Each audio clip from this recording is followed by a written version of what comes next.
Welcome back, ladies and gentlemen, to the NRG Series 10K Modern Triple Teams event here live in Indianapolis. My name is none other than Will Hall, better known on the internet as the Will Hall EXP, and I am joined by the man himself, the myth, the legend, which is Julian Knab, and we're going to be bringing you all the beautiful modern action in its entirety. I cannot wait for this event. I wish I was playing in this event, but it is the other side of the world for me and you, my friend. We are here in Europe. We're the morning crew, but we do get to see all this modern, triple modern, 3 players per team. All could be on the same deck, or they could be mixing it up. They're not limited to 4 copies of one card, which sometimes you see in a team modern event. You could have 12 copies of Lightning Bolt. You can have 12 copies of the Beanstalk, maybe, which I imagine we're seeing quite a lot of this weekend. But we've got a lot of teams in the room, 105 of them in total. That means 315 players. We're all going to be battling out in 7 rounds before we cut to that cover at the top 8, where we'll be passing it off to our 2 commentators later on, Joseph and Mason Clark. They're going to be finishing off the day because me and you, my friend, we need to get a little bit of sleep at some point today because, it will start going into the early hours for us. But I have a question for you and I have a question for chat while we're setting up round number 2 is what modern deck would you be playing and what would you want your teammates to be playing? Get it in the chat. Let's have a little conversation before we get down there. Ladies and gentlemen, Julian, talk to me. What deck would you be playing and what decks would you want your players to your left and right playing with you? So for me, it would very much be, if I wanted to win the tournament, right? That's what we are, I guess, agreeing on. It would be Rhinos, just because I think the deck is really good, and I think I would also enjoy playing it quite a bit.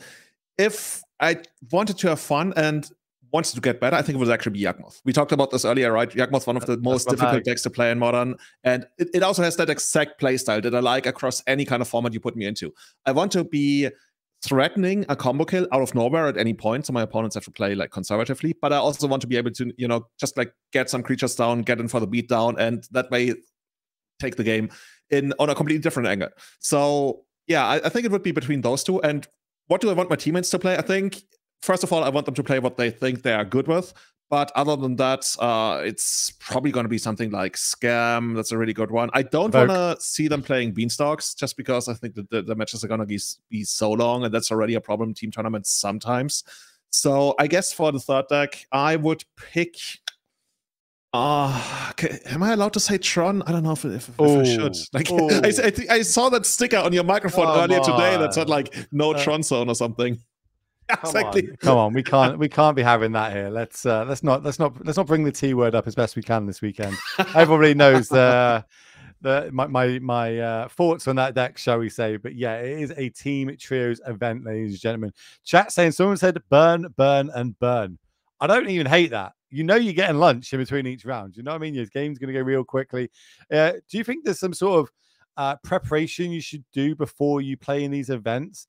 Is like, do you have your bean player in the middle and then the 2 quicker decks left and right? So when they finish, they can help the middle player.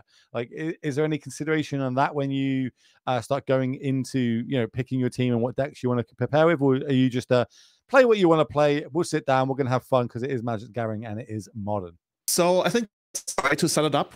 The other way would be if it's a triple of the same format, then something like, oh, does this player have more experience in the other formats? That doesn't really come into account. I think another thing that people should be thinking about is who is the player who has the most experience playing tournaments in the first place.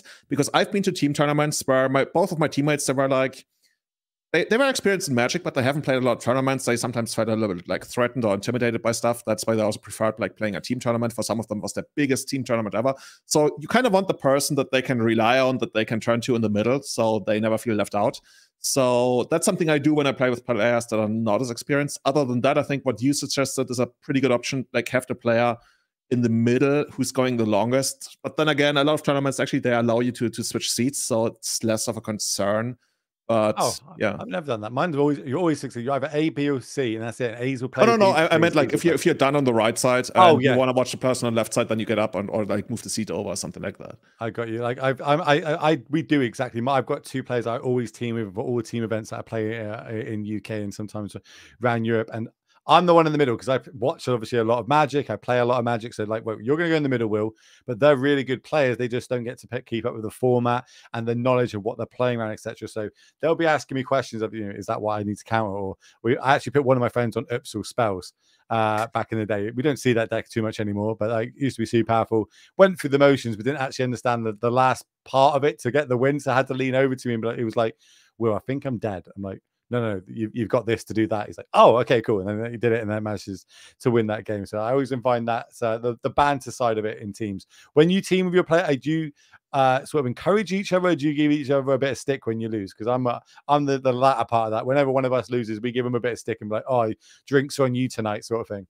Very much so. The thing is, for us, in our podcast plays, we usually have like Vintage, Legacy, Modern, and whatever happens is the Legacy seed carries hard. Like the Legacy seed goes like 6-0 or 5-1, and then it's up to the other two players to at least win one match between them. And usually they go like 3-3, and then you get to the top 8, and it works out that way. So you don't really give too much stick to those players because you really hope they barely win like 1 or 2 matches at least. But if the Legacy players, if that player fails, yeah, he's gonna get a lot of stick in our team. One of my worst bad beat stories is coming 9th place at the 25th anniversary RC. So my team, we came 9th, and obviously that's like the pro tour where you go there with all your mates. It was we were pretty good, and if we got in that top 8, I think we were favored as well. But we're always going to say that, aren't we? So while we're getting a few more people in and we're tuning in, we want to say thank you to everybody. Obviously, this morning we had some technical issues while we brought you the Pioneer finals of the 10K where we crowned a winner. It was Jonathan Hobbs on his trusted Rakdos mid-range deck. So congratulations to him. He is going to be seen going to our end of year player championships event. 16 players are going to be battling it out in that. We now know who the 11 are going to be. We're going to be able to pick one more in there in Wisconsin coming up in November. That's going to be the weekend of 25th, 26th, I believe, of November, just after the holidays. But then we're going to have 6 slots, and that's where we're going to pick the last 6 players who've been working all year, grinding points to get on the leaderboard. And if we stop the count, the top 6 players, or players that aren't already qualified on that leaderboard, are also going to gain invites. So this tournament is just as valuable as yesterday's tournament, because if you take this down, you're going to get yourself a bunch of points and potentially skyrocket yourself on that leaderboard, which means next month when you get on there, here's the leaderboard for you on the screen. So let's just pick a random name. So let's say that Adams there, 46 points, does really well today, gains another 30 points, jumps up to 76th. That'll put them up there in the top 4 players. And if we stop the count right there, they can potentially get themselves to the end of year tournament. You see a couple of names, Stefan, Kyle, and Roger already oranged out there. They've already secured their invites. They've managed to win an event early on this year to get them that. But look, Chris Smith grinding all year, getting 82 points coming into this weekend. That means I'm going to say it's a soft lock. It's going to be pretty hard, but not out of the realms that they actually get jumped by multiple players at the minute. But we could end up seeing Chris. Will is on an absolute tear. Okay, we're on another continent from this man, but all I see on Twitter is him winning NRG event after NRG event after NRG event. We saw him, do really well in some of the showcases. We see him taking out some of the other bigger events, the 5Ks. We saw him, in Legacy with it was like a mono blacklist in Legacy. I know that you're a huge Legacy fan, so you'll probably be able to tell me the actual name of that one. It was, I think it had like a combo element in it, but then it was just good black cards with shield res, etc. So and he managed to take the jury's still out on what we actually call that. There's many different flavors, but if you basically say like mono black besiege, people usually know what you know. Yeah. So I need to point out like how much I really, we're on a different continent, so I don't get to hang around the scene at the NRG series. I don't get to talk to all these players. This is just what I'm seeing from the outside. He is a staple name within the NRG series, within the American MTG community, battling out and putting up these such great results. Also, I made a big claim yesterday. I don't know if you heard it, but I think he's up there when we talk about who could have the best hair in MTG. He's given Reed Duke for a run for his money. I think he's got a very good set of hair on that young man's shoulders. I dropped out of that competition a couple of years ago. Mate, me and me both. Not many people do as much losing as my hairline these days in Magic the Gathering. So some people, they trade their hair for power, and some people just naturally get both. So I'm jealous. But yeah, best hair in Magic. Like there were so many debates about best beard in Magic, but best hair. Who else is up there, chat? Like who's got the best hair in Magic? It's got to be Reed. It's Reed. Reed is so good. Like Reed literally could like have some kind of promotional sponsorship from some, I don't know. See, I don't even use shampoo, so I don't even know the companies. You don't need it, my friend. Don't worry. I need a bit of, root boost and a bit of Just for Men, I think, going on in my hair. Here we are. I don't know why we're talking about hair in a modeling tournament, but we just everyone's aware why we talking, what's going on. Basically, we're setting up round 2 in the background. We're getting the players sat down, getting them all the camera angles sorted for us all, but we'll be getting down to that shortly. We are going to be jumping into round number 2 because we did have those technical issues. So round number 1 has already happened. It's 7 rounds today, which means you're going to be able to watch 9 more rounds of modern action, but it's going to be a lot of modern. All 3 players on a modern deck. All 3 can be the same deck. They're not. It's not unified modern. Unified modern means that there's only 4 copies of a card can be used between all 3 decks. So you got to kind of work out your removal or work out the colors. So if one person's going to be playing the Tron, then the other 2 are going to have access to the other 5 colors potentially. And that's where things like Besages start coming in. Who's going to use the Besages? Who's going to use the Force of Vigors? Who's going to use the Lightning Bolts? The Thought Seizers, etc. Not today. Today it's going to be all 3 players being able to play the same 75 if they really wanted to. I'm hoping for one. I know one team's got to be playing all beans up the beanstalk. They've got to be I'd be very surprised if someone didn't be like, yeah, let's do it, and maybe bring their own beanbag chairs instead. So they're all sitting on beans while playing beans. Yeah. It'd be pretty good. Dudes, so, but the beanstalk, that's so good, right? We've seen do it so much damage in other formats as well. I've seen it go really modern. And what I saw the other day, and you told me, yeah, that's an aspiring spike deck. People are not only casting beans now, they are cascading into beans now because it's so good, just straight up. Do you know what's better than 4 up the beanstalks? How about a way to find it for your 5th, 6th, 7th, 8th copy? As you see here, it is on the screen. One of the new cards printed in Wilds of Eldraine. It is just a 2-mana cantrip. That's what it is. 2-mana cantrip enchantment. Well, this isn't powerful. This isn't going to be good in modern, is it? Oh, wait, honey, it is pretty good. But then, I play a lot of Yawgmoth. So there are key cards in the format that can counteract this. One of them being in the Lord of the Rings set. And of course, that is Orcish Bowmaster. You want to draw more cards? Sure. Well, I'm going to punish you for drawing those cards. I'm going to get my points of damage in. I'm going to be making my Orcamass tokens. So it's going to be really interesting to see how that lines up and how many we see of these in the format. Obviously, the other big cards, I suppose, potentially currently in the format is Orcish Bowmaster. There it is on the screen. This is kind of really put not a nail in the coffin because I don't think it's dead, but everyone was going on about how powerful Ragavan was in the format and how much it should, the B word starts getting floating around. Oh, it's a 1-drop, blah, blah. How about a 2-mana answer to that card? Just straight up stonewalls it. We don't see as many copies of it flying around anymore in the format pendency because of this card. And, some of the good decks like Yawgmoth play 4 copies of this, so it's pretty sick. And then we move on to the One Ring. Now, bear in mind, it's called the One Ring. We don't normally play 1 copy of it. It is pretty good in the modern format, being able to, give us an extra turn stonewall for the turn, giving us protection from everything. But then it also lets us draw cards. Really nice flavor on it, where it starts doing more damage to you. For all of my Lord of the Rings fans out there, let me know in chat if you're a Lord of the Rings fan. I know I am. I'm a huge Lord of the Rings fan. It's one of my favorite trilogies of films that we see and books, I suppose, as well, depending on which angle you come from. What about you? You a big Lord of the Rings fan? So the thing is, I really enjoyed the movies. I never read the books, but in general, I'm very much drawn to all these fantasy worlds, and especially the really thought out ones that go deep and hard on the lore and everything. That being said, Lord of the Rings, I don't know why it never ranked the highest in my appreciation of fantasy worlds. Ooh, this is a talking subject. Let's go. What's a good fantasy world? I think all of the AD&D world. I really, really love that. I'm very much into it. I also really love the world of Game of Thrones. Besides the ending. Yeah, okay. we don't talk about the end. We don't talk about season 8. But yeah, what I really like though about I don't want to trash talk Lord of the Rings because I still love it. What I really like about it, which is I guess really weird, I love the idea that, at least to me as a movie watcher, I know so little about it still because there's still so much left, in the East and the South. So I go to read about these places in the Lord of the Rings world and try to find out what's happening there, what's happening that I didn't see in the movie, what's the background of that. And that's what I love about it. Maybe it's actually that I'm not too interested in the story because it feels a little bit straighter forward with there's less politics in it compared to other fantasy stuff, maybe.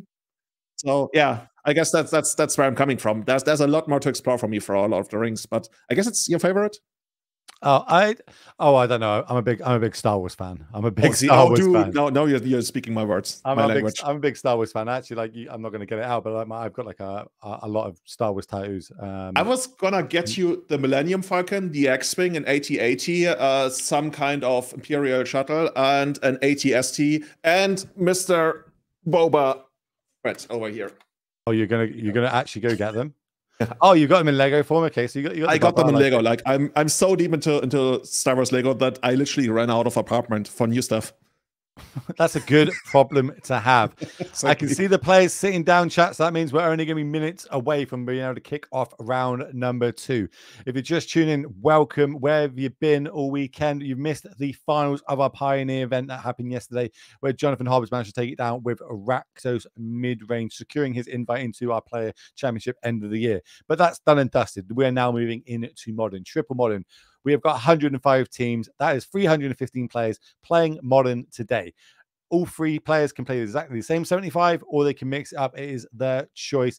And the way it works is 2 out of the 3 of the players need to win. If 2 players win, ideal. That means that you just can, the game, if game 3 is still being played, they can scoop it up or play it out for fun. It is up to them. It is going to be controlled by yours truly and Mr. Julian on which tables we float between. So let us know if there's a game that you really want us to stick with, if it's getting interesting. But we're pretty good at this. We'll have a good idea which decks are going to be doing well, and we're going to be interesting into deep conversation. So we'll be able to float around and give you the most amount of Modern we possibly can.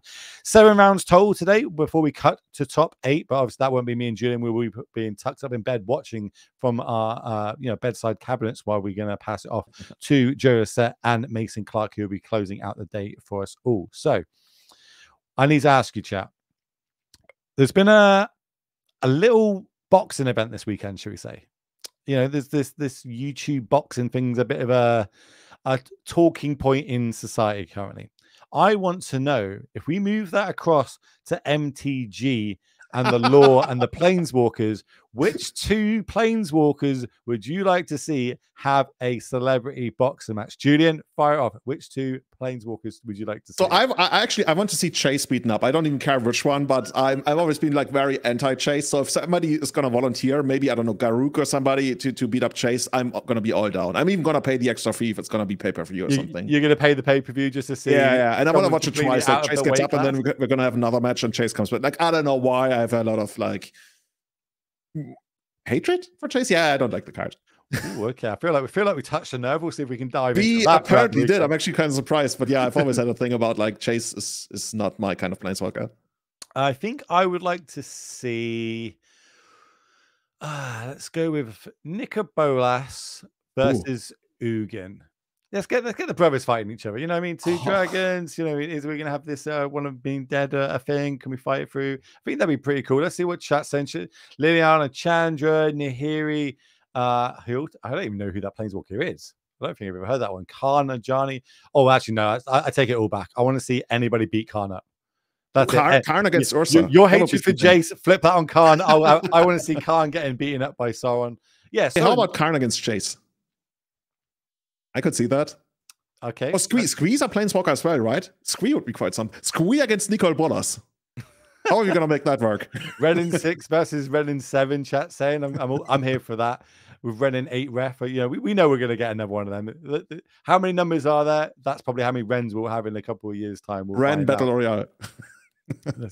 I can only run Ren. I can Ren see and all players shuffling decks, chat. That means moments away from Triple Modern kicking off in round number 2 here at the NRG Series. Remember, $10,000 on the line, plus a bunch of points going towards the leaderboard. So, if you turn up with a really good team this weekend, have a good performance, pitch you all in with the chance of being able to go to Wisconsin, get those, not Wisconsin. It is Wisconsin, isn't it? It was going to be Wisconsin, right? Is it Wisconsin? No, I thought it was.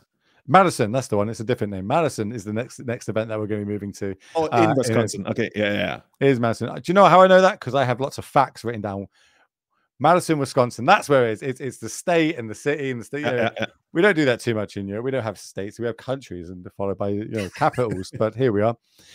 We're first up. I think we can move it down to the matchup. I can see players drawing their own hands, ladies and gentlemen. So I need to see some hype in the chat. Let's get those emotes going. How excited are we for Triple Modern? That means back to back to back Modern about to happen. We're going to get their deck list up on the screen. Oh, not the deck list on the screen. Get their deck names up on the screen eventually. But before that, we are in the dark, just like yourselves at home, which means it's going to be a little bit more exciting if we can kind of like We're going to discover this puzzle together, right? Yeah, we're going to work this out. First person to get it is going to get shoutouts or something. Okay, so we got our ID, what they're on. Okay, so we got a Cascade deck on the left of our screen, and on the right, we have got the chat says Oliver's on Rhinos as well. Chat says what? Chat is saying Oliver's on Rhinos on the right side. And if you say there's a Cascade deck on the left, I guess it could be Living End as well. Definitely saw a... Oh, we got a Rhino's mirror. Okay. This is your dream. You put this into the atmosphere. You wished for this. For the last 10 years, I've been selling safaris. Yeah, Rhino Mirror is very much my dream. The Rhino really literally is the hardest of the big five to spot. Like, there's certain tiers. There's elephants, and like they're basically the easiest. The lion is also like pretty easy. But once you get like buffalo, also like buffalo, you see that as soon as you enter the park. But leopards are really hard, and then rhino is so hard you don't even know unless you know where to go. Like certain places where they're almost guaranteed if you know where you're going. But if we can see 2 rhinos here, that's a pretty rare sight. So, do you know what you call a couple of rhinos together? Crash of rhinos, I believe. Oh, yes, it is. Well done. Congratulations on that. 10 points to you. We'll be so I say we'll be moving back and forth between the matchups, ladies and gentlemen. So we'll be seeing what decks are playing and who is piling them as we move through. Both our players here are going to be taking a mulligan down to 6. Both of you having black sleeves, and we believe it is going to be a mirror. Actually, is it though? On the left side, it looks a little bit like Murktide. No, it's got to be Rhino's list. Is it? Okay, I'm going to trust you on that. I'm pretty sure we've. I think the second card, from the left is Rhinos. Yeah, you're right. You're right. So yeah, Rhino's mirror. Let's go. Let's see who's going to play draw dependent, but real big key cards in this matchup are going to be things like Force of Negation. Right? It's not going to be like when we play against Living End and they have access to Grief. It is going to be who has Force of Negation and are they going to be able to cast it in their opponent's turn to kind of take that out, so to speak. Remember, it's closed deck list, and either player does not know what they are on. Now we're getting updates of what the other tables are playing. So it looks like we've got Rakdos Evoke versus Control. I don't know if that's being Control or Blue-White, but we'll find out later on. And then we've got Izzet Murktide versus Azorius Hammer. Now, Hammer, that's a deck I really enjoy watching and playing because it plays a lot like Infect of old and does have an Infect kill through Yawgmoth Nexus. But we'll move to that later on if we get there. Now we're getting a good look at the deck. That is definitely a Rhinos list. We see it here in the hands of Oliver. Who do you think is favored in the Rhinos mirror? Oh, I'm going to go with Rhinos. Oh, bold claim. No, honestly, like, how much of a difference does it actually make whether you're on a play on the draw, or does that like factor less into it than other matchups? So the main factor I would say is the ability to use, as we see there off the top, instant speed Cascade in your opponent's turn when they only have 2 mana and cannot use their Force of Negation. The upside to this is, do they have something like Mystical Dispute in their hand? Some lists do tend to play this in the main these days because it is a 1 mana, blue counter spell, so to speak, especially in the early turns. And that in itself could kind of fudge with the math a little bit if we get into a counter spell war. But realistically, I would say being on the play gives you the advantage in the mirror. As you see, Force of Negation there is the bottom card. We're going to go find ourselves a few more land, and we're going to see this for at least till turn number 3. Because remember, Cascade, both the ways to do it is Shardless Agent and the one I can't remember off the top of my head. The so the other Cascade spell, the Violent Outburst. Yeah, Violent Outburst. Thank you. Violent Outburst being the other card.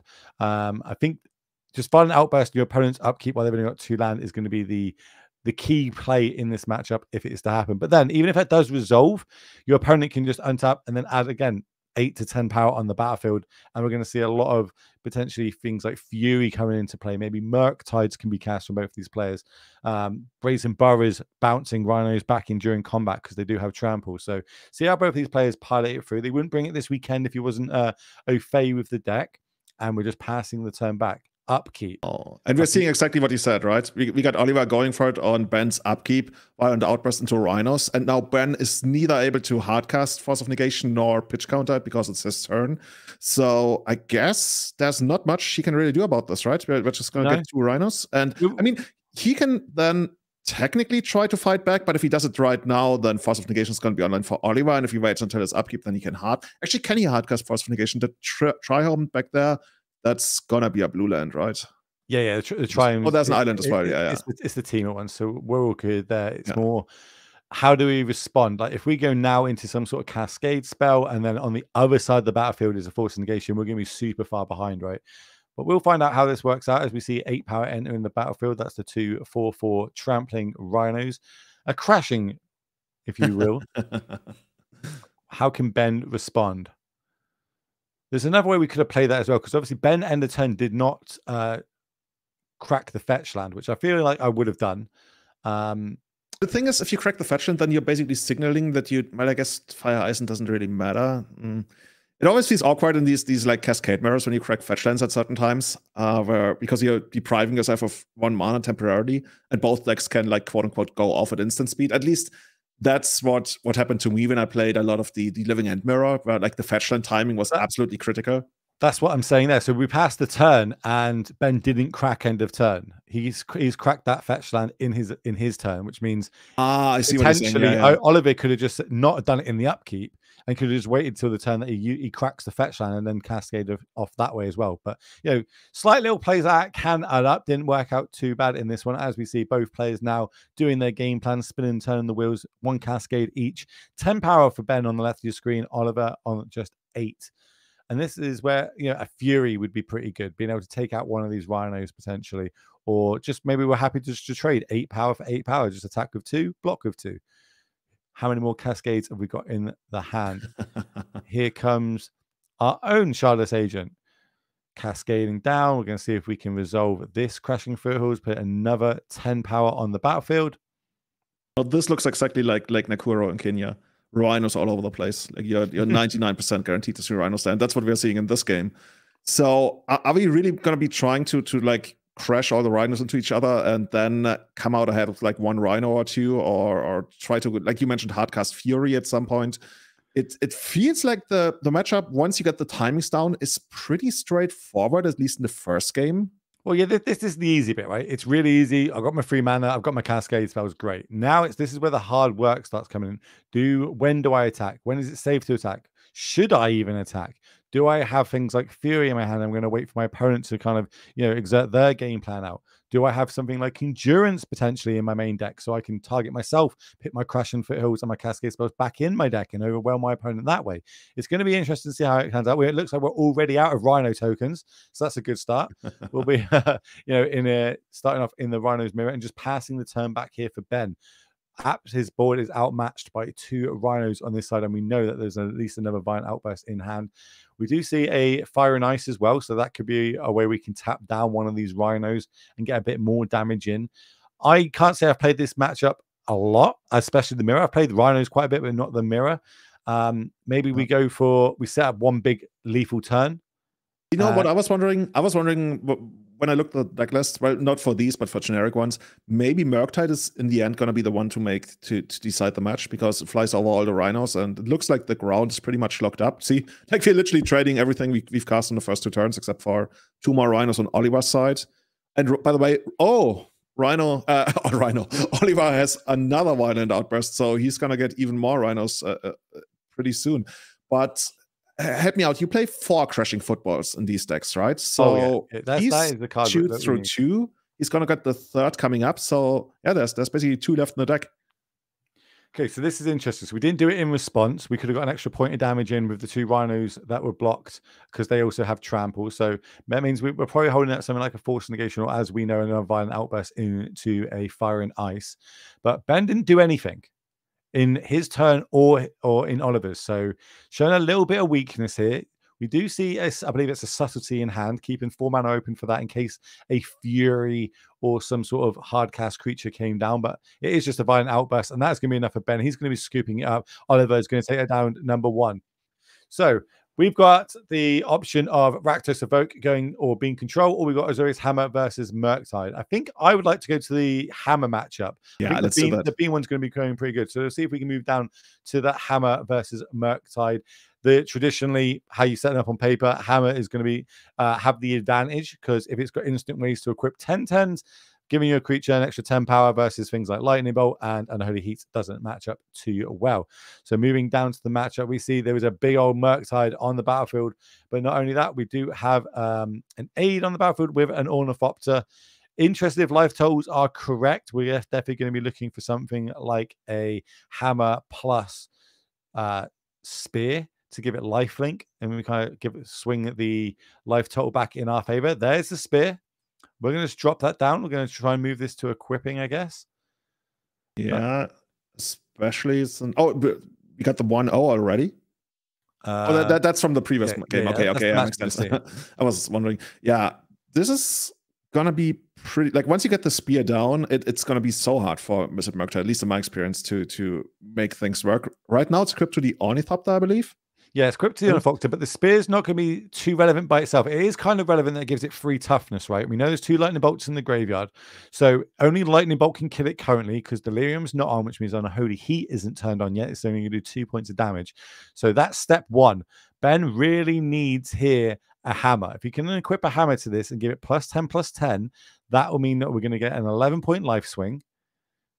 And appears draw an extra card. There's the hammer. Sentinel. Do we spell pierce it? Pay the extra 1. Don't pay the extra 1. I'm going to draw a card, but that could be enough because that Murktide is a 7/7, which means we are on chump blocking duties. Doesn't get the second one big enough. We're going to gain 1 life here from the chump block, I guess, unless Russell is able to remove the lightning ball, the Ornithopter. No, going straight for it. If we can remove it, we're going to be in trouble. So here comes a second Murktide, growing the first Murktide, chump block, gain 1 life, go up to 8. Now that's really messed up, right? They should have put trample on that Murktide. Oh no, so underpowered. What did they even do in it? Modern Horizons 2. What do we need? I feel like a paladin would be pretty good here. If we can get a paladin, we can. I think even if we get a paladin, we still need a hammer. A lot of work left to do here on Ben on the left of your screen, and that's not enough. He's going to be able to scoop up. So that means while both those 2 other tables are sideboarding, we can move to the middle matchup: Rakdos Evoke versus Bean Control. I think we're going to see a lot of Bean Control. We've seen how powerful this card can be. So let's have a little look in what's going on here. We see a Fury with a counter on it. So that looks like that has been evoked in. But on the other side, we see double Bean, double binding, and now a 1 ring being cast. I'm not saying that this game is over, but it's not looking great, should we say, for someone who's got no cards in hand and just a lonely Fury on the battlefield. Up the Beanstalk, one of those cards that has made a real big impact on Modern by itself. We're seeing it kind of creep into Pioneer a little bit yesterday, but every single spell we cast that's got 5 CMC or more, we're going to be drawing 2 extra cards. That's going to be things like Solitude, things like Fury, things like Leyline's Binding are going to be great. There it is on the screen for you all at home to have a little look-see. Maybe you've been living in a cave with your fingers in your ear while the whole set got printed and Modern is going out. We're doing crazy things with this card now. And this is literally the turn where Isaac actually pulled it around, right? We saw Ryan coming in hard with the Fury, and you might have all the Beanstalks in the world and all the mana, but you need a way to turn it around, and that was the ring. The ring is going to make it so that we're not going to run out of cards. And at this point, it's really, is there like a proper way to gain life? I guess we got Subtlety to gain life, or like followed up with like Omnath. Omnath, that's basically the preferred way to do it, especially with those 2 fetchlands sitting in there still. Yeah, I guess we could even just like outrun our own ring, right? We don't even need to replace it with a second one. But at this point of the game, it really feels like, I guess what people sometimes call like garbage time in the sense, like you sit there, you kill your opponents, and there's yeah, of course. Yeah, well, this game is over. It's just going to be multiple turns until it's over. That's basically what we're going through right now. So this game, as I said, it is over. We are just going and turning benefit motion. So we're going to move back to our table A, which was our Rhinos mirror, because I believe they're just finishing shuffling up now. Because I'm going to tell you that Bean Control on Isaac's side, he is going to take that game down. I'll be very surprised if he doesn't. Super high favorite in that. So now going into the Rhinos matchup, Oliver 1 up in a mirror. It's pretty hard when it comes to sideboarding. You know, how do we want to sideboard on this? Do we want to go more towards creatures and not rely on our Cascade spells as much? Or do I want to bring in some counter magic? It's going to be pretty hard for both these players to kind of work out what the other one's on and what the exact 75, because it is a closed deckless tournament. We see Fury in hand here for Oliver. So that's definitely either coming out the sideboard or we've got a couple in the main. The hardest way to shut down all these like Cascade free card spells is some kind of like permanent that shuts down all of them for good, ideally. But you can't really do that, right? You're not in the mirror. Yeah, exactly. I mean, there were some like destructive strategies where in some Storm decks in the past, they would have like Gadokteak in the sideboard, and then you would go like Infernal Tutor for Gadokteak when you didn't have like the kill. But you could literally get Gadok down and nobody would bring in creature bounce. So you could steal the second game if you had won the first run. But I don't think that's anything that's really happening in these Rhino mirrors, most importantly, because you already mentioned, right? There's still just like the hardcast creature mode. And that with Fury and all that kind of stuff, I think that could be a way to victory. And once again, coming back to Murktide being such a good card to decide the mirror. I think this is kind of how game 2 and 3 kind of will go, right? Game 1 is whoever's on the play or can get the advantage of Cascade spells. But going into game 2 and 3, it's going to be a lot more of a back and forth fight. We know what's going on now. We know what we need to counter. We know what the key cards are going to be. And we have access to our sideboard so we can take out some of the bad cards that we potentially have in the main. We see just a turn 1 suspend here from Crashing Foothills. To note, you used to see Living End kind of had a sideboard plan back in the day where they used to board out the Living Ends and board in Crashing Foothills. Can't really do that in a Rhinos list because, we don't fill our graveyard up as quickly. His third land drop, and we're off to the races. Here comes a Shardless Agent. Going to Cascade. Top card, Crashing Foothills. Nice and easy. There's a Force of Negation in hand for Oliver. I guess he's thinking about pitching his own Shardless Agent there. There's another blue card I can actually make out. Maybe it's a second copy of Force. Oh, okay. Oh, it's is it the Flame of... it's a Lord of the Rings card, right? Flame of Anor. Yeah, exactly. That is the one that's going to be discarded. Flame of Anor, I'm really surprised by this card seeing more play than it actually potentially should have, but it does so much work, especially if you can get wizards on the battlefield. But doing something like that, just being able to card that we can ditch the Force of Negation, so that potentially another 8 power doesn't hit the battlefield, is exactly what Oliver needs to kind of turn the tide. And then untapping and playing your own Cascade spell is great. We see a Murktide still in the deck, Fire and Ice still in the deck, and here is a Crusher Field. Do you have a Force of Negation? Looks like we do. And this is the kind of the battle that we know. Different art Force negations I might have. I've been in this place before. It feels like deja vu effect. But yeah, right now the thing that's putting Oliver ahead is a suspended Rhinos, right? If the Crashing Footballs actually comes down eventually, that's gonna demand an answer from Ben. I guess it's a little bit easier for Ben to answer should he have another Force of Negation because he knows when exactly to time it, so he's never gonna leave up mana in Wayne. But yeah, okay, here we go, another Rhino. I mean, we were promised Rhinos. There are gonna be a lot of Rhinos. We should actually keep track of like how many Crashing Footballs are left in each deck by now. So here it comes, the second one for the turn. We know there's no answer here, so that one is going to resolve. Going to add another 8 power to the battlefield. Probably going to turn the agent sideways. It's going to end up getting a trade. But no, in some way, these Rhinos mirrors, they feel a little bit like chess, but you only have rooks. Yeah, that is a good way of thinking about it. So that's going to be the block. And main reason because we want to get cards in the graveyard because we know about the Murktide in hand. Draw for the turn, see a fetch land. If we want to deploy that, put another card in our graveyard. Fury as well. I believe that's one of the new cards from the Lord of the Rings that we can do a land cycle for Island, or we can pay 5 and draw 3 cards. Good in the early games, good in the late games, and also ditches 2 Force of Negation. So that's why we see it popping up in multiple different formats now in Magic the Gathering. How are we going to move forward? Yep, that's exactly what we're going to do. We're going to cycle it, go find ourselves an island. Doesn't say keyword basic island, so you can go get yourself something like this, like a Shockland. As you see, Esteem Vents for the turn. Is that the one we're going to deploy? We're going to take 2 points of damage. We'll find out momentarily. Okay. More Rhinos. I think there hasn't been a single turn without any kind of Rhino interaction in like 4 turns. No, well, in a mirror, I expect lots of this. We're testing Norm in the team, see how many Rhinos tokens they can find in the hall currently, getting them all rushed to the feature match table. Okay, so Ben is the first one to actually get some damage in with his own copy of the Rhinos. Then Oliver still has like 1 copy left in the deck, but he's got a Fury in hand. The Fury is going to be a really good card. He needs to find that 5th land. I think he might even have it in hand. Fury, really good at shooting down one of the Rhinos, trading with the other ones. Oh, that's some sick art. I've never seen this one.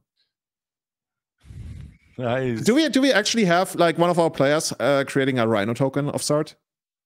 It'd be a good one. I actually just got a token made, and it was a Rhino one. I think it's just a safe option currently, especially in Modern right now. This deck doesn't look like it's going anywhere anytime soon. Nothing is bannable, but it's very consistent from what it does. So maybe this is a good option for a great option if you want to do basically both modern and also sometimes like dab into legacy a little bit. It's one of the top, I always call it like one of the top 3 aggro decks in legacy, and I very much stand by that, mostly because I get crushed by it every week when I'm playing the leagues. So I have a lot of respect for the stack in both formats. Oh, and here we go, Murktide coming down. Yeah, okay. Just for 2 mana for a nice 7 mana card, nice and easy, right? But we've been filling our graveyard up on purpose, delving, taking the trades when we can get them. So 5 cards coming in. I believe it's going to come in with 3 counters. Yeah, it is. 3 counters is going to be placed on top of it, making it a 6/6. But more importantly, the keyword flying. Here comes Flames of Anor. But now we can't even attack into Oliver here. We probably just have to pass the turn. I mean, Ben does have a Fire Ice, which I don't think is going to get deployed yet. I guess he could do it to tap the Murktide. But what we really want to do with it in a racing scenario like this is to entice Oliver to make an audacious attack and then like steal the tempo back with Fire Ice. He does it right away. It makes sense. I guess you also draw a card. So, maybe you draw something that's going to help you out even more right on this turn. And that's going to give you basically 4 damage, taking Oliver down to 5, which slowly gets a little bit dangerous. It's actually kind of hard. So we get to attack for 6 if we want to, but then we lose to Violent Outburst on the crackback. Huh. Do you think that Murktide is going to attack on the next turn? I'm just trying to work out the math. 6 to maybe. I think it has to be back on defense, right? Yeah. We know there's a Fury in hand, so we can deploy the Fury potentially next turn, get another Rhino off the battlefield. And yeah, we see another red source being fetched up here for that. So I think that might be the way that we're going to go. That means we can keep applying pressure with the Murktide. We just got to watch out for something like a Brazen Burrower, maybe being able to bounce it back. But then bouncing Furies is not exactly what you want to be doing in this matchup. Yeah, it's basically if your only way to win is through tempo, that's what you can do. And yeah, this one's brutal. Because now, even though Oliver is like down on life, like pretty hard, he's got overwhelming board presence. He's got, how much is that? Like 6 + 6. He's got 12 points of damage. Ben is down to 13. Yeah, it's going to be really hard for Ben to come back into this, especially with the another Crushing Footfalls ticking down in 2 turns from now. I don't know how Ben is actually supposed to do. I guess the best way for him to do it would be like a giant Murktide that's bigger than Oliver's, which is possible.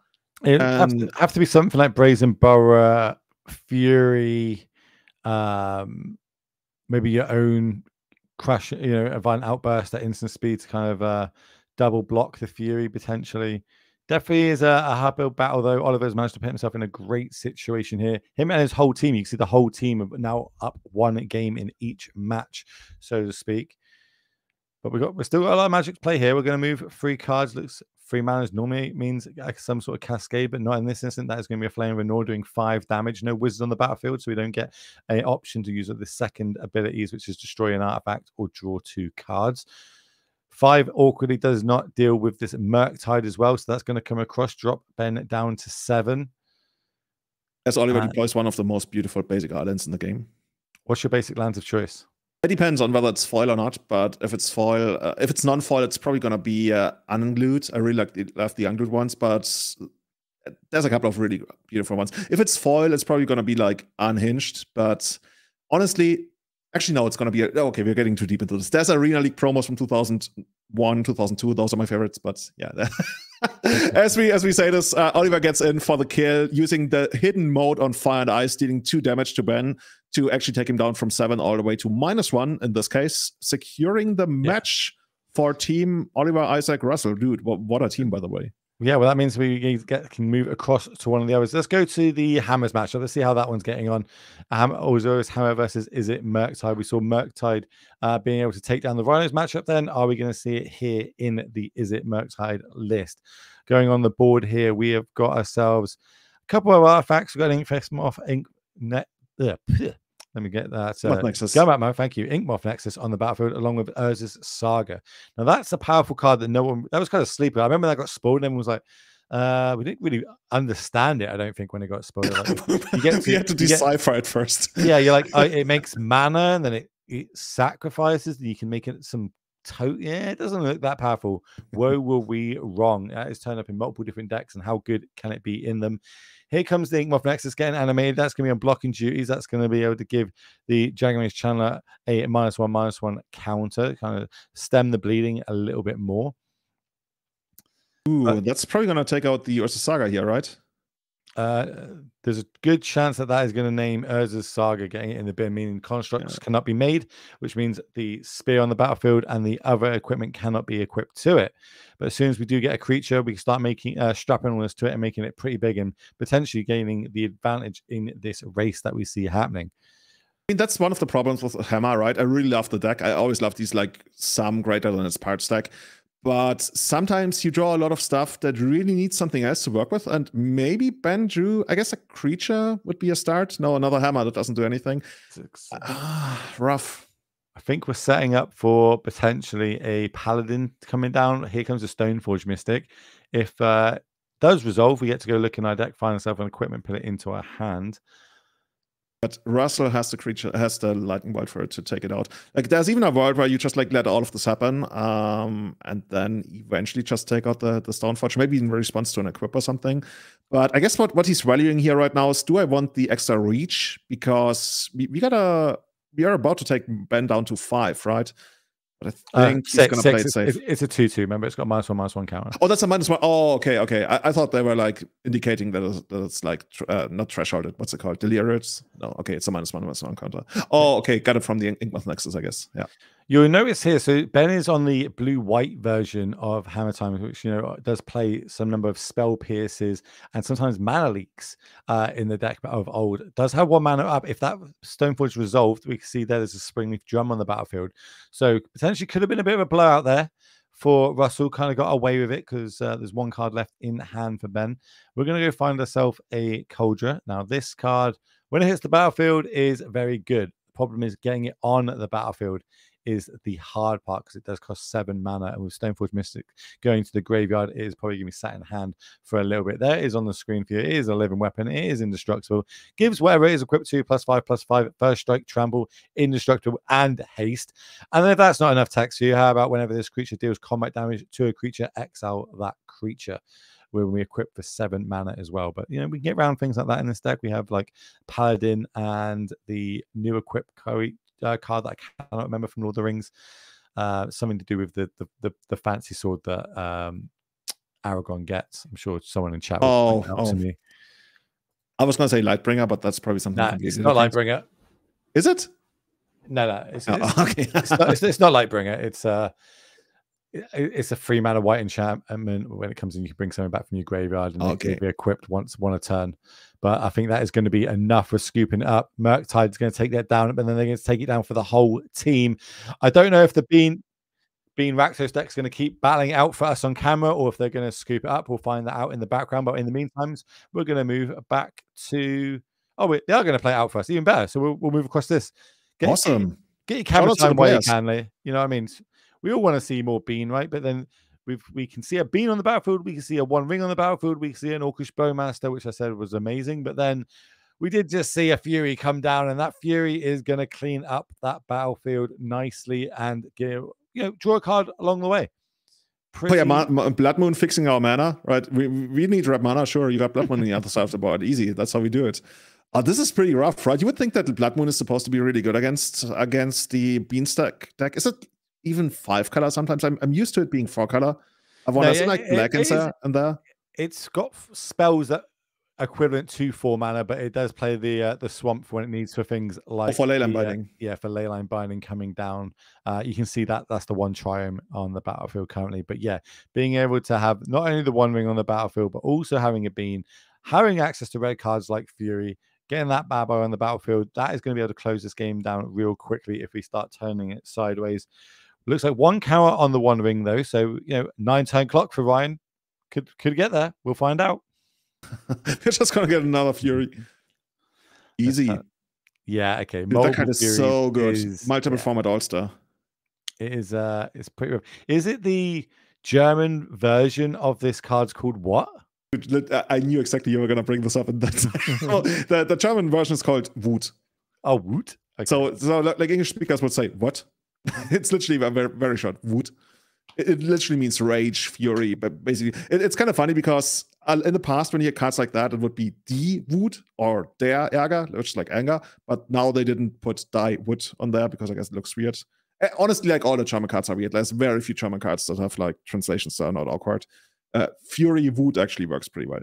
Anyway, yeah, we got. Chat did let us know basically. It was Forge Anew. That was the card that we were looking for. That is where obviously the sword is reforged. Narsil is reforged into I can't remember the name of that sword from Lord of the Rings. I'm going to really shoot myself in the foot for that later on. But that's the lore behind it. That was the card we were missing. Thank you very much. The one that Captain Picard uses. Yeah, the one that glows in the dark that Yoda trains him to use. That's the one.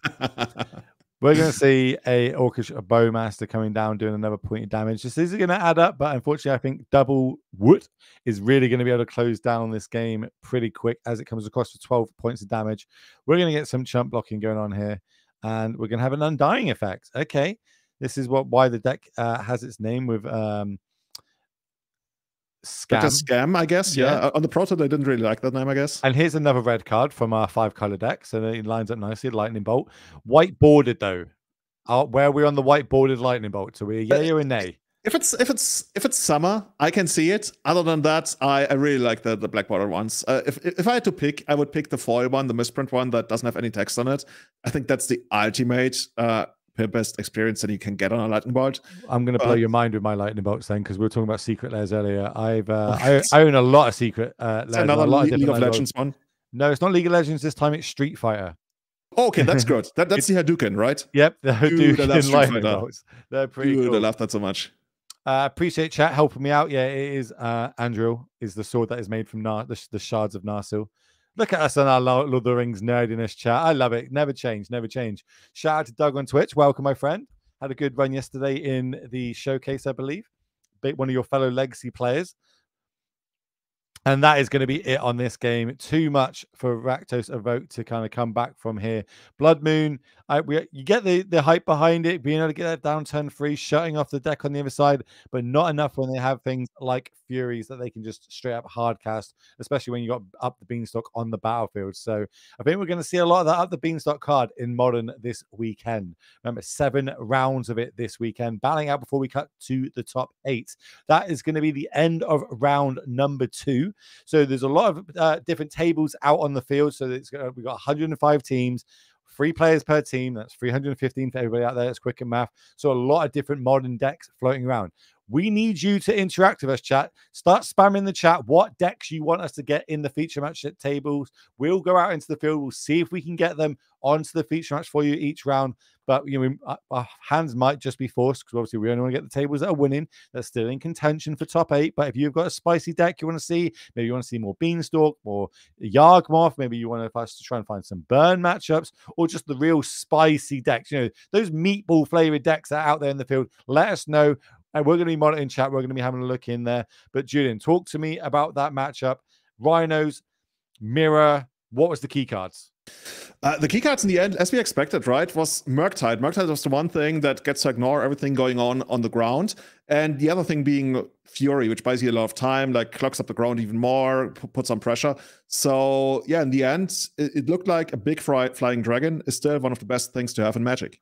Been true for basically a quarter of a century by now.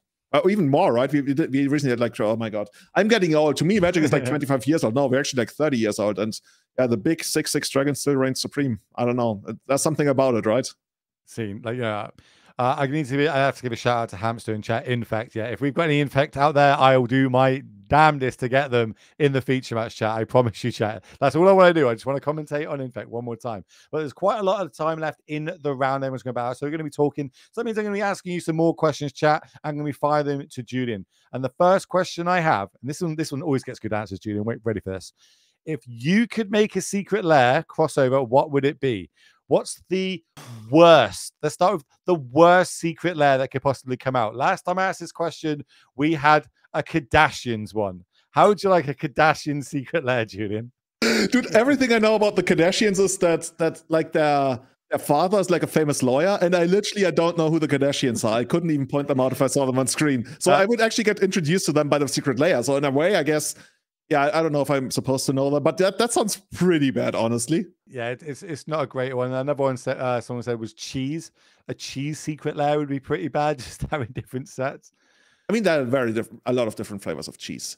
Like, honestly, you know what I would love to see? You know the Smurfs? Yeah. Dude, a Smurf secret lair, that would be something. I think there's a lot of flavor in there. Like, because all the different Smurfs, they have like different specialities.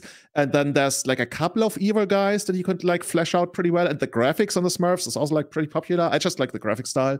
So maybe. Chat saying, how about a fast food secret lair?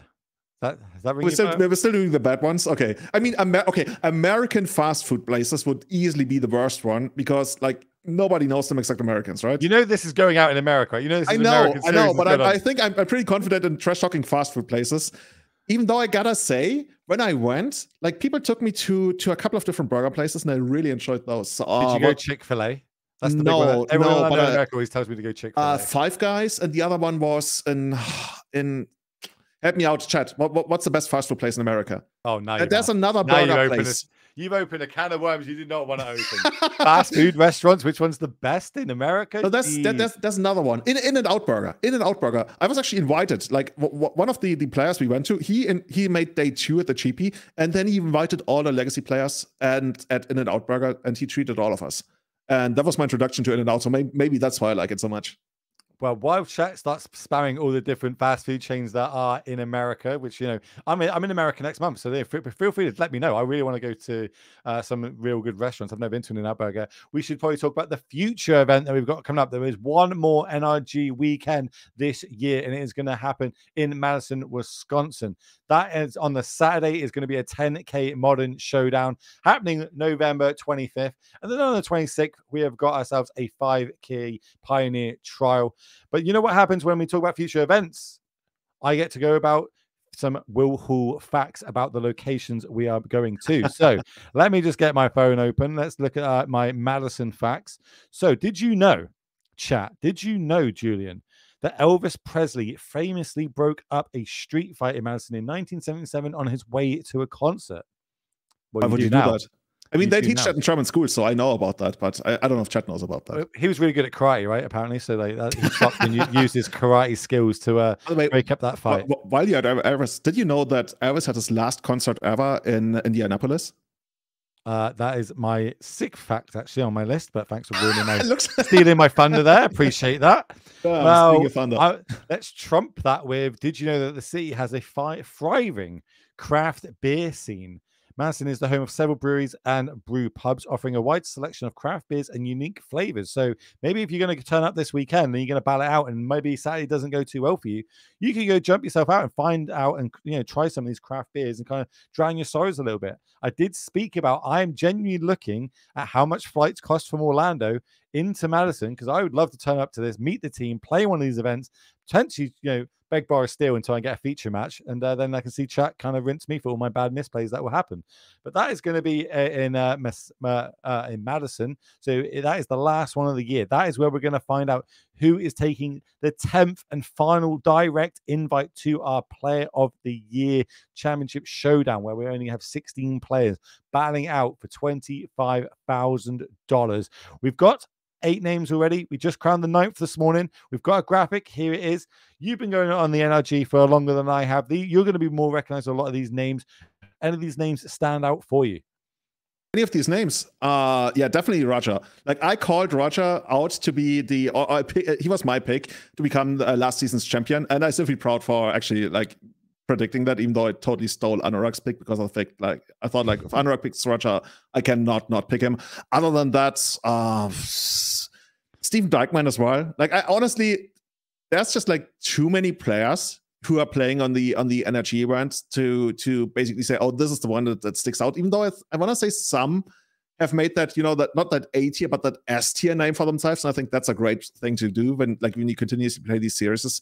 And yeah, you can really prove yourself in that way. And I think Roger, especially last season, I think this season he's also doing really well, right? I think he's in the top 6 or 7, I want to say, on a leaderboard right now. I think he might be number 3, but we can move across to that and we can find out ourselves, because we do have a leaderboard. You'll see there that we've already filled our October showdown, but now we're looking to see who's going to take the November one, and then there are 6 slots left. 6 players potentially on this leaderboard right now will be taking those slots. You see a couple of players already oranged out. That means they've already qualified. They've got a direct invite by winning one of the events earlier on this year. But we see Chris Smith there at the top, 82 points.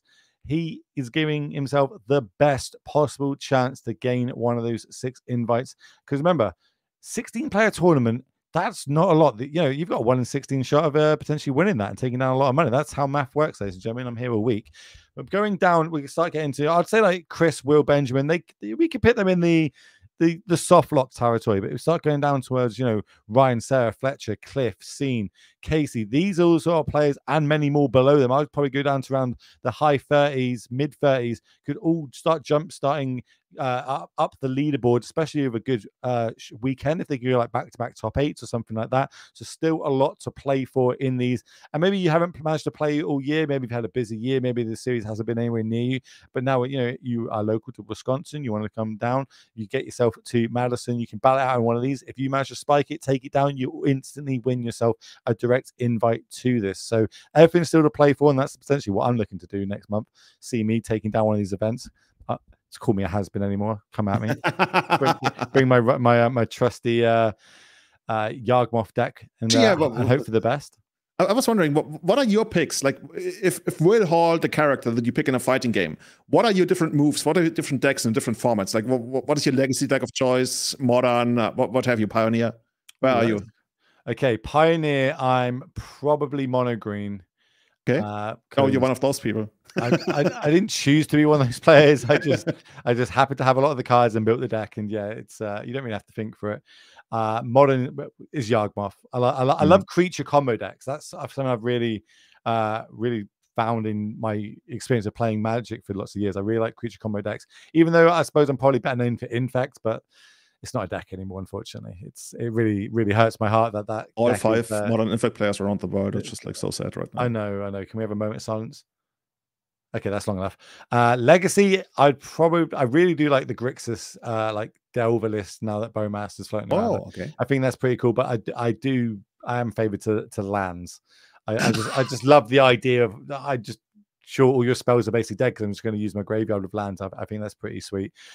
Just the generic, you know, build, not the combo depths version.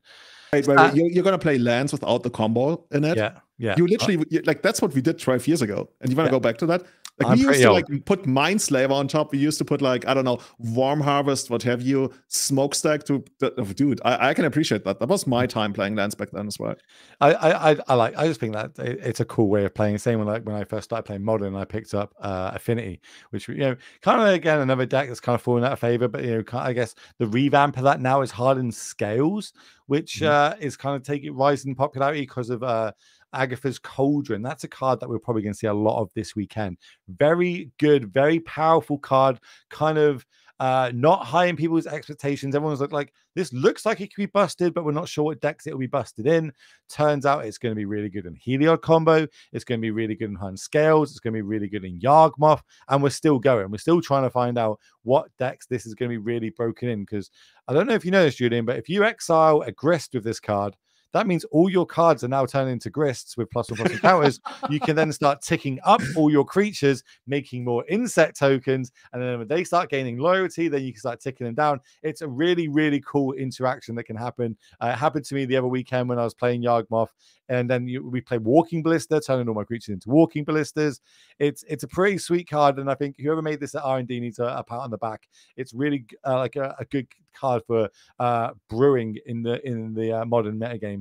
And yeah, I think it's only a matter of time until someone finds a good Pioneer deck for this to be really turning and burning. But a really awesome card, really well. People have already been like brewing a lot with this endeavor. We talked about this the other day on a podcast, and there's a couple of like really, well, not broken but crazy legacy combo decks that use like, okay, can we get Phyrexian Devourer on screen, because that's a card that you don't see every day. Yeah, This is a card that combos very well with Agatha's Soul Cauldron, and that, yeah, exactly. This is it. I'm actually glad that this has the Oracle text on it already. So, this card shows up every decade, literally every decade. It shows up. It makes a combo deck in Legacy, like Necrotic Ooze, for example, and then it keeps going away again because it's not good enough. But this also combos with Soul Cauldron, and I'm not going to walk you through the combo. I guess it's a little bit too deep. But basically, you end up exiling all the cards in your deck, or at least as many as you need. And you also have what's it called? Walking Ballista in your graveyard at some point, so you can like shoot the opponent with list abilities and stuff. So yeah, this is why if you run a shop and somebody recently bought a couple of Phyrexian Devourers from you, this is the reason. Okay, I'm here for that. I'm here for that. I love powerful things in multiple different formats. Shout out to Sam in the back room though, but being able to find that card and bring it up. That is not one that I imagine he thought he'd be putting on the screen today. So shout out off to him. I'm gonna have a little workout. How long is left of the round? Waiting for him to shout in my ear. Okay, we're coming to the close to the end of the round of the players down there. So that means we're going to step away, have a short break while we try and get the next teams in. Remember, I need you to spam it in the chat. What decks do you want us to try and find? Lots of decks out there, 105 teams, each team playing 3 different modern decks. So there's a good chance that your modern deck of choice is going to be out in the field. And especially in the earlier turns, in the earlier rounds, there's a higher chance of us finding the Merfolk deck that you wanted us to find, or that Infect deck, etc. So we can't pick it unless we know. So we need you to tell us in the chat what you want us to see. We're going to step away, have a small little break, then we'll be back with round number 3 here in the NRG Series Team Trios Modern. Make sure you see you soon. Don't go anywhere.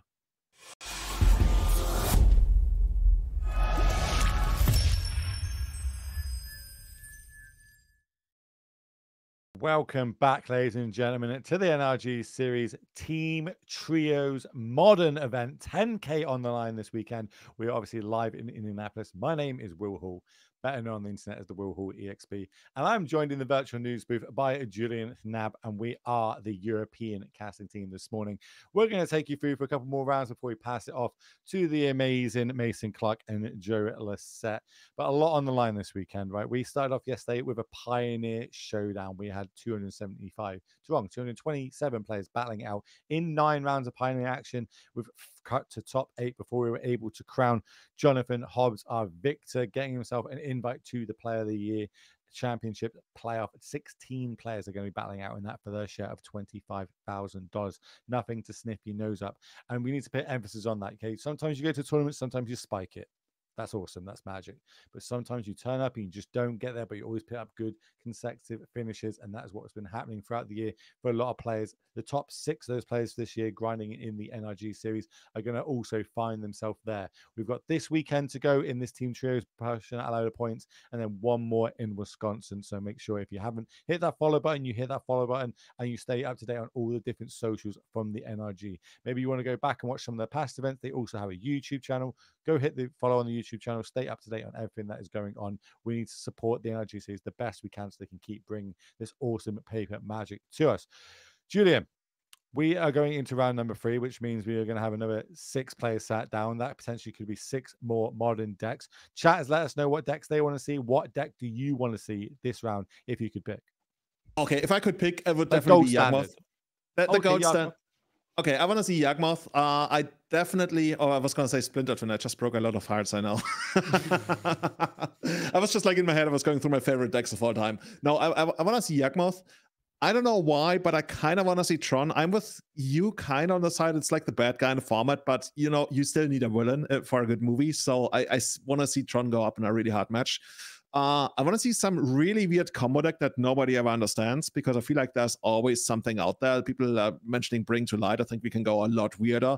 What else is there? I'd say Ursel Spells would be up there. I'd be surprised if someone brings Ursel Spells. I was going to say maybe Titan. Like, people who know their way around Titan, that's always an amazing thing to watch. Maybe even Titan against some kind of control deck, because I think that's where it can really shine. And honestly, okay, I don't know, maybe that's weird, but I kind of want to see some good old-fashioned Burn. Just like Burn in its purest form, going up against whatever the latest tech. I'm actually not sure how good the matchup of Burn against the problem with Burn, maybe? So the thing with Burn is, if you don't prepare your 75, there's a chance that you could face Burn you're going to lose to burn, right? Like if people don't come prepared for it, you're going to lose to it. When they come prepared for it, if you're on the burn side, you're going to have yourself a real hard day. And that's modern, right? That's why we love these big alternate formats, is because there's so many different decks out there. There's so many card decks, and the right day can win a tournament, take it down. Not just tier 1s, but tier 2s, even tier 3 decks, if you like to categorize them that way, can take down big tournaments. They just need the right run or against different pairings that can happen. Sometimes you can just dodge the evoke deck all day, or sometimes you will be played against the evoke decks all day long. And Yawgmoth obviously famously has a pretty bad matchup against those evoke decks. I'm getting word in my ear that the players are sitting down, getting ready, shuffling up. So we're going to find out which players are battling it out and which decks they have brought for today. So we're getting our playing screen. Looks like we've got Cliff versus Sean. They're looking at the opening hands. I'm going to go out on a limb here, and I can't get a good look at it. So you're going to be with us, chat. Let us know if you can ping which decks are out. We might have a bean mirror. That is where I'm going with. Fancy name. You need a fancy name for a bean mirror. Like what do you call it when everybody brings beans to the table? Okay, yeah, it's definitely going to be on the right of our screen. What about on the left? There's not many decks. Well, there's a couple of decks to start off with triumphs, but we might have ourselves an Omnath mirror here, ladies and gentlemen. So if we do, make sure you sit down, strap up, because this is going to go on for a little while. But we do have the ability. We've got some power, me and Julian. We can flex on that, and we can move to the other tables if needs be. If this one looks like it is going to be going super, super long. But first, we need to confirm that not everything is solid. I do believe it is a bean deck on the left, as we see up the beanstalk brought to the front of the hand. What is that deck on the left? That is what I need to try and find out. It says Beans Control right now on the screen, but we are still adjusting that. So chat, if you want to help us out, complete the puzzle, definitely let us know. If it's a bean mirror, I'm going on the edge of we just go to table 2. But because this is going to go no matter. I'm pretty sure this is a beans mirror. Is there any way that, like, in classic, let's say, Merkle stacks, sometimes the matches would go long, but they would get decided very early on, like by counterlock top? Is there anything in Beans mirror where you, like, if you get the upper hand early on, you, like, run away with the game 20 turns later? No. Oh, okay. This is going to come. This is going to be a long game. If I see up the beanstalk hit the battlefield now, Sam, I want you to take us to table 2. And we'll go to table 2 right now. Okay, table 2 coming up. Against this seems a little bit better. So this is what we've seen. Everyone, we actually chat what you wanted to see, and I saw a lot of people asking for scales. We have granted your wish. Here is Hun Scales versus, I believe it is going to be. I'm going to go on a bet that it's Rakdos Evoke. Yeah, it's Rakdos Evoke versus Hardened Scales. And then at the bottom of my screen, we see that there is Golgari Yawgmoth, Let's Go, versus Living End. That in itself can be a pretty interesting matchup. But, we're going to test ourselves with some math. We see a Hardened Scales already on the battlefield. That is what the alternate art of that card just got printed in the Wild Owl Drain set. That's why you see the Walking Ballista come down with 2 counters on it, because Hardened Scale is the namesake card of this deck. Whenever a creature will end the battlefield with a +1/+1 counter, and is with an additional one. So I was told when Hardened Scales comes down on the first turn, the deck is actually too good for Modern. And if it doesn't come down on the first turn, it's not good enough for Modern. Is that a little bit too much of a simplification? No, I 100% agree with that. I believe once if they have a turn 1 Hun Scales, it's going to be a super hard game to try and fight and win. If they don't have it, it's kind of just a weird dawdly deck that's going to fight. As we see another Thoughtseizes come down here, we've got a Ancient Stirrings and double Agatha's Cauldron. So we're going to get rid of one of those that Ancient Stirrings. Agatha's Cauldron is going to come down either way, but next turn, because there's 2 copies in the hand, and potentially we might be able to see how powerful this card can be. Yeah, it's on its way to a multi-format all-star by now. There are tons of different combos enabled by it. You already told me about how you can turn all of your creatures into planeswalkers with that, even, right? If you remove let's say a Grist or something. Yeah, Grist is just super powerful, basically. Overall, it should even be like all by itself should be decent against Scam, right? I guess it's kind of hard to keep up the mana for the activation and all the time, but I would feel like Adams is going to be really happy here, right, with that kind of opening. Yeah. They're going to be all over this as we're going to play. Yeah, this is a kind of one from Modern Horizons 2, I believe this came in. It's got a lot of different text on it, and especially because it is a legendary. I'm trying to remember the name off the top of my head as I quickly try and cover it up. Something wasp. It begins with Z. I can't remember that. It's like Sabas. Zabas, that's it. Zabas, the Glimmer Wasp coming down. There it is on the screen for everybody to see. It is a 2/2 because remember it does end with a +1 additional +1/+1 counter. Has modular 1, which means when it does, we can move it across. We can pay 1 red. We can destroy target artifact you control. We can pay 1 white. We can give it flying until end of turn. But more importantly, if a modular trigger would put a 1 or more +1/+1 counters on a creature you control, you may put +1 counters. It's got a kind of its own hardened scales effect built into it. If it becomes later game and we start getting some of the the big hitters on the battlefield, mainly Arcbound Ravager is the bigger modular one that can kind of float back and forth here. Yeah, it's kind of funny, right? When you look at this card without any knowledge of competitive Magic, you're like, I can play a red to, oh great, destroy target artifact you control. Like, why would I ever play this? But after going up against this, it can actually be quite annoying, right? Because you can trigger the modular ability of other creatures by sacrificing them to the Wasp, and then you get the additional benefit of the triggered ability, or the modular ability of this one, as well as the hardened scales. I think whenever I see scales on screen, I feel like, put your hands up once you lose control of everything that's going on, because it's just like completely out of control, especially once you're eventually able to move all of the counters over to a walking ballista and then shoot the opponent. Like, I've seen games where literally there was like a single attack for like 10, and then the walking ballista shoots for another 10 and the game ends in a single swing. It's kind of scary, honestly. The problem I have with this deck when I see it on camera and play it myself is working out what triggers the stacking. Because obviously we've got the Hun Scales on the battlefield, we've got the Zabath on the battlefield. If I now sacrifice the Zabath and pick the counters across, do I get the Hun Scale ones and the Zabath ones? Do I only get one of them? It's a deck that rewards you for picking the timing and grinding with it, which realistically, that's Modern in a nutshell. If you spend the time on your deck, you're going to be able to work it out. We see players like Nikachu piloting things like Merfolk to a really good finish in a lot of different tournaments. Not something people classically call a tier 1 deck, but he just knows how to play that deck. He knows what his role is in different matchups where he's battling it out. But no cards in hand now. We're living off the top of our deck. Shadow Spear is a nice one to find off the top. That's going to let us gain a little bit of life potentially later on down the line.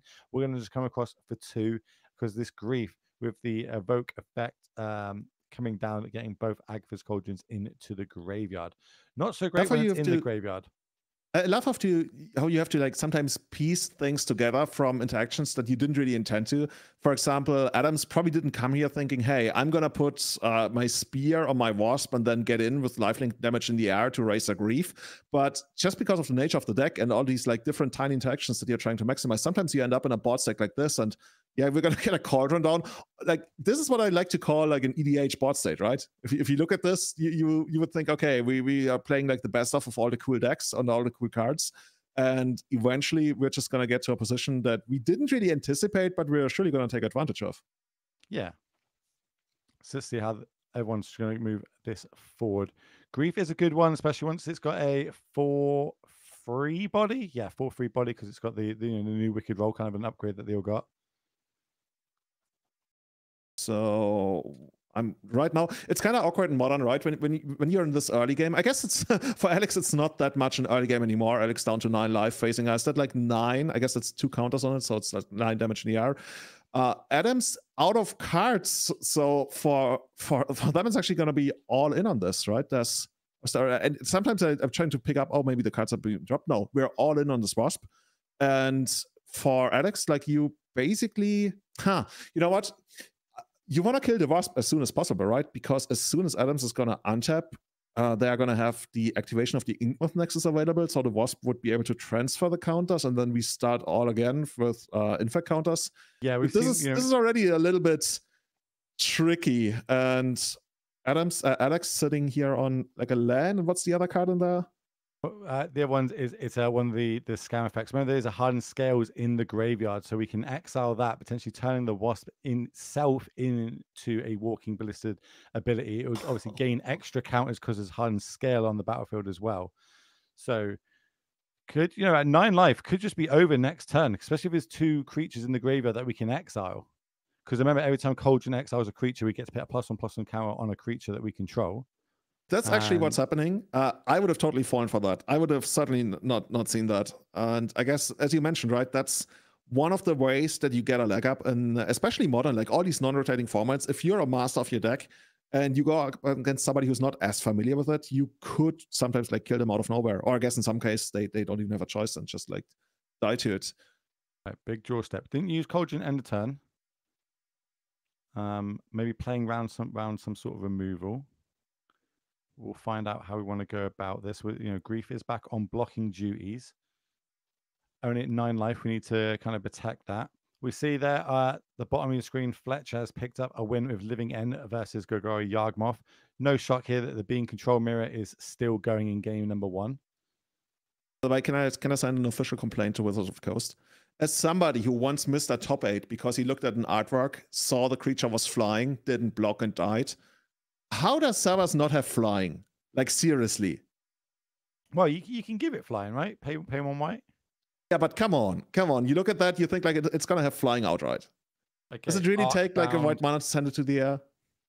This is a big draw. Arcbound Ravager hitting the battlefield. So again, 2 counters on it, but we've got the ability to start sacrificing if we need to. Now things like Inkmoth can be a lethal kill moving forward. Here's the Walking Blister being exiled. Means we put a +1/+1 counter on either of our 2 creatures. Which and I guess that makes it like a 2/2 basically. Yeah.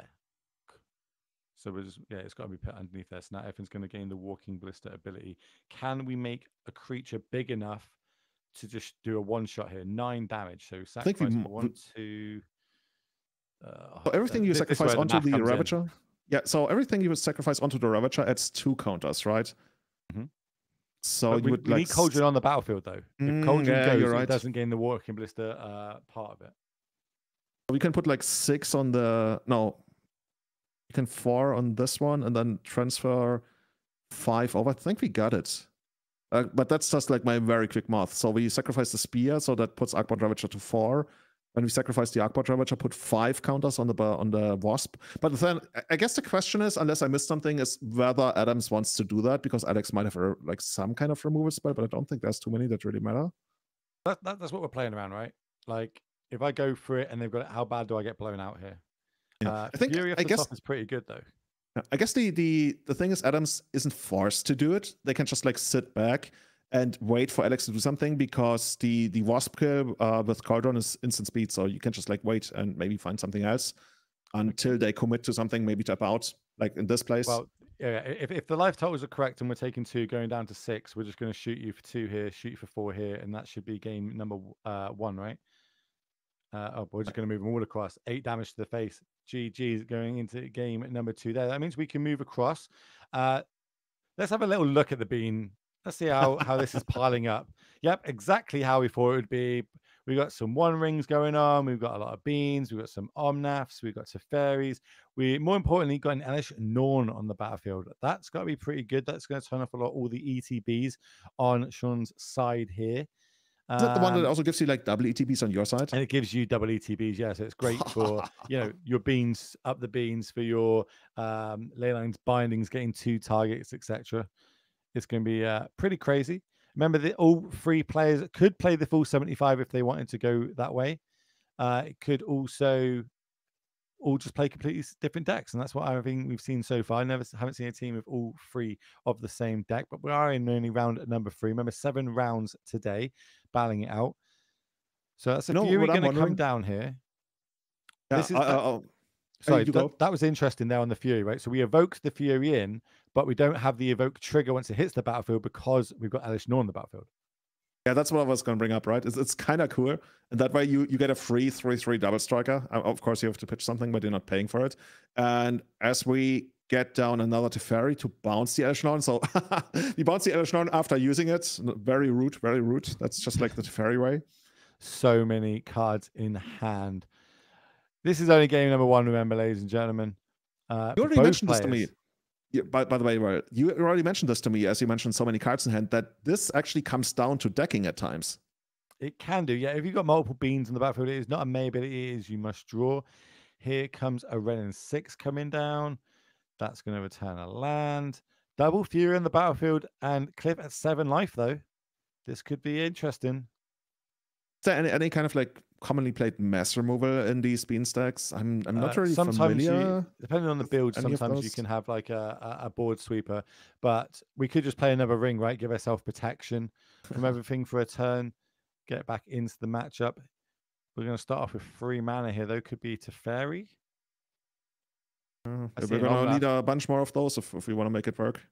Ideally, we get something that takes out something on the other side of the board and presents a blocker. Because if you just like try to trade 1-for-1 here, I think it's not gonna work. Okay, so while the draw trigger from Omnath is on the stack, we're going to exile a white card from our hand, play this Solitude, get it out of there. They're going to gain 4 more life. We get to obviously draw a card because Bean is still on the battlefield. And that's what I mean. Crazy, right? We're just looking at the hand. There's multiple Solitudes over there, so it's not actually like we're in any harm of dying right now, but we do have to fire them off on our turn because there is a Teferi on the battlefield. It's actually kind of crazy. Like both players are constantly recharging their hand, constantly redrawing free spells, like barely paying any mana, maybe for beans like we see here. And it almost feels like two non-magic combo decks going up against each other. I'm going to go say that we go down and look at the Yawgmoth matchup. What are you thinking? Oh, dude, I'm down. I'm always down. Let's do it. Let's see if we can get to table C as we go across. What have we got here? Living End, turning and burning, pitting, cycling creatures into the graveyard. That's something that we're always going to see. Yawgmoth on the other side, adding to the mana. We've got a Wall of Roots in play. Plus, we can see a Cord of Calling in hand and an Eldritch Evolution. Interesting to see the Eldritch Evolution still in the deck. That's kind of been cut in a lot of lists that you see published recently. But we're going to just start firing it off right now. We're going to try and cascade into a Living End. Do we have something like an Endurance? We can currently cord for 1, 2, 3, cord for 2, which famously 2 is not free. What are you gonna get here? Interesting. 1, 2, 3. Yeah. Interestingly, 2.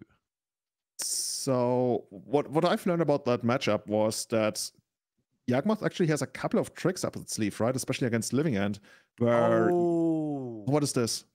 Okay, so this is interesting. This is one of the newer cards that has kind of started popping in. Instead of having, trying to find yourself a 3 mana Endurance, you can find this. I'm trying to find out the actual name of it because it's not a card I've ever really registered, but I know what it does. It basically stops Soulless Jailer. That's the one. Soulless Jailer. Opponents cards in graveyards can't enter the battlefield. Players can't cast non-creature spells from graveyard or exile. I remember with Cascade, the way it all kind of interacts and works means that it can't be played. So that's a great heads up play there. That's the main reason it's in the deck. It's on the screen for everybody to look at home. That is the turn that you needed it. It is a double-edged weapon, remember, so it does work for you as well as against your opponent. So we can't do some crazy shenanigans with it. So I guess the idea behind it is that while you turn off basically most of your combo, your opponent is completely shut out. So you're trying to win a fair game, and if they ever remove it, you might be ready to just combo them on the spot or something. Yeah, indeed. Welcome all the raiders from NRG stream, my fellow Super League host.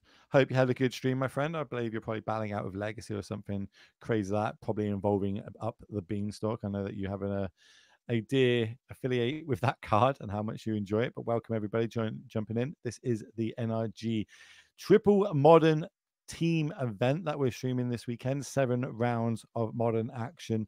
All 3 teams can play the same deck or mix it up however they choose. But there is going to be 10K on the line. You're jumping in now in where we see Yawgmoth on the left of your screen, battling out against Living End. And here comes another quarter calling for 1, 2, 3, 4. Okay, so we've got options. That must be Yawgmoth, right? 9 out of 10 times is going to be Yawgmoth. There could be a Shield Dread potentially, but no, we're going to see Yawgmoth come down. The card's just so powerful. It's really, really cool. Like if you're the first time I played with this in Modern, I was like, dude, I'm feeling the urge to actually make an EDH deck with Yawgmoth. I don't have one, but the card is way cooler than I first thought it would be when I saw it. I don't. And, Fletcher taking another look at this. My friend's got a Yawgmoth EDH deck, and it's like CEDH. Apparently, it's really good and really broken. It's good enough for CEDH. Crazy it can be. So, oh yeah, he wins a lot with it, I believe.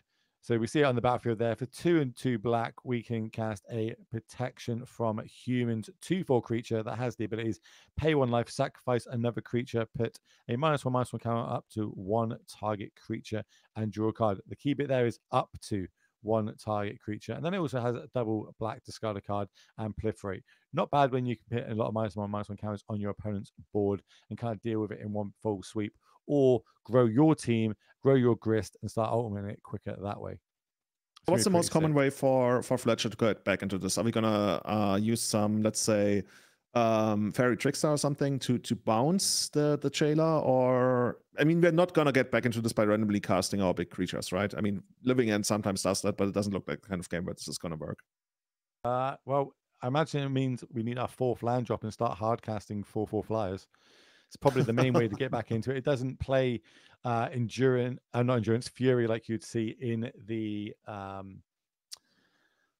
Rhinos list that we saw in the earlier rounds. This one we rely on things like grief to try and make the way out. We're more all in on our combo than being able to actually hard cast and win the game that way. But endurance is going to come down here off the Eldritch Evolution. That means in case the worst does happen, they manage to find a way of getting the jailer off the battlefield, that a Cascade could not happen into a Living End with great effect.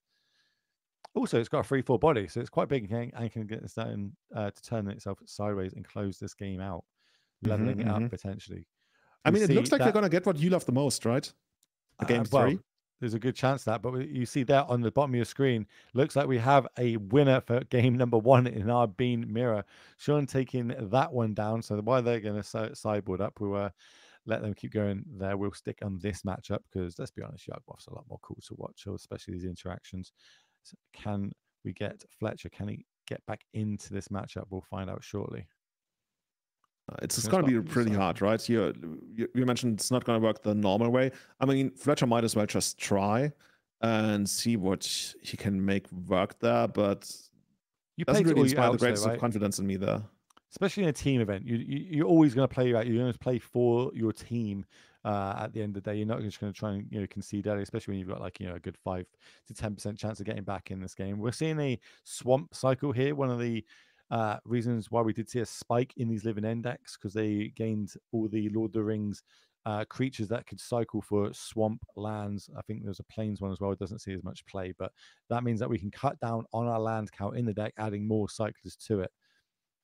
And that's also the Ent one, right? The 5/7 or something, if I remember correctly. I think the one in the grave, yeah, and the Ent one, yeah, the Ent one and the Troll are the main ones you see played in the Living End list. The Cave Troll, when it comes out of the graveyard, is pretty big. Here comes a Brazen Burrow end of turn, bouncing the Jailer back to hand. That gives us a 1-shot chance to potentially resolve a Living End, which on this board state could be pretty harsh. Let's have a little look. Well, it's also going to depend, right? Now that Rodney actually has that Yawgmoth, there's an option to basically sacrifice a bunch of your creatures. Whole board. Yeah, and then you get out of it back. Like, there's still a chance that Fletcher has enough to still come out ahead on that exchange, but right now, I guess I favor Rodney. It's kind of awkward, right? You kind of also want to bounce Yawgmoth and then see what Rodney does in response, but you don't really have the mana to make all of that work on the same turn. No, I think you're right. So in response to a Living End, we would sacrifice our whole board, draw a bunch of cards. But if we've got the ability to do it on our opponent's turn, I'm pretty sure we do it on our opponent's turn, and I think the Fletcher agrees with me here. Untap, tapped off our deck, draw. Keeping them close to the chest, not letting any of us know either. I guess if Fletcher was gonna bounce that Jailer as he did, there must be a plan behind this, right? So he must feel confident that if he goes for a Living End here, it's gonna be good enough. Otherwise, you just like let this come down. Yeah, and he goes for it straight. This is the line I think I would have played as well, and I like this. Before combat, we might see a response here. There's no instant speed ways, I believe. Unless there's another endurance in hand. We're going to start flipping cards off top of our deck.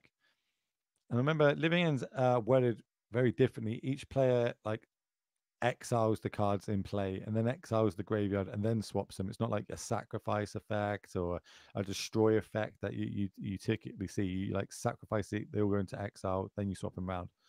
Ooh, and there's an endurance to fight over this. There's endurance and it looks like subtlety, right? Fletcher, does Fletcher have subtlety? I believe so. Pitching another one. An endurance and then the subtlety on the endurance. Do you want to put it on top or bottom of your deck? Be interested if this is resolving. Okay, we're sorting the stack out here for everybody at home. So this is on the stack. I'm casting Violent Outburst in response. That's going to cascade into the living end. The living end is going to be cast. Then it's going to be the endurance, and then it's going to be the subtlety, and then the subtlety is going to go to the graveyard. And you can redraw the endurance here. Yep, we can sacrifice the creature, draw a card.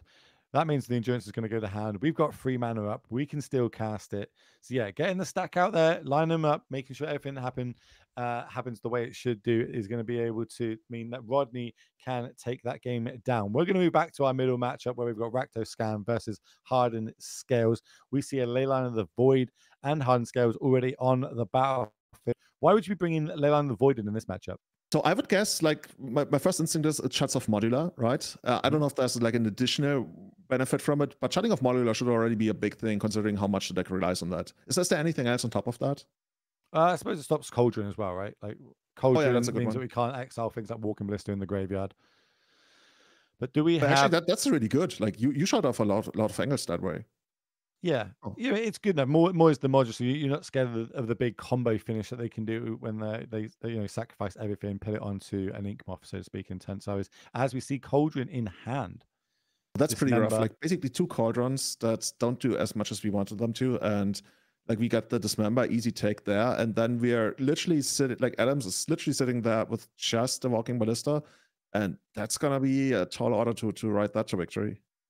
Yeah, it's going to definitely be an uphill battle. Not out of the realms of it, though. The deck is pretty crazy in how it can be. Here comes the 1/1 with Ward. Patchwork Automaton, I believe. That's it.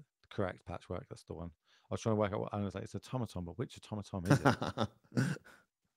There are so many. Okay. Well, it's one of the newer cards that sees play in this deck, right? Because it can get pretty big pretty quick. Because whenever we cast an artifact, we get to put a +1/+1 counter on it. And with Hardened Scales on the battlefield, this can go pretty big, pretty fast. So it is kind of we need to deal with it sooner rather than later before it grows too big. Yeah, and also if you make it so that you get Soul Quadron going on at some point and you give the Walking Ballista ability to this guy, you can shoot the opponent like in a single turn once again. Like very explosive way to play the game with this one. Here comes Fable the Mirror Breaker bringing along a Goblin Shaman token. We'd seen this a lot yesterday in Pioneer. We're seeing it quite a bit today in Modern already. Super powerful enchantment. You know, if on paper, when this got printed, if you told me this was going to see multiple play in multiple different formats, I would not have believed you. But who am I? You know, it sees lots and lots of play in different formats and is super powerful in all of them. We're playing our hand out here. We might as well play the Cauldron out so we get a +1/+1 counter. Remember, that is going to be 2 because of the scales on the battlefield. And this is what I mean about it going kind of over the top. This deck being super, super powerful and explosive at times, even with a Leyline on the battlefield. Because we can still target our opponent's creatures in the graveyard if any do go in there. Is there anything interesting that we could steal? Like basically, not steal, but the scam effect, right? So they have to enter the battlefield before they the graveyard before they bounce back. So having it on the battlefield means that we can shoot it while it's in the graveyard and potentially add more counters to our creatures. Oh, that's smart.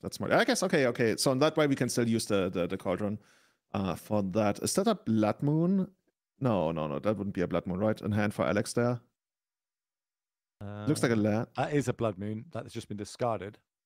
Okay. That's one of the newer art ones. Fury and is that Colligan's Command? I believe that's a Colligan's Command. Now that's a good one in this matchup, right? Because it has a shatter effect as well as a shock effect attached to it. The only awkward thing is we need to pay the Ward too for the Automaton, so I guess we can really only try to go after the Ballista there. Well, no, because we can attack, right? We can shock this in, attack, get a treasure token. That gives us the 5 mana that we need. Yeah, if we want to spend all of our mana, yeah. But okay. Alex has something to say about that. That's a huge play there. That's a huge read where we kind of got punished for playing our land first and shocking it before going to combat. Because now we've got the extra mana, it doesn't really do anything. But if we went to combat, generated the token, yeah, sure, you block it against chumped, whatever. Then I play my land and chuck it in. I have access to 5 mana. But because we did it first, that lets us think, okay, you must have something that you want to cast. And, you worked out that. Super heads up play there. You're like, sometimes you're oozing a little bit of information here and there, and if the opponent picks up on that, they can really punish you for it. And yeah, I mean, there's a reason, right? Once players get to an intermediate level, we always teach about like first you attack, then you play the land unless you have to do it otherwise. And slight mess up here, and yeah, Adams very heads up, punishing that play and getting the turn just passed back to them. Looks like it's actually really impressive. Like, if you think about it, like how much of a big brain play line that was to get that read and actually have, the guts to go for it. Because now there's no Walking Ballista, which is obviously one of the cards that we want on the battlefield, so we can close down the game even quicker. But that's super heads up play, really, really smart, intelligent line there, high level magic. But how can we adapt our board and move forward? Also, really interesting. These kinds of plays I see out of people who have played certain matchups quite a lot. And then they already know, in this position, what are the cards that matter the most to me? Oh, they are 5 mana. Oh, the opponent just demonstrated they're about to go to 5 mana. Okay, let me try to stop that. Because there's also a reasonable case to be made to like not do that, right? Because if Adams draws a land, they can get the ballista to 4 and to 6 and stuff. But they were like, no, I have to take this out. 5 mana is the problem zone, so let's just not do that. Okay, you got a Hangerback Walker here. We grow our automaton even more. Like, dudes, what do you think? How big is this thing gonna get? Are we gonna get a 10-10 at some point? I was working out what was happening there. So we played the Hangerback for 0. So it triggers, goes to the graveyard, but more importantly, we gain 2 extra counters on the patchwork. So now we're looking to play another Cauldron, which will make it 6. Or 7 power, sorry. I mean, it makes sense, right? The Hangerback Walker, we are not going to get the triggered ability through ley lines, so we're really only using it to pump this one. And okay, that's it. That's enough. Like, literally playing that land on that turn in that sequence end up costing the matchup there. So, but that means we get to go down to our Yawgmoth matchup, though. Let's have a little look, see what's going on down here. If we're starting off with a Dryad Arbor, it's not going well. That's what I'm going to say. Dryad Arbor is not the land you want to be starting with on turn number 1, but you kind of know it's safe playing against the Living End deck. It doesn't have a Fury or any sort of dead gone effects in it. That is more for the Rhinos list. So we're going to play into the Wall of Roots. Wall of Roots is going to get a -0, -1 counter and bring along with it a Young Wolf. Young Wolf is going to hit the battlefield. Do we? Young Wolf. It's one of those cards. You got it in there, right? It helps you with like enabling combos, getting some like it's also like just fodder for your sacrifice creatures or even Yawgmoth. But overall, you're not too thrilled for this to be your second turn play, right? I guess you still set up for a decent turn 3, but as I say that, Grief comes down. It's probably going to take out your payoff in this case. Okay, I guess we got 2 payoff spells in Yawgmoth and Court of Calling. Yeah. What do you want to hold on to here more? I mean, assuming that we get to keep one of those, which is like not guaranteed. So they're both awkward here, right? One of them can go find a way to stop my game plan, as in things coming back from the graveyard. The other one can pit the whole board back into the graveyard, so when a Living End resolves, it all comes back. So it's kind of weighing up what are our options here. How do I want to kind of battle around this? What's more likely? Working out your opponent's game plan with mana. Do they have enough mana to be able to cord for Jailer next turn? Let's work it out. So that we go untap, play land, play Wall of Roots. Yeah, we've definitely got enough to go get Jailer in our opponent's turn there. So I think it's like 6 of one, half dozen of the other in this situation, unless we've got something like another Grief. But once we're casting a Grief, exiling the other Grief, it can be rough. We could go take the chord here, play land, Cascade, get back the Grief from the graveyard. If we have a way to be able to Cascade this turn, I can see taking the chord in this scenario. But there's a good chance, I guess, we're gonna get that Grief again. Then again, if we actually had the opportunity to get Grief back, we might have already done that on the last turn, unless we drew like one of our Undying effects. So there's some kind of read that you can have on Rodney's side that the Grief is not gonna come back. Oh, one point out there, only 1 black mana, so we can't play the Yawgmoth unless they drew a black source. So looks like we didn't find one. Even more reason to get the cord there. And now is, do I want to play my creatures out into it? Do I want to play another Wall of Roots? Because there's a good chance if a living end resolves, I'm going to lose my board. I think I hedge towards I would. Like, I'm like, they obviously, if they've got the land drop and they've got it, I'm not winning this game anyway. Look at all the creatures in the graveyard already. They're going to be tearing my hand apart no matter what. It's going to be super hard to get back into this because Dried Arbor is also a creature. So you're basically saying you wouldn't bet your entire game on that Yawgmoth getting there? So you're happy to run out your additional creatures? Don't get me wrong, I've won a lot of games from Yawgmoth Beatdown, especially with Pendlehaven on the battlefield. I love that this deck now plays Pendlehaven. Works out really well with things like Bowmaster, Dried Arbor, etc. As you see pull to the front here, moving away from the lands. Thanks, Captain Steve, for that little rules interaction that we see now. By the way, that's Blood Artist, right? Yep, that's a blood. So I was told that if you memorize like a 48-step combo, you can actually play without Blood Artist and still win the game, and that saves you basically that kill slot in that deck. But I don't know if that's how people. I'm not aware of that. I'm not sure if that's a thing. But it's a thing where you have like two endurances, and you shuffle your deck back every time, and then you literally get to a point where you can kill without having Blood Artist, or what's the other one? That's Human with Chainsaw. You can have neither of those instances. Yeah, there's basically two ways to kill with this deck, like Blood Artist, and then there's another one. There's a set in there. I don't remember. Chat will surely know it. But what's the combo? That's what I'm trying to work out. It's like, what? Okay, you turn and burn through your deck, but what's the win con? I'll have to look into it. Yeah, get back to it. I'd be interested. I love learning more interactions about this deck and how it works. Maybe you're talking about Hapatra. Hapatra can kill everything on the other side of the battlefield, but it's not a win. It's just Hapatra's the snake lady, right? Yeah, the snake lady, or poisons lady. Cutthroat is the other version of Blood Artist, and sometimes some people play Cutthroat to get around the one ring. Yeah. But there is the third land drop. That is what we did not want to see here on Rodney's side. Because now Cascade spells can be cast. Is it going to cast Sorcery at instant speed, though? That's what we need to know. I think we know Yawgmoth is top of the deck. Yeah, yeah, seen. So I would like to, and if we do this in the draw step and then we Cascade, we know there's grief in the graveyard. We're not even. We're doing it just during draw step. Okay, sure. I imagine it's draw step, right? So now it's in hand. That means we've got a target for our grief. That is, we know is going to be returning. All the battlefield's going to go, and unfortunately, for Rodney, they're just going to be left with 3 lands on the battlefield. I was wondering whether Rodney would be in a position where he just wants to put another -1/-1 counter on the Wall of Fruits on the opponent's turn, and then kill it on his own turn so he can get it back with Living End at this point, but. Maybe that's too cute. It's going to be marginal. It's going to be very, very marginal if this is relevant. I don't think Yawgmoth comes back, does it? It should. Oh no, it's. Get Living End up on the screen to read the text. I think it exiles. I think it should, right? No, the graveyard gets exiled and then comes into play, and everything else in play gets sacrificed. In play then? Yeah. Oh yeah. So if it's sacrifice, it would end up coming back.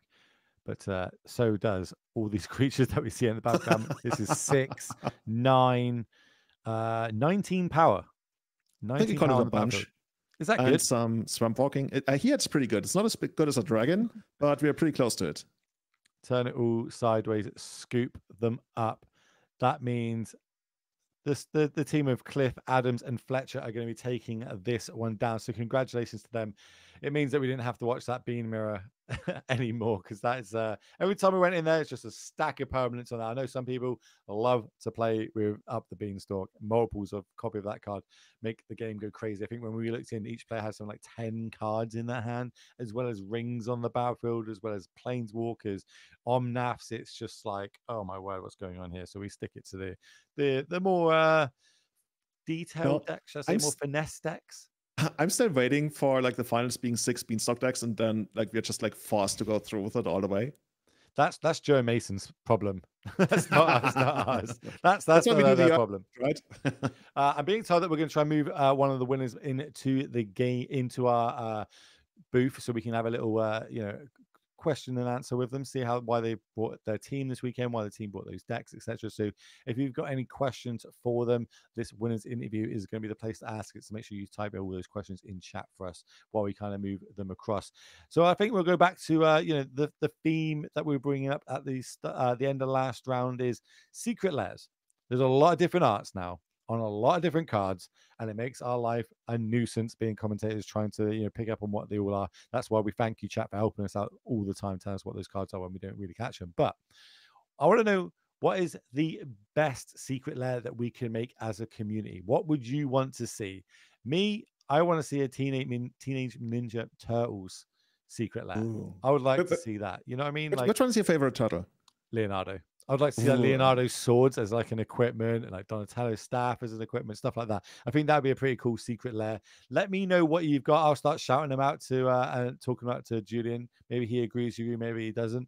Have you got any secret lairs, like a good one off the top of your head? I've got a very specific one, as we talked about this on my podcast the other month, and I would love to see a Monkey Island, the Secret of Monkey Island secret layer. Raise your hands in chat if you know what Monkey Island is, because I just heard that Will is not familiar with Monkey Island. Like, how is that's like serious? That's like a crime against humanity. Seriously, chat, back me up on this. Like Monkey Island, you people, about Monkey Island, right? Well, someone said Adore the Explorer Expedition map one. Literally, I have like the 2 original printings or like releases of Monkey Island, 1 and 2 over there. Okay, somebody, we got one hand in chat. Okay, you got one. That's enough. That's enough to mean that it's real. You didn't make it up. Monkey Island 6. See, okay, now people are slowly warming up to it. Yeah. But if you want to do something that's a little less niche, I guess at this point, I could see like Attack on Titan. I recently watched Attack on Titan for the very first time, and I've been in mad love with it, so I could very much see that. I don't know how it works, like licensing-wise. I mean, this goes down. Let's say that nothing. Yeah. That's like all that part of it. We can pick Dark what we Souls. want. Dude, do you see that in Dark Souls? I could see Dark Souls secret layer. Let's do it. I could see a Dark Souls coming out and being pretty good. Yeah, I'd take that one. We've got the 40k one, and I've kind of gotten the 40k a lot recently. That was so good. And Aladdin one where we see Ragavan as the Abu from Aladdin. I'm down for that. I could take a bit of that. That'd be pretty cool. That sounds like a great idea. Don't think we'd ever get that license from Disney, but here we are. I think we've got ourselves someone to interview. I get a winners one from our winning team. Adams, how are you doing? Congratulations on taking that down. It's very stellar performance, fighting through that ley line of the void to start off with. You know what I mean? Like that one coming in. What were your thoughts when you saw that? When they like, hold on, pre-game effects? So I asked about it up front because I was like, this is probably what's going to happen. Admittedly, one of the things that I've learned playing the deck is like, I see a ley line, I look down at my hand and was like, all right, cool, that's fine, whatever. There was a chance that if I drew like 2 Ravagers in a row, then I likely would have lost that game, but given the way my hand shaped up and what it looked like at the very beginning, I wasn't super concerned about it. It was a mild annoyance. Okay. Just a minor annoyance. Yeah. Dude, I was wondering, because Hardened Scales is, to me, one of the most complicated decks I've ever seen in Modern, and actually I tried to figure it out and like find a lot of lines yesterday night as I was preparing for this, and people constantly told me, don't even try. So I was wondering, have you been playing this for a very long time, and are you what they would call like a Hardened Scales master? Or 0 reps, just go into it blind? 0 reps and you bought scales? Yeah. Look, sometimes you got to look deep inside yourself and decide, I'm not respecting anyone else in the room today. Today's a scales day. So that makes my next question really easy.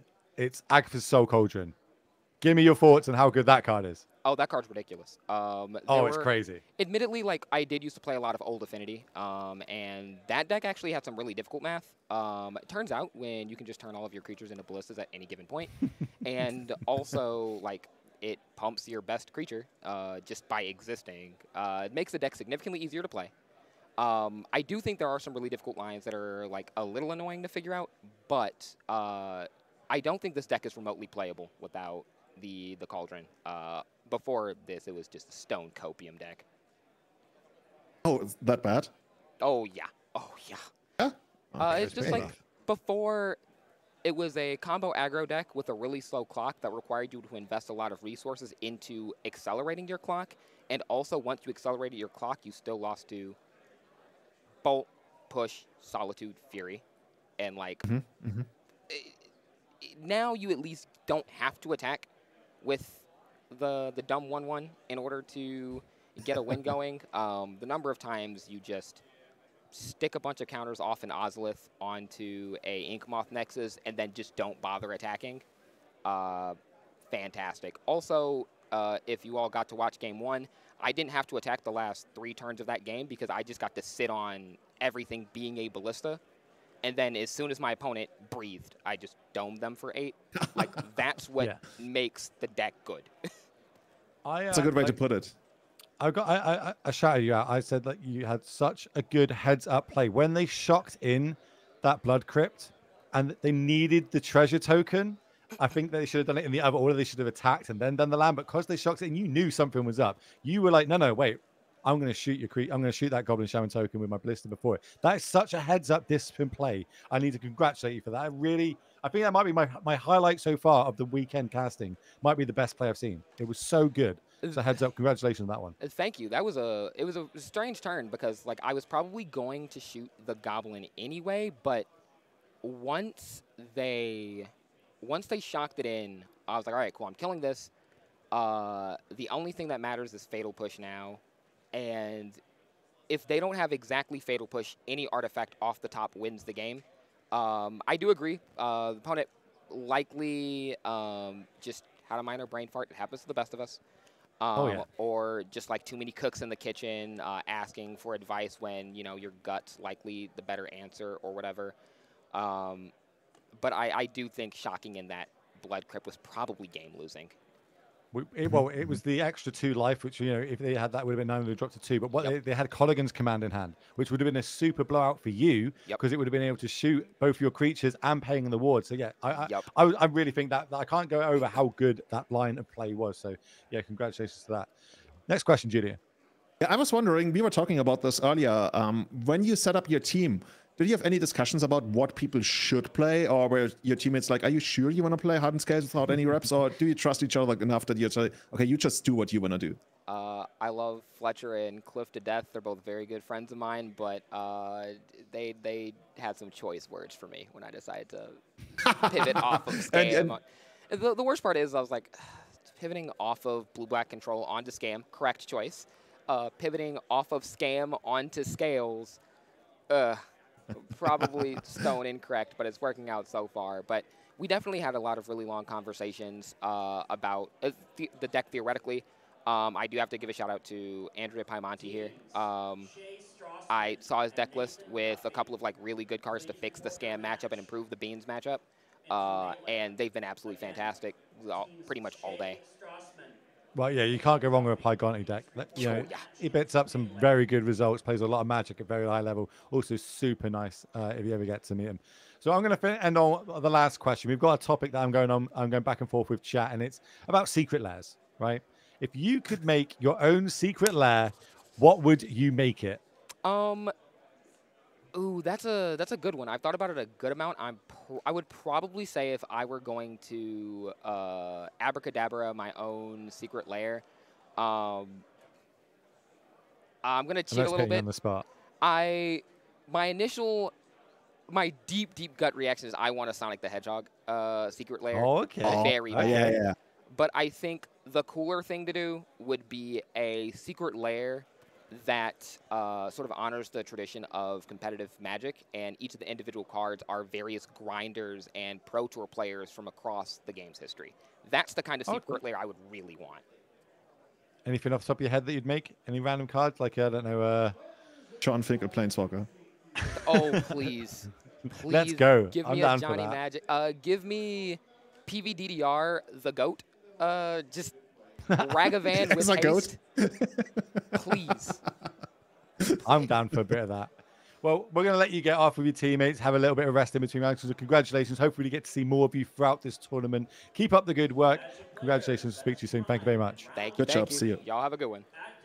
Appreciate it. Right, we're going to head back to the booth. If you are just tuning in, though, ladies and gentlemen, where have you been all weekend? We've been here battling out yesterday in Pioneer. Today it's Team Trios Modern. Yesterday we started 227 players, all battling out until we whittled it down to our final last player that managed to take it down this morning. That, of course, was none other than Jonathan Hobbs on his Rakdos mid-range list. But now we're battling out in Modern Team Trios, 105 teams. 3 apiece, that's 315 for everybody that's quick at math out there, battling out in the Modern 10K. We've got 7 rounds battling it out before we get to that top 8. We are the morning shift. My name is Will Hall. That is Julian Hobbs, and this is going to be the end of round number 3. So we're going to have a short little break while we swap the players around, get them seated for round number 4. Sit down, don't go anywhere. See you soon.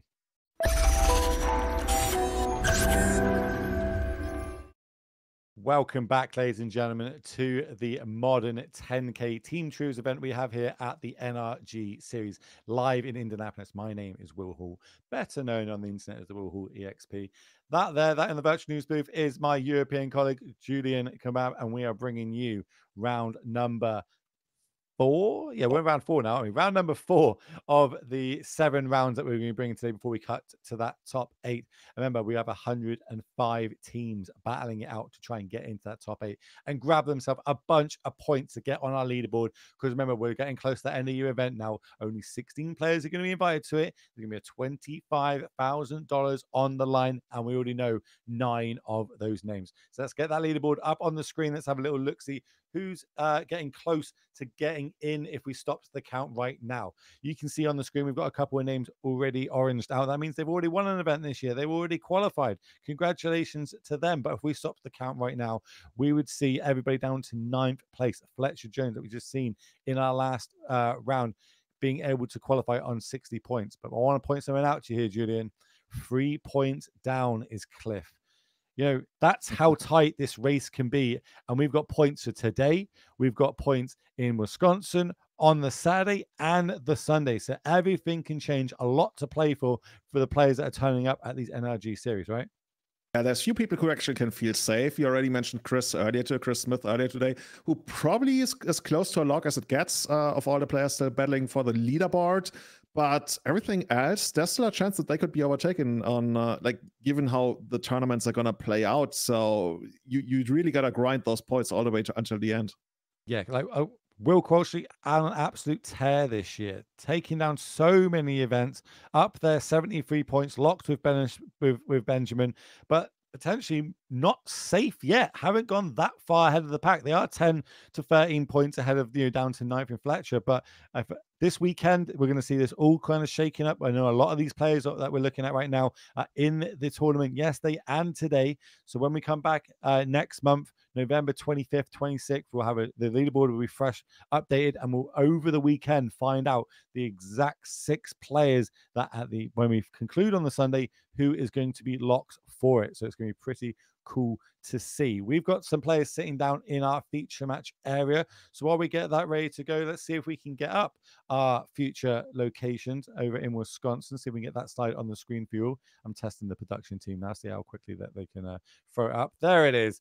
Over in Madison, November 25th and 26th. On Saturday, there might be there will be a Modern 10K showdown, but there might be a Will Hall playing in that event if I can work out my flights well enough.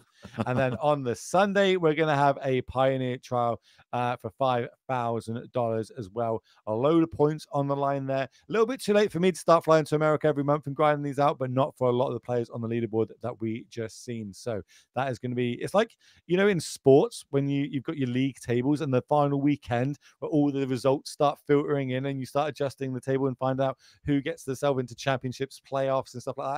That is what this weekend is going to be. It's going to be so sick to see, different players qualifying and what's going to be on the line, because that's how we can pick our feature match players going forward that weekend. But speaking of feature matches, we've got 66 players sat down ready to go. All of them playing modern decks because it is triple modern. So let's head down to the feature match tables and see what decks we are going to be battling it out in the NRG 10K Modern Team Trios. I was going to say, that's a pretty big deck. No, actually, no. Looks like we got some tokens in there. Yeah, that's what we're going to get. they need for this. Obviously, you want to put them face down. Don't want to give your opponent any information of what you could be playing. This is where I'd be trolling. I'd be getting out like Shark Typhoon tokens, Goat tokens, like sticker tokens or something. I guess they're not legal in Modern or something. You got any stickers in here that I could grab? That'd be great. But we're going to start off with Dylan versus Sarah. Not entirely sure what decks are on just yet, but, give me a card or two on the battlefield. I should be able to do that. Maybe even with the opening hands, we can have a little look. That looks like Evoke to me on Sarah's side. And on the other side, we have got, I don't want to say it out loud, but it looks like it's Tron. Is it Tron? Okay, dude, seriously, I want to see it in action. I know it's the boogeyman in a way. I'm not even sure if it's the boogeyman. It's just a thing that everybody hates, right? Except for the Tron players. It's going to be interesting to see what build they're on. So there's two sort of builds, right? And we're going to get a nice look at the hand now. Is it going to be the Team Handshake build, or is it going to be the more traditional green build that we see turning and burning? I think doing quite well in the hands of like Manguchi and players like that. It looks like to me, off the bat, this might be the handshake build. We see a couple of power plants in hand here. So I'm not a Tron player, and I'm pretty sure that's well known. What makes you think it's sure the handshake keep build? This hand. What makes you think this is the handshake build? What? Because it's got the one ring in the main. Oh, okay. That's a good one. That's it, it could be wrong. Obviously, this is closed deck tournaments. Everyone could build a deck however they choose. But we're going to go for the double grief effect here. So we get 2 cards. I think we targeted the one ring there again, which is going to be pretty good. Also, I suppose, chat point out, also this member in the main is very big on the team handshake builds. But you mentioned you question the keep, right? You're not sure whether they should keep this. I think you're meant to keep multi, get hit Tron. I don't think you keep a 7 unless you've got Tron or a way to get it. And we've got no green mana, which is the key bit we're missing to be able to get Tron online here. But, it's Tron at the end of the day. It doesn't matter what they have. They're just going to rip it off the top of the deck and you're going to lose either way. But maybe not on Sarah's side. We're going to come across with 4 points of damage. We're definitely doing the evoke part. This is what we want to be seeing. We've got a turn 1 scammed evoke creature, grief being that creature. So we get 2 cards. Our turn 2 play is a 4C, so we get to see what you drawn for the turn. We see it is another power plant, I believe, and then we get to take the Silver Scrying out of the hand. So, doing everything that we need to do. We're ripping apart the hand, hoping that we don't see Natty Tron on the other side. We do rip I don't know if that's a star or the other one. That's a chromatic sphere. Okay. Severe. Okay. Oh, I guess technically we got green mana now, a little too late because now the Silver Scrying is already in the graveyard. But at this point, what I like about Tron in general is, even though it looks like you can't really do anything, there's actually quite a bit of good draws, right? That give you Tron. It could be like a natural draw. You could draw like Seven Scrying. You could draw Ancient Stirrings that give you a pretty good shot. I'm not sure, like, what do we have left as the payout? Is that Ulamog? Something? Oh, yes. Well, they've got Khan the Great Creator, right? Khan the Liberator, Ulamog. Oh, I mean in hand right now. Oh, it's Ulamog Ceaseless Hunger. That's 10 mana, so we're still like very far away from that. Yeah, we are far off that one being cast anytime soon. But I think, like, if you look at Tron kind of like a combo deck, right? The first part is I need to establish Tron. Once I've established Tron, then I can just start top decking until I can, find some of my big threats in the deck. As we're gonna crack that star now, give ourselves some green mana floating, play that into an Ancient Stirrings. We see that card not only in Hun Scales, but also in the Tron list. So let's look at the top 5, put a colors permanent into our hand. This is a good way of trying to find the missing Tron piece. And I think I do see an Urza's Tower move to the front of that pile there. Oh, okay. So at this point, all we're looking for is like a castable payout. But it's kind of hard, like being down to 12 life, like about to go to 9. And there's a chance that Sarah, at least in the first game, is also going to have maybe, I don't know, Lightning Bolt, and then like she's been holding on to 2 cards that weren't cast last turn, which there's not too many cards you wouldn't cast last turn that are creatures. I guess if you got like 4 mana creatures. Well, yeah, it could be like some scam effects. Some of the Undying cards not very good in this matchup. We would have definitely seen Ragavan. Ragavan is an all-star in this matchup. Definitely not going to be a Blood Moon. I'd bet a lot of money that would have been on the battlefield by now if it was. But we're in the tank that you can see Sarah going through the motions. She's like, okay, right, so if I attack now, drop you to 8. How does the clock work? I know you've got an Ulamog. If you've got another tower, yeah, you're going to play that and probably can't win that game. Maybe we've got the option between like a Fortsies and a Fable this turn or something. We'll see how it pans out. This might be an all-foil deck as well. Where do you sit on foils? Do you like a fully foil deck? I like it when it's like old frame foils. I never grew fond of the new frame foils, even though there's like really beautiful ones. But when it comes to foils, I kind of want to make my entire deck foil if I can. Like I've been holding out on getting those old frame foil painters just because I don't want them to be the only foils in my deck. So yeah, I'm in a rough spot. I like some of them, but if I want to go all the way on foils. And I mean, that's not that easy money-wise. Same question to you, chat. Are you a foiler or not? Are you a magpie? Do you like foiling out your decks? Or is it just your EDH decks that you like doing? I personally own one deck in fully foil, and it is in fact both the green-blue version and the green-black version. Unfortunately, it is unplayable both ways. Oh damn, we've got some big boys in the chat. Hello, Tanner. Hope you're good, my friend. Jumping in, going non-foil all the way. Non-foils, yeah. Tanner's the boy. He knows what's going on. He knows what's going on. So we're going to fetch. We're going to play a grief. We're going to get a look at the hand. This is, I think we must have had at least a couple of options of what we could have done this turn, and we're going to go with. Let's have a little look, see what's left in the hand. I think that is a power plant, a mine, a. We know the Ulamog. What's that last card? Is it another? I think it's another power plant. Let me have a little look. See. Oh yeah, power plant mine. Is it no, it's not a worm coil engine, is it? No, I don't think it's. Well, actually, no. It might be. Well, you might be right. That might be a worm coil because anything less than 6 we could have cast last turn. So it makes sense if that is a worm coil. But what do we take here? Do we also we've got to work the math out here? So this is actually 7 points on the battlefield. Opponent 8. If they do target both griefs and kill them, that means the enchantment drops off, which is the final point of damage that would be needed. So. Sarah is going to take the worm coil. I must say I agree with that. I think that is the pick there. Hoping there isn't a tower off the top. That is a forest off the top. Yeah. So that's not good enough. That means, and with griefs having endurance, I think that's game. The only thing that people sometimes play, but I don't think it's in the deck right now, is Oblivion Stone that could get you out of this. But other than that, yeah, I guess Sarah just swings for the win. Pretty much. This will drop to 1, right? But that means the enchantment can't fall off. If the enchantment falls off, it dies. It'd be really nice if we had some sort of removal spell killing our own creature, so that happened. But here's a Dalfy Voidwalker, just adding another threat to the battlefield. Now, this has got to be good. We're looking, even an O-Stone wouldn't do it here. Literally, that Wicked Roll token is the game changer on basically any cards from the top of our deck. Even if we play Ulamog here, we target both griefs. They've got Menace. We still can't block, plus the Wicked Roll comes off. If we target the Wicked Roll and one of these griefs, there's still 2 lethal creatures on the battlefield. I think it's game, but we might turn and burn through the motions. We don't know the exact 75 that is in these deck lists because it isn't an open deck list tournament until we get to the top 8. So no harm in looking, especially in this team event. 1 ring, that would do it. 1 ring would make us protection for a turn. That would give us another turn. But we wouldn't even get to use it, right? Because otherwise we die to it. Don't care about the drawing cards bit. It's giving us protection for the turn. It's basically a fog effect at that point. And then there's like some more, I don't know, there might be some crazy chance of us double spelling with an Ulamog or something. It's anyway, we're a long way off that. We're going to have to look at these top 5 pet colors permanent into our hand. Having a little look here. Is it a Trinket Mage in hand? No. I thought, like, I was like, I haven't seen this card in like 15 years. I'd be very surprised if it was. Yeah, I mean, yeah, it's a blue card. Like, I must have missed something there. Okay, I almost want to say I saw one, but there's no way. Oh no, it's something else. Okay, yeah. That's Ulamog at the front of the hand. Yeah. So we're going to crack this relic to basically pay 1 to play it, play 1 to crack it, draw a card, exile both graveyards.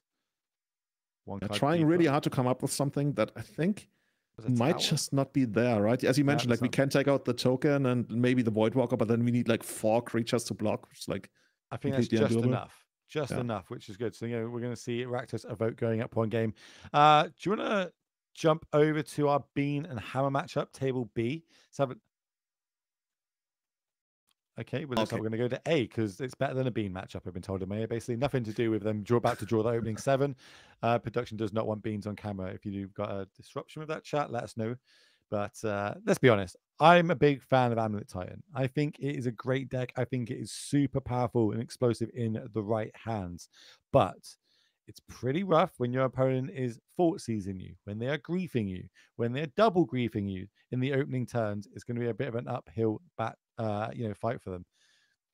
It's probably also going to get harder post-board. I would guess that Rakdos Scam, if they have Blood Moon, they would bring it in against Amulet Titan, shutting off most of the deck. And I think we've also seen that at the Proto, right, with Dom Harvey playing it. I think he was almost like completely shut off from Blood Moon at some point, where he I think he mentioned he built his deck in a way that he doesn't have as many ways to answer it. I guess there's Bosicho in there as a way to take it out, but we'll see how Cheston is going to open up this game. You already mentioned like discard spells early on could like be a big problem for you, but other than that, I think Devin would just like be sitting back and doing the Tron thing, getting Amulet down, which is somewhat hard for Rakdos to remove, but in the first game, looks like Cheston walked away with the game pretty quickly. Let's have a little look. We're looking at opening 6. I think we see that might be an Evoked Fury in hand, which again is kind of the other side of this deck, right? We talk about Grief and ripping your opponent's hand to pieces, but also being able to kind of get down a 4/4 double striker on turn 1 can close out the game pretty quickly. We're going to see an Abundant Grazer come down and bounce back that Besager in hand. Here is the Fury that I was literally speaking about. Fury, Ditch and Fury, or what? Ditch and what? Depending on what language you want to talk about that in. And here is the Scam effect. I think that must be one of the best things you can do in the first turn, right? Considering that Amulet Titan is basically kind of a combo deck. If you put basically 8 points of power onto the battlefield in the first turn, you must feel good about yourself. Oh yeah, this is why this deck is so powerful and one of the better decks in the format for months now. As we see a Dryad come down, giving us another land drop for the turn. It gives all our lands the ability to tap for any mana. So that means that can be tapped for green to play another Bundle Grazer, which means we can play another bounce land, which I believe is the Golgari Rot Farm, which then we can bounce back another card. So now we've got 5 mana. Titan can be coming down as early as turn number 3 here. That's pretty crazy. Like both, when you think about this is some of the fastest openings that these decks can produce. You get your 8 power on the first turn. You get your triple extra land effects on the second turn. And both players are ready to completely destroy the other here, as we get Ragavan, not the most exciting card to get down on the second turn here. Okay. And what is that? Ooh, that's Pithing Needle. You're gonna name the fortress, the Legion, the Boros, or what's it called? The land that gives double strike and haste. You can name Stronghold, right? Yeah. You can name that if you wanted to. Could also be naming the One Ring. Could also be naming something like what's the land that we can Sichu, but that's not the other one. Oh, Talaria West? No, we don't play that anymore. Oh, really? They still play Talaria West. Could be naming Talaria West. I'm going to go out on a limb and say it's not the One Ring, as that's just come down, and obviously we get to draw a card from it. So let's have a little look. Where is this going from here? I don't know. Can we get confirmation of what that's naming? Production. Be pretty interested in what it names. It could be Slayer's Stronghold. Besager is going to be the land for turn, so that means that whatever Pithing Needle is naming probably isn't too relevant, at least not in this current board state. Yeah. It's kind of funny, right? When you see Amulet, you gotta imagine like all the different lines you could take, especially once you have all these deck searches available. And I have so much respect for people who got in all the reps they needed with Amulet Titan and are really, really good with it, because I feel like this is not the kind of deck, even though we're probably going to have Devin in the booth like later on. He's going to tell us, oh, I just picked this deck up yesterday night. But I was going to say, like, this is not the kind of deck that you randomly pick up and just like play in a big tournament. But I guess you got to start somewhere, right? And okay, that's always the biggest hurdle to go over. Like, do I imagine myself playing this deck well, like half a year from now? But that's just modern in general, right? So I'm just getting word in my ear that the Needle named Besager. We saw that. I believe he picked up the name and just tapped the Besager. It's like, yeah, it's on Besager, which is quite good. Many as a heads play it towards a Blood Moon in hand, but we just cannot find our land at number 3 to shuttle this off. But then Blood Moon with a Dryad on the battlefield, the weird layering ability effects start coming in, so they can still tap for all the mana, etc. It's really start getting into the nitty and gritty of Magic. Then this is 4 mana being tapped. What's going to be 4 mana here? That's Talaria West in hand, but yeah, I guess. Okay, yeah, you're sure.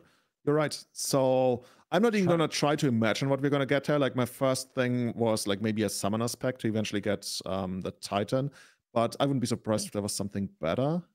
It's normally Summoners Pack. Sometimes you play Engineered Explosives, but you know, Summoners Pack, yeah, we see that put down there. So we're not going to fire it off this turn, I imagine, because we can't play a Titan with the mana we've got left available. But next turn gives us that option. Still got a land drop, I believe, this turn if we want to go that route. You know what I've always been wondering for a long time? I was wondering whether Magic should have something that's called a land drop token, and when you make your land drop, you pass it over to your opponent, so it's very clear who currently still has a land drop left. It's like a lot of extra time over the course of a tournament, so we're never going to see it happen, but I think it's very clean and a way to make it clear whether you can still play a land or not. I don't hate that. I like it when people print off tokens that say the different triggers of their deck, especially if it's like, you know, a heavy trigger deck where it's going to like, this is doing the trigger first, this second, this third, this fourth. When they start combo on, I quite like it when you see players really putting the extra effort into it. Here comes Vesuva coming down. That is going to copy. Didn't get a good look at what it's copying though. I would guess one of the bounce lands, right? It's the only thing that really. I would also guess a bounce land here, but I haven't seen anything return to the hand yet, right? So there's some kind of discussion about this. It looks like both players like raising their hands, or like rather shrugging. Maybe it's a bit of showmanship of, you know, oh, okay, maybe I can do something in response. How crazy, what's going on here? But curious what's here. Justin to say yes. It almost looked like Devin just like wants to pick up the same land again. Just like play a bounce land, bounce it back to my hand. Oh, is this a discussion of whether there's a land drop left? Okay, no, let's actually bring back that or introduce that land drop token. I'm pretty sure we haven't played a land yet this turn. I think, yeah, maybe that is what they're asking. It is going to. I think it's Golgari Rod Farm or something. Does that not mean we need to bounce something, or do we already bounce something back to hand and we missed it? Oh, I think maybe maybe the idea was that we replay. Yeah, I'm with you on that one. I'm actually not quite sure. Chat will let us know. Chat knows everything. That's the one thing about chat that is never going to let us down. They know everything, and they're never wrong. Even if they are wrong, they're still right. Isn't that right, Twitch chat? Like, why did we put all that money into inventing ChatGPT when we already had Twitch chat? And exactly. Why did we? We could have saved a lot of money there. Passing the turn back and just having to pass again. Not what Justin needs. I imagine we got a hand full of free drops. We can't get the damage in. Or one, because the ring obviously also gives us protection from everything, but also there's a 2/4 on the other side, so Ragavan connecting is not likely to happen, generating that treasure token that we definitely need. Oh, Ebola MTG is actually teaching us about what's happening here. So it looks like Vesuva came in as nothing, copying nothing, and then because of Dryad of Elysian Growth, it's still tapped for mana, so that actually gave us the mana that we needed, the untapped mana that we needed to cast the ring there. Oh, so instead, because we actually had one floating ability to have it come into play taps. Okay, big brain. And this is what I mean. I think this deck is so powerful, but so few people actually know how to play it to its potential, how crazy it can be. So hats up, Twitch chat. Never let us down. Didn't have faith in you. But here comes a Primeval Titan. Don't have an amulet on the battlefield, so no real way to give it haste just yet. But we do get to see the kind of the plan B. If we're going to long game, we get to see a Valku come down and start generating 3 points of damage to every mountain. In addition, it comes, and that is going to be enough to scoop it up, taking us to a game number 3. Valakut, pretty good. It's a pretty good card when all your lands, and especially bounce lands, are going to be counted as mountains. So we're going to just jump back to the booth for a minute while we sort the cameras out. I'm going to go back down to one of our matches. Obviously, we've got lots of them to pick from because this is Team Trios Modern. That means 6 different players in our feature match, all playing Modern. Could be the same deck, could be different decks. I really am interested if one team turned up with all 3 of the same but maybe there's I know there's a big Hardened Scales fan club out there, big Discord. Maybe they decided, right, who's going to this event? Let's all go. Let's all play Scales and just, sit there with our calculators working it all out, because let's be honest, it is a big brain deck. A lot of math involved in that. We're going to ask you, chat, what would you bring? So what modern deck would you bring this weekend if you were going to play in this? We're going to head down to table C to see what is going on in that matchup now. So let's head down there. While you all start to post in the chat what deck you'd want to be bringing. We'd be bringing your pet deck or the best deck. Yawgmoth straight off the backs by Maximus. Congratulations. You've won our giveaway of me shouting you out because I think that is a great deck to bring in modern metagame currently. As we're jumping into this, we've got a couple of Void Walkers. We've got a Fable the Mirror Break on the battlefield, but on the other side, we've got a Worm Coil. That means if we're in a racing situation, it can be pretty hard for us to yeah, fight it's through. actually going to be interesting. Those Void Walkers, you know, I kind of want to see a game state where you got your Void Walkers out, and then you thought these, let's say, I don't know, the biggest Ulamog, what have you, out of Dylan's hand, and then Sarah just goes ahead like, screw it, I let me cast that. I look at me, I'm the Tron deck now, something like that. Right now, they're kind of basically neutralized by the lifelink on the Wormcoil engine, so that's not really going to get Sarah anywhere. Well, we got one card in hands. Did you watch the Pro Tour? I watched most of it, yeah. When the event turned to Void Walker, turned 3 Fortsies you, and Kakano just flung the Ulamog at Jake, just like take it. I know where this is going. Really good high level bit of sportsmanship there. Both those players amazing. I love both of them. They're such good players. If you didn't catch that, I do recommend everybody goes and watches it on YouTube or probably on one of the VODs on Twitch. I love I love some kind of showmanship going on. Just I do. Take it here. Magic needs more of that. So what's happening there? We got the Karn coming down, minusing to get. I think we're not yet decided. It could be any kind of like huge payoff spell. I think that's the most likely thing that we're gonna get there. Is it gonna be like a second Wormcoil engine or something? I'm not sure. Also, the Void Walkers are gonna be able to take out Karn next turn, right? Yes, correct, because we can't block them because they have the keyword we don't see too much of these days, Shadow. Oh, okay. This is a little spicy. This means that we can copy, maybe potentially get ourselves another Wormcoil, paying 2 life and 3 mana for the Phyrexia Manamorph. I don't hate it. Like, it's going to be really hard for Sarah to raise 2 Wormcoil engines. I'm not sure if in the history of human civilization anybody has ever done that. But... Oh, Twitch chat's done that. Yeah, Twitch chat's always done in the that. same game.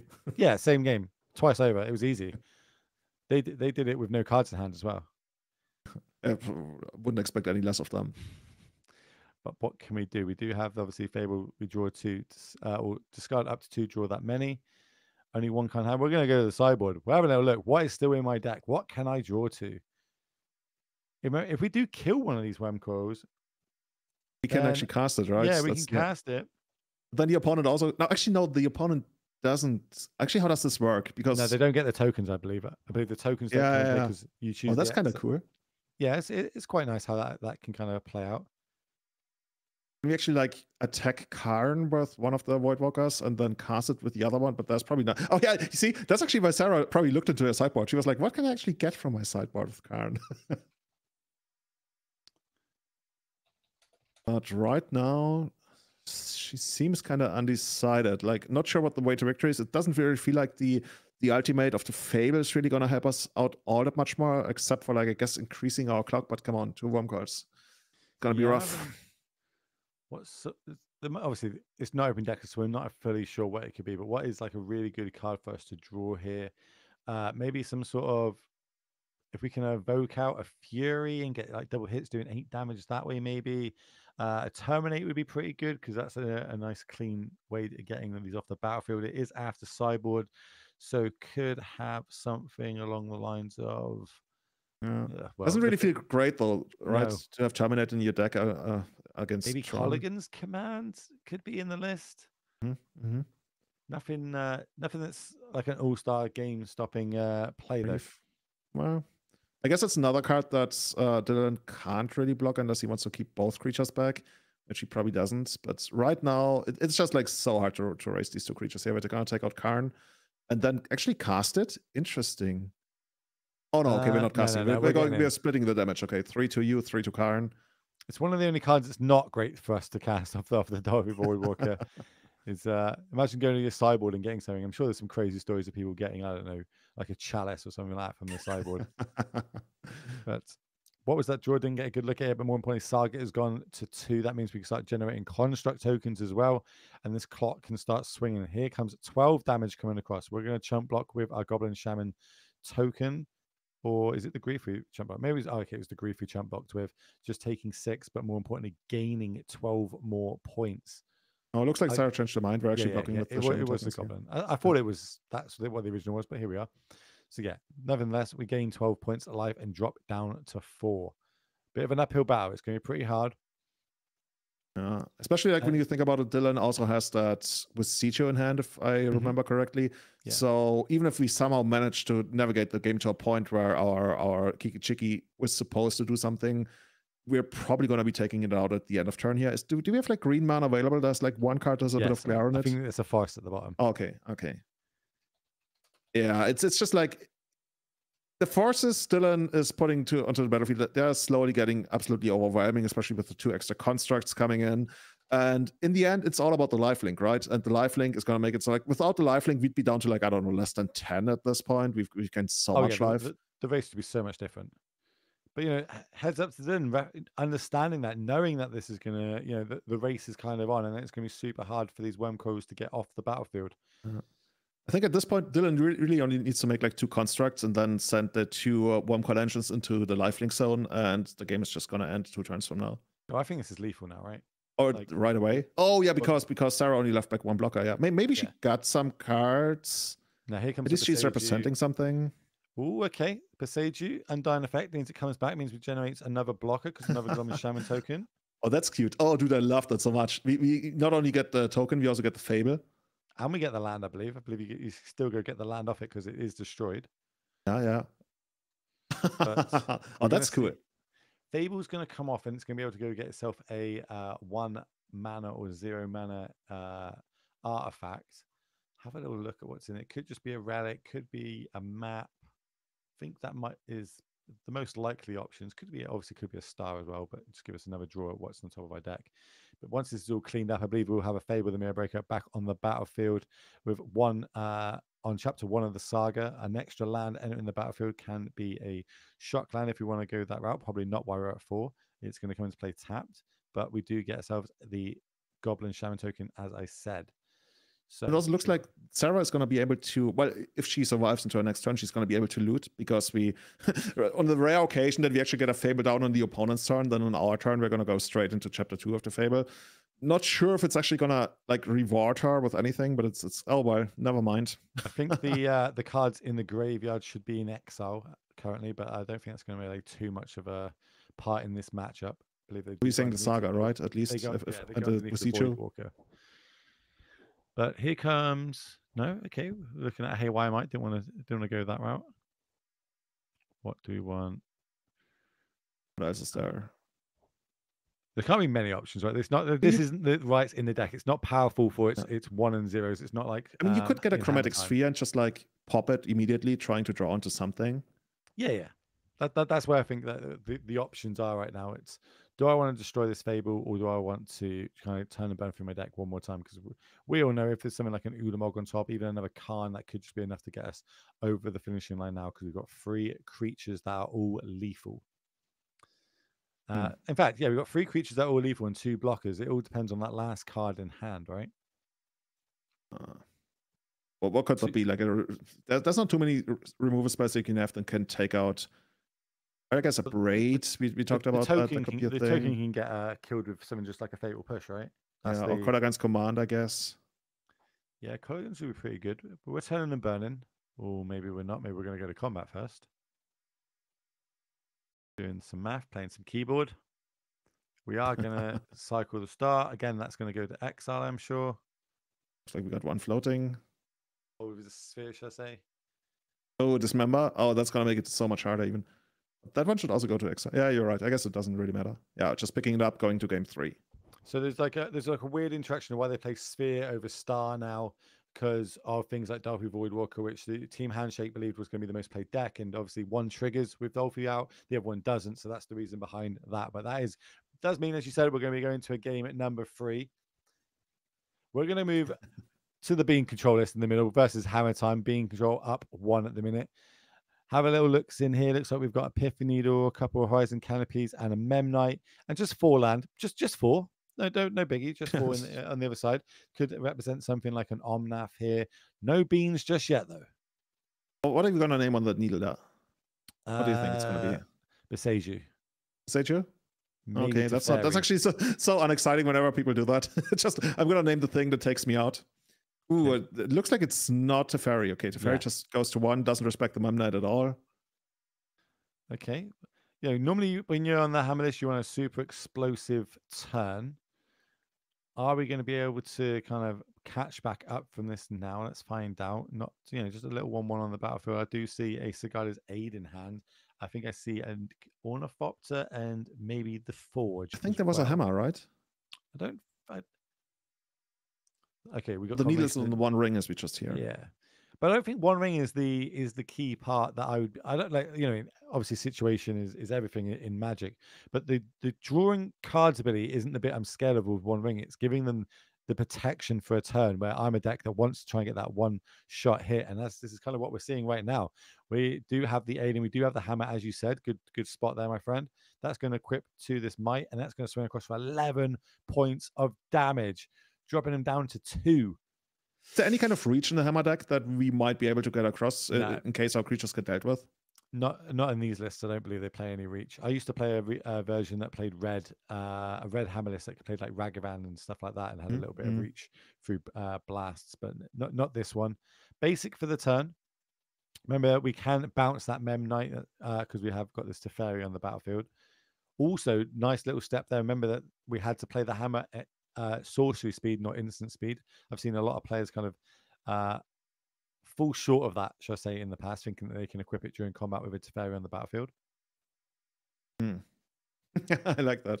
It's rough when it happens. When it happens and you're like, oh no. Yeah. We've all been there. I think that's 3 rings in hand. Oh, so I guess good. Well, I was going to say good call on that, but the needle is still around. It's just like hiding behind the overlay. Yeah, but the protection still works. It's just you won't be able to draw cards. So we do have like pseudo 4-mana fog effects if needs be. Is that another hammer off the top? Not exactly what we actually. Yeah, no, yes, it is. It's quite cool. Yeah. But against 5 mana, I mean, you probably just like you gotta do it anyway, right? Well, not like potentially. There's a counter spell in hand, so we know there's a good chance it doesn't resolve. Then again, what do you gain by waiting, right? Losing a point of life because these Horizon Canopies are not free. I'd like to play this hammer. And we see him sitting back in the seat. Having a little think. See, pretty sure we've got a fire. Unless that's a ley lines. Oh, there is a binding in hand. So that also works before the equip. So white's on the stack. Yep, cool. Your 1 mana equip 10 equipment resolves. Get a bunch of hammers and no arms to use them. Nice play there. That was a bean off the top. Here we go again. And this is where we start rebuilding, right? We are down to 2 life. Like thus far, we've taken it to a chin every single turn, and now slowly but surely, like once you get the beanstalk down, we can start like splashing like everything we got to the board, like our solidarity. What's it called? Not solidarity. Is it solidarity? Solitudes. Solitudes, that's the one. Solidarity +0/+5 to all your creatures. That's not what we're looking for in Modern right now. No. Definitely not just yet. I think we've got 3 rings, bean, and counterspell in hand. We're going to tick up the Teferi. We're going to play the powerful 2-drop that's taking over Modern. Draw a card from that. That's Supreme Verdict off the top. No land drop for the turn, though. I'll be interested to see if there's any like crazy haste way to get damage in. I don't think it would ever resolve if we're hard casting it, but sometimes they do play Ginger Brute in these lists. That we've definitely got a Forge in hand. I don't know what the other one was that we just drawn for turn though. Kind of rough. I mean, at the very least, we're gonna try to get in for the 1 point of damage, and Kenman's maybe just gonna take it. Looks like it. Okay. Oh, it was a Springleaf Drum. Okay. Not great. Turn the benefit. We do have a lethal threat on the battlefield. Teferi can deal with that. Another counter spell off the top. Also, we've got all these rings in hand. It doesn't feel too good, right? When you don't force the Teferi to minus there, you already know that Kenman has the answer lined up at that point. So, hold on. What did we draw? Oh, we can instant speed cast Supreme's Verdict because Teferi takes up. Beautiful. I love an instant speed sorcery. I love it. I like doing the fort season people's draw steps. That's quite nice. That's beautiful. But I've lived through the Terminus era and Legacy. I've had enough of my instant speed spot vibes. It's nothing I want to go back to. But here it looks like that's the one thing that Kenman actually really needs to do. Is there a way to give anything protection or indestructible? It doesn't look like there is generically in these lists. What's that? That is the Forge that I was talking about that you see. Forge anew is normally like a 1 or 2 of in these decks. Is a 2 and 1 white. Whenever it enters the battlefield, return target equipment card from your graveyard to the battlefield. As long as it's your turn, you may activate an equipment ability as if at any time you could an instant speed, and you also may pay 0 rather than paying the equipment cost for the first equipment ability you activate during your turn. So you know it plays a nice role in these decks. But not very well. Not exactly what you want on the spot, right? I think the best draw we could have now for Travis is probably a Urza Saga. I was going to say, right? Something that generates multiple threats, and even then it's going to be really rough. Like if you get the Saga down, there's going to be the minus of the Teferi, then you try to replay it, and it's just like so slow. Beans, right? Kinman knows what's up. I've got 19 points of extra life. I'm going to use all of them, and now I'm going to try to win the game that you've taken them all away from me. So it's can be sometimes kind of frustrating if you're sitting on the other side of the board from this, where you feel like you're still like playing towards your couple of percents of an out, but right now it looks like just 5% of the life still left for Kenman, but it's the one thing that we can't get across now.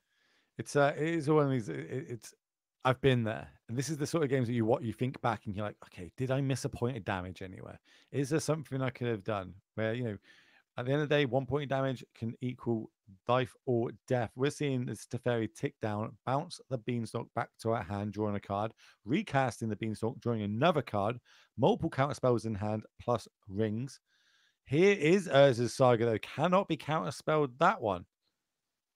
Is there any way that we can, I don't know, there's no Whale of Summer or something in the deck, right? Where we like Whale of, we can't even play it on the opponent's turn. So yeah, never mind about cast, that. Instant Speed Supreme Verdict, though, that we just drew for the turn. So draw step. Like, don't get me wrong, as much as this game's really, really close, right? We're not going to switch to another game because they're at 1 life. Are they going to be able to fight back, or are we going to be able to do that? Also, on the other side, Travis is down to 8, and they haven't been attacked yet. Their mana base has been down 12 points of damage to him so far, both these Canopy lands.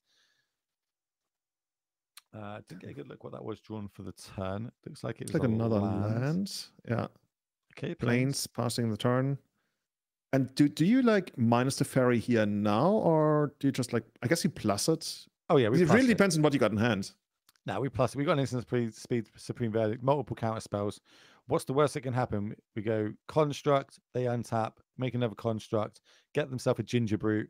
That once it's all on the battlefield, that's when we cast a Supreme Verdict during combat, and it's bad days, bad times. I guess the best you could do is like, I don't know, if you have had a second needle, and then you get the needle and name Teferi, you still lose all your creatures, but at least you got the Teferi switched off for now then. But like nothing I can come up with that Travis can do actually excites me here. And I mean, props to Travis for hanging in there and trying to make it work. I mean, looks like he's down a game already, so might as well like push it all the way to the end and try to see whether you can come up with something. There's always the scenario where your opponent like draws 7 lands in a row and then you still get there. So you're happy you tried, and it happens like once every year or something. Like Justin taking down that match 1 on table A, Rakdos Scam beating Amulet Titan Parted by Devin. So that means they are currently up 1 match. They need to win 1 of the next 2 matchups here. Ken could do it with a win. So could Dylan. Let's have a little move forward. 1 point of life. That's all we need to do. So close, but yet so far. Is there like any random artifact you can get that actually deals 1 point of damage or something, or like makes the opponent lose 1 life? No, normally like the most random thing you can imagine. You normally go ginger brew, right? Because it's got haste and you can find it and get that last point of damage and equipping a hammer to it. But not good enough with an instant speed Supreme Verdict. We saw, and also the other bit is it might not still be in the deck. It's not the best card in this matchup that you'd be keeping. We're seeing hammers, we're seeing shadow spears move to the front. We see an ornithopter. Yeah, there might even be a scenario of literally not trying to find anything, because even the hammer, you'd rather draw them, I guess, than having them in play. Well, I guess there's Cicada's 8 still. Oh, is that in the graveyard? I don't know. It's hard to... Oh, no, the graveyard is on the other side. Okay, so in that case, maybe Springleaf Drum if you really don't want to find anything, because you know your stuff is going to die to Supreme Verdict here. Okay, only thought that. I guess we don't want to draw that one either. Okay. This is, you know, looking at the hand, if my opponent showed me the hand that Ken's got, I'd be okay, cool, scoop it up. I can't beat that, because you can't. You need to play it out. You are in a team event. You're one match down as well. This game is vital for you to be able to win this whole matchup. Remember, team trios, ladies and gentlemen. 3 modern, but everybody on your team can play the same 75, or they can mix it up. It isn't unified modern, which you particularly can see sometimes in these tournaments. There's the instant speed Supreme Verdict, which we spoke about. And with all this cat magic in hand, all these 1 rings, it is going to be an absolutely uphill battle for Travis to be able to resolve anything that works. And even more so with an Omnath coming down, meaning draw trigger, land trigger, gain 4 life. That's a fetch land as well. So gain 4 life from that. We've got 2 fetch lands. That means we can do it in both my turn and my opponent's turn to draw lands. I think this game is over. I think I'm happy to go across to the mono green I think Rakdos Evoke. If this game is over, I think the entire match should be over at that point, right? Then the other team takes a 2-0. This one's going to take a while, but when I say it's going to take a while, actually, you know, Travis is only at 6 with 2 canopy lands. It might not be. It might be over in a while, because we can get an attack in, and if we can get 3 land triggers in 1 turn, then it would be game, because we get the hidden mode on Omnath, not just the mana, not just the life, but doing 4 damage to your opponent and all planeswalkers that they control. Often does that come up in your games? It happens time to time. I've seen it happen, especially if you can keep fetch lands on the battlefield, which we did see here. We couldn't crack them, so we might as well have played them in case we did draw an Omnath. We would have eventually done it. Here comes the beautiful counterspell, I must add. That is my favorite art on counterspell. But if we have a fetch land here, then that's game. Because his fetch land and it is a fetch land. Sack both of these, get double triggers. I'm going to gain 4 life. I'm going to do 4 mana. I'm going to do 4 damage to you. Then I'm going to attack you for 4. So congratulations. Well masterfully played. Feels really good when you go down to 1 life, but manage to claw it back. Does feel bad over on Travis's side, though, not managed to claw it out. I don't know if Table C is going to keep playing now. I'm going to ask our production team. All right, well, we're going to switch and we're going to find out, see if if they are going to battle out for the cameras. Maybe we can get a little word down to them saying, you are on camera right now. Please don't scoop. Please play it out to see who would win. As we look at, we got the monkey, we got the grief, and we've got the might on the battlefield. But I don't think that's actually in evoke lists normally. I think we must have hit that off the top with the Haywire Might and actually cast it. How about a Shield Dread? I say Shield sounds good, right? We're going to have a look at this game, but I don't think there's much game to watch. All lands and silver and scry, not enough.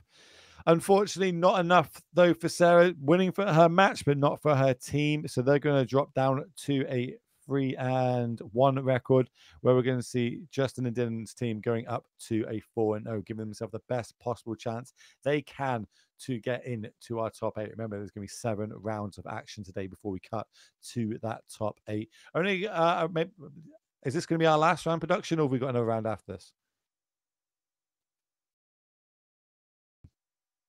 Okay, well, by the sounds of it, this is going to be our last round. So this is going to be us being able to sign off, say thank you to everybody, etc. But first off, highlights of that match. We've seen a lot of modern in the first couple of rounds, because it is team trios, which gives us the ability to see a lot of modern, which is obviously awesome. Any highlights so far? I want to say every time I get to see Yawgmoth, that's very much a highlight for me. Also, as you mentioned earlier, when A. Adams, right, had that super heads-up play with yeah. If you haven't watched that, go back, watch that, because that's the kind of play you feel like, oh yeah, it makes sense. But would you do that play in that situation? I'm not so sure about me and a lot of other players. It's not the oh my god, top deck sort of highlight real play. It's just the reading the battlefield, reading what my opponent's doing, reading the sequences of what they're doing, and having that heads-up play to kind of just trumpet in one play. It was so cool to see. We're gonna have a players interview with our winner, so we're gonna get them in, have our final interview. So if you've got any questions, chat, put them in the chat and we can ask it across. Well, we've got Justin. Hello, Justin. We were speaking to Will and Julian. Congratulations on taking that one down. How's it feeling? Thank you. Feeling good. You know, yesterday was a lackluster performance, so feeling good to have today go off to a really well start. Yeah, bouncing back super strong. So first off, I want to know, why did we bring Rakdos Evoke this weekend? It's just the best deck right now. Some of these games have just been, you know, I play a Grief on turn 1, do the scam thing, and no other decisions matter. I'm not sure how much of my match was shown, but I don't think I made a third land drop in games 2 or 3. Yeah. And then game 1, I had the main deck Blood Moon in my opening hand, so it is what it is. It happens. It happens time to time. It's, you know, you live by the sword, you die by the sword, right? Yeah. So I'm curious. You say Scam is easily the best deck in the format. Was there any kind of discussion about the other best also hopping on the Scam train, or was it like a card availability issue, or just like a preference? One of my teammates is very adamant that he would not play Scam even if we held him hostage.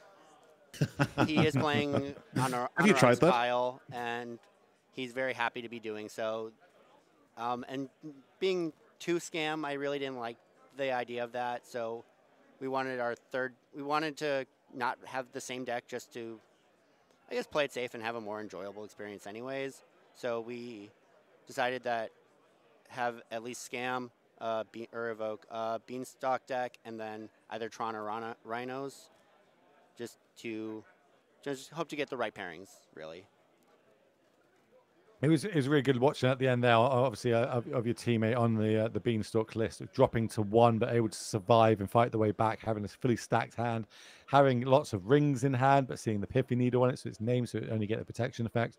Really, like, you know, nicely played out there. But is there any decks that, you know, in your testing or playing with the Evoke list that you don't want to be going heads up against this weekend?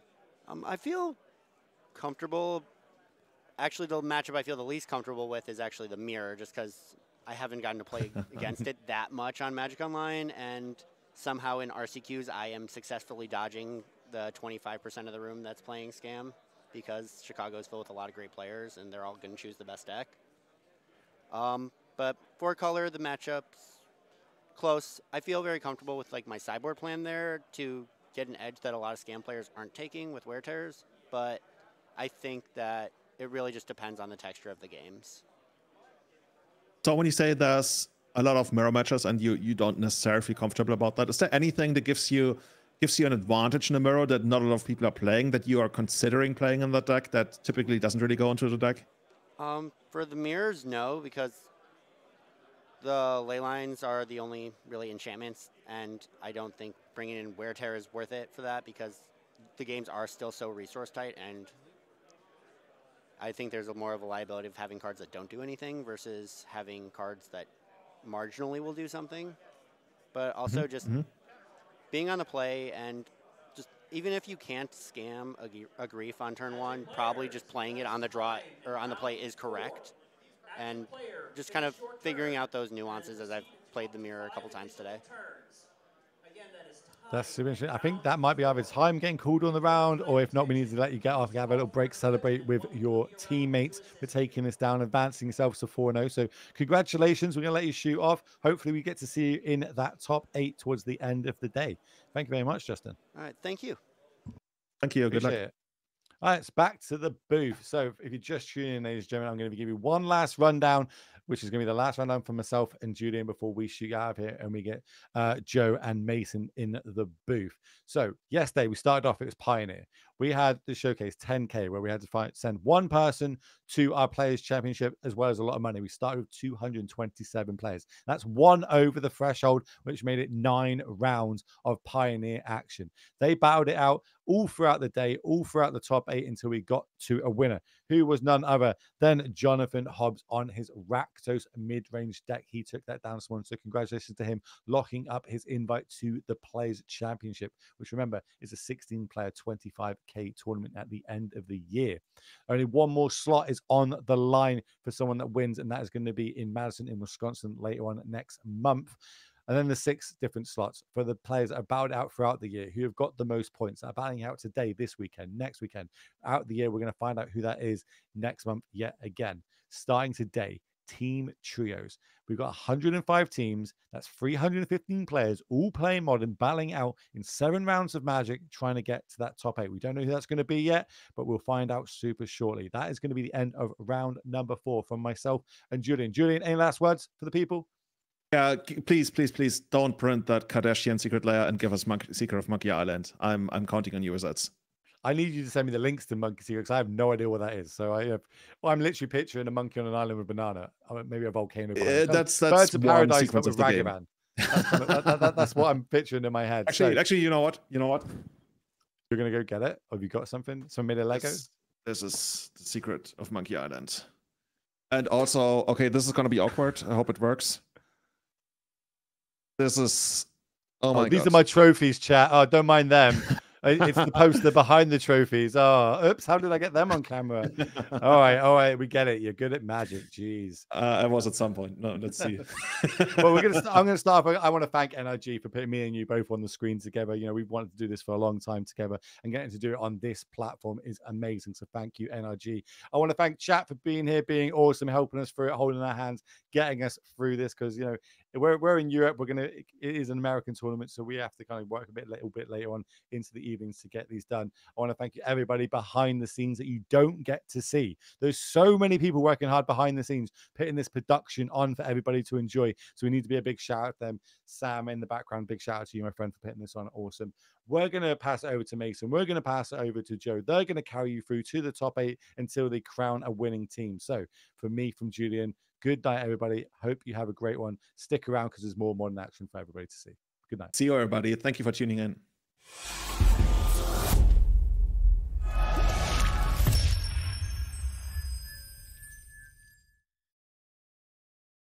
Welcome back, ladies and gentlemen, to the Modern Triple Team event here in the NRG Series 10K live in Indianapolis. My name is Will Hall, better known on the internet as the Will Hall EXP, and I'm now joined by the one and only Mason Clark. I know I just said goodbye to you all, but you know, I was like, I need a bit more Modern in my life, so I'm going to be coming back with Mason for a little bit, doing a few more rounds of it.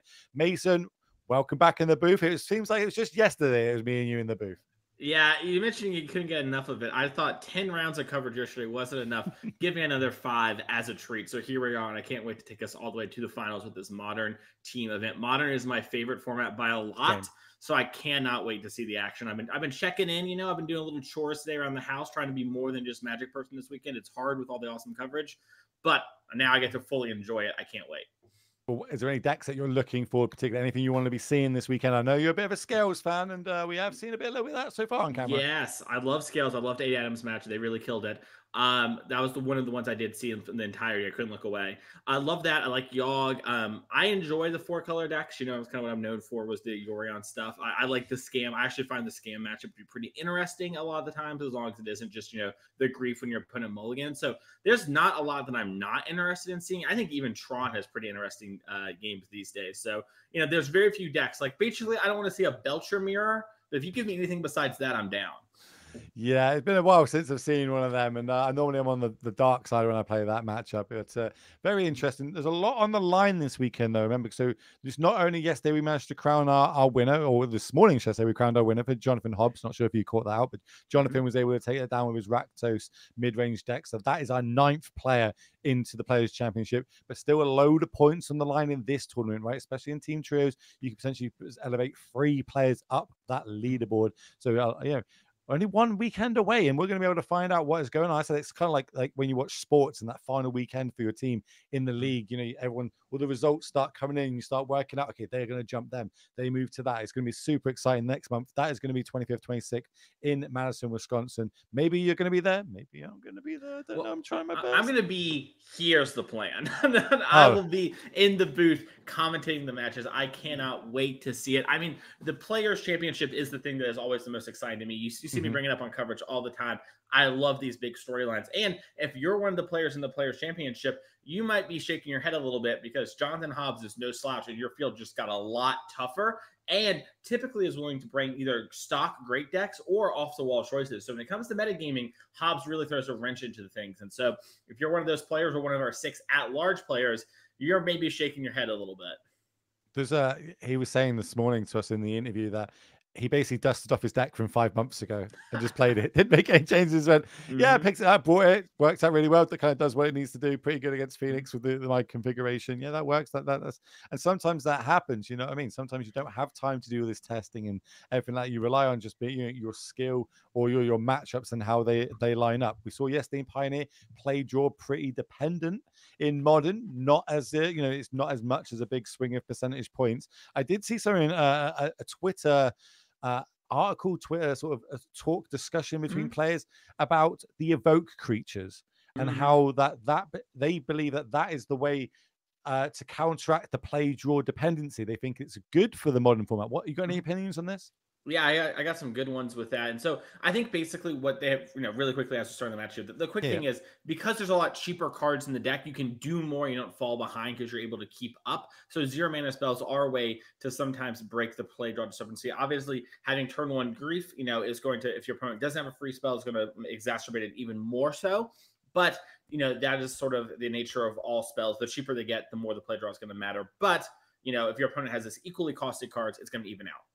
So we get to play this awesome game along with everybody at home that we need to work out what these decks are before our coverage team can. I believe that is Merfolk on the right of our list. So a card that it is definitely be Merfolk being played here from Joe. But over on Oliver's side, I believe we saw him earlier on Rhinos build.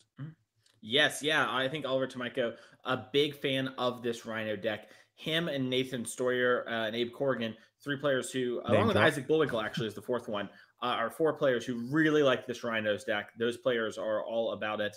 And, it is in Modern, like the best deck and like the 3rd or 4th best deck are all pretty similar when it comes to power, right? There might be certain areas they're better at than others, but it's not like other formats where, there's the best deck and you're giving up a good amount of percentage points if you play the 5th, 6th best deck. I think you go all the way down to the 9th best deck in Modern before you're really giving up a lot of points. So not a deck we traditionally see, okay? Obviously, I hope someone's called Nikachu right now. Let him know that there is a Merfolk list on camera. He'll be super happy to see that. Not a deck we particularly see too much of. It is probably I want to say the strongest tribal deck currently in Modern. Is that correct? Yeah, probably the best typal deck they have. I actually, one of the things last year for the NRG Championship, when I was talking to Jesse Robkin and she was preparing, I brought up the idea of playing Merfolk because I think Merfolk actually is a pretty good matchup versus, at least at the time, a lot of the top decks in Modern, but it really struggles with the nonsense, right?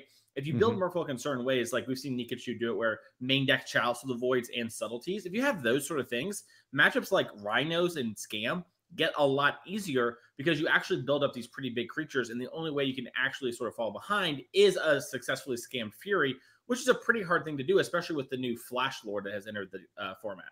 Now, cards like Bowcrusher Giant are going to line up really well against these Lords.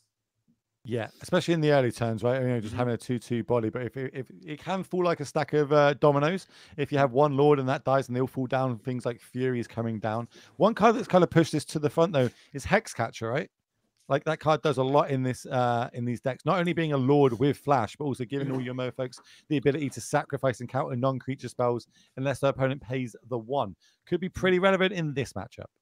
Yes, that is a huge part of this deck now. And it makes cards like Fury actually a lot more challenging to successfully play, right? Imagine we had the 2 mana up and we had 2 creatures in play, just 2 2/2s, right? Do you put 3 and 1? Or do you put 2 and 2 and hope to min-max, right? That puts a lot of test on the opponent. And, do you want your 1 for 1? Do you want your 2 for 2? You know what I mean? Like, there's just a lot to ask. And, it can be really punishing for players. And against decks like Cascade, it becomes a lot harder to successfully get your Rhinos down as a Charlotte's Agent is being cast. Yeah, I think Tide Shaper came down, turned the Steam Vents into just an island, leaving a double island and forest, enough to cast the Charlotte's Agent, which is going to cascade into a Crash in Foothills. Is that going to resolve? We do have things normally in these decks like Force of Vigors could be a card. Yeah, I think actually Joe has the Force Negation in hand. And I'm going to say, I kind of wish that Joe had gone after the Forest. I understand when to cut off the red source, but this would have turned both Shardless Agent and Violent Outburst as harder draws and maybe force a shock out of there to get your extra points in. But with the Force Negation in hand, we had to lose our Sphaloon, but not the end of the world as the Rhinos haven't hit the board. I'm interested to see also if this is just a straight mono blue Merfolk list. I know a lot of them are kind of splashing red now for Flame of Anor because there's quite a few wizards that happen to be Merfolks. Yeah, Merfolks secretly are also wizards, but wizards are not secretly Merfolks. That's some good lore right now. I like it. But can we advance this board? The fun thing they do kind of lack is drawing cards, though, right? They want to keep the tempo up, kind of employ a lot of lords and small merfolks to the battlefield, have them all grow large, have them all have island walk, turn them all sideways, and get the game done. But unless you get, I suppose, what's the lord called? Slavoon Sky or Sea and Sky. That can help us draw cards if it comes down.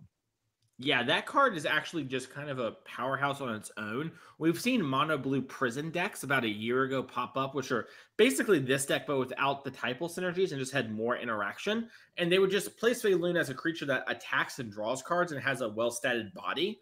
And so in this deck, sometimes you do play games where you just, get a Sphaloon down, you force negation one turn, you hard cast a settle to the next, you kind of take over the game. And these are kind of like blue prison-y decks at times. Now, I don't know exactly Joe's list at this moment, but that isn't, Oliver should be keeping in mind. So we do see another Shardless agent.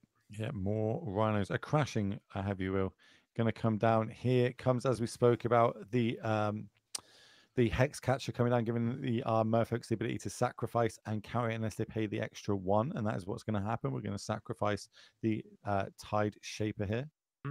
I love this play by Joe, by the way. Joe made an attack last turn that said I have Hex Catcher. And then Oliver decided, I don't really want to lose my Shardless for free. I'll take the 2, maybe the 3, right? Then Joe didn't flash in the Hex Catcher. So Oliver's like, oh, I'll obviously just jam the Shardless agent despite having a land in hand. Because why would my opponent ever not push the damage if they had it? Joe got Oliver there. And now, Oliver not in a bad position, 3 cards in hand to Joe's 2, but is in a much worse position than if there had been 2 Rhinos. And Saloon coming down. This is where it's awkward. I don't know. I'd cut my nose off to spite my face here. I think I'll just sandbag the land. Oh no, you got me. I definitely didn't have the land and didn't play it before because I wasn't playing around it. As we see stomping ground in at the battlefield, that is going to be tapped, of course. OG art. We're getting all the OG arts reprinted, aren't we, in old borders? I'm not looking forward to buying all my shocklands again, but here we are. Well, now you have your Pioneer playset and your Modern playset. That's the copium, I believe, when I buy them. That's why I need to tell my bank account. Got you. Yeah. All right. 4 mana. Still got a land drop for the turn if we need to go that way. I think we're seeing Otawara in hand. Definitely see a Fire and Ice. Might also be a Murktide. No, I think you nailed the hand there. So, Oliver has a lot of decisions on how he wants to play this turn. He can attack with the Shardless agents, has Fire Ice to kill off the Sphaloon. Can deploy a Murktide as well after doing that. Might want to have Otawara bounce something if he's feeling a little frisky. So I'm really interested to see how Oliver plays out these turns. You remember, Oliver Tomajko is someone who has succeeded at the highest level in multiple card games, is a Yu-Gi-Oh! Dragon Duels world player. So, sort of the junior division there when he was a child. But, in his adultness has still done very well at the Pro Tour level when it comes to Magic the Gathering and on other circuits as well. So Oliver is someone that you definitely want to be looking out for when you're playing against them. They don't miss the little things quite often. What was that title? The Yu-Gi-Oh! One? You get Dragon Duels is what they call their junior division. So basically, if you're 16 or under, Oliver at the time was just like 13, I believe. So it's just like they were, I think, separated by default or something like that. Someone told me this. I don't know the exact understanding of it, but I thought you had the title of like I'm a Dragon Master in Yu-Gi-Oh! And I went, oh my god, that's amazing. That sounds great. No. You might have to pick up another card game just to try and get that title. As you see Cavern of Souls coming down, I imagine naming Merfolk, not the matchup that's going to be shining in. Yes. 3 mana. This could go pretty wrong for us here. Obviously, it's going to come in. We get to copy target creature we control. We're going to try and target the Hex Catcher, but this Fire and Ice might have something to say about that. Yeah, there is Ward 1 thanks to Sphaloon, but luckily for Oliver, Oliver double checking real quick to make sure it doesn't scale or something silly. These are really important things to do. Oliver is someone who, once again, I've said succeed at the highest level a lot, still double checking the cards. There's no shame in just double reading to make sure things work out the way you want them to. So Oliver is going to have to pay the 1 for Ward there, has the mana. And then now, I couldn't tell you the amount of games of Magic I've lost because I think I know what the creature or the card does, and then I get blown out by it. I'm like, oh no. But it happens, you know. I think you should always read your opponent's cards, especially if you've got any question of what they can do. And if it is in a foreign language or something like that, that's what we have judges for. Never be scared to call a judge for any sort of questions along those lines. Do you think the Kevin Souls reprint is going to affect Pioneer? Yeah, there might be something pretty big there. You know, the typal decks have a lot of mana when it comes to multicolor. They have Unclaimed Territory and Secluded Courtyard. So those are, you know, 2 lands already. But the third one's pretty big because once you get beyond 2-color decks and you look at 3, 4, 5 colors, there's not a lot of help for that in Modern. So maybe something like Humans, which has a lot of support and a lot of different colors, might get a lot of help. Wizard type stuff, you know, basically typals that are spread across multiple colors and aren't restricted. So like Black, White Vampires, probably not very interested in it. But 5-color Humans, very much interested. I used to love the 5-color Humans back in Modern when I used to get my Mantis Riders going. Sign me up. Sign me up.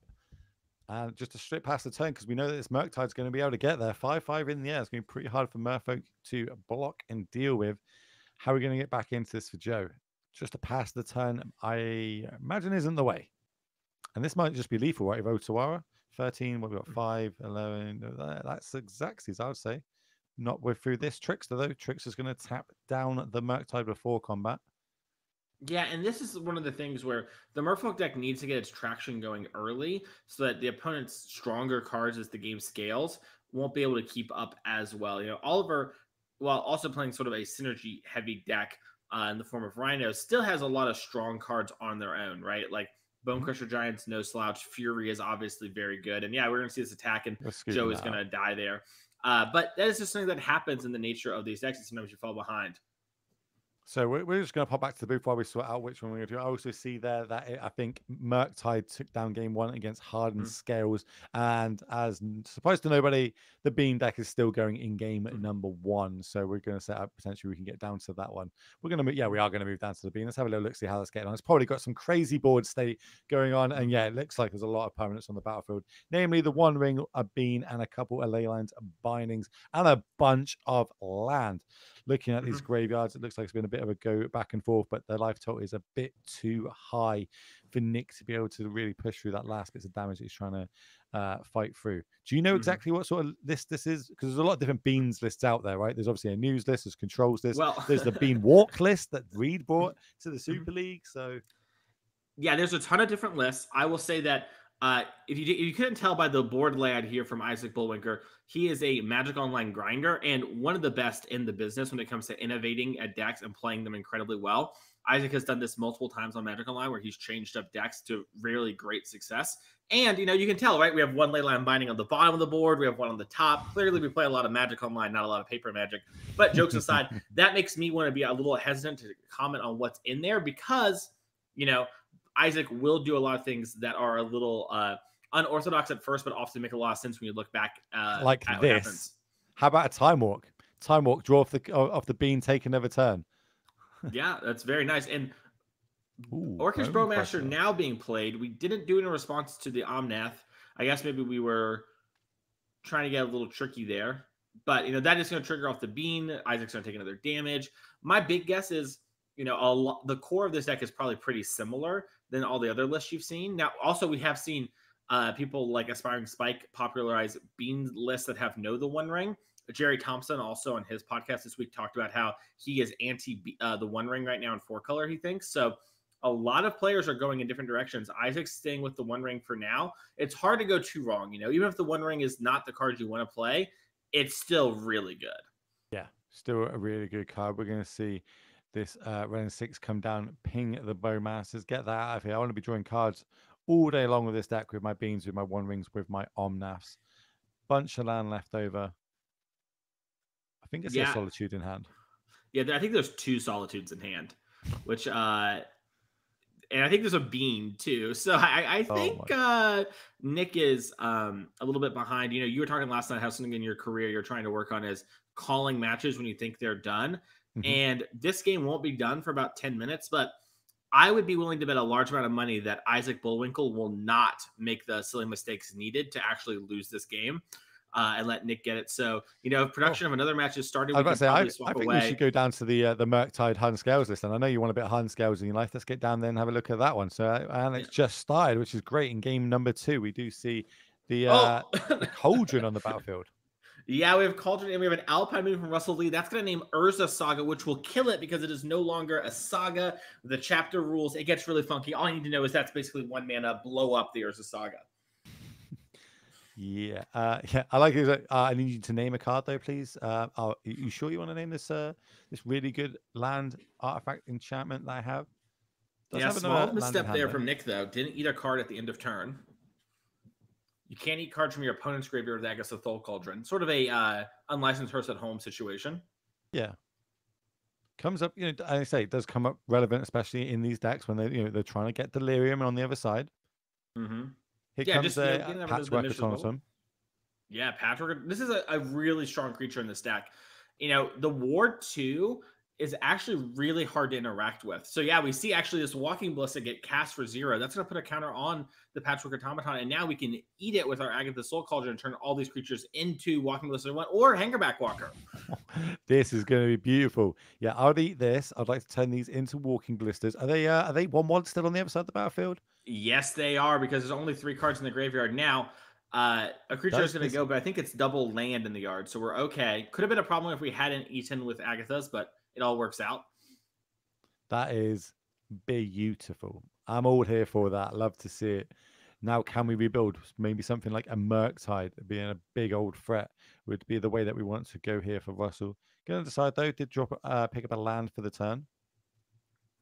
One thing I love about Modern, Will, and this is something that players mentioned a long time ago about Legacy, is that every interaction point really matters. And you have so many choices in all your turns, and there's so many different ways to play your turns. And we just saw it there from Nick, you know, like, do I want to throw away the Hangerback Walker to kill these things? Or do I want to just lose the Patchwork Automaton? How do I want to play this? All these choices matter a lot, and little decisions go a long way in Modern.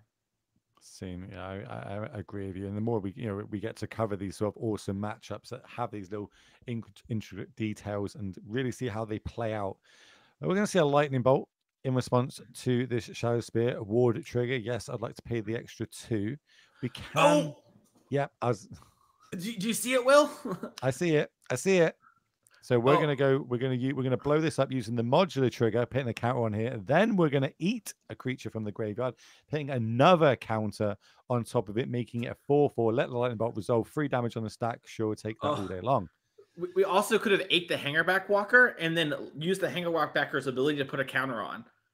Oh, that would have been nice as well. Yeah, this is the thing. So this is like, I don't claim to know all the Hardened Scales lines. I've been very much getting into it over these last 2 weeks. But just like, I'm not even sure this is a wrong play. This is just another way to play the turn, right? There's just a million choices every single turn with Hardened Scales and a billion different ways to play it, right? This way, Nick gets to push 5 damage. My way, we get to push 1 with a Zabaz on the board. Either way, you're still opening yourself up to lots of plays here. As Unholy Heat is getting cast. Are you telling me that Soul Cauldron is a good Magic card? I am. That's what I like to hear. So I think we're going to shoot for 4 points of damage, because remember, it is a Walking Ballista as well currently. But now we need to find ourselves another threat. Urza Saga is going to go to the graveyard. That is unfortunate. Luckily, Nick doesn't have a lot of ways to loot, so it's a little bit of a small misstep there. But nothing that's going to cost him too much. Not like it's a Jace French Prodigy that he could discard it to, but I can't help but think about when we didn't eat the Mistress Bauble. What would have happened? Could have increased this. We're going to see Ponder 2, Scry 2, both going to the bottom. Fresh draw. That is just another land. I think we've got double land counter spell in hand. Looking for a threat. Can I have a little look-see at your graveyard?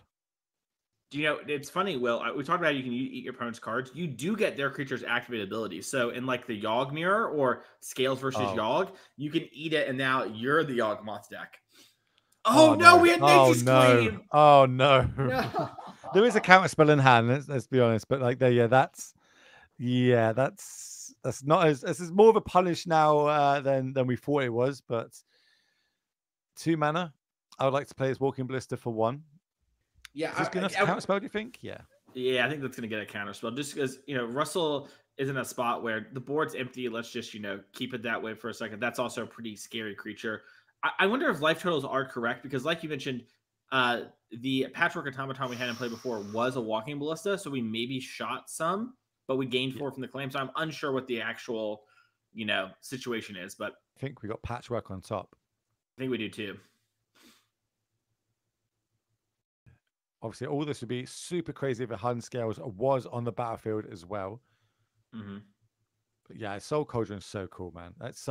Whoever designed that at R&D, hats off to you. That is a really cool card, and it's going to make a lot more decks. There it is on the screen for everybody at home if you're not entirely sure what it does. We see it popping up in a lot of different decks. Seeing it in Heliod, we see it in Yawgmoth, we see it here in Scales. I'm really hoping it pops off in Pioneer as well.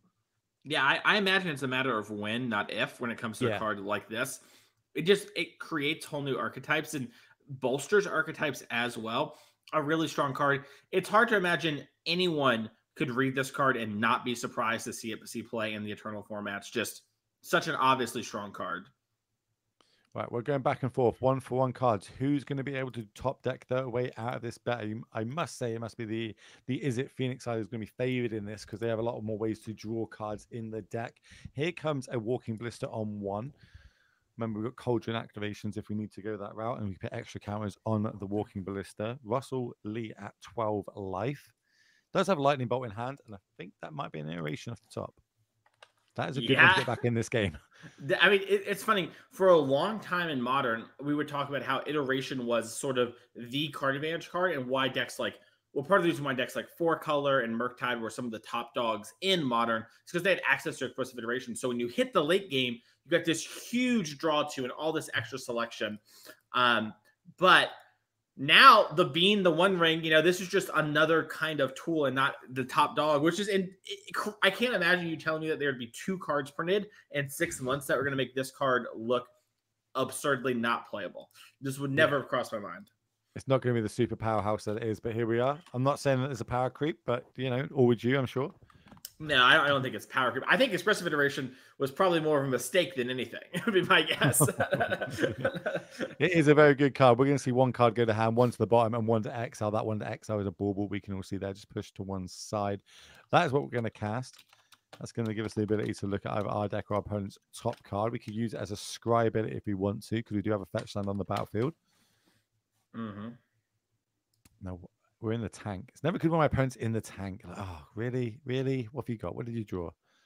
But I think we were considering Cauldron and all the different abilities that this could bring. Let's have a look. So, Bull and myself. We got engineered explosives in hand. Lightning bolt targeting the Walking Ballista. Cauldron activation. Yeah, we can eat one of these Darcy's, Dragon Age Channelers, put a counter on it. It's 2. And then I believe we're going to shoot you for 2, dropping you down to 10. Now what? Oh, we liked the card on top. Didn't want to fetch. It was a counter spell. It's a good one to draw. Yeah, counterspell is really good once the game's sort of like you're ahead or at parity, right? Basically, if you're behind, counterspell is typically a card that's lacking. But at parity or ahead, that card really helps shut the door on your opponent and make it so they can't quite get back into the game. You will just hit land patches eventually, especially Nick here, who has not drawn that many lands this game. I can't help but think that turn that you pointed out, that your line of how to keep the Patchwork Automaton around, if we did that, we would still have 2 creatures, which means there would, with the way that the game is panned out and all the removal going back and forth, there'd still potentially be 1 more creature on the battlefield, and maybe that could have made the difference. Be interesting, and as you said, so many different lines in Modern, so many it's never like a mistake, so to speak. It's just a different line thinking, I'm going to play to this line or that line. Sometimes they pan out, sometimes they don't. It'd be interesting to see if that would have played out here for Nick, as we see Ancient Stirrings off the top. Look at our top 5, put a colors card into our hand. Yeah, we're really looking for Ursa Saga here for Nick Day.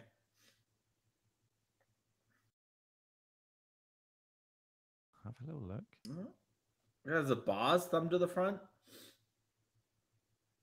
It's basically, there's a couple of 2-drops in there, right? And a couple of 1-drops. Do we want to be able to follow this turn up with a 1-drop, or do we want to wait till next turn, have a slightly more powerful turn to play? Then things are thinking, well, what if they have counter spell? If I do that, I waste my whole turn, then I waste all my second turn. going back and forth. It is going to be an uphill battle.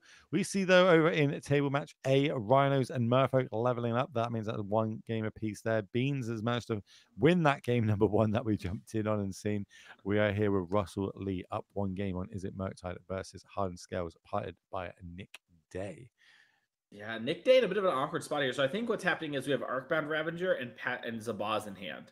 So Zabaz you can play this turn. You can get on board, which is pretty important because you're low on mana. But Ravager, a stronger card than Zabaz on its own. So I think Nick's deciding, can I afford to not do anything this turn versus, I probably got to take the slightly weaker card here in order to actually get my Soul Cauldron going, start building up a threat, and hopefully, start equipping the Shadow Spear and get to town. What turn would you say we're on? My guess is 7, maybe 8. Got to be up there, right? And still only having 2 land. I suppose we did have 2 Urza's Sagas as well. Here comes the. Is it a wasp? Is it a bee? What would you call it? I believe the boss is supposed to be like a wasp. Yeah. Well, it's the machine's version of a wasp. It's like an AI wasp, Okay, I like that. I'm all about AI, and it's going to eat a counter spell. Draw step. Think another iteration off the top. That is exactly what I want to see, especially with a Dragon Mage channel on the battlefield. We get the pseudo scry effect, then we get to look at the top 3. 1 to hand, 1 to the bottom of our library, 1 into exile. We see a Dress Down and an Unholy Heat and an Engineered Explosives. 3 pretty good cards. Yeah, Dress Down is great. That's a way to kill things like Hangerback Walker, Walking Ballista, or the tokens off Urza Saga. So that one's, I would imagine, might go to the hand. It looks like we might be taking Unholy Heat instead and just putting an EE. Maybe not thinking we need the Dress Down now. So many things taken care of. Reasonable line to approach the game there. Another thing to keep in mind here, too, is that, Russell is just in such a commanding position. He might just be playing more towards short and wanting to play around less problematic things happening. All right, Hardened Scales. Into a Nature's Claim, destroy that Engineered Explosives while there's not 2 mana left up. Getting another 4 life for Russell, putting him up to 13. Yeah, and Nick's got to make these plays. You're not going to win if you don't kill that Engineered Explosives. You need Agathas, you need your strong 2-drops. But also a very awkward moment where Russell's like, I got a little bit of breathing room now. Still got that Engineered Explosives in hand that was sandbagging. Yeah, we have so many cards. I find it hard to believe we're going to be able to turn off Delirium. I almost wonder, it looks like we have so many instant sorceries we can't shrink a potential Murktide. There might have been a spot where, if we had 4 instants and sorceries, we just go after one type and just be like, okay, make it so Murktide's a little weaker. But yeah, here it looks like we're just going to try our best to maybe one day get them off Delirium. One day. Something's got to go really bad for that to happen, but we are living off the top of our deck. 2 mana. I would like to play this Walking Ballista. Does it resolve? Yeah, and this is a spot where we talked about Dress Down, right? If we had Dress Down here, we could have played it. That would have essentially countered the Walking Ballista and drawn us a card. But Russell decided to take Unholy Heat. That way you could cover things like Zabaz. Sorry, not Zabaz, like Patchwork Automaton instead. And just passing the turn back. Be interesting to see when we fire off either this Engineered Explosives or this Unholy Heat in hand. Didn't get a good look at what was drawn for the turn. I think it's a Murktide. We started flipping spells to the front. I'm not That's positive. A good one. That's a good one. 3 damage coming across. Do we want to do anything with this? Obviously, we can activate Cauldron, potentially putting 2 more counters on this Walking Ballista. But must know your opponent's not been casting many spells. They've probably got some sort of interaction going on over there as the Walking Ballista resolves, so we kind of rule out counter spell. Yeah, and does look like Russell has the Murktide in hand, has an EE in hand as well, which you can put on, 1, 2, or 0, all valid options on this board state. Murktide was a draw. Good eyes. Good, sir. So this is where it kind of gets a bit disciplined. Do you think you activate the Cauldron end of turn now and then potentially lose to a remove spell, or are we holding up? Or if we don't do it now and if they've got it either way, I'm still going to get blown down by it. Is there a discipline involved here, or is it just, I'm not winning this matchup unless you don't have it and I've somehow managed to get back into it? I think that's what it is. I think for me, it is less about can I beat this card? Probably not, right? Any removal spell is going to probably stop us here. If we had more mana, maybe we could wait to untap and then activate Ballista and then activate Cauldron in response to beat something like a Bolt, but not an Unholy Heat. Long story short, though, Nick can't really afford to play around things on 2 lands here with no pressure and so much pressure from the opponent. We need to just level that thing up, make the walking ballista as big as we can, because we probably just have to shoot on the DRC. And yeah, that's going to do it. Russell Lee winning this game 2-0. Nice. One game away for that, or one match away for their team, and one game because you see both teammates are up a game. Let's have a little look, see at the Rhino Merfolk match, see how they're getting on. A lot going on this battlefield. Looks like a couple of subtleties, Mutavault getting in for action, and that card at the top, which you don't normally see, but I understand the reason for it now in these matchups, is a Mist Cooler, the 1/1 that we can sacrifice just to kind of stop the evoke effects that we see a lot in modern metagame. Yeah, a lot of ways to sort of cheat in big things, and Mist Caller is a nice little 1-drop. Your deck has so many 2s in the Merfolk deck that getting a powerful 1 is really nice. And like you mentioned, it is a wizard. Now, I am guessing from what we've seen of Joe's match, either we are getting incredibly unlucky when it comes to drawing our fetch lands, or we're just playing a bunch of islands, a couple of caverns, and some Mutavaults. So I don't. Does that stop it, Mist Caller? Yeah. Oh yeah. Creatures can't enter the battlefield. No. It says until end of turn, if a non-token creature would enter the battlefield. They're token creatures. Oh, excuse me. Yeah, it shouldn't stop that. I wonder if we can get down to a judge to kind of rewind that a little bit, because I believe that we should have some I think we 4/4 Rhinos on the battlefield. Yeah, so I was going to say, typically you see this card against the creativity matchup. That is where it shines its best, but yeah, it doesn't actually stop the non-token things. That is my mistake there as well. And it happens to everyone, right? Like, I'm sure Joe thinks the same thing. I'm unsure what will happen. My guess is there might be some weird ruling where Oliver gets to put the Crashing Footfall back in the deck because it's like you chose not to cast it. I'm not exactly sure what we're going to do. It does look like the players are getting stopped. Maybe we can jump to Isaac Bullwinkle. Yeah, let's go to the middle before we get an outcome on that one, because let's have. Oh, okay. There's a okay, yeah. Oh, it looks like a bit of a better matchup here. So it looks like we've got 2 Fables flipped. We've got a Orcish Bowmaster. We've got a Orc. About to say an Orc token and a Torak. Don't see that too often anymore. We kind of moved away from that when the Hammer matchups started falling short on all but I suppose we have a lot more solitudes in the format. This one's pretty good. Remind people what it does if maybe they're not too au fait with why. Torak Dread Cantor is like a white hate card, typically best against these 4-color control decks. It is a 2 and a white for a 2/1 that when it enters the battlefield, you can kick it and give it black. And if you do, you him to Torak your opponent, so they discard 2 cards at random. And then anytime you make your opponent discard a card, Torak grows in size. So against these decks, their primary removal spells are Prismatic Ending, Leyline Binding, Solitude. So while there is Furies and typically some Bolts, it dodges most everything. And so it's a card you'll see some players turn to the way to hopefully cheese this bad matchup, where the removal can't really hit it, and maybe you just take their 2 best cards. Yeah, it's black one. I think you had something in your head when you were saying you said double white 1, but it is what it is. It's fine. Yes. How can we move forward? 5 mana. That's the sweet spot for these decks, right? For 5 mana, we can hard cast our Solitudes. We can hard cast our Furies. We've got a 1-wing on the battlefield on 2 counters, so we have to do some sort of action at some point, or that will end up killing us in this match.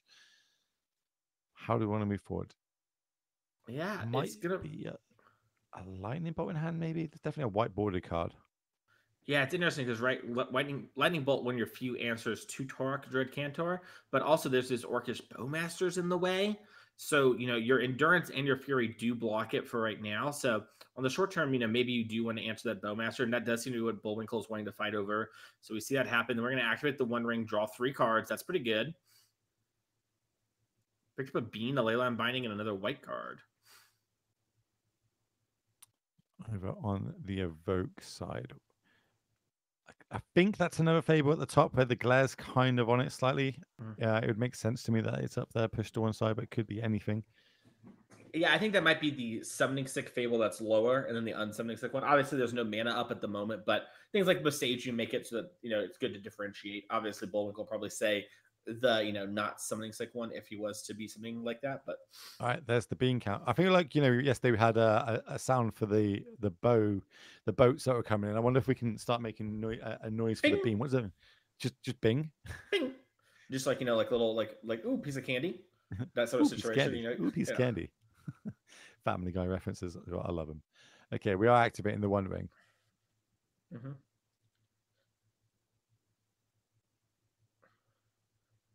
All right, so they are fixing the table, the A match real quick. They're just taking a second to figure it all out. No harm, no foul. They're going to fix that, and it's going to be a close game either way. Probably maybe a rewind situation, right? But let's why we see have judges.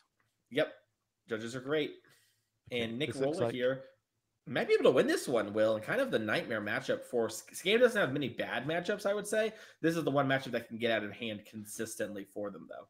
Well, this is going to be a good turn, right? Fortseas now. I think we've got double Fury in hand, plus 2 Fables on the battlefield. So if we evoke one, double copy it, we can clear the battlefield on the other side and potentially getting a big chunk of damage. And this Fortseas is going to let us know if the coast is clear or not. As Leyline Binding is going to be cast in response, we get to draw a card off the bean. It is a white card, which obviously is pretty good when we've got Solitudes in hand. It is going to target one of these Fables. We're going to activate the Fable to copy another Fable. Yeah, let's do the geeky. Math checks out. This is a good way to get, a bunch of bodies there. We saw this happen in Pioneer a lot yesterday as something to, make a bunch of Fables and have them all die with your Mayhem Devil. It's a way to ping someone out. But here in here in Modern, just getting you a lot of bodies and can be very strong, though, with cards like Fury and Grief. Seen also, by the way, big shout out to Nick and those basics. I do love those basics, the old unglued ones. Very sweet. Now, is this Fortseas going to resolve? Or do we want to be casting a few more cards like this Solitude? Yep, Solitude is what we're going to cast. Trigger the bean, draw another card. That's a run 6. Yeah, I had someone recently ask me, I understand theoretically why being is strong, but you are giving up a spell to evoke your Solitudes or your Furies, right? And it's like, well, that's like, you're still going down a spell to get a redraw at something, right? And that is true. Like, you might just draw lands. That is not guaranteed that you're going to draw spells into spells. But what I would say is you're wanting to use that evoke moment as kind of a get out of jail free card, not a default mode, right? If you have multiple beans, maybe that's what's happening. But for the most part, you still want to hard cast these. So it's just upside. And now you basically cycle the second card, which is obviously much stronger than it not having it. As we are going to get a Fury, we're going to copy the Furies of Fables and win. Unfortunately, if you look at the top there, it looks like Oliver managed to take down that mirror, that matchup against Merfolk. But we can pass down to Tim. Potentially, maybe they're gonna play game number 3 here for us all on camera. If they do, we'll stay here for a little bit and we'll cover that. If not, we'll end up coming back to the booth. But okay, looks like we're just gonna interview the winner. So welcome back to the booth. If you're just joining us, where you been? We've been playing loads of Magic this weekend. We had Pioneer yesterday. We've got Modern today. We're in round number 6 currently. Yeah, 5. It's been a long day. I know what you were going through yesterday. You know, I mean, it's getting a long day. Round number 5. So we're going to queue up getting the winners in the booth so we can have a little interview with them. But it is team trios. That means every team is going to have 3 players. Those 3 players are going to be playing any modern deck of their choice as long as it has got legal modern cards in it. And it's not like sometimes you see unified modern where you only get 4 copies between your team. Not in this event. No. You can have burn. You can have infect. God, I wish we could have a triple infect team. They wouldn't do very well, but especially when there's all these Furies we've been seeing around in Bowmasters. But it'd be pretty sweet to say that I registered a triple infect list. Mason, I was asking Julian what deck he would be bringing this weekend and which teammates he'd be bringing along with him. What deck would you be playing and what teammates would you like to bring with you? Ooh, that's such a great question. So the deck I bring with me, I'd probably play 4 color. I haven't played much of it recently, but I have been liking it. I really liked Rakdos' sort of Supreme Verdict heavy build of the deck. Might not be what I bring to a team event where players are maybe a bit more incentivized to play better decks, right? Like in an open field tournament, you're kind of like, there's a little bit of like, hey, play whatever you want. You're not holding anyone accountable. And this thing, if I play a bad deck, well, I might be letting my homies down. So there's probably a bit of a leaning towards more stockish decks than there would normally be. So I kind of like the idea of this counterspell Supreme Verdict heavy build of the deck that Honorog has. And so something like that would jump out to me, or proper 4 color. But let's talk to Oliver Tomajko. Yeah, Oliver's the one in here doing it. Here he is. Hello, Oliver. You're talking to Will and Mason. Congratulations on taking that one down there at the end. Why did you bring Rhinos this weekend? I really enjoy this style of play with Rhinos, very much like turn-by-turn blue-based interaction decks. I picked Rhinos. My teammates picked Murktide and the Beanstalk deck because we borrowed all of our cards from one friend, so we had to pick different decks because we didn't have too much overlap. Yeah, so about that there, you mentioned we all borrowed from different, so we couldn't overlap. And let's assume card availability wasn't an issue. Do you think y'all would have maybe registered 3 of a singular deck? It's hard to say. Russell really likes the Murktide deck. It's just his play style. I don't really like it, and I enjoy Rhinos. There's a lot of good Beanstalk decks, but we haven't really done a ton of testing since that started getting really popular, so it's hard to say. We haven't got access to deck lists, so we don't know the exact 75 that you're playing. Obviously, we've seen a lot of different versions from the Pro Tour, playing things like Questing, Beast, etc. Have you got anything spicy in your list, or is it pretty stock? It's pretty stock. I would say nothing too crazy or weird. I'm not playing something like Mutavault. I think it's kind of bad to just slot stuff like that into the deck for random marginal value with the Flame of Anor. But in general, yeah, it's just stock Rhino deck. Nice. And speaking of stock, there's a lot of conversation going on right now. Tomorrow at the time of this event's happening, we're getting a BNR announcement. We don't know if anything is happening, but I'm curious, what are your thoughts on, Modern, Pioneer, etc.? Like, are there anything you're happy with there? You're unhappy? Sort of, where's your head at, if you had the keys to the castle? Yeah, I would say there's 2 cards in Modern that just are very unpleasant to play with or against, Bowmaster and Up the Beanstalk. Just 2 mana cards that, like, sometimes you just play it on 2 and it makes the game basically impossible for your opponent or for you, if you're sitting against it. And, in combo with the pitch elementals that I feel like nobody's really a fan of, Beanstalk is probably just too good. I was actually going to ask you that about the, there's been a bit of discussion recently on Twitter about the Evoke Elementals and how they kind of balance the play-draw dependency in Modern. Yeah. What's your thoughts on that?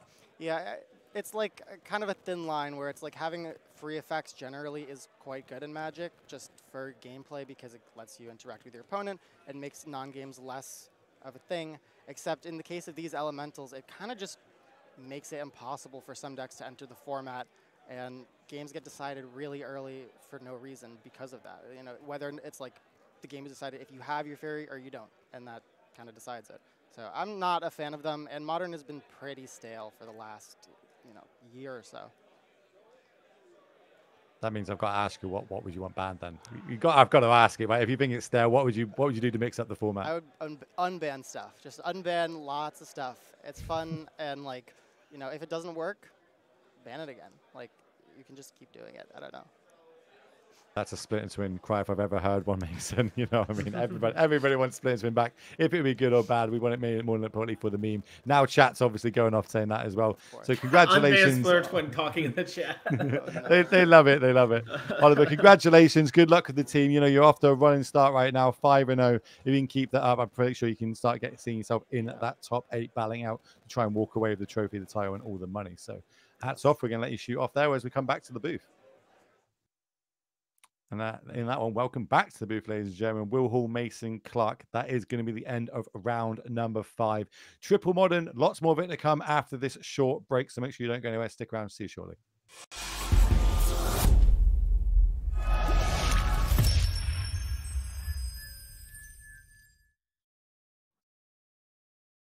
All right, we're back. I made it in. Joe Izzet, joined by Mason Clark for the rest of the day, for the rest of your weekend. Thanks for joining us at Nerd Rage Gaming. We are in the latter half of the Modern Team Trios event. We have our feature match getting set up. I think we have a couple undefeated teams maybe, or 4-1s at this point. Anyway, round 6 coming up. We got 2 rounds of Swiss plus the elimination rounds. Mason, this is when you make your money, you run for glory. I'm excited to be here. I hope you are too. Yeah, I can't wait. It's going to be so much fun commentating with you today. And Modern is one of my favorite formats. I love team events. I love getting to watch these things happen. There's so much Modern action. And this round, we have 2 great teams going at it. We have the team of Chris Smith, which also has Steven Dykman on it. 2 of our players on our leaderboard race this year, running for Player of the Year and our championship. And the other team has Kane Reinhardt, Jesse Robkin. You're going to know Jesse last year from our series. And Kane Reinhardt, you might know them from Pro Tour Marching Machine Finals and Worlds. Runner up there for top 8. So it's going to be a sick match. Yeah, I mean, I remember the video of Kane realizing they made the top 8 of the Pro Tour. That was pretty cool. I mean, it's nice to see. I mean, I think it's pretty common for a lot of people when you win a stressful match, it's more of relief than celebration. Mm-hmm. And it's cool to see the other side of that sometimes in a high stakes match. That was very fun. It was a great moment. So, and especially for someone that's, well liked by the community and something like that. That was really nice to see. All right. So we've got, you said, your favorite format, Modern, maybe not mine so much right now, but certainly I would say Magic's most popular competitive format. And as the players are getting ready, we're going to see scams. If you've been in and out, all day long, we're going to see Scam, we're going to see Tron, we're going to see the 4-color control decks, which have really become free spell paradises, with the way the players are taking advantage of. I mean, it used to be when I was, started playing, Force of Will was the free spell that got played. Now there's like 8 that you can choose from. Yeah, everyone gets a Force of Will now. It's nice. Yeah, right. And that's probably good for the game. And with we don't want to go too deep on that because they did talk about it earlier today. But yeah, we are seeing cheap interaction, cheap in terms of free, and able to fight back against kind of the slow and the fast decks of the format. If you were playing, you said this is your favorite format. If you're running out here today, if you're trying to carry 2 teammates on your shoulders, what deck are you signing up with? You have a go-to? Yeah. I haven't been playing much of it recently, but the 4-color deck would be really high on my list. If I felt confident with Scales, I would play it. I think Scales is actually really strong right now. It's just so hard to play at even like an optimal level. So those would be my 2. Yeah. Okay, here we are. We are down to the table. So you can see the competitors on our left. We Ashlyn Johnson, Jesse Robkin, and Kane Reinhardt versus Chris Smith, Steven Dykeman, and Daniel Stopp. And we are underway, and that looks like a Hardened Scales for Ashlyn Johnson. So let's go. Yeah, Ashlyn Johnson on your left here playing Hardened Scales. Chris Smith playing Yawgmoth. If you've been watching our series this year, you've seen Chris play a lot of Yawgmoth. Yeah, I think even if you only tune in for the finals each month, you've still seen a lot of Chris Smith. Having a lot of success this year. And Hardened Scales, though, with the ideal start. Now we're looking for patchwork or, among a number of not interchangeable, but, useful creatures in this Hardened Scales deck. Yeah, one of the big complaints about Hardened Scales from people who don't play it a ton or if you're getting into it is you just have this pile of 2-drops. So your curve is a little awkward. So your turn 2 is actually sometimes really tricky because they all play together differently in different ways. So, Patchwork Automaton, a good one to lead on because it gets benefit from the other casting. If you don't have that, it can sometimes be tricky on which one you should lead on. And we see Ashlyn lead on Arcbound Ravager. Yeah, it's probably not the ideal choice in a lot of circumstances because with nothing to throw the counters onto this turn if it dies, but Ashlyn may very well know the matchup. And against Yawgmoth, your Ravager on turn 2 is probably not going down. Yeah, I agree. And, Jesse and them, they all play these events together. So, even if Ashlyn didn't know Chris was playing Yawgmoth, Jesse can lean over and be like, Chris always plays Yawgmoth. Just assume, you know what I mean? So it's one of the advantages of the team event. Your teammates can help you out in various ways. How often would you say your turn 1, turn 2 plays would be dramatically different knowing your opponent versus not knowing them? Pretty rare in lots of decks, but in decks like Hardened Scales, it matters a lot. Maybe I want to get a Walking Ballista down versus a Hangerback Walker, right? Want to start activating that Walker really quickly, get some quick kills with an Inkmoth Nexus and Arcbound Ravager versus having that interaction to shoot down things against Yawgmoth. So it matters a little bit, but for decks like 4-color or Scam, I don't think it matters too often. All right, so Chris Smith deciding on the turn 2 play here. Oftentimes we're just looking to see a mana creature, perhaps a Wall of Roots, but Strangleroot Geist is the choice, a solid blocker against a Ravager if it decides to swing in here. Yeah, one thing to keep in mind too is, there are some decks in Modern that I would say get like bonus points or gold stars for being complicated, so the opponent struggles. So like Amulet, Titan, Yawgmoth, Hardened Scales, sort of the 3 go-to. Ashlyn Johnson has played a ton of Yawgmoth and has had many good finishes playing Yawgmoth across various series. So she is someone who's going to know the tricks of the trade when it comes to Yawg and probably will not get caught by little details that maybe someone else who's less experienced would. All right, so here is a follow-up. Turn 3 play is a Walking Ballista, also beneficiary of an extra counter from the Hardened Scales. And then, like you're saying, lots of 2-drops in this deck. So is this 3rd mana from Ashlyn Johnson, is it going to do anything this turn? Yeah, it looks like it's not. She's going to pass the turn. This is pretty common, honestly. You just your turn 1 and 2 can be really strong, and your turn 3 is like, not really what you're looking for always. Yeah, I mean, it's not the worst to be able to hold up the mana for the Yawgmoth Nexus in case your Ravager looks like it dies or in case you choose to sacrifice it. But no play here for Chris. Quarter calling for 1 isn't super exciting, so we stumbling here? Yeah, it's probably a little bit of a stumble. I know Chris has played things like Haywire Might main deck before, so that might be what Chris is hoping to get here. But it might just be a situation where Chris thought it was playing like the Yawgmoth mirror, because like we mentioned, Ashland plays a lot of Yawgmoth and just kind of getting a little surprised here. I would like to point out too, like, you know, we talked about how different the 2-drops can be. If we had Hangerback Walker as our 2-drop instead of Walking Ballista, we would have a kill here. So we are very close to actually just winning the game on the spot. Yeah, something I'm sure Chris has well in mind and is a little worried about right now. And yeah, I mean, Cord for Haywire Might would be excellent setting up the next turn, but that Ballista on the board makes that unappealing. So yeah, there's Yeah. Chris Smith up against it here already. Yeah, and you know, the Haywire Might, it's awkward, can't hit creatures, could remove the Hardened scales, which can stop some of the Arcbound Ravager shenanigans that would happen. So even, you know, without the Walking Ballista, it's not even just like some back-breaking card. Right. Let's see how Chris wants to play it. Did you see Ashland counting here? Because I think she's actually really close to lethal, assuming Chris doesn't have a way to block. Before you put the 2 on the modular here, that's 3, 4. You do the stack on the Ravager over there. That's 6. That's, I think it's 10. Well, let's see. Yawgmoth being handled here. Is it getting activated? There's some further thought going on here, and maybe, you know, some thought in Ashland's mind. You know, what is Chris doing over there? What do I have to worry about?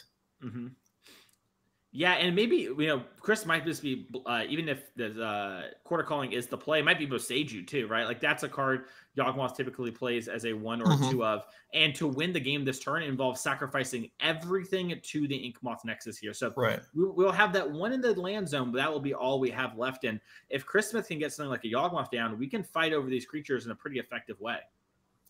Sure. Okay, well, the Yawgmoth is animated, so Ashland has made the choice to go in. I'm not feeling a lot of confidence here, though. This is very we're not proceeding too quickly here, but okay, here we go. Yeah, I do love the double check just to be sure, because it is a very complicated deck, especially with the additional counters. You know, I wonder if we could have attacked with our Walking Ballista too. Obviously, it's a little awkward, but I think Ballista would also be lethal, which would force a block, which maybe you don't even care about. But if you're going to go I think we're seeing Ravager sack to Ravager. The modular is going on the Nexus, so the counters will be split effectively between the Nexus and the Ravager, which means if there's a Bowmaster or something, there's still a source of additional counters. So Chris wouldn't be able to just kill the Nexus with 1 Bowmaster ping here. Yeah, agreed. And so I guess, so we see Chris here, it's like saying, hey, sorry, I understand these are your targets. I might have responses. Right. Which I think you might be right. It might be a situation where Chris is saying, if I Bowmaster, will that get me out of this? And I think the answer is no, but Boseiju, yes. Okay, so we see modular 2 plus 1 from scale, so 3 on the Nexus. And then sacrifice trigger 1 plus 1 from the scales, so 2 more on the Ravager. And we have an attack with a 4-power Nexus, with potentially still more to come. Yeah, if we, like we said, you can also use the Walking Ballista to shoot down the Strangler guy so it has a counter on it. Unironically, might end up mattering just because Yawg can't sacrifice as much. And then you can sack the Walking Ballista to the Ravager. That's going to put it to 6. Then you move it over, and that is 10. But it looks like Ash is just going to hit for 4, in fact. Okay. So maybe playing it slightly conservative here, but also maybe there's no reason to push the advantage here. Ashland with a superior board state is just going to get across for 4, in fact, here, and that'll be it for the turn. Yeah, it's hard for things to go too wrong, too, for Ashland, right? Like, If Chris decides to commit stuff to the board, Ashlyn can always sacrifice Ravager to give counters to the Walking Ballista, and we can start just mowing creatures down. Right. So, you know, I kind of like this idea of like, hey, I'm going to hit you for enough that it's a problem for you, but not such a problem that you can't actually get out here. And it looks like in the end step, we're Orcish Bowmastering. Yeah, so Chris did have that lined up and was probably hoping, you know, maybe a lesser player will allow this Bowmaster to blow them out, but Ashlyn was not interested in that. Yeah, and Ashlyn actually has some pretty cool lines here, right? Can use the Ballista and then sack it to Ravager if she wants to, and then you don't get an Orc army. Maybe she doesn't care about that, but it is a play available to her since Orc targeted the Ballista, it seems, from the hand motions.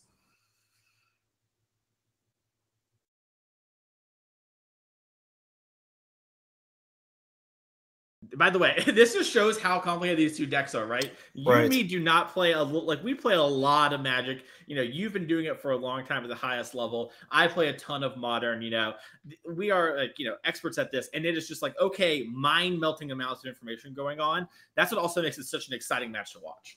Yeah, and this is very carefully played. And I said, you know, Ashlyn was going in with a lot of confidence, or not a lot of confidence. It's not necessarily lack of confidence. It's maybe just, you know, I'm aware that Chris can have these different things that could blow me out here. I don't want to get, you know, messed up by them. So yeah, can a 2-turn approach to attacking get the game done? And quite possibly it can. So we'll see it on Chris Smith here now. You know, man, untapped again on turn 4.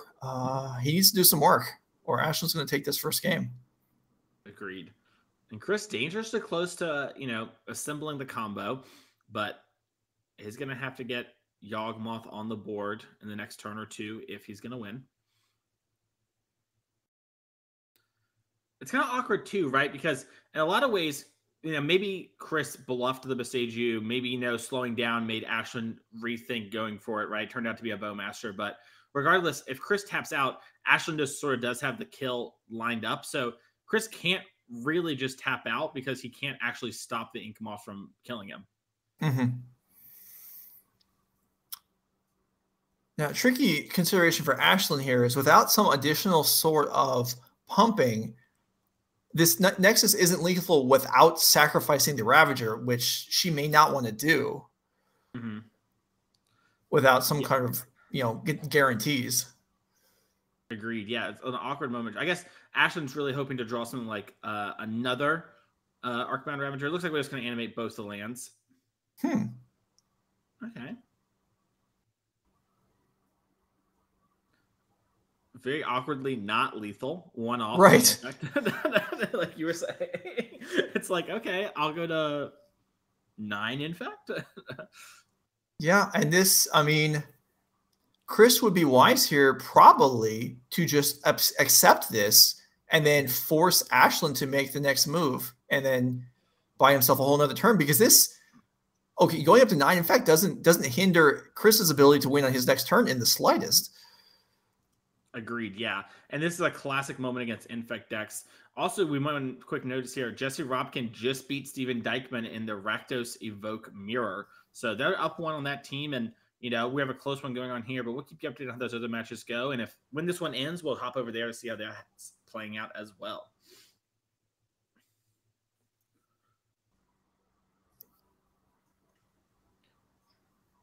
All right. So we're being informed from the table that a judge has been called for potentially a slow play warning because, as we can see, things are not progressing quickly. However, there is a lot going on, which doesn't always make it okay, but it is, you know, either way, the game's going to progress, and we'll let you know if any sort of penalty is awarded here. Yeah, and this is the thing too, right? Like, Ashlyn's not doing intentionally. There's just so many things going on here. Easily could be going the other way for Chris too, right? But Ashlyn does need to play at a competitive pace. So a little warning, never hurt nobody. We can sort of move on to the light. And Pendelhaven's going to activate to save the Bowmaster from the ping. All right. So that Bowmaster will now become a 2/3. That's only relevant, I suppose,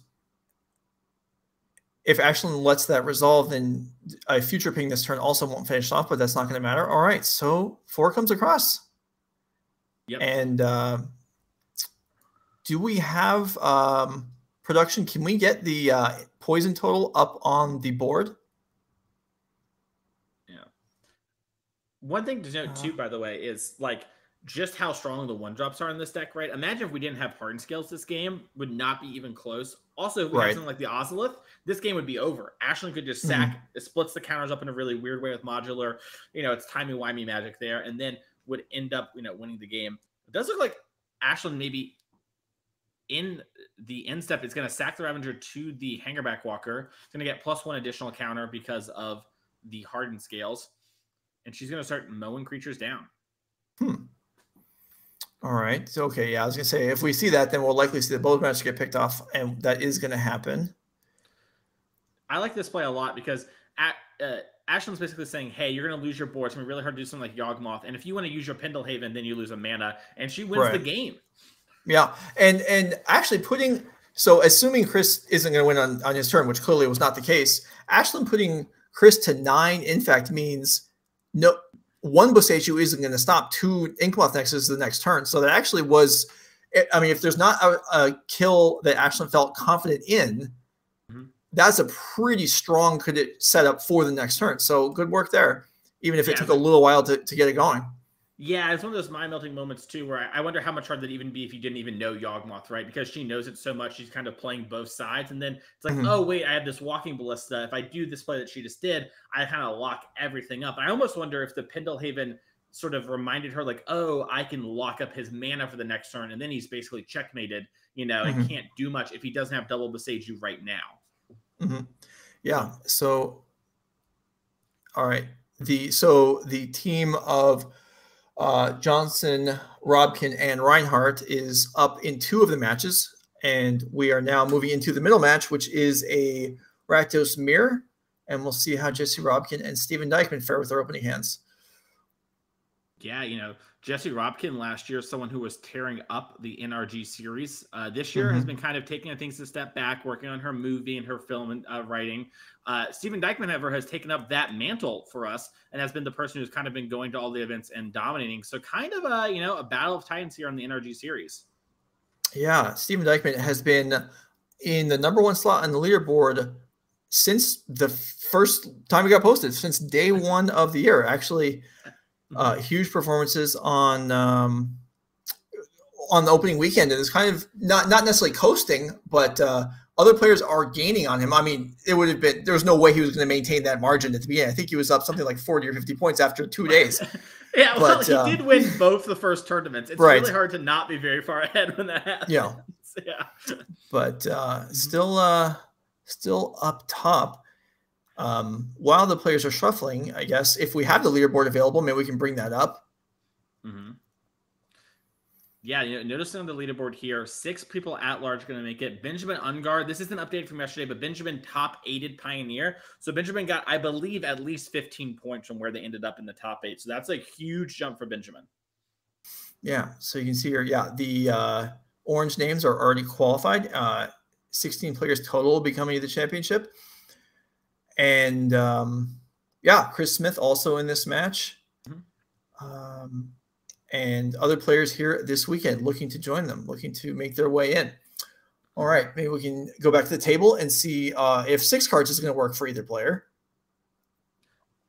Yeah, one thing to keep in mind if you're maybe someone at home who watches a lot of Scam or watches a lot of Modern but doesn't play a lot of Scam is typically your bar for mulligans is very, very high. You really want to have strong, powerful hands that are doing things like turn 1 Ragavan, turn 1 scamming out one of the Evoke Elementals, or having a high-impact sideboard card. The mirror is kind of the one place where that differs a little bit. You have Leyline of the Voids typically. Like I know Jesse Robkin really likes that card. That is kind of a blowout card. But for the most part, you're actually just trying to play a normal mid-rangey game of Magic when typically Scam's actually trying to play a beat-down game of Magic. So a little, out of the norm there. And probably means Dykman just had 2 unplayable hands at the start. Yeah, no, that would make sense. Yeah, because a lot of hyper aggro decks, which I don't think we classify Scam as a hyper aggro deck, but a lot of very aggressive decks wouldn't be good at defending against themselves in the mirror, where this deck, you certainly can. For what it's worth, I think this deck is closer to hyper aggro than it is mid-range, for what it's worth, even though players typically don't speak of it that way. Just because you're kind of not able to keep up in the mid game against the decks that actually grind. And you're going to use those powerful momentum starts early to run over your opponent when you start to run out of steam. Yeah. I think one maybe way you could classify the speed of a deck is how many cards does the deck usually have in hand on about turn 3? And Scam, it's going to be pretty low if they have a good hand. They're going to use the cards very quickly. And then you're kind of not necessarily playing off the top, but you're really just kind of hoping to ride to victory what you've already committed to the board. Mm-hmm. It looks like we're getting a Blood Crypt and might be a Thoughtseize. You know, that's a card that some players really like in the mirror. Could also be a Ragavan. Looks like it's a turn 1 Evoke to Grief for Jesse. Well, that's pretty good. And Mr. Dykeman on a 5-card hand is going to lose half of the remaining cards. And yeah, now this is a pretty miserable spot to be in. Yeah, and you know, we talked about how you're typically playing more normal games here. Ooh, Dash Ragavan off the top. That's a good one. Yeah, I was just going to say this is a deck that, you know, even half of your good cards you can't even play at this point of the game on their own, but Ragavan works. Yeah, and that one is like probably the best draw step there for Dykeman, giving him some more mana and ability to play. Like you mentioned, now we're unlocked most of our threats, so a huge moment for Steven, and might even be able to get some more powerful cards off the top if Jesse doesn't have interaction. Yeah, Grief now castable. I didn't catch what that was off the top there, but it might have been a Thoughtseize. It was. All right, this is this is about as much as you could hope for, given that you untapped on turn 2 with no actual non-land permanents in your hand. Yeah, I think if Dykeman could stack his deck after getting doubled Grief, this would be pretty close to it. As we do see Jesse reveal her hand, she has a land, a Bonecrusher Giant, and a Not Dead After All. All right, that's a real choice. Is that a land up top? Yeah, I guess so. Okay. I think I thought it was a Voidwalker, but you must be right. All right, so connects, and there's a Bowmaster, and if that can be cast, then... So here's a little funny thing. Not Dead After All only targets your own creatures, where I believe Feign Death allows you to target your opponent's creatures. So in theory, if that was a Feign Death, Dykeman maybe doesn't want the Bowmaster in play because Jesse could Feign Death that Bowmaster and then get it back to her side with a kill spell. So Dykeman just double checking that Not Dead After All does work the way he was intending. Yeah. Okay, so we somewhat shockingly have a real game, and now there are actual blockers for the Grief. Although knowing about the extra copy of Not After All in hand, Steven is not incentivized to block here probably, but has options. Actually, I'm sorry, the Grief's a 4/3, so that wouldn't work anyway. Yeah, it's okay. Usually Bowmaster does eat the Grief in combat, you know, with that old ETB trigger. Maybe it is Dothy up top. It's just Jesse moved it away from the other cards. Maybe think it was a land, but you might be right. It does kind of look like Dothy. Yeah, you're totally right. Okay, so still no blockers available for Jesse here. And can Steven race from this position? I don't know, but maybe that's what you go for. I mean, I guess there's... What else do you do, right? Yeah, I think Dykeman is maybe looking for something like an Evoked Fury off the top from Jesse's deck. Maybe, you know, another Bowmasters wouldn't be so bad. Just anything here, because if you attack Jesse down to 7, you're pretty close to lethal. And just, yeah, there's no exciting blocking to be done, which is kind of part of the consideration. Also, yeah, her 4 comes across, hits. Well, Shieldred would have been huge. It would require, more mana than Steven has available. Yeah, that's a moment where Dykeman's probably pretty happy just not to have that one on that side of the battlefield, potentially. Sure, yeah. But, you know, definitely wishes he could cast it. Yeah, I wonder what he drew, because he was eyeballing it. Maybe as a Voidwalker of his own. The rare Voidwalkers can block. Well, that would be significant here. And in fact, it would mean that I may not even be put in position to block. It's a land. Okay, Martial Arts.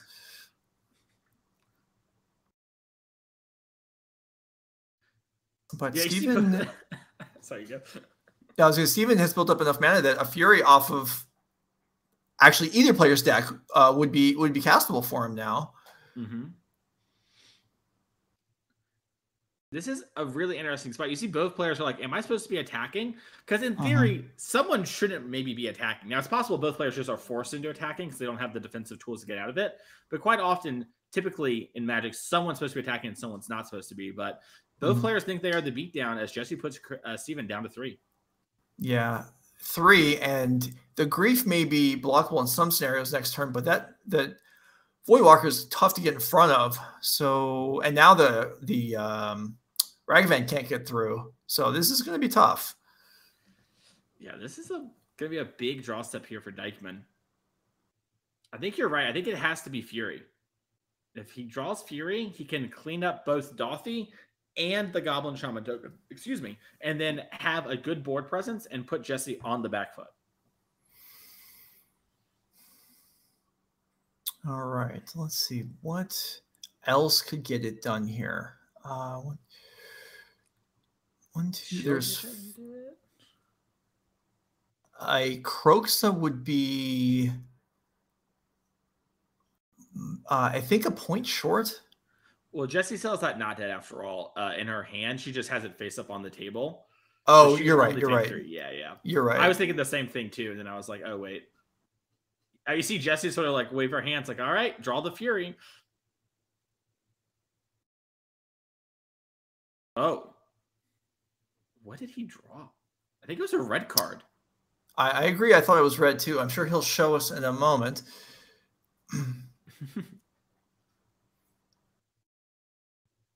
But this not dead after all is not currently castable as Jesse appears to be tapped out. So yeah. Is there any one removal spell? Can a non-Fury removal spell get Steven out of this? Killing the Void. Nope. Not going to do it. All right. So Jesse Robinson will take down this match over Steven Dykeman. Dykeman with a mold of 5, but it ended up being a fairly close game. Jesse does prevail and put her team 1 to the good. So we'll continue on with, we'll find out.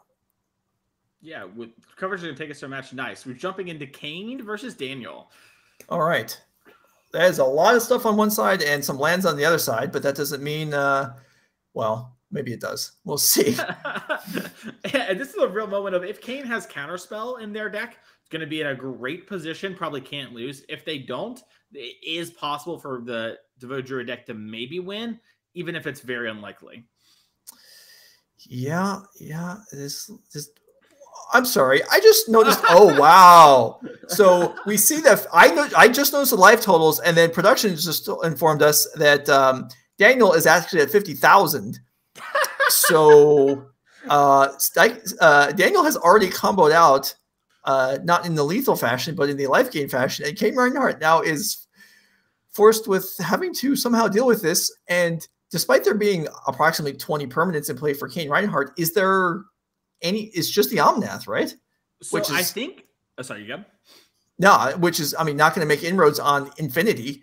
So, so this is where things get weird, right? So the beam and the ring make it so you draw your whole deck so often. So some players have done things like play over 60 cards. I believe that Kane and Jesse are of the opinion that the best way to beat this is to have your own main deck endurance, which Kane can just endurance themselves and then pick it up with Teferi, start moving to discard, get a Ren and 6 ultimate, and then try and deck Daniel before Daniel can actually win the game. So once again, if Kane has a counter, even one counter spell in the deck, it's probably over for Daniel, but Daniel might be able to mount a turn of overwhelming Kane because they have infinity time to do things.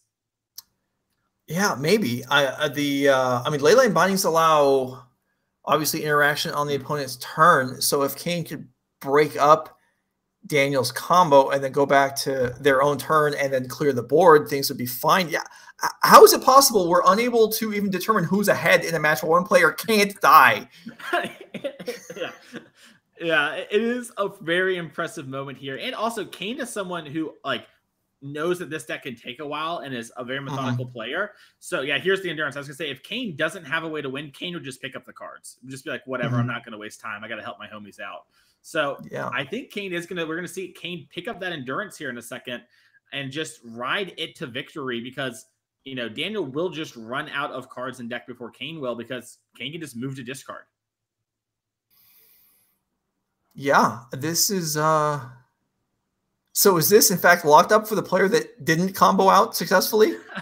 Which again, I mean, does that mean there's always been, there's, over the years, various different versions of infinite life combos that also can combo kill the opponent. But yeah, the infinite life portion by itself, not always, if you're playing as Burn here, you're great.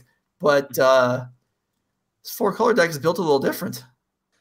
Yeah, it is not the same, as the kids would say. I think this is a spot where it's just like Kane probably can't really lose. We're also going to see some weird stuff because, right, Leyline Binding is a card that, puts the answer underneath something. So, for example, a Vizier of Remedies, we might see Kane do something like bounce a Leyline Binding and then use a Ren 6 to ping the Vizier. And then now the Leyline Binding's back in Kane's hand. Same thing with Furies, etc. So it's not even like Daniel only has to beat the Leyline Bindings that are left. You know what I mean? There's probably more things like that could occur.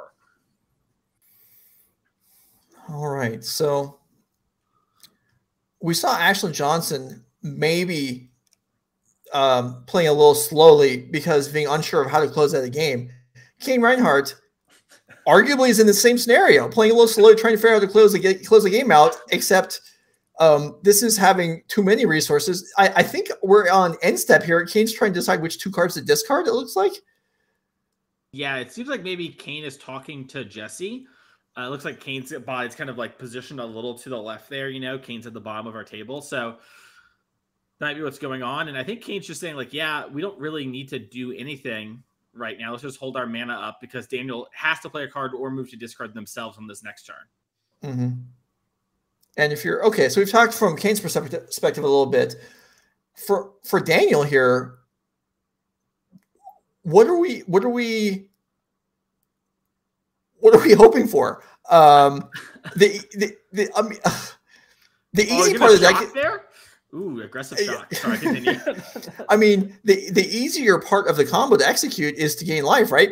That's already done. That's not necessary anymore. To kill is going to require what we're going to need, maybe a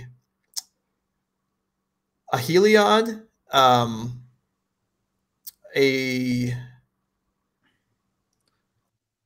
not even exactly sure the makeup of how these things work nowadays with Ballista and with Spike Feeder, yeah. But that's a lot of permanence. Is a ton. So I think basically what Daniel needs to do is Daniel needs to set up having to be able to do it like twice in a turn, maybe even thrice, where it's a point where he can just overwhelm Kane on a single turn and hope that Kane doesn't have enough mana to actually fight through these cards. The Ranger Captain actually could help, because if they can stop some of the interaction from happening and then allow Daniel to play Ranger Captain, sacrifice it because there's no way it's going to survive a turn cycle, and then do everything all at once, that could work. It really could, yeah. But is Ranger Captain, it just prevents non-creatures, right? Or is it prevent? It's non-creature spells. Yeah, so even Solitude can still break things. This is going to be hard. Arbor Elf, I don't think is going to be the answer, but you may as well tutor something. I don't know. Should you? Because now you have one less turn. Well, I guess if you're going to draw your whole deck eventually, or at least a sizable portion, you may as well do it faster. It's not going to. Yeah, I guess that's fair. Yeah, I guess it's actually probably better because Kane has less time to sculpt. That's fair. Okay, Bolt the Ranger Captain. Yeah, Kane's not going to want that lying around. And aside from setting up, recurring endurance, Kane's turns aren't very meaningful right now. There's what do they even need to do here? Just accumulate Solitudes in hand and endurance, and say go, right? Yeah, I think so. I think what Kane wants to do is probably just take up this run every turn that we can keep moving to discard or whatever, and you have extra copies. Like now we have a Bolt, we just picked up a Bolt essentially, and we just make all of our land drops that produce mana, use all of our fetch lands as extra retrace spells, and then from there, like you said, build up Solitudes, etc. And if Daniel tries to half develop, we just hard cast a Fury and use it there. So yeah. All right, so I'm gonna say here, what do you think this may take a while. What do you think we go back to the other match? Let's do it. I'm willing to call it for Kane, and if Daniel wins, it's an all-timer moment. And I'm sorry we missed it, but let's go check Ashlyn Johnson out.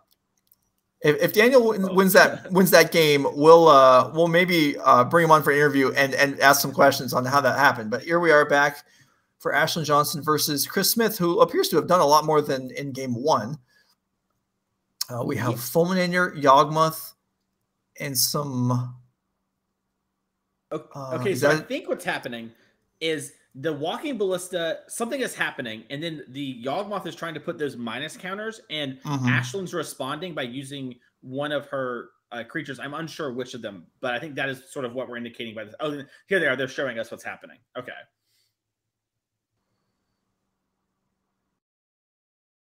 Yeah, there's a little train of dice. I don't think they're playing like dice with the dominoes with the dice there. That's a little train of indicators of something happening.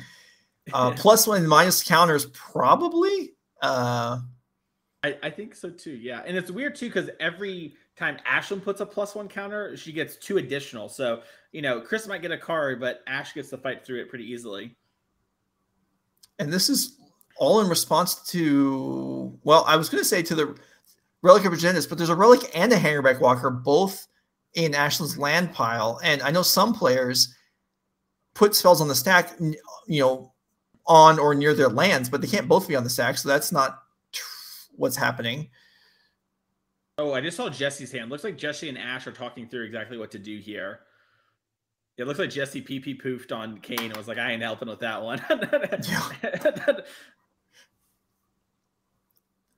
Yeah, this is... Yeah, I wonder why there's the Hangerback. Maybe the Relic is in play and the Hangerback is on the stack. And we just have it back here for some... Well, that would be an interesting way of visually representing things. Maybe the trigger is on the stack. Yeah, you're right. So Ashlyn sacked the Relic to the Ravager. Okay, there's sacrifice effect representations. All right, that makes more sense. Make sure to follow the channel. That way you don't miss any crazy Magic games like this one. Yeah, chat pointing out, yeah, this is like a quarter of the permanence, but maybe more complex than the game we just left. Yeah, definitely. I feel much more confident if I'm Kane than I do here. Yeah, however, okay, so now a lot of stuff has resolved. We ended up with 3 flyer tokens, an 8/8 Ravager, and... Oh, so that's Chris Smith's Walking Ballista. Okay. Okay, a turn... Ballista, by the way, a new addition to the Yawgmoth decks. Now that Agatha's Soul Cauldron has entered, that is not only a way to use all your mana dorks to have sort of a sync, but also you can combo it with your Undying Creatures and Blood Artists to create an ancillary kill. So Walking Ballista, a nice new one of in these Yawg decks. If you're interested in the Hardened Scales deck, there is a recently posted fairly lengthy walkthrough of the entire deck on Reddit. I actually read it yesterday between rounds of the RCQ. It's got a lot of detail. I'm sure you can find the first page of the modern Reddit right now. I'm going to look it up after this because I literally just finished buying my cards from NRG to get this deck complete. And I'm going to play in my FNM in 2 weeks. And I was thinking, dang, maybe I don't play this FNM. Maybe this isn't that fun for other people. As I try to, because I'm going to be like Ashlyn Johnson. I put it all on Magic Online. So the counters just appear for me, We are spoiled. We online folk having to go back to paper. Yeah. All right. So we've got attacking production. Can we get in our ear maybe whether there's actually infect counters on Chris Smith right now or not? Because I know we didn't get that represented in game 1. Yeah, so I know they had tell us dice at the top of the screen before. Doesn't seem to be one now. All right. So there's a block on the Ravager. Makes sense. Chris Smith at 14 life. We know that much. This is so awkward. I think Chris is dead. We're really close to it because if Chris sacrificed to try and kill a Thopter, then the Arcbound Ravager just going to move it to the other Thopter that's unblocked, or even the one that's being targeted, and the game's over. So Chris potentially I mean, we know Ashlyn was very careful in game 1, and Chris could have, Boseiju up potentially because there is a Yawgmoth play. Okay, good point. He mistapped his mana. I think Chris mistapped his mana. Ashlyn can just go for it now. She gets the 3 extra counters. Also, it's 17 on its own, so it just would be 20. But Chris is at 14. He couldn't block both of them with the Yawgmoth. I think that's game if Ashlyn goes for it. Now, honestly, unironically, I think all the black-green duels look the same. So I wouldn't be surprised if they think there's an Overgrown Tomb untapped and they're thinking about Boseiju. But if she goes for it, only Force Vigor can stop her.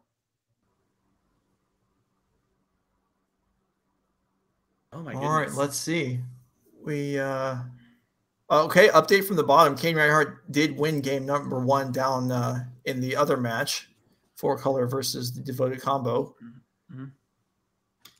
And there's no poison on Chris Smith right now, and Chris Smith will get another turn. Okay. Yeah, so it looks like they are respecting Force of Vigor, a reasonable place to be for sure. Mm-hmm.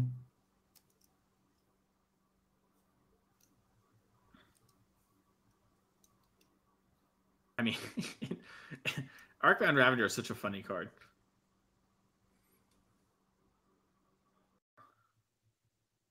Wall of Roots. Wall of Roots. I don't think Wall of Roots has enough text to qualify as a modern-day Magic card.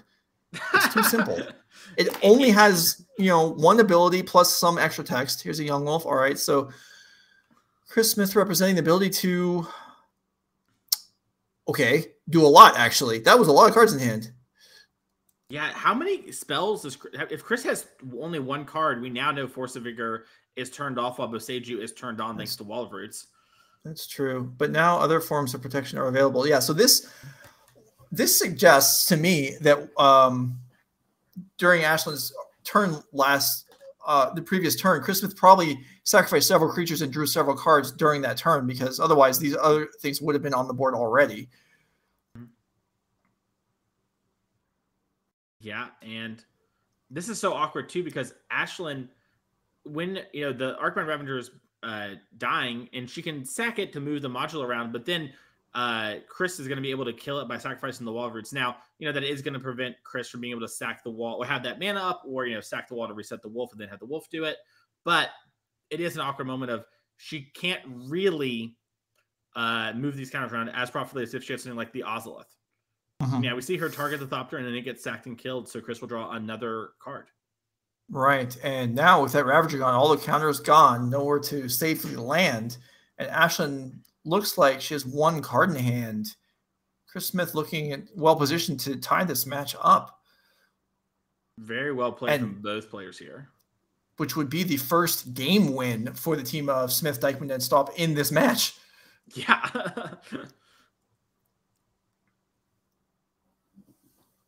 Looks like she had Urza Saga as the card before the draw step. I don't know what she drew for turn.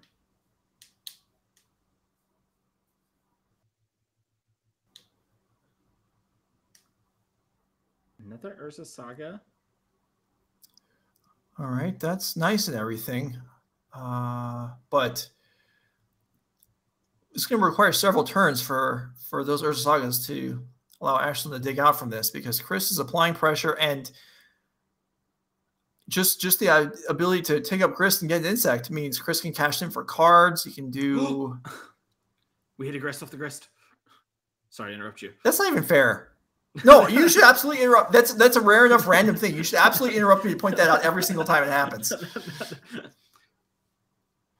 Yeah, 2 bug, and that honestly, I know this sounds silly, might have been wrapping it up here because now there's so much Yawgmoth fodder because Chris does have that handful of spells. Plus the extra 2 bodies means you can reset the Young Wolf to get extra card draw. Ashlyn, maybe, I don't know what time in the round is like, but she might want to pack it up here for next draw step isn't good because she's very far behind now.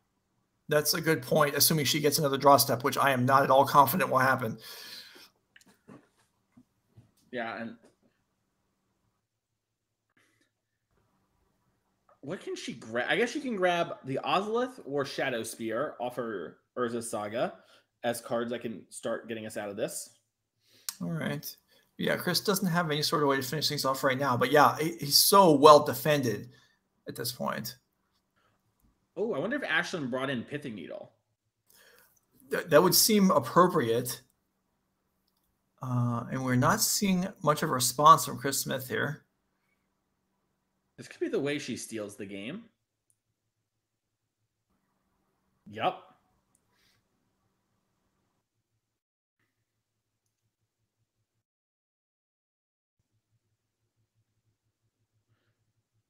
You know, when we got here, right, we talked about how Ash could have gone for the kill, but we had to have played into Force of Vigor. It's so hard to make those choices. It's easy when you're here in the booth or in Twitch chat talking about it, but those sort of moments, especially when this is probably a win-in for top 8 matchup for these players. They're near the top of our standings as the X1, so a lot of pressure on you and your friends there. You don't want to be the person that made your team lose.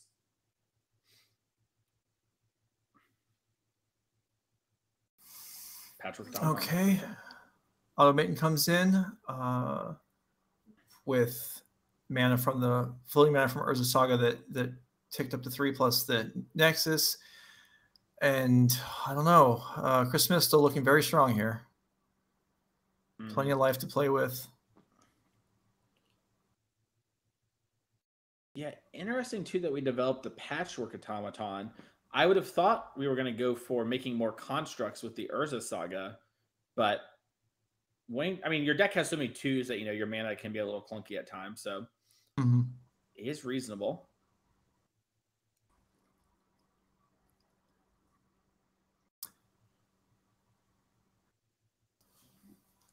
Chris's deck, by the way, very foily. Yep, very nice indeed. Not looking nearly as imposing with someone's ability to shut down, though. That's a needle you said that was pulled up on the side. I don't recognize the artwork, but yeah, it's I believe a secret layer. Okay.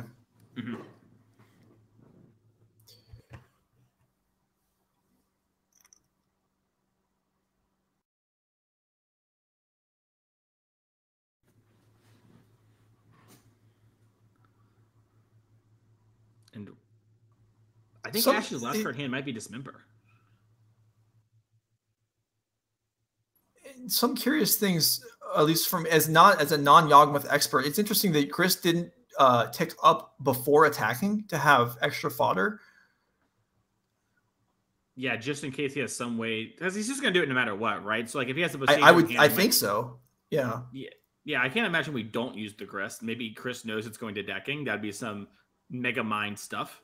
Yeah, I mean that would be two out of the 3 matches at the table. Decking is relevant. That would be it would be surprising. Okay, here's Pendle Haven activation.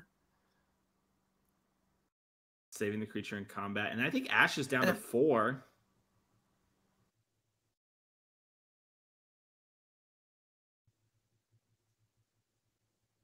Yeah, and I really wonder with the time and everything and how hard this matchup is, because there's so many ways for both players to interact with no mana even being up, that maybe Ash needs to, you know, if she didn't draw something very good here, might just need to go to game 3. Right.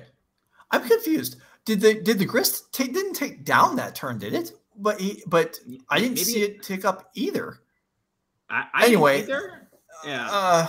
I hate to. Yeah, I don't even feel like I looked away, but maybe we missed something or not, because Chris Smith's unlikely to have just not used the Grist at all. But either way, does tie up the match. Yeah, we'll go. Oh, you go. Sorry. Well, okay. Well, yeah. Anyway, while they're shuffling up, we'll go to the other table. Kane, Reinhardt, Daniel, stop, and see if Daniel's at less than infinite life. Yes, the answer is he's at 18. All right, so it's a real game for the moment. Yeah, Twitch chat was asking, how could Kane have won if Daniel had infinite life? In case you weren't there earlier, Kane has 1 main deck endurance to prevent themselves from decking. So Kane just answered all of Daniel's threats and then moved to discard with the extra cards and kept casting endurance and then picking it up with Teferi and made it so that Daniel could not actually win the game and ran out of cards in deck and decked. All right, there's a 1 ring. Chat points out, I was a little hasty saying Daniel was only at 18 because that could have been 18 million, which is true. But I'll cut myself some slack because how often do you commentate games where players are 18 million life? 1 so far today. It's weird that happened twice, but, you know, it did happen as we see Orioc Champion come down.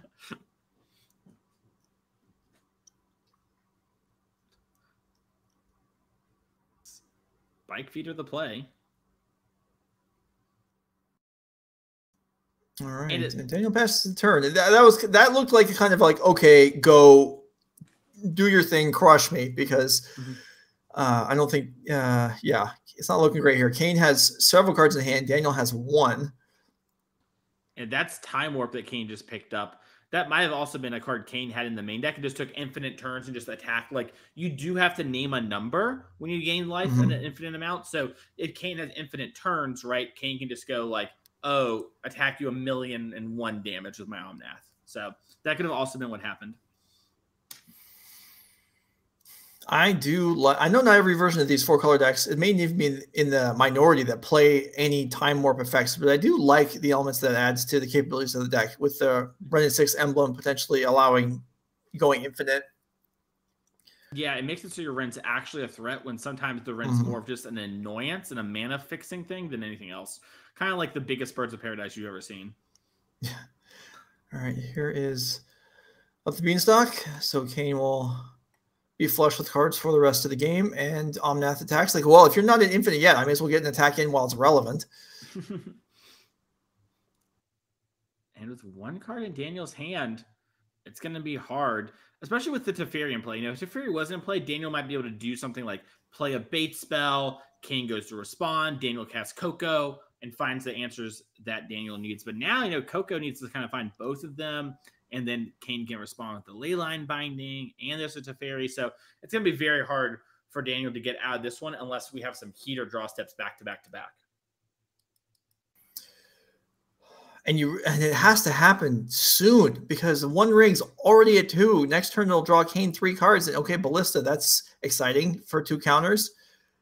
I mean, that's effectively a 2/2 right now. It can't kill a Planeswalker. It can't kill the Omnath. It's certainly not anywhere close to killing Kane. All right. Pithing Needle, same art that Ashlyn Johnson had. Yeah, I recognize it this time. Makes me feel more confident that I wasn't the wrong card I named. And it looks like Ballista took a shot at Teferi. And now Leyline Binding is going to finish the Ballista off. Kane is not concerned about that Pithing Needle, which is probably naming the One Ring. Maybe production can give us a clue on that. Yeah, this is one of those things where you kind of have to do this stuff against the One Ring, because you just can't let them keep drawing cards. But typically, you know, even at this point, unless the life total is really low, Kane's like, yeah, I can spend a couple turns out the One Ring, take a couple extra damage. It's fine. I got that burst of cards, and I'm sort of in the driver's seat. Yeah. And this is also a spot where Daniel, I mean, this is looking bleak, but in a team event, it's much harder to just concede a game when it looks bad, when you're actually playing for 3 of you. And I mean, maybe maybe we're approaching time. I mean, if maybe it's relevant that this could end in, I guess that would still require Daniel to win this game, though. That's tough. Yeah, all of the weight is on Daniel's shoulder here. Okay, time was just called for this round to end in a draw. Yeah, I wonder, can we go to Ashlyn and Chris? Because we need to see if Chris wins, then the team can actually draw. But if not, you know, Kane's going to win 1-0 probably.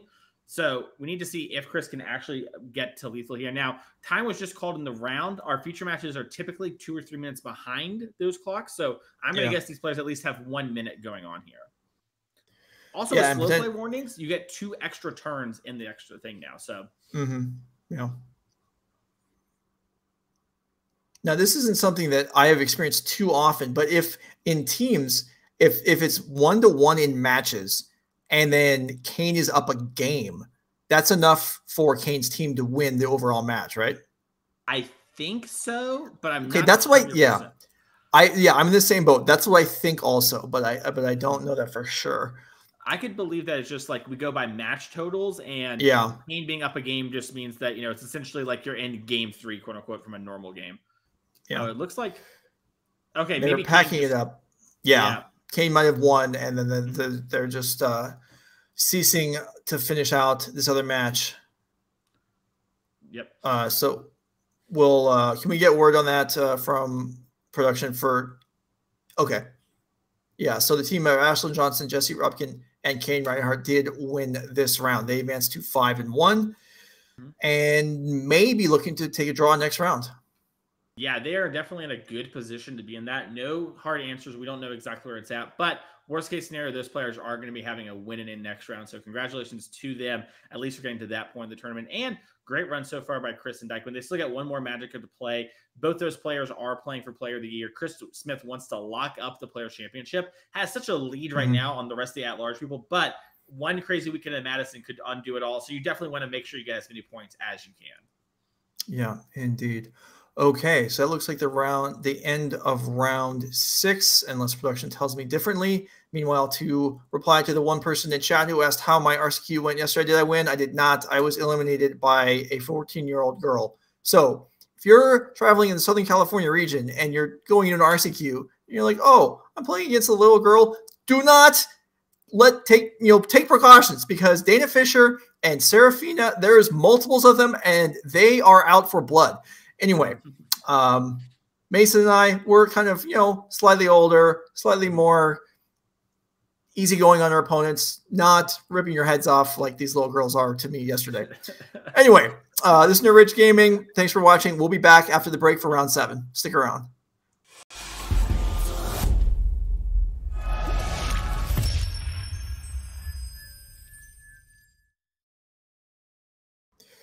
All right, we're back. Round 7 upcoming of the NRG Modern Team event here in Indianapolis this weekend. Mason Clark's with me while the players are sitting down for round 7 to see who makes the last slots in the top 8. Mason, we're playing Modern.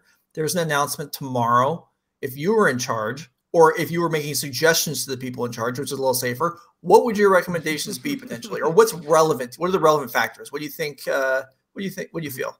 So I kind of feel the whole format is rotating around the One Ring. So like the One Ring might not be the most powerful deck in the form of Scam, but I think the One Ring pushes out other decks that could maybe fight against Scam, because you can't play other small ball but mid-range game plans because the One Ring exists, right? I was thinking that card's just overlined on its own. I personally am sympathetic to players who are not happy with Scam and do not like the Evoke Elementals in general. I think that we're probably anything going too far in that direction. But just the One Ring is typically what's going to happen here. So we are going to be here for just a little bit because players are taking care of some stuff. But regardless, the format in general, I think, is fairly close to healthy once the ring is removed. I understand that Scam will still be around, but I do think other decks will pop up, and that's my big thing. And 4-color will still exist. It'll be a Beans deck, and maybe it's even better if it doesn't have the One Ring, right? Like if there aren't One Ring battles going on, maybe the Beans is better. Who knows? There's a lot of knock-on effects. How do you feel about the format? What would you do? So, from my perspective, the problem in the format isn't Scam, because I think Scam is a fair deck, even though it is the most popular deck, and maybe that's not great, but I think it's okay. What I worry about is actually the 4-color decks. And more so than that, it's the card that I would remove is Leyline Binding. I think Leyline Binding is too cheap, too good at what it does. Asking you to have, a Triome in another land, that I don't feel like that's a very big sacrifice to have removal that's that cheap and that, and with instant speed. And I mean, we're the Domain Zoo decks playing Leyline Binding now. We have a variety of 4-color decks. It's just, so I don't know. Sorry, you go. It's for me, it's a hindrance to the format. And yeah, I mean, if you have to take out something, well, all right. I think the 4-color decks need to be weakened. I think taking out Leyline Binding would be a way to do it, that I would do it instead of taking out the One Ring. If you have to take something out of Scam to balance that out, that's okay with me. But because Leyline Binding is obviously useful against Scam, so you need to weaken it probably if you're going to do that. But that's what I would like to see happen, actually. Yeah, as from a game designer standpoint, I really hate the Triomes. And so really what I'm hearing is you also hate the Triomes, right? Because if the Leyline Binding, yeah, right? Like a little kind of little ball going. You could rephrase my ban Leyline Binding by, you could ban the Triomes and accomplish the same thing. And I mean, that's not the most direct way of going. Is it? I mean, Well, for like the player base at large, right? You're banning more cards out of more people's decks, and it does make Leyline binding a more painful card too. So yeah. You're banning more cards, you know, but is anyone going to cry about losing a Triumph? I doubt it. Yeah, it's one of those things where not many decks play like 4 Triumphs, right? And so most people are down a single Triumph in this world. And really, the thing we're dancing around is fetch lands are broken. They're the best cards in Modern, but we can't ban those. They're too instrumental to the format. There's too much money tied up. And I don't think it actually would lead to a more fun format to have worse mana. So in general, I personally don't like the Triumphs. I'm not like eager to go and ban them. But honestly, if you could go back and tell me, hey, they got banned tomorrow, I'd be like, fist bump, let's go. I like that sort of change. I am sympathetic to like the 4-color decks are a lot of problems. I think one thing that's interesting is 4-color before the One Ring was a deck that people played but didn't do very well. Without the One Ring, without the Beanstalk, you sort of don't have the card advantage to keep up. And Yorion did that a lot, where Yorion gave you a bunch of extra card advantage by flickering strong ETBs, but also made it so your deck was 20 more cards. So you just had typically about 10 more answers in your deck, which meant that you just killed everyone's things and ran them out of cards. So that was sort of how the decks did it in the past. And I think if like you, for example, let's say I wake up tomorrow and I saw Bean, the One Ring banned as the only 2 cards, I actually think Modern would be in a very healthy place. I don't know if I would pull the trigger on Bean yet. It's still very early. I think it is very strong. I'm not trying to tell you it's not, but I am anxious to pull the trigger so early on a card like that. So my big picture thoughts are, I think if the 4-color decks don't have all the card advantage, they do 2-for-1 themselves a lot to not die in the early turns, and you can pull ahead against that. And Expressive Iteration is a good card, but not a back-breaking card. Right. No, okay. So we did have to, the match that we chose to watch drew, which always begs the question, well, if we chose the match because we thought it had top 8 implications and they had to play and they decided not to, well, either we're wrong or they're wrong. But either way, we do have a match to watch. Theodore Jung, Derek Davis, and Max Kamenowski versus James Moskal, Abe Snake, and James Wager, maybe. I think you nailed at least 2 of those names on the right side of the screen. I will never guess on Abe's name here, as we do see them cycling for living end.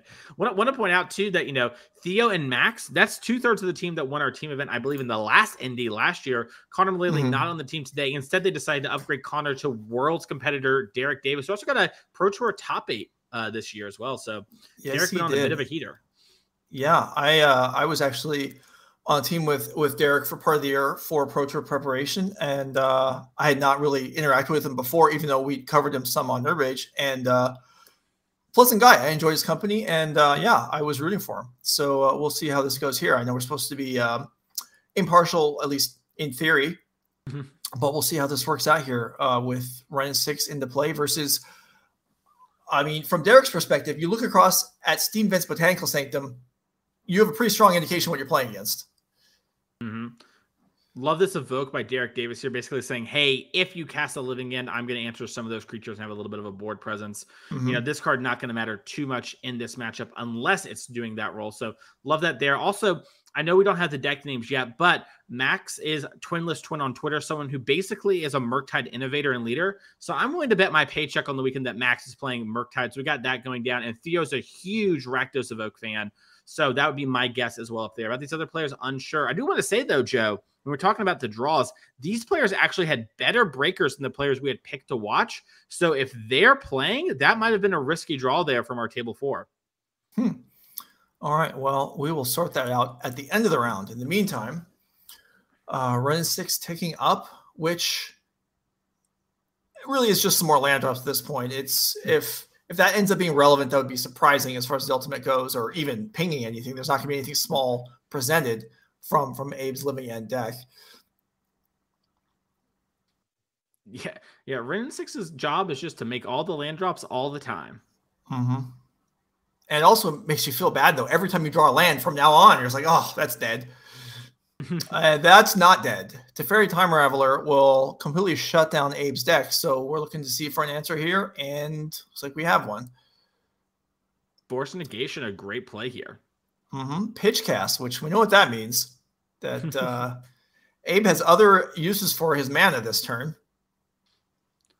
Yeah, we see Derek actually just respond to that and be like, all right, well, I'm going to put another Fury in the graveyard then. Okay, so well, this is certainly Abe's graveyard is not looking too. Is there any striped Riverwinders in there? Oh, he's going to respond. This is very well done by Abe. This is going to be living end with that Fury still in the stack, with the trigger on the stack. I mean, so they get stranded in the graveyard.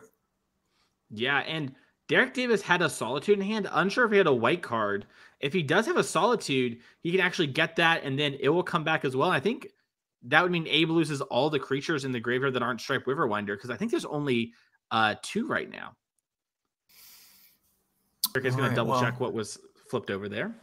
This is certainly not going to be the one-sided living end that the players hope for when they register the deck. I guess there's a lot of landmines out there now. There's Ballista and Ravager, and now there's Evoke Elementals, and I don't know what else gets commonly played that comes back. Voidwalker being a super important one. Yeah, lots of stuff. Yeah, Voidwalker is a very annoying one if you haven't played against that one as living end. It is basically a nightmare.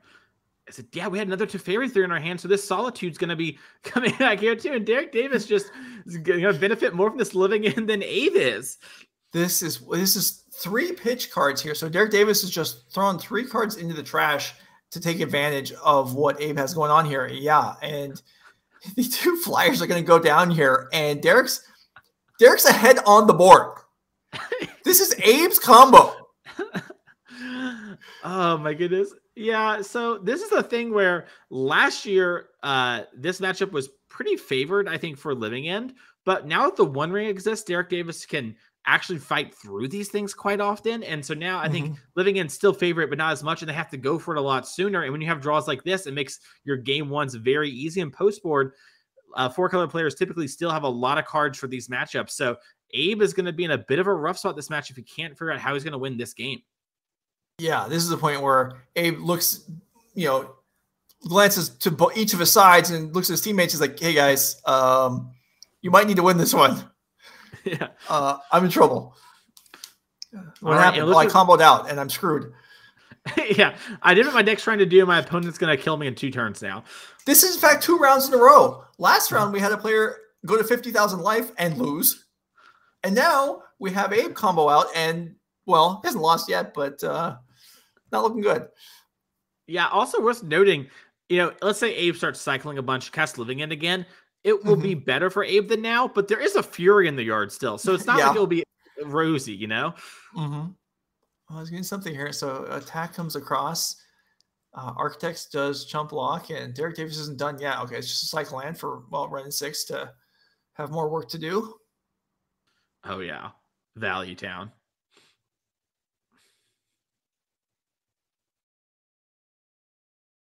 There's a Brazen Borrower in hand for Abe. That's, he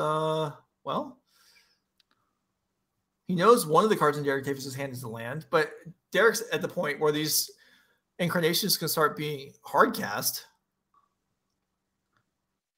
See a little cycle action. Get another Cascader.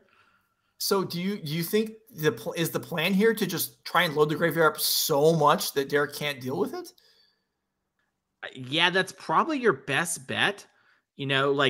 Remember too, 2 of the creatures got killed, but only 1 was exiled. So one of those Sphinxes is still in the guard from before. So the Fury will come back. It will probably kill that Sphinx again, but at least you can maybe overwhelm. So I think Abe's thinking about, am I supposed to use this Brazen Borrower there to maybe return the Ren 6 to hand to maybe make life a little awkward for Derek when it comes to ultimating the Ren? Because, Abe doesn't know if Derek has things like Counterspell in the deck, and that Ren ultimate could be a huge problem. Could also not matter at all. Yeah. And just a pass, not even a land drop for Abe. Yeah.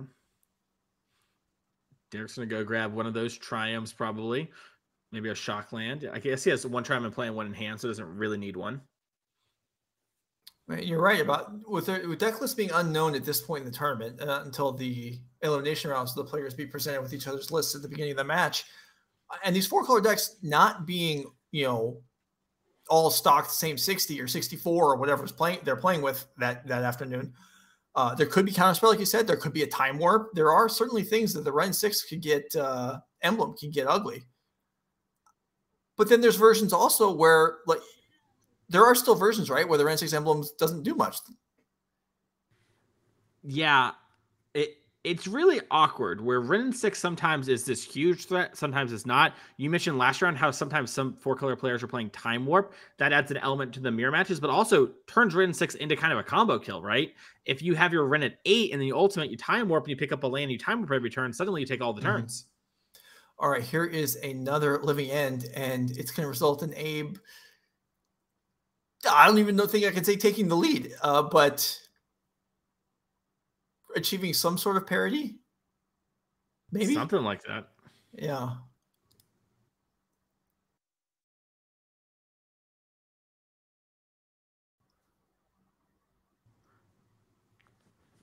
Yeah, and all right, so Derek cycles the Triumph first, then Abe's going to look at the top 3, but there is a fetch land in play, so that can be reset. At least I think that's a fetch land, maybe not. Yeah, I can't remember if he fetched or he didn't last turn. It's a little hard with the glare. Regardless, there is a fetch in hand, so only the top card will be affected if we want it to be. Looks like we're just going to actually develop our Sacred Foundry tapped. Don't want to lose any life here since we are sort of against, Living In is a combo deck, but its combo is beatdowns, so your left total can matter. Sure, although Derek looks pretty well defended right now, facing down an attacker 4, which may actually have to go at the Ren 6.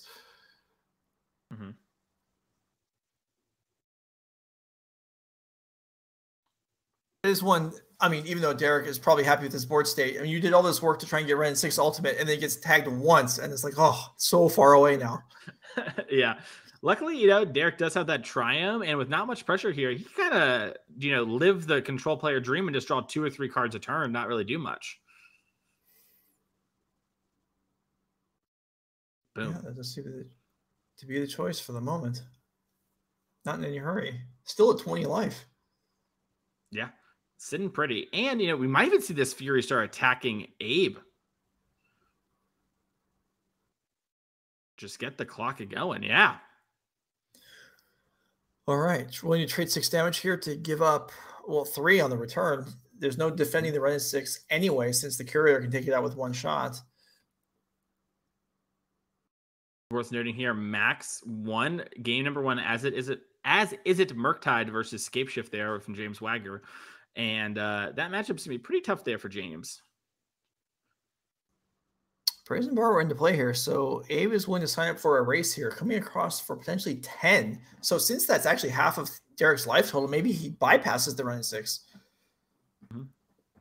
Yeah, and looks like we're going to play it safe here to just knock it out, but probably because Ren 6 would just kill the Brazen Bar anyways, so you kind of have to do it. That makes sense. I totally missed that at first. No, you're right. I think Derek Davis is going to cycle this Triumph. I'm just saying, Joe, if you and I's ban had happened, Derek Davis would not be up all these cards. You're right. Yeah, we would cripple the deck. I mean, it's not because Leyline Binding. We're just fooling ourselves. It's really they're actually in the deck to act as draws with Ren 6. Yeah. Shows our lack of knowledge. Derek Davis's brilliance, knowing how the cards actually work. Draws, I think, 2 delighted halflings right there. Abe delighted to hear it. Yeah, I'm sure. It looks like Derek has another Ren 6, so this one's probably going to be going after the Brazen Borrower if it does resolve, but well, that's all good for Derek. That means another Curator hit that doesn't go to him, and the life totals are even, but Derek's attacking for more damage here, and that's, well, okay. Prismatic Ending attempts to take down Curator, but gets countered. Yeah, a lot of patience there from Abe. Could have used that Force Negation on the Ren 6 to save the Brazen Borrower, but knew that the Sphinx was a card he cared a bit more about, so held up the Force Negation in case of Prismatic Ending or Leyline Binding. Very weird moment here for Derek where, he's winning the race, but Abe kind of has to attack down the Ren 6 so that the ping doesn't actually kill him, and then Derek can block a little bit with the halfling, but then that means the bird has to go, and that has to go. We're not getting him in the face. It's a very awkward spot here for Abe. Oh, there is the halfling. Okay. I wonder if there's any sort of feeling of, like, for an Abe seat, you're playing against 4-color. who's sitting next to a teammate playing the Beans combo. If you see a card in the Beans combo deck at the next table over, do you think, oh, well, Derek probably has that too? But you don't know. Yeah, it's really weird. In the Beans combo deck, if you haven't seen it, assuming the names are correct, it's kind of the Cascade. Oh, that's the Cascade. Okay. Yeah. So sometimes they don't overlap. Sometimes though players do just call their 4-color decks Beans combo. It depends on how they're looking at melee. So we'll get an idea from that eventually. Yeah, it could be Beans Delight as well. So, you know, we need Brad Nelson to update our 4-color names on melee so we can get them more accurately. Yeah, we need like 5 options. And we need options for the people playing more than 60 cards too. Yeah. Very awkward here.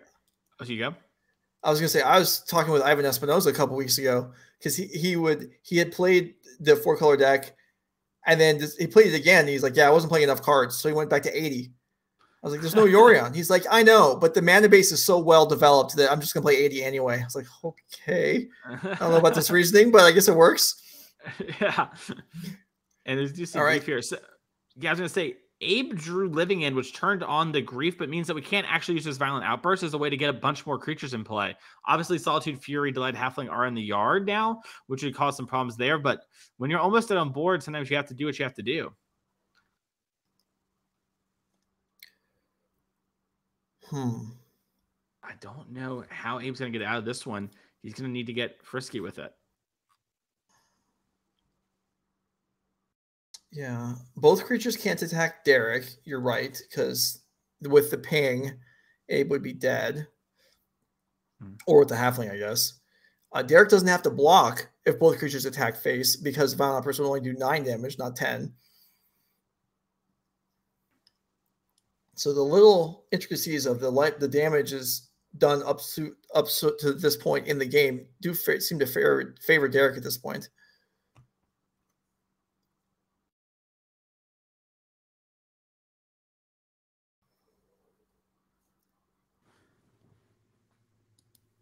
Cashes in the Ren for another card.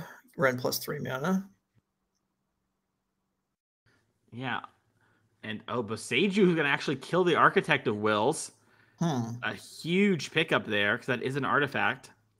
Yeah. This might not work out especially well. There's no way for Derek to know this, that Abe has a Violent Outburst in hand, which means he'll get back the Architect plus, you know, just be a little bit better off than it would have been otherwise.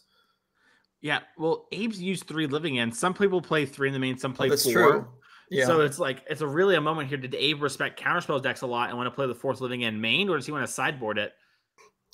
And if he's fetching, I assume Abe is not going to, you know, do this for camera time. Makes me think there is a Living End left in our deck. Oh, it is an Odawara. And because he discards a card, he gets to scry due to the Curator of Mysteries. That is pretty cool. Not gonna lie, I would have probably missed that, but I'm not used to playing with the deck. But still, that is a very cool interaction. Very.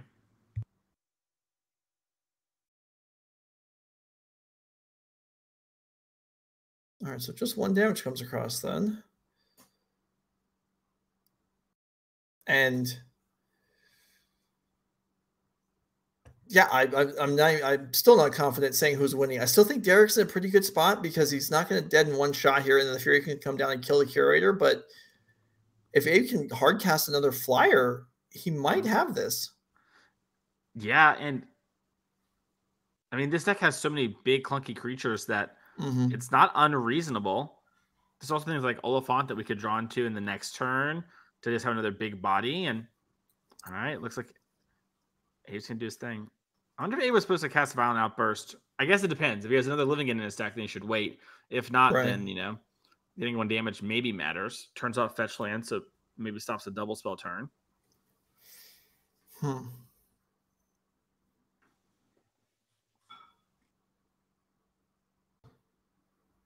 All right, there's the Hardcast Fury. So if there is another Living End, now there's a lot of creatures in Abe's graveyard and fewer incarnations in Derek's than there were at the beginning. And it's lined up perfectly for Abe. Yeah, Abe might steal this one. Even a Brazen Borrower is enough. Yeah, that's true.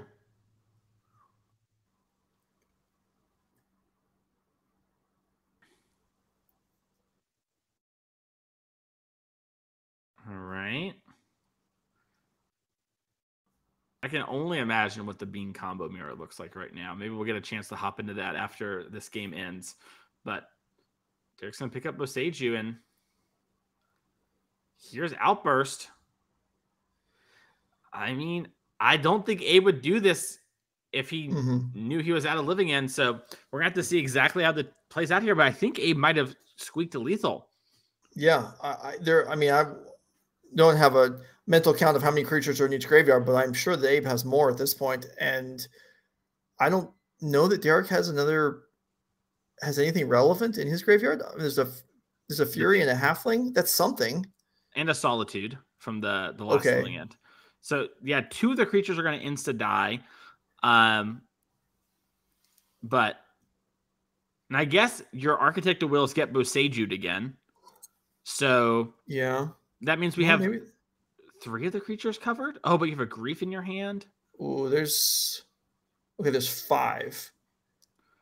Several flyers. I don't know. Was there 3 flyers or 2? Let's see. Oh yeah, I'm unsure. There's at least 2. Sure.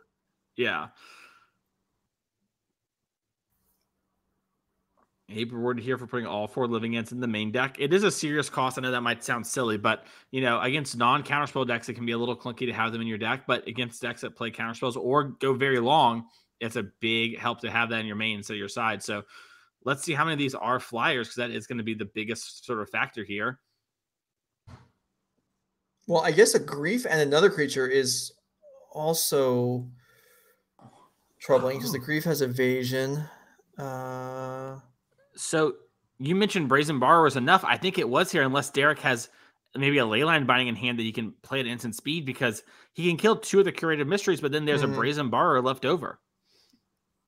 Yeah, I was talking about hardcasting one, but yeah, having it survive and attacking over, that works too. We take those in the business. Yeah.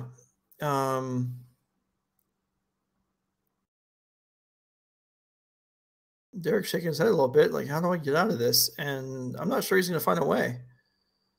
And he cannot. And yeah, wow. Abe was living in, picks up game 1 here, and then in a match that did not feel like it was going his way a few turns into the game. Yeah, I mean, Derek had a commanding position there, really undid the living end. We were talking about how things are going to have to go so well for Abe, and he played really well, and they did go well. Maybe we can hop down to Max here, since I just saw Theo just won, so they're probably sideboarding. But yeah, kind of crazy. Do you know what that green card is?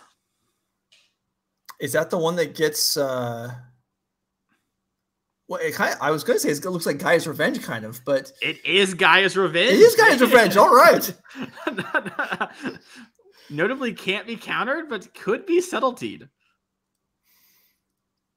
All right. Well, James has enough light total to play with a little bit there, so maybe that's all right with him. Goes to the bottom, so okay, maybe not. Maybe he doesn't feel that way. How many mountains in play? It looks like 5. And I think a Tri-Builder in hand. All right. So we're paying for a pact. Oh, we drew so we're actually... Yeah, okay, there's Tri-Builder. Counterspell and Tri-Builder decides a match in 2023. What do you know? Congratulations to Max. They're winning that game, putting his team in a good position. Theo up a game. Derek down 1. Still a lot of Magic left to be played. I guess we can hop into Theo since they're probably a little bit ahead. All right, we're going to actually show our face. All right. Well, we'll hang out with you for a moment while all the remaining 4 players shuffle apparently between games. But yeah, so advantage on Max Kaminowski's side as he does pick one up. And so we just saw that for, I don't know, 5 seconds of that match. But a friend of mine has been playing Scapeshift lately, and he's not playing Primeval Titans. But clearly, with Summer's Pack being paid for, probably it is being utilized in this version. So another deck where, I mean, with the depth of the modern card pool, so many archetypes can be played slightly differently from each other and really shift matchups in different ways. Yeah, and a lot of totally valid and good reasons for all of these things, right? Not having creatures means maybe your cards like Unholy Heat are a little less of a problem. Subtlety is a little less of a problem. You're a little bit faster, but maybe not as resilient against some of those non-creature hate cards, right? Maybe Fluster Storm, Spell Pierce are much bigger problems for you. So it's really cool to see the players kind of adapt and sort of play the games they want to, which is something you can only do when you have these big card pools or incredibly small card pools. Kind of, you can't really middle card pools doesn't get it done. Yeah, absolutely. So as the players continue shuffling, Tron as an example, that's where a lot of my experience is recently. I've been playing Green Tron for years. The last couple months, I experimented with Dice Factory Tron. Then I played Blue Tron. And then I played the Mono Black Hoffers deck because that's kind of a Tron deck anyway, even though it doesn't play the Tron lands. And then a player on Magic Online top 80 the challenge 2 weeks in a row, who, if you look on their match history, they only play Blue Tron or Mono Black Hoffers. And the player decided, you know what? I'm going to play both. I'm greedy. So they played Blue Tron with Coffers and Urborg with Expedition maps instead of playing the Tron lands. And they top 8 2 weeks in a row. You can do whatever you want in Modern if you have the tools, if you have the knowledge, if you have the skill. The format is not going to stop you. You can make it work. It's great.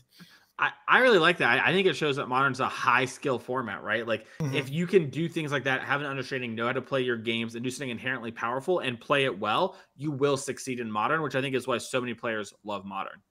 Sure. Yeah. And also it's just the unexpectedness. I mean, if you go, Island, Academy Ruins, Condescend, Urborg, your opponent's not going to know what's going on. So which is a bonus. All right, back to the match. And looks like Derek and Abe got finished shuffling first, so we're going to continue on with them. And, post-board, typically these 4-color decks get things like Chalice of the Void, which can be big helps in this matchup. Yeah, absolutely. This Living End, any Cascade deck, that's you play that deck, you know going in that there are going to be effective sideboard cards against you that you're going to have to battle against. You're not going to get free sideboard game wins. No free ones in the house here in Modern if you're playing a Cascade deck. I'm trying to see if I can... Some of these deck lists are public, but I don't think these two players' deck lists were some of the public ones. So, But regardless, Delight Halfling also threatening a turn 2 Teferi Time Raveler here that cannot get Force Negation. Yeah, and that's...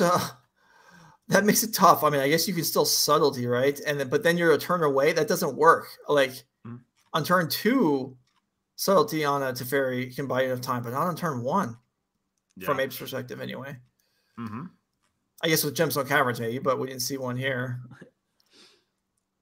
And instead, it's Fable. Okay. I imagine Abe's happy to see that. Although this is another way for Derek to put creatures in his graveyard. Yeah, the Rummage, just discard 2 of the pitch elementals for maybe something like an Omnath could be huge here. Yeah, maybe Derek's like, I'm tired of pitching. I'm tired of exiling cards to get NLOs in my graveyard. I'm just going to do it naturally. I don't even know why he plays Fable. He could just draw and discard on turn 1. What's the point? Just choose to go second. You got a 1. I remember years ago, a player against Living End playing Tron, going second, just discard Ulamog and said, go. What are you going to do if you're Living End? That's, I don't know. The depth of this format is just endless. I've heard about that from Amulet, where they just discard their Titan and they're just like, yeah. But I've not heard the Ulamog. That's pretty sick. I don't know if it won the game or not, but I'm sure it came into play. All right. So back to this. And there's an Omnath. So it looks like 2 Solitudes were pitched to the Fable. And that kid, Abe is probably a little frustrated right now.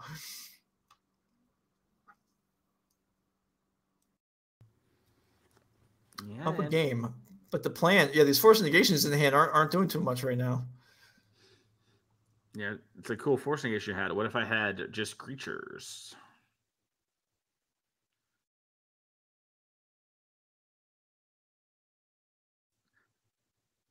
You gotta wonder if you're Abe, are you gonna just try and go down to 2 and then build up the biggest yard you can, where you're going to try and preserve your life total, but know that these solitudes are going to make it much harder for you to actually push through that first one. It's a really tough spot to be. Yeah, they will. I mean, they will help, I guess. If you do put yourself down to about 2, the solitudes should boost your life total back up, I guess. So you have a little bit of a cushion after living end, assuming Derek decides. No, that would be something if the living end goes off and Derek's like, yeah, you can keep all your guys. I'm just going to attack and kill you when you're at 2. But, well, we're going to see more land drops here. Okay, there's an island. Yeah, it's hard too because the Omnath player gets all these turns with Omnasty. Yeah. So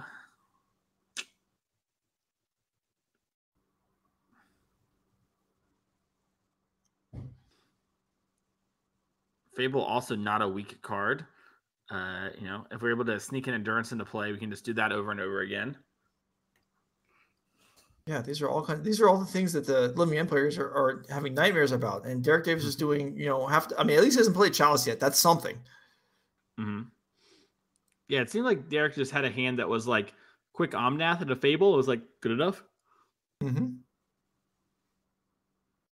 if that is good enough, I guess that says something about the format too, because you don't have to be doing, crazy stuff, pitching cards on turn 1, playing difficult to get online lands that eventually lead to crazy nonsense, scape shift, things like that. This is this honest magic? I don't know if I'd feel comfortable saying that, but he is playing to the board. I do love it when we play to the board. Speaking of which, Ren 6 coming down.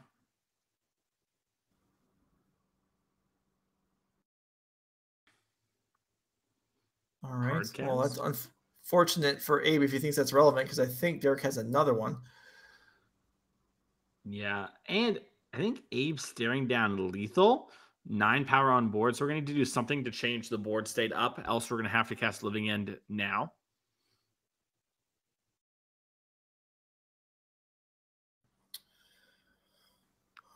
All right. Well, I agree that that's lethal on the board. Looks like exactly 9. Abe may not know yet whether Derek has any sort of counter magic in his deck. It's not super likely. I mean, we're seeing a lot of non-blue cards, so maybe there's counter spells in there. I imagine those lands can make 2 mana, plus there's a treasure, even if they can't. Interesting, Derek didn't play the land first to gain 4 life. Might have been stopped in his draw step by Abe. That's possible, yeah.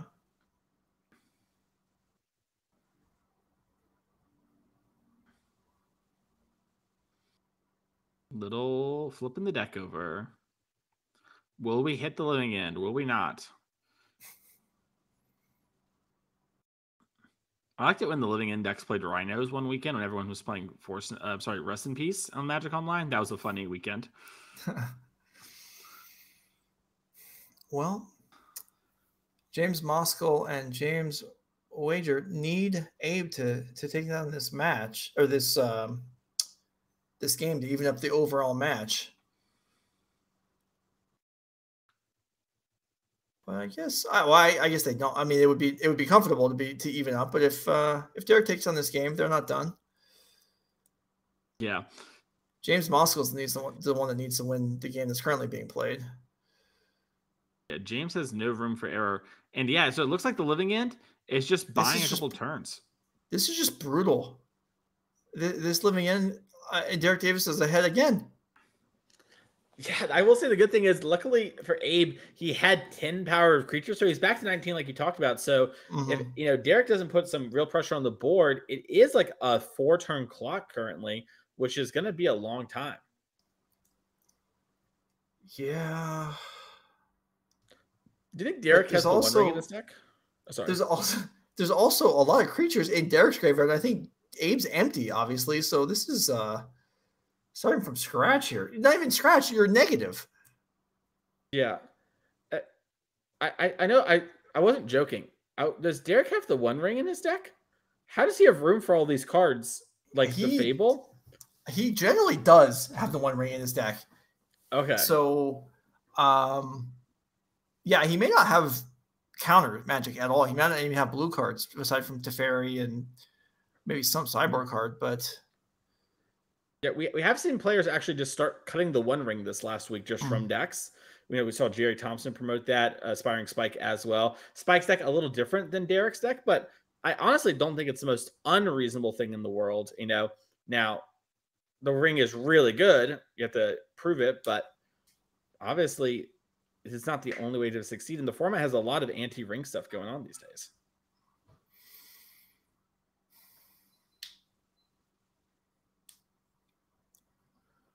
all right. Abe with Subtlety just cast honorably, honestly as a creature. 3/3 flash the end turn. Okay. Take a chunk and run 6, and that's it for the turn. And I mean, Abe was up to 19, but down to 13, dropping down to 7. This isn't going to last forever, this life total buffer. Yeah, I mean, if you don't have anything in the way now, you're just dead. Well, I guess we're at 13. The life total is right. Sorry, we'll just it on the next turn if we don't stop the Ren 6. So we might see Derek even fight over the Subtlety a little bit if there is any spot removal left. Typically, you don't have a ton left post-board against these decks because it's not very good. But Joe, Derek has Dovin's Veto and Endurance in hand. Yeah, I saw that. Looking pretty impenetrable here. I have to say, yeah, Derek's just going to ping ahead of time. Yeah, that makes sense. He doesn't want to lose it and then leave Abe at 1 next turn. So just get it done now. Sharp play. Derek Davis paying attention to all the little factors. And Abe here with the Subtlety. And Abe here is going to go to game 3. All right. Ooh, that was a good one there. Let's take a check out at the Bean Mirror, see what's going on there. Okay. All right. Well, James Moss was the only one with Beanstalks in play currently. In fact, the only one with non-lands in play for the moment. There's a Fury dropping a Fury, but I mean, yeah, I got to root for the person with 2 Beanstalks in play. They seem like the one ahead. Yeah, James is definitely gonna be ahead. I wonder if James actually like Force of Vigored, because there's like multiple Beanstalks in Theo's graveyard, and we have this Delight Halfling in Exile. So James maybe brought in that card to get a little bit of a blowout in the mirror and is ahead. And we see these players playing briskly because they know that if they want to finish the match and have James enough time to play, they're gonna have to play quickly. And yeah, we're seeing that as all right. There's get salted. Half of Theo's hand gets used to Saltude away the Omnath with it coming to play trigger on the stack. And this is kind of the funny part in this matchup is, because of the beans and like everyone has all the cards, tempo matters kind of a good bit once you're ahead, right? Like you kind of want to start running downhill because normally you never Solitude just in the dark when your opponent has, 3 or 4 turns of getting attacked left. But as we see a Dash Ragavan, we just want to draw all the cards and get all the advantage we can. Yeah, Dash Ragavan. I didn't expect that to come out of nowhere. All right. Well, this game also looks like it's heading in the direction of evening up the overall match. Yeah. And we just received word that there's 15 minutes left in the round, and Theo may be well aware of that, and it's like, okay, let's give ourselves time. Yep. Yeah, very heads up play there by Theo, just so far behind, maybe 0.0001% to win, but almost surely not going to get out of that game. So might as well just move on to the next one. All right. Well, all players may be in the process of shuffling again. They're not started in game in the middle match either. So we'll take a moment to let you know about our next event, the final event on the 2023 Norwich calendar, which seems incredible to say that already, but there we are, Madison, Wisconsin, November 25th and 26th. That is Thanksgiving weekend. So if you get together with family on Thursday, if you're one that celebrates the holidays, or your friends, and then by Friday afternoon, you're like, all right, there's a reason why I only see these people a couple times a year. Come on down to Madison. We'll be there for you on Saturday and Sunday. Play some Modern, play some Pioneer. Take the last guaranteed slot in the championship. 10K Modern Saturday, 5K Pioneer on Sunday. If you're unable to make it on site, but you still want to get away from your family, we'll be broadcasting all weekend long, and you can join us right here on Twitch TV NRG Series. Okay, let's see. Are we? We're back in. We're back to live. We are drawing opening hands in the middle table. Yeah, looks like Derek Davis has a couple Omnaths in hand, but not what he's looking for. He's going to take them all again.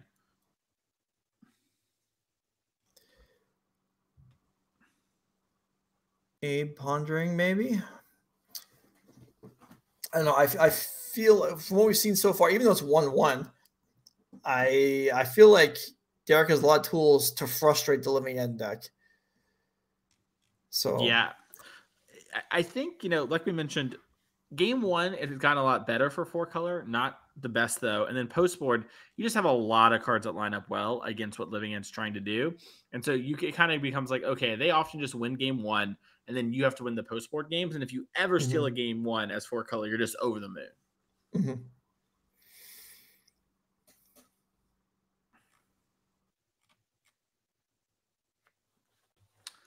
Looks like Abe did keep his 7, though. So yeah. Good spot to be. If you feel like you're in a matchup that might be troublesome, are you more or less likely to keep our risky 7? You think? I am less. Okay. What about you? I don't know. I sometimes I'm like, if I'm a card short of having, the nuts or something, a specific card, like, well, maybe if it's a bad matchup, maybe I should just take a shot. I may not draw it and I lose, but if I do, I steal a matchup that I otherwise wouldn't win. So yeah, maybe I keep more often. That's fair. Obviously, there's it's not really a question that can apply in general because there's so many things that can match, or it can only apply in general because any specific matchup is going to be different one way or the other. But in a matchup like this, if I'm in Abe's seat, I'm generally going to have a few turns. If I have a couple lands and a force negation, I don't really care what the rest of my cards are. I'm probably keeping. Yeah, that is fair. I think like it really matters how impactful my cards are and like the kind of game my deck's playing, right? Like burn or whatever. I'm not going to keep a bad hand. I just got to do my thing. Whereas 4-color, I might be like, well, I'm kind of a lands and spells deck, as we do see us channel the Generous Ent. This Delighted Halfling, by the way, a card that has kind of fallen off a lot of players for 4-color as the ring's been popping up with the bean. Players sort of cut Halfling because it's a little awkward when you have more 2-drops in your deck. Derek has chosen to continue playing the Halfling. And in this matchup, once again, huge. We talked about how last game, a subtlety wouldn't have been enough. It's going to have to be the thing here along to stop a Teferi 3 if it comes along. Yeah, you're right about that. All right, so Shirei cycles Shockland in. What do we have for 2 mana from Abe? It looks like a Waker of Waves. That makes sense. It's actually, okay. Bone Crusher takes out the Halfling. Yeah, this is a really heads-up card here. Its ability to actually stop the One Ring. One of the things we talked about is sometimes you living in, they cast the One Ring, gives them time to stabilize, and then, they somehow win. Bone Crusher Giant makes it so damage can't be prevented. So wait, if we ban the One Ring, then does that mean there's no reason for people to play Questing Beast anymore in their Rhinos decks? Because I have died multiple times to turn 4 Questing Beast, and I'm starting to get frustrated by it. I think that theoretically you shouldn't do it, but some players might be keeping it because, I play against Joe Lisette every week. I just beat him with this Questing Beast. I'm gonna leave it in my deck. Yeah, I mean, oh gosh, yeah. When they can discuss it at the Girl Scouts cookie meeting, like they have a sidebar how we keep crushing Joe at the RCQs. Huh. Yeah. People walk in, they sell the cookies, they walk away, they go back to their sideboard mapping against Joe Lisette. So we are going to fetch up a Triome here. And it seems like Derek does have a Teferi in hand. So he's going to probably go for it. The real question is, what does Abe have in response? Well, Derek is not going to go for it. And Abe's going to take the opportunity to just cycle some more. So I can't make out all of Derek's cards. Maybe he has one of the Dovin's vetoes that we saw last game that would lead him to not run out the Teferi here. Maybe it's the only white card for Solitude, although that doesn't seem like a reason to not attempt to cast it, because if it resolves, you're better off than you would be otherwise. Yeah, I agreed there. I think Derek might have Endurance and something else that's being like, okay, well, if you do all of this, I'll just cast, if you cycle a bunch like right now, I'll just cast Endurance and get rid of your graveyard. Also could just be a wait, Derek, there's this weird game where in theory, living in can beat everything if you give him enough time to sculpt, but in practice, it doesn't really play that way. So yeah, it does look like Derek's going to do something here at end of turn. But, you know, it is weird where Derek doesn't have much pressure to actually go for it if he doesn't want to. But it looks like he is just going to force the opponent to have a subtlety here, else they'll lose their entire graveyard.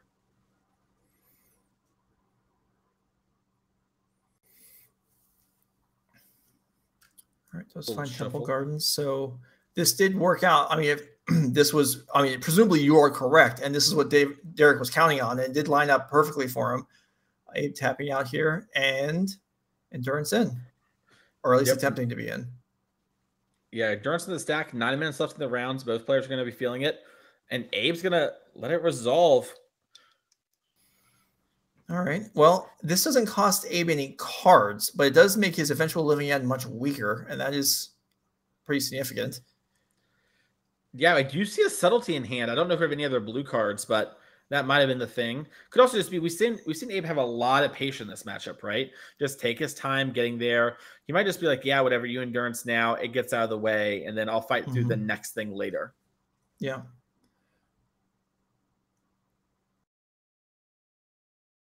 So Bone Crusher leaves the Adventure Zone, enters play. Derek is well equipped to fight with creatures, at least in game one. Maybe not so much now. Maybe he tries to resolve Teferi now. Yes, he does. Yeah, and Abe's going to let it happen because, you know, the Teferi can't just bounce the Bone Crusher, else the Bone Crusher will just stomp the Teferi. Yeah, no, that's definitely relevant here. So instead, yeah, Derek's just going to plus up to 5. So a Petty Theft on Endurance, which would not be an ideal play for living in generally, wouldn't even help here because the Teferi would still live. All right, Joe, I'm going to get on my soapbox, and I bet you're going to back me up here, but we'll see. So I'll count on it. All right, well, I believe in you, Joe. I believe. Okay. So Magic players are never practicing or working on attacks and blocks, and I think attacking and blocking is one of the most important parts of Magic, and games are won and lost, even when you're playing decks like 4-color control and living in, because you get into these scrappy, weird games. Modern Magic's all about creatures, and I think a lot of players would be really lost here on how they move forward, and both these players have to be good at this to get to this portion of the day here, and if you find yourself losing with both these decks, you might just be having issues with combat. Okay, I will back you up on that. That combat is really important, and there are numerous players that you see out in the circuits, the various tournament circuits, who seem well accomplished, who you see occasionally get into a combat situation and they kind of flub it. So yeah, I will be with you on that. I'm going to say back to the game here. I mean, you have to do what you have to do, but that exchange there to take some damage off the Teferi seemed to favor Derek, but, well, maybe not so much.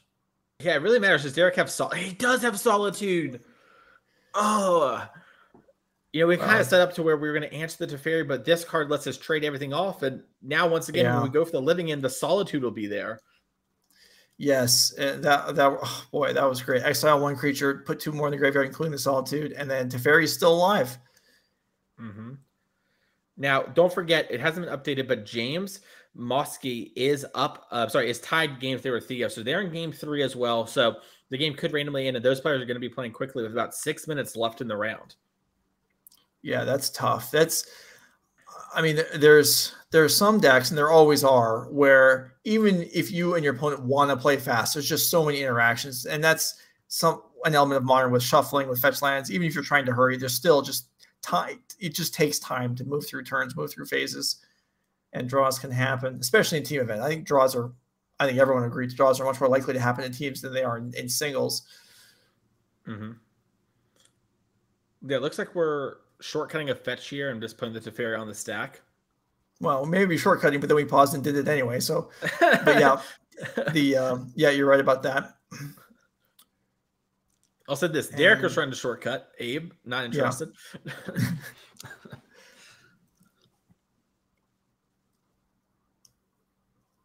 Shortcutting stuff though. Sometimes when you're not thinking because you're trying to hurry, and it's like, okay, I'll shuffle your deck like after your fetch during my instep. You go ahead and draw for your turn. They're like, I can't draw. You're holding my deck. Like, oh right. And then just things go wrong when you're trying to hurry. Play mechanics and play actual mistakes. And there's a chalice off the top. First one we've seen in the match, I think, for Derek, and he comes right down to the board, protected by the Teferi Time Raveler, and Fury gets in there. Yeah, knocking Abe down to 8, and Derek still has that endurance we know about from so long ago that can eat the subtlety in combat, present lethal, and clean up the graveyard. It's going to be really hard for Abe to get out of this spot. Okay, I've never received an update quite like this one. I've been told that approximately 0 minutes are left in the round. So that is turns, but Derek Davis is going to win the game here unless there's an Odawara, because the Teferi Time Raveler's in play. Subtlety's gone. We have lethal on board. And bang, that's it. Abe unable to contest the variety of permanents in Derek Davis' side of the board, and the attack does come through. Lethal it is, and Teferi Time Raveler says, no, you may not interact. And it looks like Abe has drawn 2 Hubs of Living, so he wasn't exactly living the high life anyway. Yeah, well, congratulations to the team of Theo, Derek, and Max on top aiding our event here. Killer squad. We can't wait to see them play in the elimination rounds here in just a couple minutes. Yeah, that will conclude our coverage of the Swiss, but we have the quarters, semis, and finals still coming up today. Money to be awarded, Nerd Rage Series points to be given out, trophies to be won. We'll find out who takes it all home later this evening. So stick around. We'll be back. Top 8. Expect a little bit of a break. It's the transition to the top 8 usually takes a little bit longer. So give us a little slack on there, but we will be back.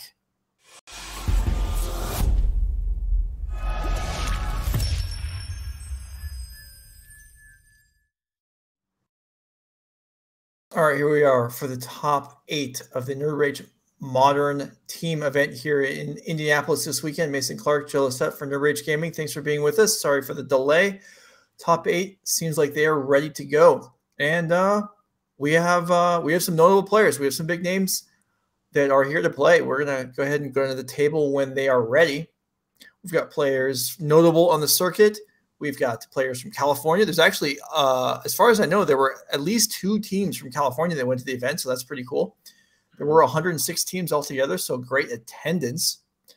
So awesome. All the players showed up this weekend, and all of you that came to watch. Mason, you're still with me here. What do we who do you think has the biggest reputation as we're waiting for the players again? Like, who's the most threatening player on the NRG series? If you're playing for something, who do you not? No, you know what? We'll table that. We'll come back to that later. They are ready.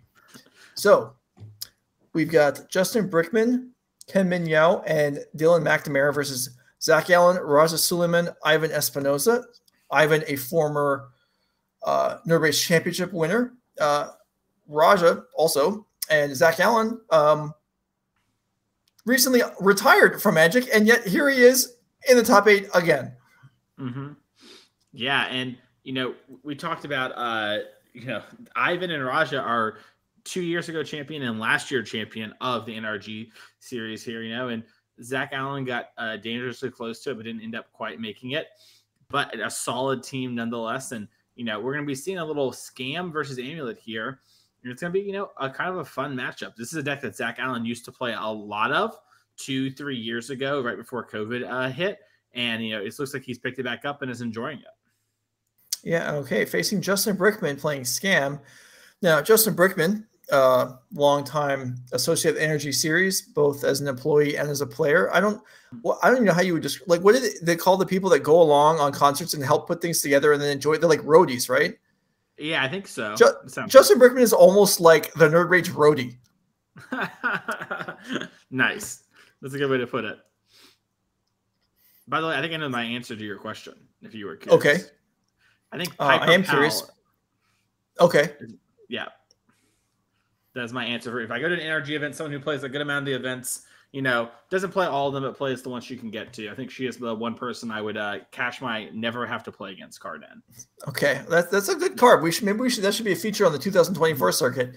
You'd be able to set it up. Anyway, we are underway. Justin Brickman down a card with a Blood Crypt. We are now in the top 8, so the players will know the matchups ahead of time. They will know the deck lists. So Justin knows what he's up against. And Teleria West tapped, that's not the scariest opening.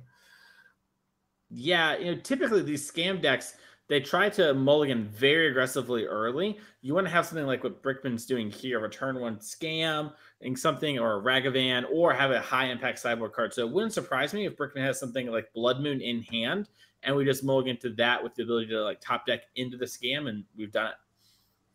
Yeah, and you're right. That would have done it. That will do it. A Blood Moon here would be devastating, especially with the Urza Saga dropped this turn. If Brickman comes across for 8. And I think there's a Blood Moon. We'd see it already. So yeah.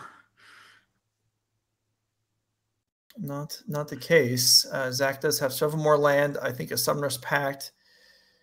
It's just waiting on the Amulet. Oh, there is one in hand. So he's ready to go if he's got the goods.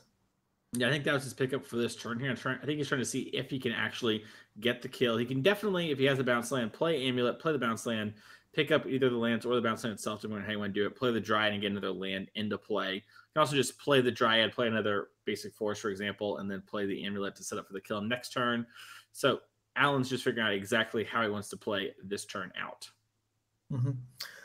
All right. Well, maybe we're still having, getting into the match, or I think we'll get the life totals updated. As we know, Zach is at 12 at this point. Now, this matchup traditionally favored Scam, but we've seen where it's not like a slam dunk all the time, especially if you don't have a card like Blood Moon. We saw Dominic Harvey top 8, the Pro Tour Lord of the Rings, beating this matchup 5 of the 6 times he played it across the Swiss. So it is definitely doable. Yeah. No, obviously did well there. Although then it was in the top 4. I know it was on camera. I believe it was in the top 4 where Jake Beardsley did finally manage to end his run with what if I remember correctly, it featured several Delphi Voidwalkers playing Dominic's cards and then being rebought and doing it again, which is a lot to overcome. Justin here, okay. I mean, yeah, Fury is a great threat. Like you said, it would be much better if it happened on turn 1 and was threatening lethal this turn. Yeah, the fact that Zach now can just take this attack and leave the Dryad in play means that Brickman is probably going to be dead on the next turn if there's something like a Primeval Titan in hand here for Zach Allen. All right, Bowmasters. Not sure that notably changes the clock on its own.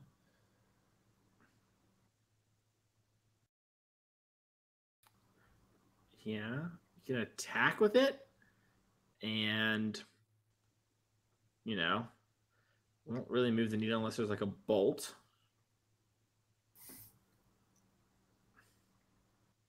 Yeah. And even dispatching the Dryad doesn't necessarily mean that Zach won't be able to win next turn. Here's an attack with just a Fury.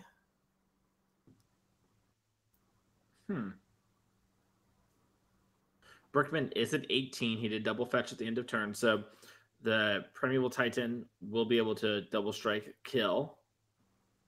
Also, we have a second Amulet coming or an Expedition map for Zach, depending on what he wants to do with his Urza Saga. So potentially a very powerful turn coming here for him. Just picked up the One Ring, which I think is his second copy in hand. Well, that'll work too. For the moment, at least. Yeah, there's a second Amulet, like you said. And actually, a third one's available with the Mycosynth Gardens. Yeah, if we have a bounce land, we got all the mana. Yeah, that's all it's going to take, it looks like. So I think what might be happening here is Zach doesn't have a Titan. And so we're probably going to see something like play the One Ring, draw a card, then, fall to do from the trigger, play the One Ring again, figure out if we can afford to draw a card or not, and then try and get a Titan. Oh, it does look like he actually has Summoner Pact in the middle of his hand. Sorry about that. It looked like he just had One Ring a second ago. That's 5 mana. And this is an interesting spot, too, where, Zach can get the Titan and can go for the kill, but if Brickman has something like Terminate, then getting the haste will mean we'll actually potentially die to the pack trigger. or be tapped out because of it. So really tough spot here for Zach to figure out exactly how he wants to navigate. Yeah, 5 mana plus there was a Saga floating mana, so that was 6. So that's how the Titan gets cast. I mean, we could see here with the Titan coming down, the One Ring could follow. So even if the Titan gets picked off, Zach maybe will survive without a ton of difficulty. A couple more lands showing here. Although I guess with 2 amulets, can he give it haste and be able to float enough mana to drop a ring? That would be 1, 2, 3. No, he's lacking a little to do both. Yeah. He can, however, though, grab Valakut and the haste land. And what this is going to do is it's going to trigger the Dryad of the Elysian Grove. And then Dryad's going to make it so those lands can tap for mana as well. I mean, of any color. So Brickman's going to be forced to go after the Dryad of the Elysian Grove, which means we'll be left with the Primeval Titan in play, which will at least trade for the Fury if we have to do it.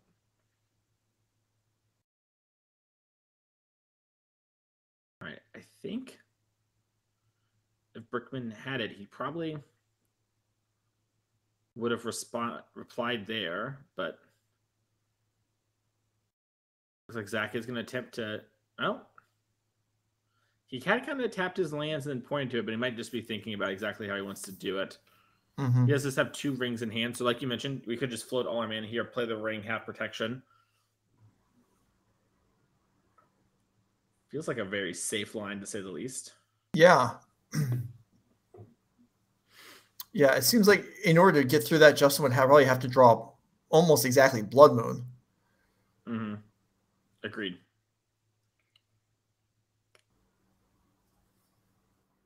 Yeah, and this is the thing where Zach's like, okay, my opponent kept kind of a slower hand, had something going on, right? Because they didn't have the turn 1 Fury, and they kept a 6-card hand. So Zach's like, it's not Blood Moon. It wasn't a scam on the turn 1. Probably didn't keep a Bowmaster hand against me.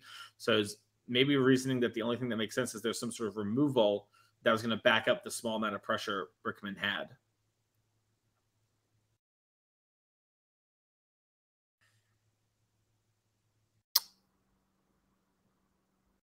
So if Zach Allen goes for the win here, or at least goes for broke here by giving haste and Brickman has a removal spell, Zach isn't guaranteed dead, but he'd be in a rough spot. If he goes for the ring, it seems pretty safe, barring precisely Blood Moon, and he does go for the ring here.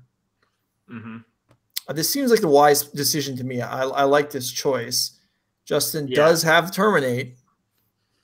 I like this choice a lot. This just makes sense. Just put yourself in a good spot. Force Brickman. Not even everyone main decks their Blood Moons anymore. So, you might not even have that to worry about. And Zach knows that. We don't yet. We don't actually have the deck list in front of us. But, yeah, it looks like Brickman drew. And, I assume if he had Blood Moon, he would have slammed it. He's going to upkeep both Zach, though. That's going to... Is there... I don't think there's something. Zach can't draw a card with the ring. Right. This is well timed by Brickman. This is exactly the window, and Zach Allen regretting not grabbing Radiant Fountain here. Clearly, struggling to think of a single card here that Zach could draw. I mean, this is not what the deck does. He's gonna draw, because why wouldn't you? It's a Summoner's Pact. Okay, if there was a card that could do anything, it's that one. So Generous Int only gives you the food token if it enters the battlefield. So that means we have that going on. I think Zach might just be dead. Yeah, and that's it. Justin Brickman grabs game 1. Well, look at that. That was pretty entertaining stuff there. Yeah, that was a wild game there. Oh my goodness. Yeah, and Justin sits on the Terminate. Zach Allen, I think what we saw correctly based on what Justin had plays a removal spell, but it just seemed like the right decision overall. And okay, you accept that you're screwed to a Blood Moon, but yeah, Lightning Bolt wasn't out also, and that's what Justin drew, and that worked. We are going to jump to the middle of another match because we have that privilege. This is the team event, so let's go back to the tables. We are at Blue Eye Control versus 4-Color, and you know what? That's a Days Undoing and a Narset, protected by Teferi for Raja Suleiman. So let's go ahead and jump to Dylan McNamara and Ivan Espinosa if they're playing. So Okay, and no joy for us. Everyone is sideboarding. So Tron up a game on the bottom was the last result. Okay, Tron. So let's go through the matchups here while we have a moment. Tron versus Blue Eye Control. I have a lot of experience in that one, and I'm going to say Tron is solidly favored in game one, probably. Sideboard Blue Eye Control. I mean, you're not going to have. Well, when we say Blue Eye Control, people have. Blue Eye Control decks these days are practically 7 colors, so everyone's got everything.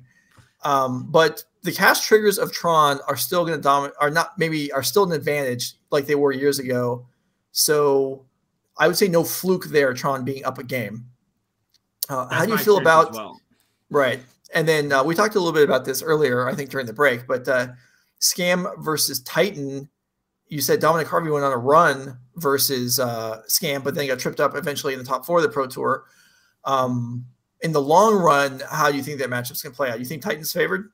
Yeah, I think Scam is favored. Okay. I think Titan just has the ability to do it. One of the things about Amulet Titan is no matter how bad your matchup is, your deck does have turn 2, turn 3 kills. And if your opponent isn't knowing what the matchup is going in, sometimes they'll keep hands that just don't interact in the right ways, and you just lose the game. And really, I think that sort of run is more of a leaning in towards Dominic Harvey, one of our co-commentators, being a master of the Amulet deck more than anything. I think the average person, when they play up that matchup, it's going to be slightly favored Scam, but not unwinnable. Mm-hmm. Yeah. And like you were saying, Blood Moon's not as present in main decks as they used to be for Scam. So that's going to shift the game one advantage towards Amulet more than it used to be. The last match in the middle, someone asking who won that one, that was Raja picking it up. Looked like Teferi and Narset with Days Undoing. That's pretty strong. Yeah, the Narset Days Undoing combo, something we've seen Blue Eye Control players go to as a way to go over the top of these 4-color decks that typically have more threats than they do, and sometimes even have more answers. And also just in general, no matter how bad your matchup is, if you draw a step of Days Undoing with somebody with a Narset in play, they lose all their cards, you get 7 cards. Things have to be really bad for you to lose there. So Raja, one of our control masters in the series, not surprised to see him doing that. Yeah, and Narset just in general, against these up to the Beanstalk decks, they're planning on supporting all of their 2-for-1s as we're heading back down to the table right now with Beanstalk card replenishment, and Narset's just going to shut that down. Raja does pick up game one. We'll see. Actually, Raja won. We have Ivan here versus Tron. Yeah, I was going to say, that does not look like Raja, Raja's arms. So we're on... I'm sorry, we're on the bottom. I thought we were going to the middle match. That's what happened. Okay, anyway. I have an Espinosa with 4-color control. Down a game to Tron. The mulligan count is obviously very relevant in this match, and it looks like Dylan might have kept 7. That's bad news for Tron opponents. Yeah, assuming your Tron player is good, which I'm going to assume they are if they're in the top 8 of our event, keeping 7 is not a good sign for you. No, not generally. No turn 1 play. If a Tron deck that's keeping 7 with no turn 1 play, I would then lean towards thinking they actually have Tron in hand. Mm-hmm. Bit of an oldie but a goodie here for 4-color from Ivan. Utopia Sprawl going on that Zagoth Triumph. A thing we haven't seen much of since really the first couple of weeks of 4-color entering the metagame. Yeah, that's true. That isn't something. I mean, there's been halflings now running around, and then like you said a couple hours ago, maybe not even halflings in all the decks anymore. There's a second Tron land for Dylan. There's a chromatic. I guess we can assume that came off the top since it wasn't played last turn, unless there was some reason why he would have held it. Yeah, maybe some weird, I'm afraid of prismatic ending type stuff happening, but... Okay, yeah, you're right. No, that's something that happens. That's a realistic thing to be concerned about. Yeah, and, I'm going to trust you, Joe, on being a Tron expert here. I think we got Tron in hand, so we're probably just looking for what's our biggest, baddest boomist we can draw. What one would you think, theoretically, you could... if you could pick anything off the top of your deck, what would it be? Well, it wasn't Forest, I can tell you that. Write that down. But I think there's already a great creator in Dylan's hand. I think something we saw the Pro Tour Tron decks greatly diminish their number of current Liberateds, which I think hurts in matchups like this. particularly when you're on the play, because it gives you fewer threats that hit on lands, and hitting lands is a big deal in these matchups. Something like Wormcoil Lynch, you're not going to be very excited about here. When you get to 8 mana, Sundering Titan's obviously a powerhouse. And there's Ivan's Karn. That is something that I have run up against a few times against Ivan. He likes playing these Karns in his 4-color decks. And while it's great to have, some of it a wish board against some people, it's also just a huge disruptive piece in the mirror. And the forest follows. Okay, so Dylan didn't have the Tron. Yeah, we must have drawn Sylvan Scrying here since we are Sylvan Scrying for the tower this turn. All right. Well, that means we're down a land. We're never, unless there's a Pithing Needle in hand, which is unlikely. Dylan is now cut off. That's game. Yeah, from ever having Tron. This is there could be maybe a Nature's Claim or something to kill Liquid Melancholy, but that's not even good. That wouldn't really make a ton of sense either. This looks like Ivan is poised to even up this match. Yeah, I think Boseiju is the only card I can think of that would matter in this spot. And, Ivan might even be able to play around that here in just a little bit. If you can get to Fairy, take it up, Instant Speed, Prismatic, getting my own Liquid Metal Coating, you can get some wild stuff going on for sure. So definitely a rough spot. I see some people in chat asking, this is not a unified event, so players can overlap in cards. Yeah, even though unified sounds cool in theory, and I tend to favor it, but I am one vote among many. The players seem to vote with their attendance in favor of preferring non-unified events. It's a really cool thought experiment, I think, but in practice, it just makes it so hard for you to show up and just game with the homies. Also, we have a team in our top 8, all scam. Couldn't do that if it was unified. That's very true. And Ivan here protecting, from the Boseiju plan that you mentioned, this would be one of the only ways out of this. Ivan rescues his Liquid Melancholy from the board, so that's not an option. So Dylan, even if he would have chosen his top deck there, it's still not going to work. Ivan has Damping Sphere in hand, I think. He boarded it in. He has, he boards in one. I've had this happen against him before. He boards in the wish targets because if he draws Karn, it's already good anyway. So he may as well just have the wish targets so there's additional good draws in the deck. I love it. That makes a ton of sense. Yeah, Dylan goes with the Boseiju. Did you go after the green source now? There's just going to be, I don't know. I think, I don't know that there is a coherent plan from this point because unless he drops Pithing Needle on Karn, just nothing that Dylan does is going to matter. Yeah. It's so awkward. Yeah, because when you pass 2, it's not like you have any, instant speed stuff that you could do if you wanted to with Teferi in play. And, Ivan's slamming quickly here. Omnath. Full art. No text. Well, who needs text? Everyone knows what it does. It does everything. Yeah. Is it Dark Ritual? Yes. Is it Lightning Bolt? Yes. Does it gain life? Yes. Yeah. It draws cards. It's basically all of the original 1-mana cycle of cards. It does all of them. Yeah, it is true. I was realizing that as you were saying. I never thought of that before. That's very funny. Looks like Ivan is going to shock. Goes up a life thanks to Omnath getting 4. Yeah.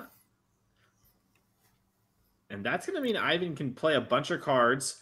We could potentially see, he's wishing again with Karn. Yeah, he's not.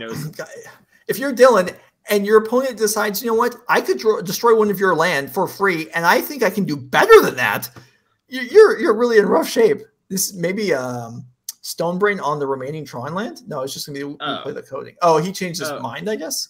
It looks like he double-checked his sideboard and decided that he wasn't going to do it. So it might maybe be a moment of him trying to shortcut. And there's the Epic Sphere. Maybe it's possible. Maybe he forgot that he already did the Liquid Metal Coating thing and then forgot that it was in his hand instead of in the sideboard. Yeah, it's been a long weekend. These players played Magic the whole time. Sometimes they go out and have a fun night before. So not out of range should be tired.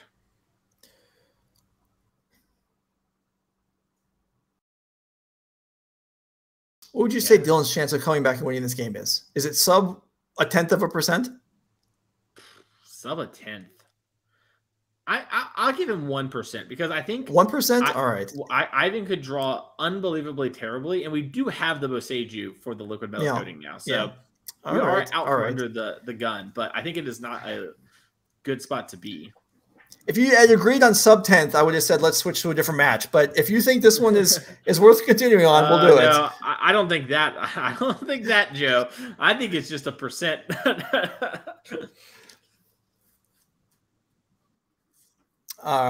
Yeah, let's go ahead and switch over. If somehow Dylan makes inroads on this, we'll come back.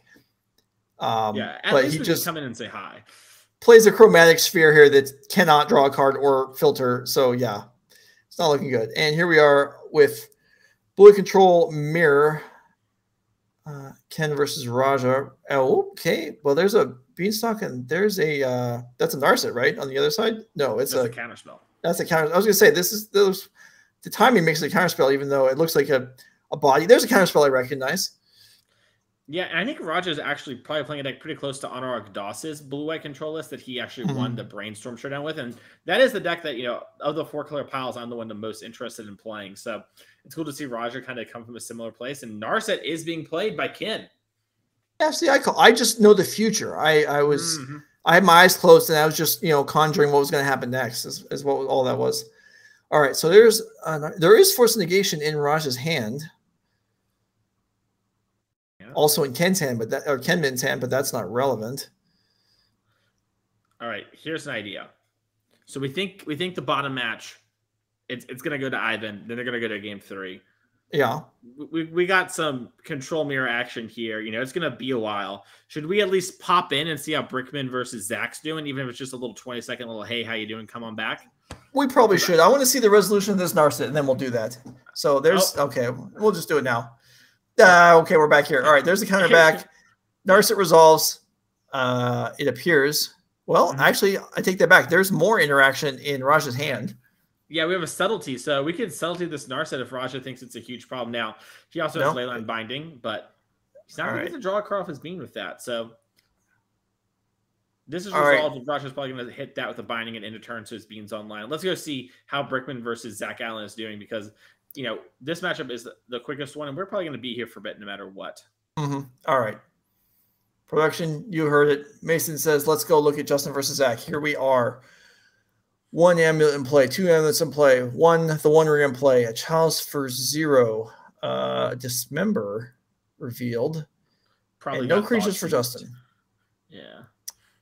And Chalice, very nice in this matchup as a way to stop them from chaining Titans.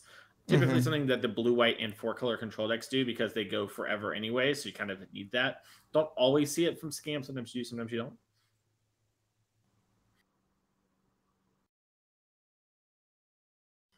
And there is a Summoner's Pact in Zach's hand right now, so that Chalice is relevant. 7 land is probably more than Fury would ever want to dream of having an entire match, much less one game. But Fury does come down here. And Zach just has the One Ring going.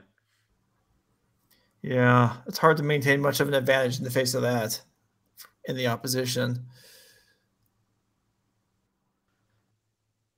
Yeah, it looks like we have Tear Asunder in hand, so we can Tear Asunder down that Chalice of the Void if we want to. Zach heard you last game. The Radiant Fountain is in play. Yeah. Zach felt the pain last game.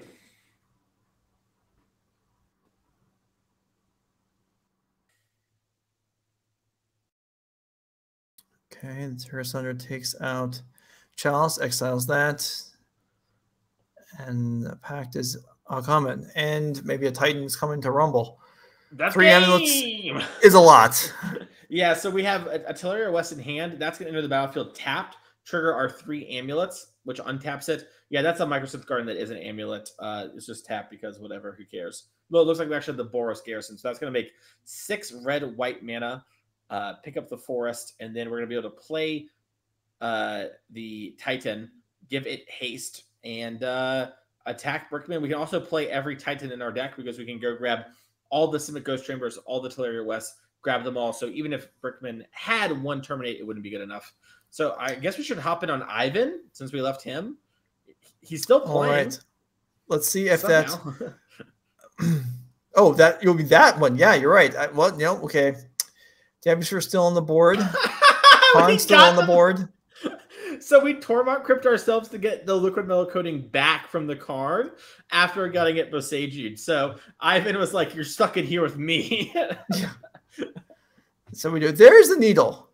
Dylan does have the needle. Name's liquid metal coating. That solves one problem.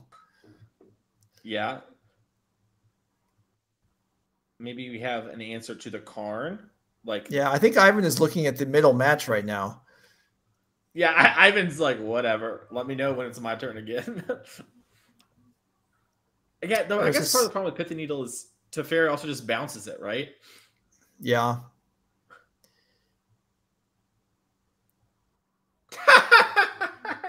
Or that. All right. I know we left this match early before. Okay, nice. Yeah, all right. The Dylan's done too. All right. we Back to the control mirror. All right, we'll buckle in. We'll be here for a bit. Okay, so you were right about the binding on the Narset. We've got more cards in here. Okay. Oh, that Saltu is not in play. It was on the stack. Yeah, it looks like that the Narset might be on top of the binding, but I think that's what's happening there is it got binding. Yeah. And it looks like Roger deployed a subtlety at some point and is getting the beatdowns all. Mm-hmm. Yeah, production, if you want to change Roger's deck name to Burn real quick because subtlety's on that beatdown, feel free to do it if need be.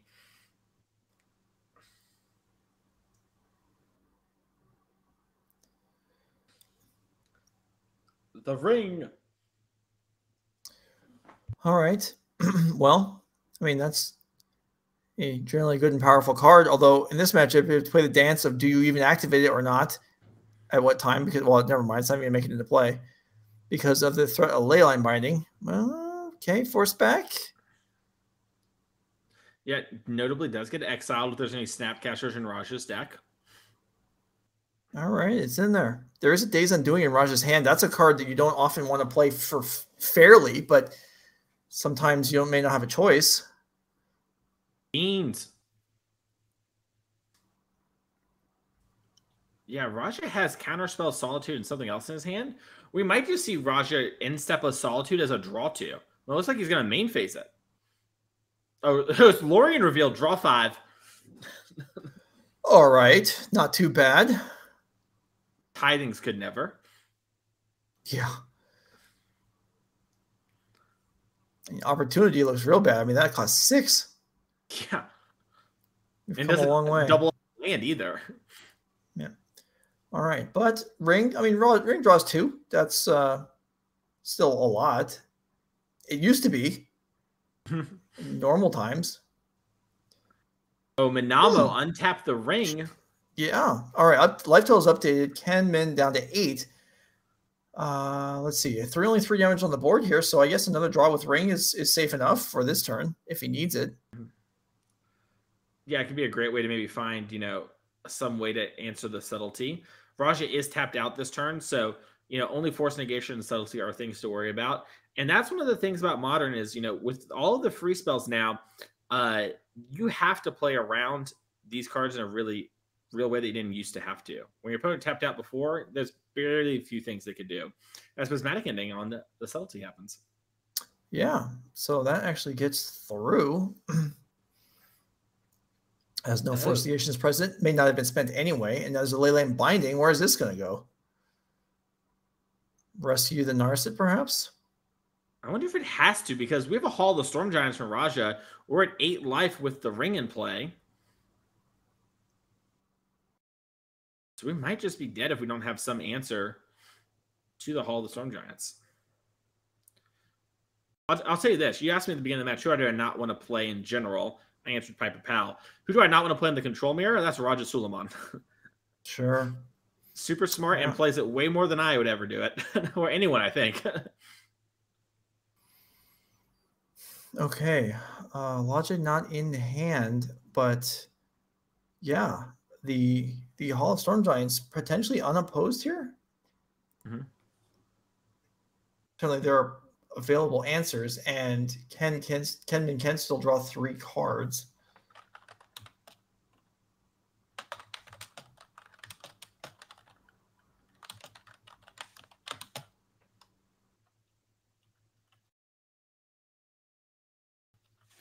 Yeah, and so Roger's probably thinking about, can I beat something like a Solitude? Because it does have Ward 3, so Solitude is the easiest way for Ken to beat that. Could technically have a Shark Typhoon. Sometimes we've seen players in the past play that card. Not unreasonable to have like a singular one in your deck. And Raja does know the deck list. Oh, Raja has Subtlety in hand, so that is a, you know, the one that beats up on the other Evoke Elementals.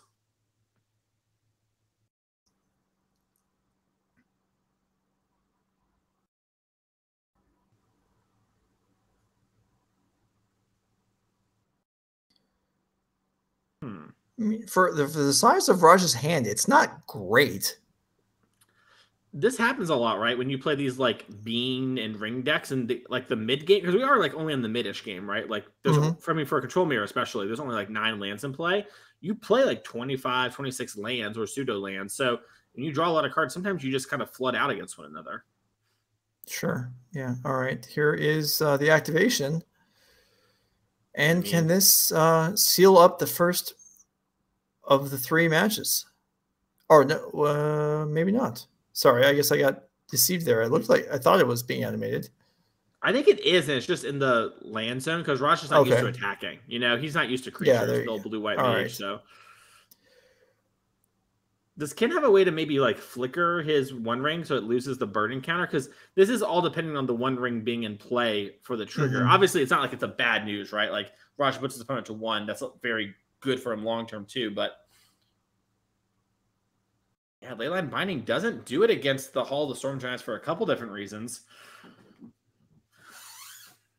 You can just hope Roger gets Ward, I guess. I don't know. Well, I think Binding maybe says non-land permanent. I would. It has to. Yeah. Because there's no way it spells out all the other types. So yeah.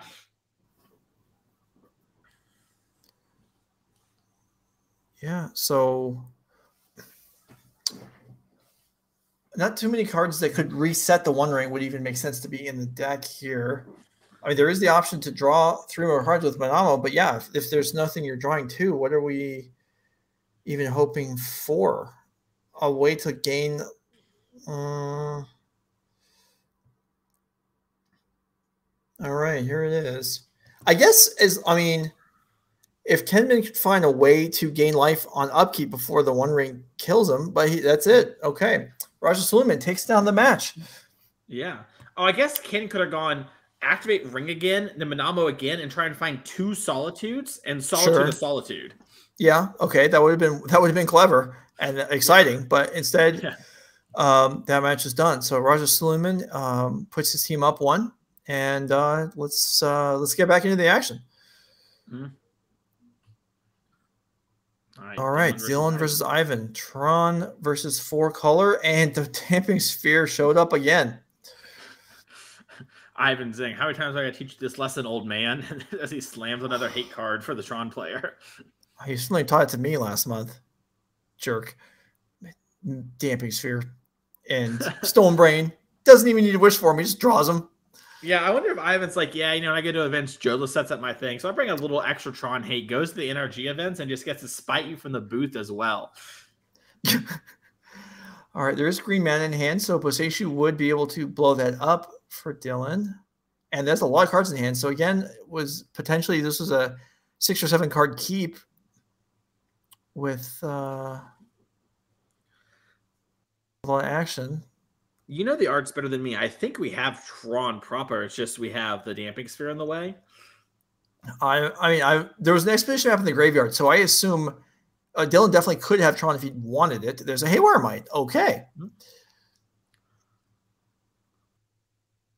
It's so funny. Haywire Might exiles it so Karn can wish for it. I know. It's very irritating. So activating Haywire Might main phase, I was expecting then there to be a follow-up, and there isn't. So Ivan is more free to use something like Utopia Sprawl into something else than you would be otherwise. Yeah, it might be a small misstep there from Dylan. These missteps, you cannot let them happen against people like Ivan. If, Halfling Utopia Sprawl, even maybe another hate card, like maybe Ivan has a Haywire Bite or something, all those things could be very punishing for you. Mm-hmm. I'm talking about things that could be punishing here. Southern Titan would be pretty good. That is not going to be the case. Dylan's going to need to complete Tron here. There's his mine. All right, so 5 mana remaining for the turn. That would enable Great Creator into something like a Pithing Needle if he's playing it. I don't know that you would shut down Red 6, but maybe you would name Boseiju or... I like the Boseiju name. I like where your head's at. Yeah. Kind of force them to, Leyline Binding Prismatic Ending to Fairy or something, if they're going to want to get to do that. It is neither of those. It's going to be, a Talisman. A map. All right. So redundant Tron, if Ivan blows up a land, which isn't bad for a turn. Yeah, it's great. Yeah, we also have access to things like Boseiju. So, if Ivan goes to if we think Ivan's going to Leyline Binding us, for example, we might just grab Boseiju here at the end of turn, just so we can do that. How many Boseijus Tron lists normally play? 2? Does that sound right? Maybe a third of the board? It's generally going to be 1 or 2. And if it's 1, there may be an option to have more on the sideboard. I would not expect to see 3 ever. Okay. Friend and 6 on our Tron deck. Combo deck. I have argued in the past that Tron, you could say is a combo deck, and I'm not the only one that's suggested that, because you are, casting spells to assemble a ramp in order to have expensive things. They're just expensive permanents, not expensive spells. Yeah, I always saw Tron as kind of a control deck. Yeah, I mean, that's reasonable also. I mean, it does play different ways depending on, how things progress. And also, I mean, two people could observe the same events and kind of view it differently, because once the things are on the board, it is kind of a control deck. Ivan, so Utopia Sprawl, 4 mana, Karn Liberate, or Karn Great Creator. Let's see if Dylan has a response. Time to see here. If he grabs something like Tower, you've got to be freaking out if you're Ivan. Yeah, that's very true. If it says Boseiju, now I think Dylan has a Karn Liberated in hand, so that will be able to pick off the Karn Great Creator if he wants, stopping Ivan from doing anything too brutal in the future. So that means his first wish here needs to count, and the Damping Sphere is right there in exile. Would have been a safer choice if he... Well, it would have been a safer choice because this Karn is not invulnerable. Yeah, this looks to be a little bit of the team handshake list. If it is, they went down to 1 Karn Liberated, so it might be Ivan just playing the numbers here and getting a little got. Sure. Yeah. Well, Great Creator does get wiped out by his bigger brother, Karn Liberated.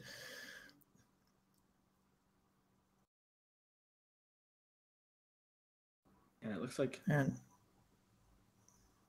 all right, Asaga's in. Not too bad of a turn. And Boseiju in hand. Ivan wisely putting the Utopia Sprawl on a basic this game so that he can't get tagged by the Boseiju. Oh, is this another Karn? Maybe this is why it happened. It's Omnath. Sure. Yeah, Omnath's still pretty good. Fortunately for Dylan, there's not already a fetchland in play. Otherwise, his Liberated would fall to the level 3 trigger.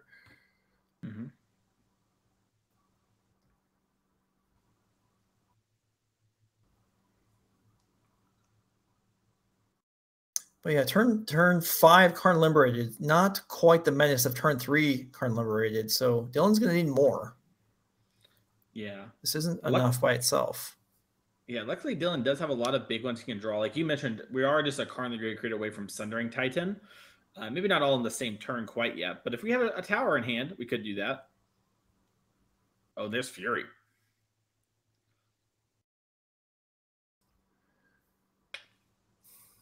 All right, board reset, but there's also things... Wow, it looks like all land in Dylan's hand. He definitely has... Oh, he just drew Karn the Great Creator. Okay. So if he goes Tower, grab a Sundering Titan, slam it, it doesn't even have to be a tower because of the talisman, right? He's got. Oh, yeah. He just needs any Tron land to be able to, to Sundering Titan. And if he's got it, that would be the play. Because can he get the clean sweep? Forest Mountain. Yeah, I think we do. I think he can get all effectively 6 mana permanents that Ivan has with a Tron land and a Karn here. But I'm not sure that we know there's a Boseiju in hand. I don't know what the other lands were. Yeah, I'm not either. I wonder if, let's say Dylan gets Sundering Titan and Ivan just snap Solitudes it after the ETB trigger.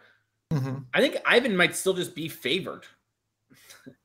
That is, that's possible. That would leave a sizable attack coming through. Karn dies, and then the Saga going off on the next turn. Yeah, Ivan would have more beef. That's for sure. Okay, there's another tower.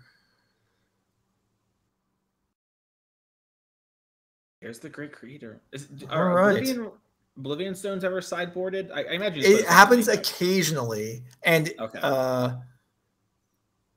But even if you have one here, I don't think you're doing it because you're giving up your Great Creator also at the same time. And this just seems, if Ivan doesn't have, like, this really puts Ivan to the test. Yeah, okay, land's gone.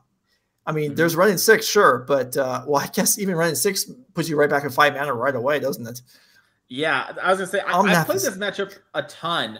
My experience is that Tron, like, if you have Counterspell in your deck, the matchup's pretty good once you establish a board presence, because none of their things besides Ulamog are like actually that good at stopping you long term. And Sundering Titan's like an annoyance, not a problem if Omnath's already in play. So sure. I think if Ivan has like a Solitude here, or even just a Leyline, I guess Leyline Binding you can't. It's like hard to cast. You have to throw away your land again, but still, like, well, Leyline Binding is not really. Oh, right, because the Omnath. Yeah, sure. Yeah, you could fetch Plains and cast it for your one land. Yeah. Well, we'll find out. Even if Ivan, I mean, he's got so many cards, he's got to be able to do something. I mean, he could go Island Time Warp here. Omnath is crazy. Omnath is really crazy. I think at worst, Ivan has Teferi Time Raveler in hand. So we might see the very funny play my Raveler, unsummon your Sundering Titan, who cares about lands, and then just like kill your Karn, attack you, and then just deal with it later. Yeah, that's possible, I guess. I mean, we have this okay, there you go. That's probably what we're gonna see then. Drop the Karn, hit you for something, and then how much can the Saga help out here? The Urza Saga. Yeah, I don't know. What are the tutor targets? We can get like a relic. What else? We obviously get a cantrip effect. Just be able to make a token would allow a blocker, which would help, as the life total is going to start to be under pressure here. Mm-hmm.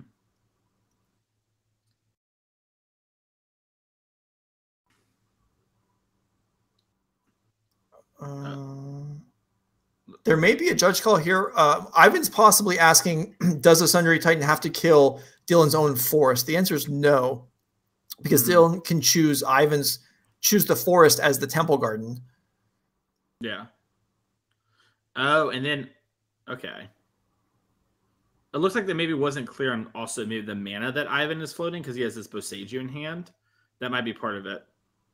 But yeah, the forest doesn't have to die as long as Dylan says, I choose forest as the 2 modes from your temple garden. Makes me wonder Ivan maybe didn't know about this ruling ahead of time, or was out of non-forest lands in his deck to fetch.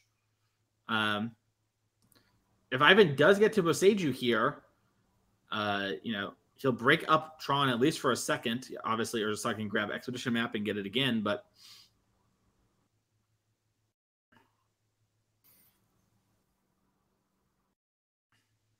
all right, so he's going to go up to the power.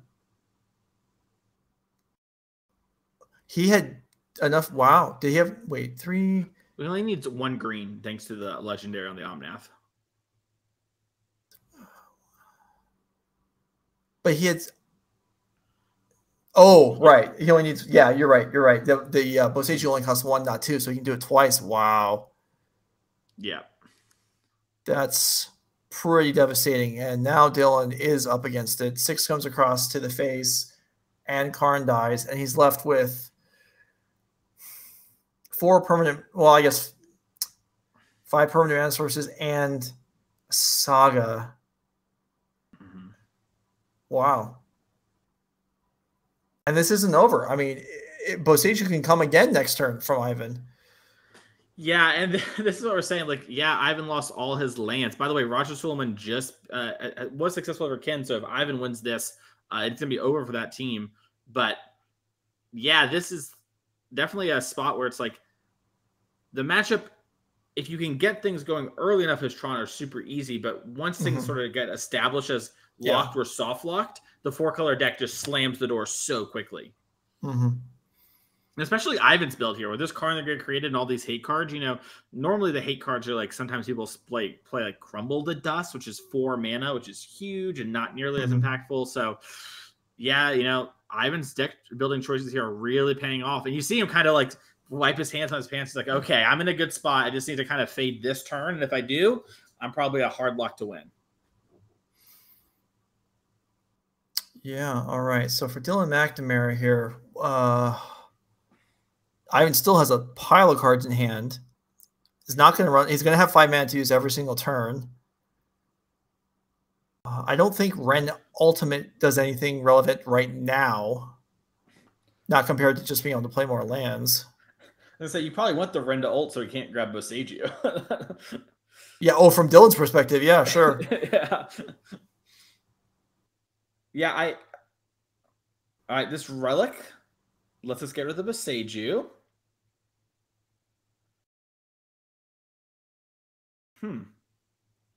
I guess you could go something like pop Relic, play a different Tron piece, play an O-Stone, pass, go to 6, drip the Tron land you're missing, pop the O-Stone, play something good, start stabilizing, and hope that Brickman wins his game. Yeah. Clearing out the graveyards would help for sure. Yeah, and hoping Brickman wins is also important because he needs that, because Dylan needs that to happen. Yeah, we do have the colors floating there for Dylan off the Saga. Oh, do you bring in Dismember in this matchup? Because you could Dismember the Omnath, and that would actually stifle Ivan on the mana. Most Tron decks these days will have Dismember's main deck, and I wouldn't be surprised if Dylan took them out. Even if you did leave him in, you're right. That would clean that up pretty well and be very useful right now. Okay, there's a 1 ring. That's not terrible. Doesn't help the... Well, is this a Tron land? I mean, chances are most of the lands in the deck are. No, it's another forest. Dang, I was going to say, yeah, if he found the Tron land here, this is basically like, you know, playing the O-Stone and praying, except a lot better. But yeah. Yeah, he would have had legitimate chances there with the forest. Also, unfortunately, this probably tells Ivan, hey, there's no more forest in my deck just in case you find another Boseiju at some point. I don't know if Ivan would have another one, but... I've seen Ivan in the past play up to 4 Boseijus in his 4-color deck. Now, he doesn't normally have Karn the Great Creator, but, you know, right. He's a Boseiju enjoyer is what I would say. He's a 4-color control enjoyer for sure. And Ivan's deck is nice. I playing against him last month at a local event, shuffling his deck after a fetch or something or other. I definitely crumpled a card slightly, and then he looked, you know, and then he picked. I was face down. I can't look at it because I'm shuffling his deck, and then he kind of looks at it, and he was like, "Oh, steam vents, super duper foil." But no. He was able to. It was fine. It was fine. Okay. But yeah, you're playing with a deck like that. You worry about that every single time. I would imagine. Hand your deck to some caveman like me, and you're just like, oh, cross your fingers, hope it doesn't come back and wrangled. All right, 1 ring draws 2. I think we just drew an O-Stone. 1, 2, 3, 4, 5, 6. Okay, mana short of playing and blowing that up right now.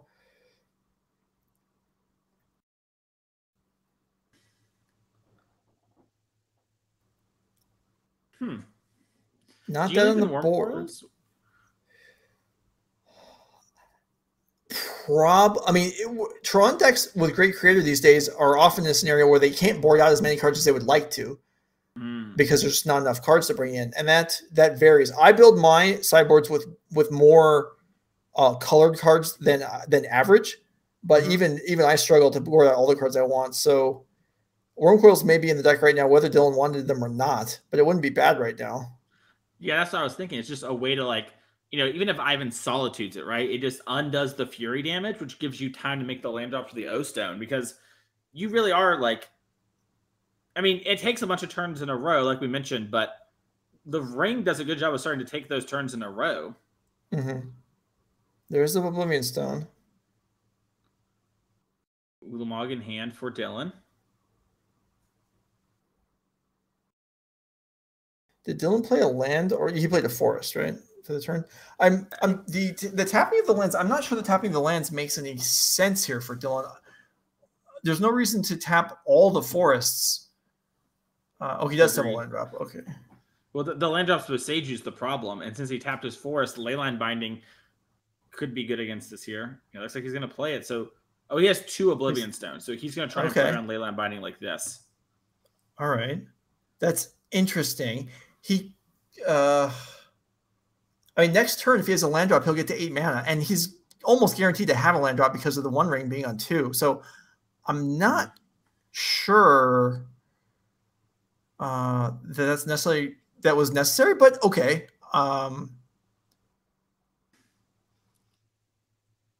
Looks like Raj is maybe talking to Ivan about the play. By the way, Brickman beat Zach Allen just now. So this is the game, the deciding match. Oh, we're going face. Yeah, well, if it was Ivan, so with Ivan actually being out of fetch lands, apparently, or maybe saving one for a future turn, but his available mana now is severely crimped. And if Oblivion Stone goes off here, okay. The prismatic ending, it makes it so that, wait, actually doesn't matter, right? Because you just had the 5? Okay, there's a Tron line. That looks like a power plant. Yeah, I don't know if that prismatic ending made any sense because Dylan's going to blow it all up anyway. But Dylan's down to 2, and this One Ring might just kill him. Maybe that's what Ivan was doing. Is Ivan, by removing that mana? Yeah. Sorry, you go. No, you're right. You're right. Just limiting the mana by 1, it may very well be worth it. Yeah, because no matter what, that card's probably not going to matter for the rest of the game. And maybe Dylan has some way to remove the One Ring, like Haywire might or something. And so if you do this, he can't cantrip into it all and blow the Oblivion Stone up.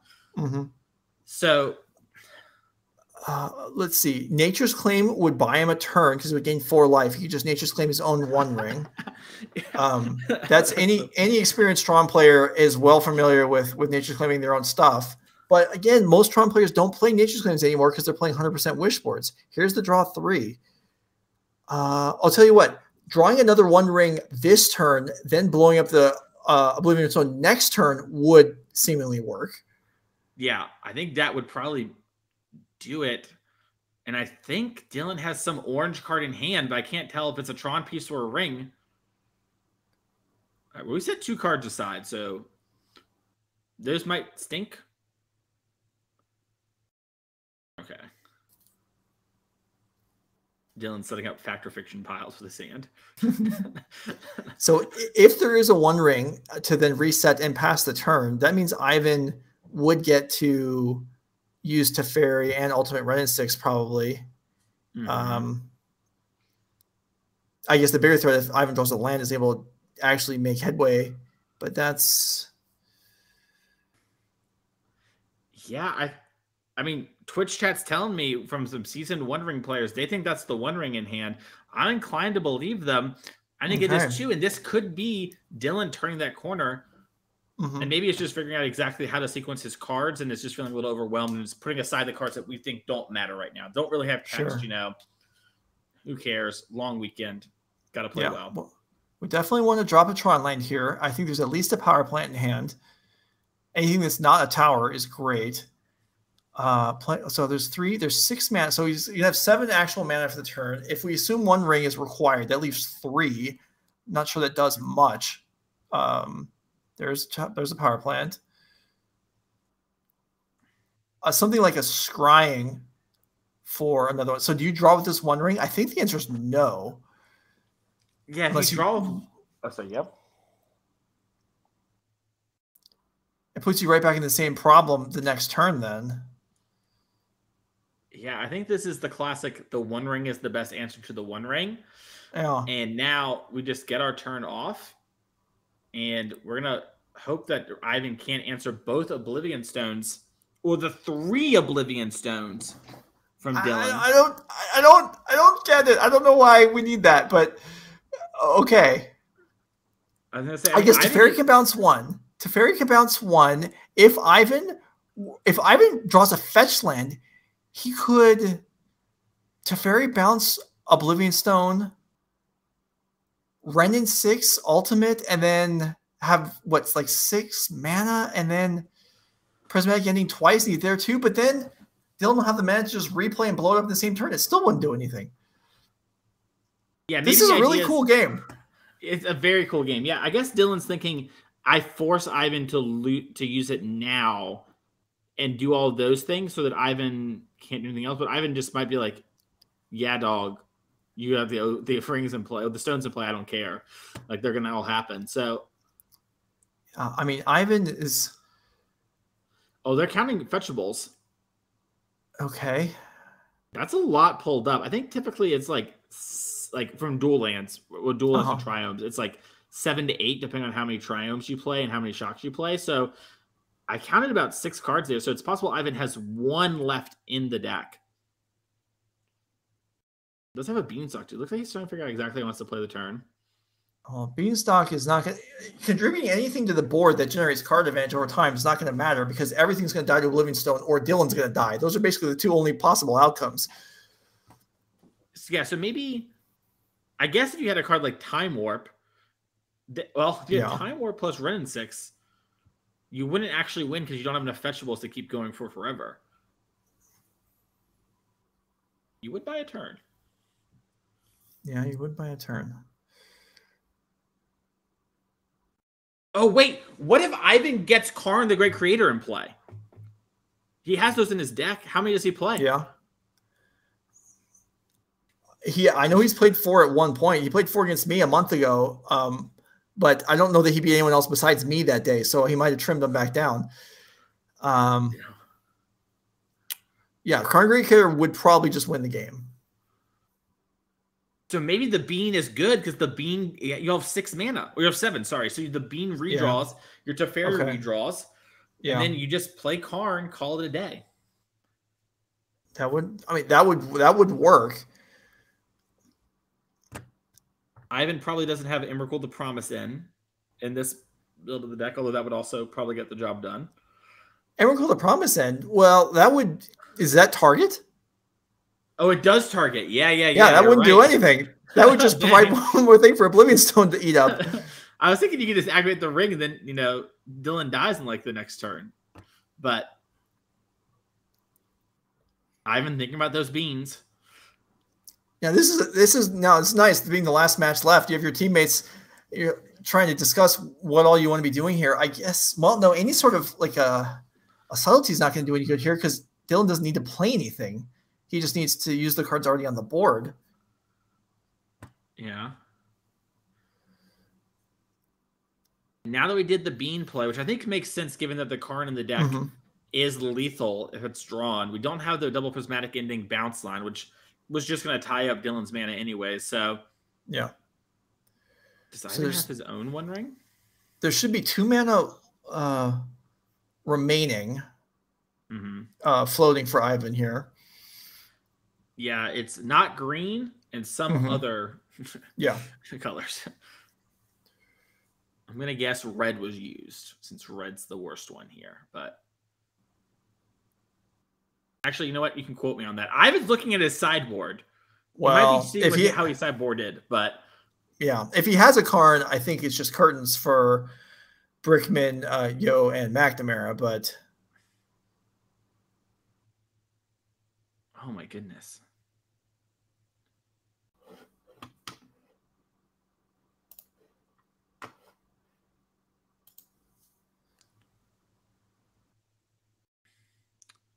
I mean, all these players have to be just buzzing inside right now because this is really coming down to the wire.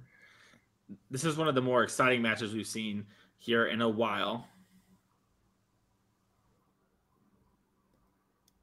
And looks like Ivan. Was that a pass? Was that a? I don't know what to do. Was that if there's a judge watching the match? I mean, I know it's untimed rounds in the top 8, but we have to be getting it to the point where slow play warnings would be start to be put in here because this has been a long turn. Yeah, so I think Ivan has 2 mana in the pool, right? Yeah. So can we go like? So we have 5. We only have 5 mana total. Dang, we can't do that. Never mind. I was thinking we could get a redraw again by picking up the beams to Teferi, but we're mana short. Sorry. Yeah. Well, I mean, you can pick up one of your things with Teferi. Oh, wait. Actually, I got the line, Joe. You can bounce your Fury, which then you can evoke the Fury if you have a red card to get another redraw with the bean towards the Karn. Yes, I think that is your best. I mean, I don't know all the cards in Ivan's deck, but I would assume from what I know, that is the best line to get out of here. And Ivan seems to agree. That might be what he's doing. Hunting for a Karn, huh? Yeah, Ivan makes drawing a red card kind of an out. The real question is, looking through Ivan's deck when we did looking through the graveyard and all the lands we had, it's possible that this might be the only 3 lands in Ivan's deck that even make mana anymore. So, like, once this Omnath is gone, we're just stuck on 3 for the rest of the game. Well, that's a concern for a future turn. For now, okay. I mean, Beanstalk comes down. That shuts off the Karn idea. But if he doesn't have a red card, he does not have another way to draw a card.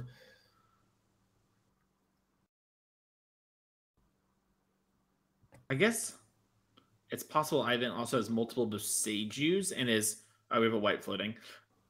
It might be a situation where Ivan's just redrawing towards Boseiju per that no land thing in the hopes of drawing the Karn on the future turns, right? And this turn he's just going to exhaust all the evoke elementals he can to try and find that in order to, hopefully take over this game later. But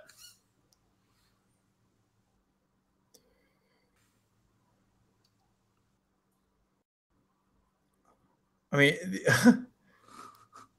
because let's just assume Ivan doesn't manage to somehow not get the board blown up next turn. Dylan's down 3 Oblivion Stones here. I mean, he's got a bunch of cards in hand, but he's down a lot of cards too. This wasn't exactly an even trade. So Teferi's going to be redeployed. Maybe rescue a... Yeah. I mean, you're not going to bounce any of Dylan's cards, that's for sure. No, yeah. I guess you could bounce your own bean so that next turn you can take a redraw again. You could. Alternatively, you would just hold the Teferi, but he's going to... Well, I've been thinking about them beans, Joe.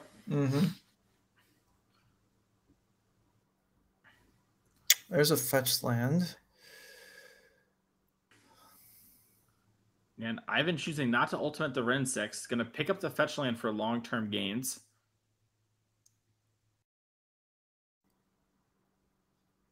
This is either discarding hand size or evoking to increase the hand size before discarding. Okay, it's just a discard. Yeah, I guess Ivan must need that colored fetch land if he's picking up a fetch instead of ulting, because otherwise he just went to discard, not getting the ultimate, and Ivan is too smart. Ivan and Ivan's 2 teammates are both too smart to have that happen. So that might be the last fetch that gets our last color dual land from the deck. And if we have 4 mana, it is possible to maybe start coming back, but it's going to be hard. 2 mana. This is going to be a scrying. Okay, this is going to be Tron here for Dylan, which obviously dramatically increases. Okay, Dylan's going to have some options here. He could, for example, use 1 Oblivion Stone to put a fate counter on one of the other ones, and then blow up the 3rd one, thus keeping 1. That would be wild. Yeah, Dylan set this up last turn, clearly. I mean, honestly, that wouldn't have been unreasonable. I sure didn't think of it, but it's possible that that's what his plan was. I mean, and let's say it. People say Tron's boring. This has been one of the better games we've had all day today, at least since I got here. No, this has been very exciting. I mean, it's been it's been slow, but it has been exciting. And I mean, you do have to be careful. I mean, Dylan's still not sure exactly what to do here, which I don't fault him for.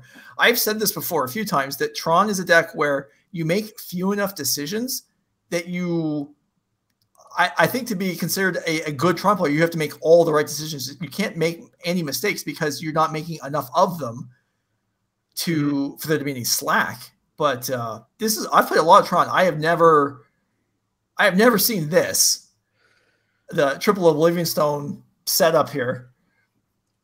Yeah, and this is a big part of it, you know? You gotta be able to adapt in Magic. You know, sometimes you have things that come up that you would never expect.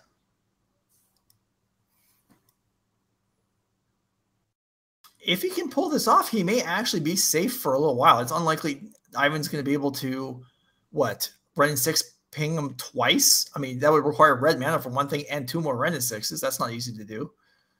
Mm-hmm. All right.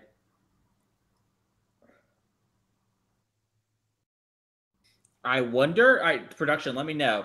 Has the rest of the top 8 matches finished, or do we have other people still playing?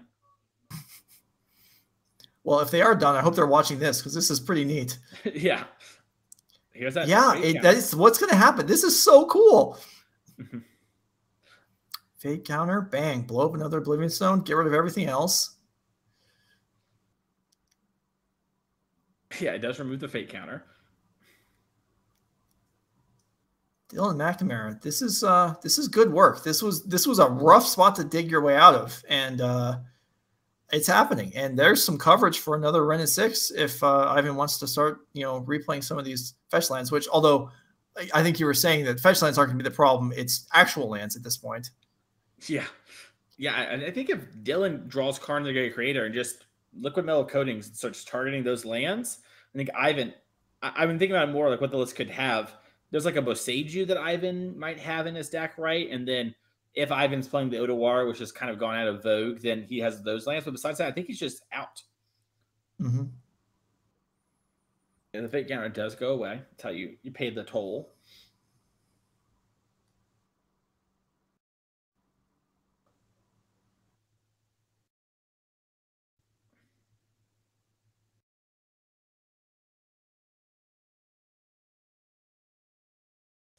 I mean, here's the thing. Ivan's got like 8 cards in hand now.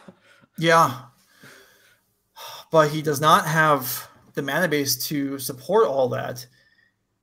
And Dylan has this.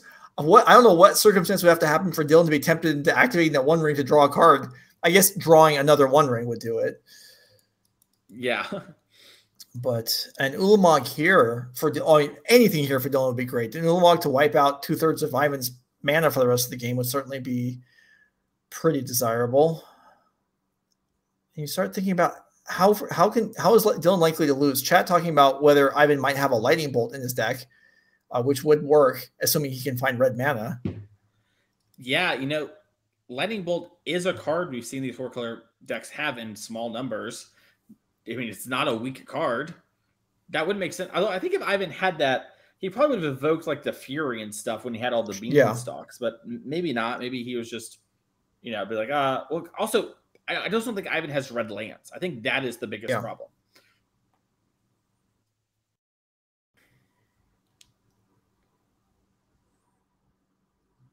There may be a Prismatic Ending hand, and they're debating whether they should kill the other Oblivion Stone.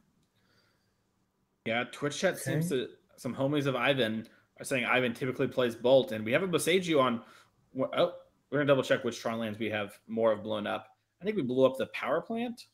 Looks like a power plant and a mine are in the exile pile. So, and there's 2 towers in play, I think.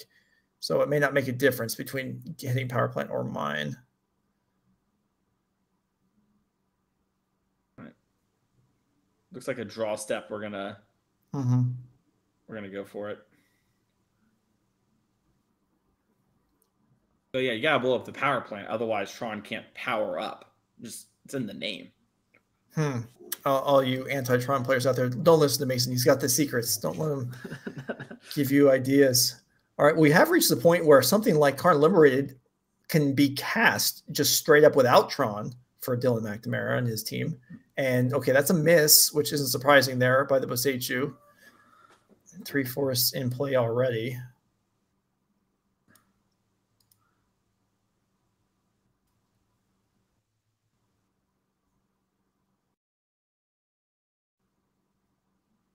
Okay, well, there's a scrying to reassemble. But now the real question is, does Dylan have a payoff left in hand? He drew a lot of cards off of One Ring a couple turns ago, so he easily could. Yeah.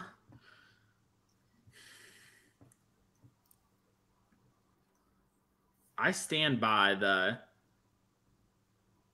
I just don't know how Ivan's going to get the 2 points across. I'm really racking my head. He doesn't have Kahira, I think, in this build. Otherwise, we probably would have put it in hand at this point. So, slash, I don't know where it is on screen.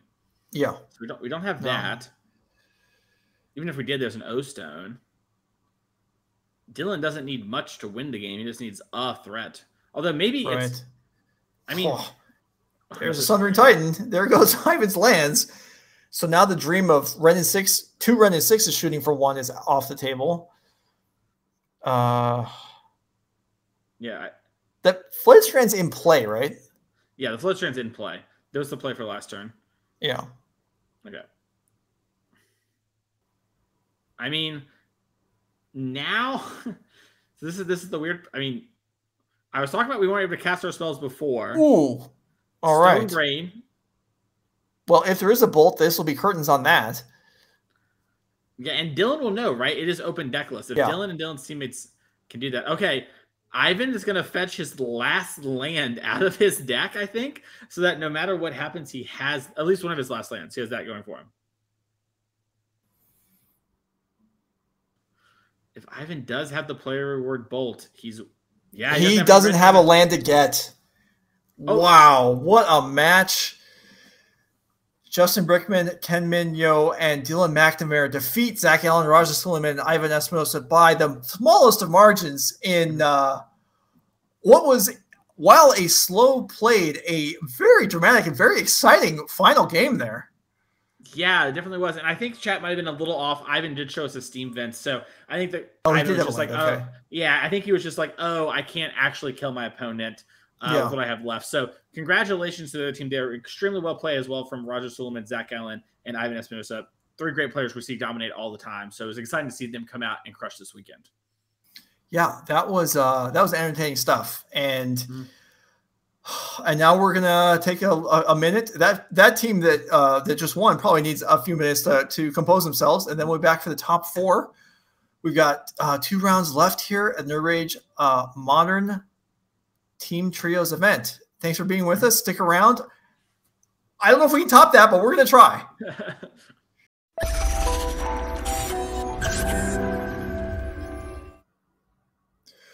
All right, we're back here for top 4 of the Nerd Rage Modern Team Trios event this Sunday in Indianapolis. Thanks for joining us.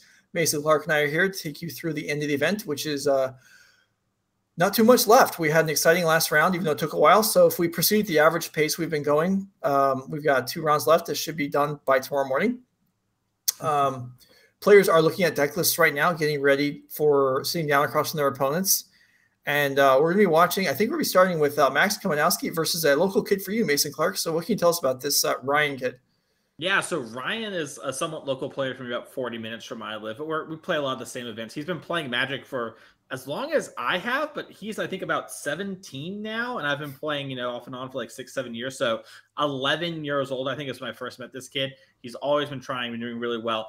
Won a local RCQ yesterday, out Saturday, then drove up to the NRG after winning and is now into our top 4. You might also recognize him from the SCG team when he had in, I believe, Dallas about 2 or 3 months ago. Oh, actually, I think it was Indianapolis, now that I'm thinking about it, not Dallas. Excuse me. So, Ryan on a bit of a tear here, playing his trusty, we believe, hammer deck.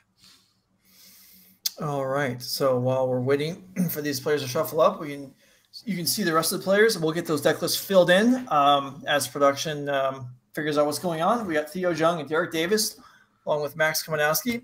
Theo and Max, as we talked about earlier, a successful team on the Rage series for a while now. And Derek Davis, in fact, they have a token featuring them for the Showdown victory. And Derek Davis joining in. And now we're just going to flip all the names around. It's kind of just whack-a-mole here on who's playing who. But it looks like we got it straightened out now. All right, looks like Ryan is playing Scam. Okay, versus Christian Valenti, Lucas Parson, and Ryan Bellamy. And now we're underway with Turn 1 Ragavan.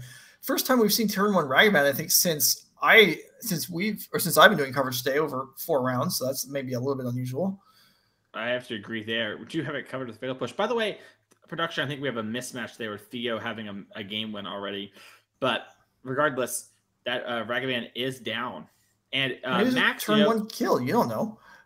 Yeah, that's true. Might have been a force negation for Max as well. Max, if you follow Murktide a lot, that's Twinless Twin on Twitter. One of the go-to people when it comes to Murktide content. So expect someone who knows their stuff this game. All right, Murktide versus Scam, and yet no Turn 1 play. Well, these players know what they're playing against. It's not like you're going to jam out Fury probably against this matchup, are you? Not quite.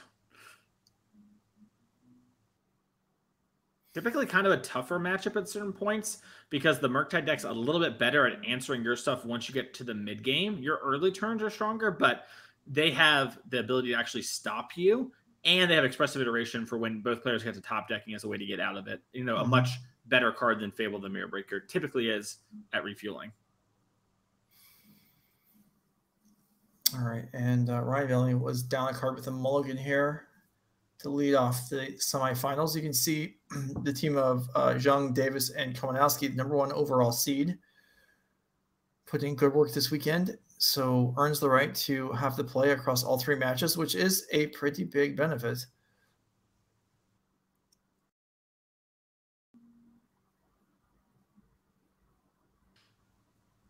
Dothy Voidwalker the play for turn.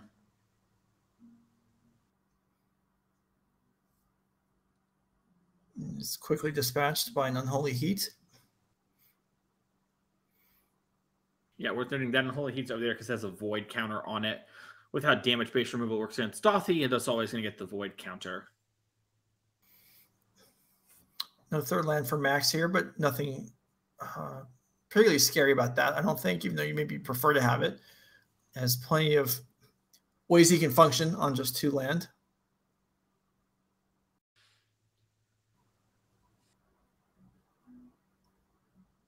Yeah, and we will figure out what these other teammates are playing soon enough. I don't believe this is also... We had 1 triple scam team, but they lost to Oliver, Tomajko, and friends, so...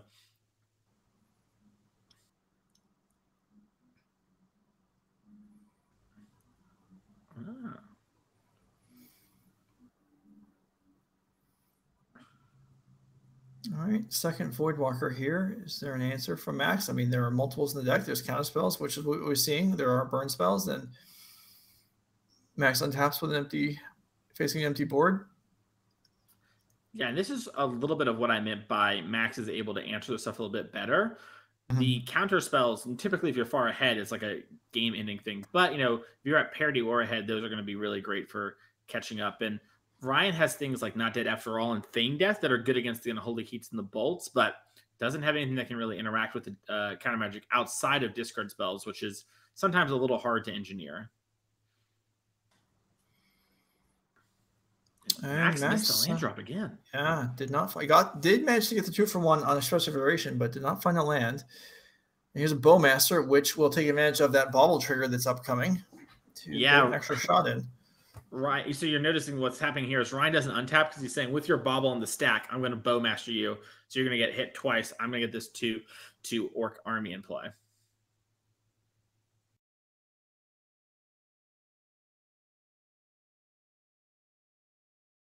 And does have Not Dead After All in hand to protect the Bowmaster. And now you can see the rest of the deck list information filled in, or the archetype information.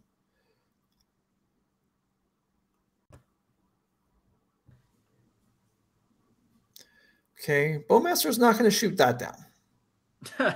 Not easily.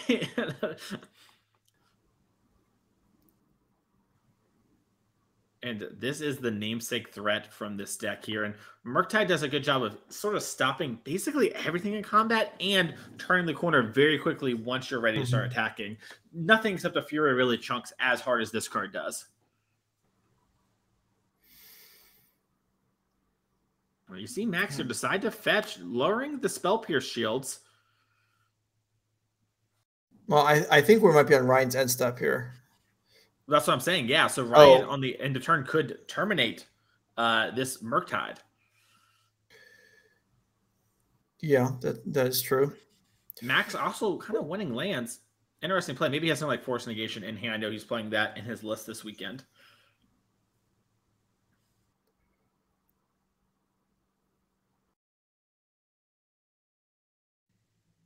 All right, coming across for 6. So Ryan will drop to 10.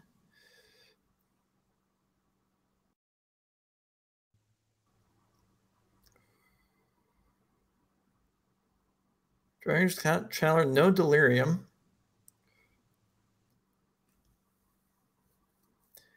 But Ryan is I mean, it's just I mean, there's just not many things that kill 6/6 flyers. I guess is why they're good. Yeah, thinking back on my play, I guess Ryan just had 4 mana, so the Spell Pierce thing doesn't make sense. I'm trying to think out why this would be the case, but Max is a very heads-up player and plays a ton of Modern. So, you know.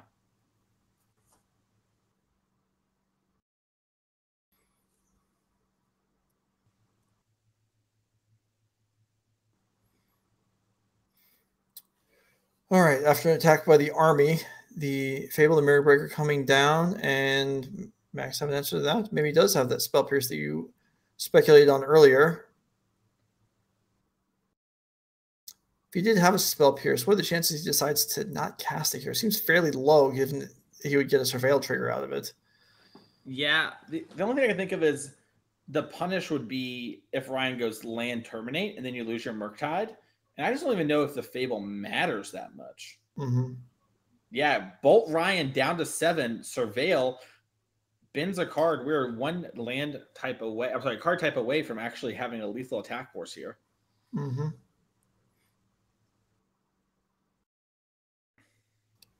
However, creature not the easiest one to get, but that's one way to do it. Evoke the Subtlety, attack for lethal in the air. Max wins that game, going up 1-0. All right, nicely done there, demonstrating the capabilities of the deck. And we'll jump somewhere else. Let's check out Lucas Parson versus Derek Davis in the middle seat, see where they're at. We do see an Agatha's Soul Cauldron in play. And both players at 19. This whole team of Christian Valenti, Lucas Parson, Ryan Bellamy are all local to local adjacent players to me. Lucas Parson, someone who's played a lot of Pro Tours, has, I think, 3 NRG top 8s over the last 2 years as well, has done very well. Lost one, win it in. We saw on camera actually just a couple months ago in Pioneer. And somebody who's been playing the game for a long time and loves the grind. So he is definitely experienced with these sort of decks in Modern. All right. Derek Davis, however, lots of experience as well. And looking, certainly has a hand advantage here. Now going to have a real board advantage as his Handbrake Walker appears to be getting picked off by the binding. And Lucas considering options here. I mean, I suppose there are some ways you can go here to respond to this. Yeah. Oh, so it looks like we're going to Hangerback Walker, shoot the Fable, eat the Walker. Sorry, eat the Walking Ballista to turn the Hangerback Walker into a Ballista, and then shoot down the Fable of the Mirror Breaker.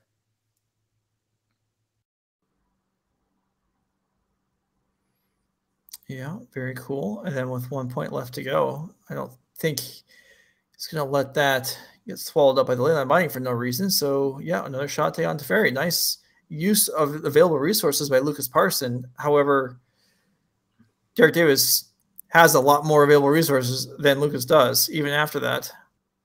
Yeah.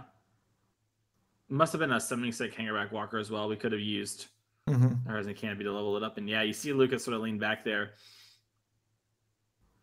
That Bliss is just exiled proper now. And this is some of the thing about Hardened Scales is this deck is very strong. It's very hard to play, especially play well. There are so many options. You have so many different moving pieces. And its only real problem is that it's weak to creature hate, artifact hate, graveyard hate, and enchantment hate. But besides that, it doesn't have many things that actually can target it. That's a lot of stuff you just mentioned, though. Yeah, that was the joke, is that you kind of run into everything when you play the deck. Which is part of why it's so hard to play, right? Like your opponents always have cards for you in their sideboards.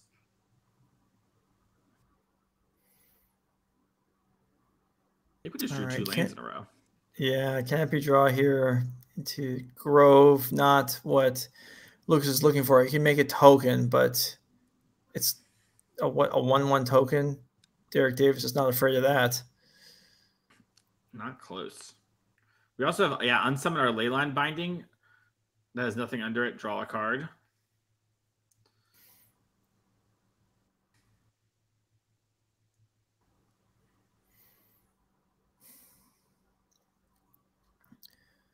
Derek Davis giving thought to his options here. Is going to gain some life with the Forest with the Omnath trigger, and then probably come across for the full 7.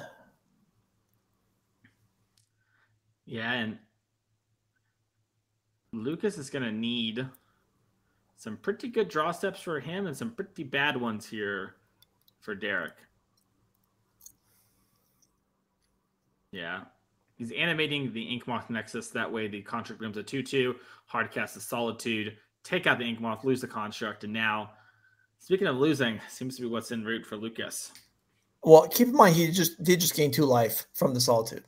He might be okay. True. Yeah. Yeah, he's in a buffer. Does eat 5 on the combat phase. And yeah, I don't know that this is a deck that makes huge comebacks out of nowhere. Not without a bunch of Hardened Scales in play. If you have Scales and Ozolith, you can sometimes do some wild things, as I've been doing in the Moto streets, but not when you're kind of on no permanents on board that aren't lands. All right, Theo Jung picks up game 1 against Christian Valenti, and the team of Young, Davis, and Komanowski might be winning game 1 across the board. Yeah, it looks like we're just going to use the Leyline Binding on that before we search the deck. Just completely wreck everything, Derek Davis. Go ahead.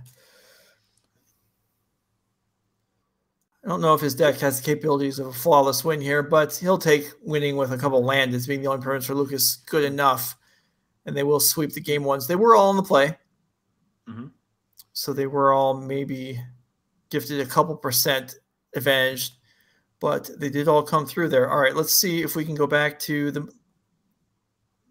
All right, Max and Ryan are most likely to be back in action, so let's head there. Back where we started, Murktide and Scam. Looks like Max kept his opening hand, and Ryan, like in game 1, is on the mulligan. Yeah, you're going to have to mulligan a lot if you play Scam. If you're picking this up for your RCQ, do not keep hands on 7 that are like, I got a Thoughtseize, I got a Fatal Push, I got a Fable, and some lands. That is not what you are there to do. You will not win matches, let alone games of Magic. You've got to have strong starts, and you got to be willing to mulligan bad 7s and go all the way down. Your 4s are easily winnable. You know, you got land, they evoke grief, keep it in play, bam, suddenly your opponent's on the back foot. As Ryan does have a Leyline of the Void in his opening hand. All right. Well, that's going to eliminate the cards that we saw win the last game for Max with the Delirium-powered Dragon Ridge Channeler and the Murktide Regent. Murktide now a very, very expensive 3/3.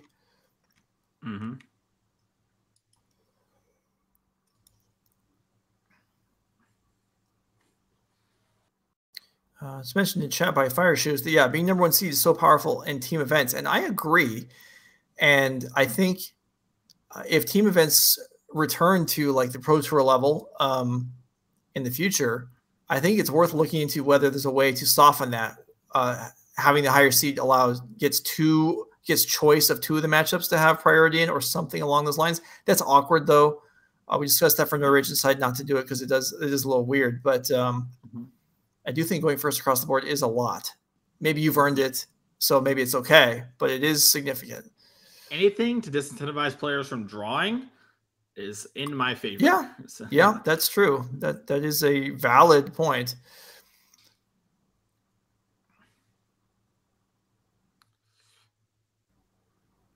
And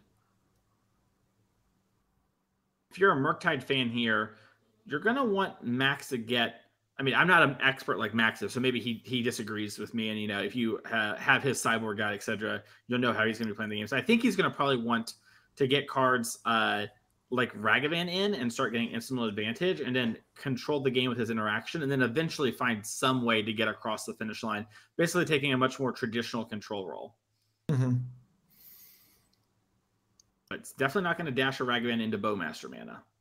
Right. Illegal. And whereas Ryan, I mean, Layla in the Void kind of taking, I mean, that's a card that's going to have an advantage that plays out over the long course of the game. So that's not a card you necessarily want if you're trying to, you know, win the game immediately. And here is a Grief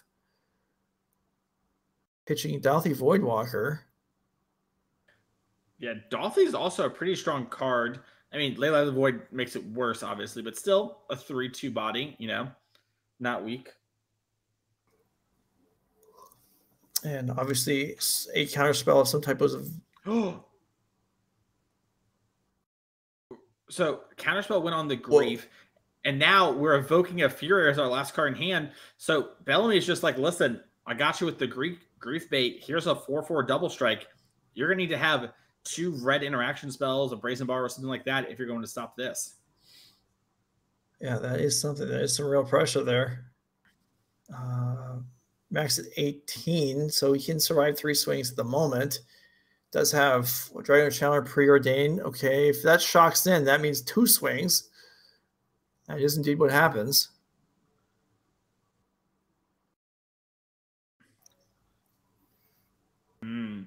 Worth noting too, those cards that you see below Max's deck, that is his Exile Zone.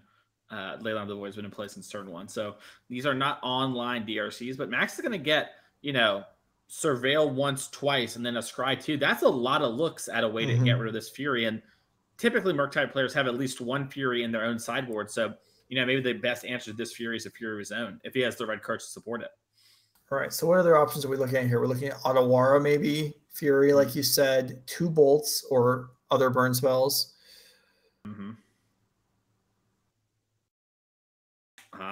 Okay. So I'm learning from Twitch chat. Some Murktide believers and people who are into the deck deeply say they're typically cutting their Ragavans anytime they're on the draw against Scam. Just too much of a chance of blowout versus the Bowmasters, which makes sense. So if we're going to be winning, it's going to be involving more things like these DRCs and maybe some hard cast elementals. Makes sense to me. Yeah. Pretty hard to race a 4-power double striker, especially with 1/1s. And Ryan has some hesitation there before attacking. Obviously, he's going to attack. So whatever he drew, he's going to pass anyway. Okay. It feels to me like maybe Ryan has a Bowmaster. Yeah, I thought of that too. That would make sense to fit kind of the indecision there. Okay. You think Max optimistic here that these that this is going to work out? Well, Max has something. I guess Otawara is probably the most likely out for this position. But if you're Ryan, there's just definitely a moment of like, uh-oh, my opponent just went straight to attacks. Yeah. Yeah, this is, I mean, that is a big threat, but if Max is able to deal with it, Ryan clearly does not have a ton left, given the way the scheme played out. So, yeah, so those Surveils plus Scries did find Otawara, and that Fury's back in hand, which is not where Ryan wants it. Yeah.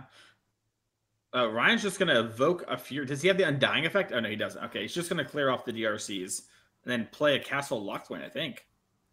Okay. Castle Lochthwain, card drawing machine, 3 to activate, I believe. Mm-hmm. Yeah, I guess with Castle Lochthwain being your card advantage thing, you want to have less cards in hand. So while that Evoking the Fury might seem a little aggressive, it makes sense because your life total is going to be pressured in multiple ways.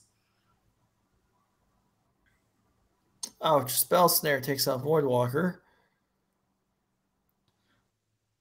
Gotta love that Spell Snare is playable again, though. Oh, yeah. It's a strong card. I mean, Up the Beanstalk really changed the emphasis on 2-drops being important. Yeah, Beanstalk, Bowmasters. So many 2-mana cards these days that are just nice.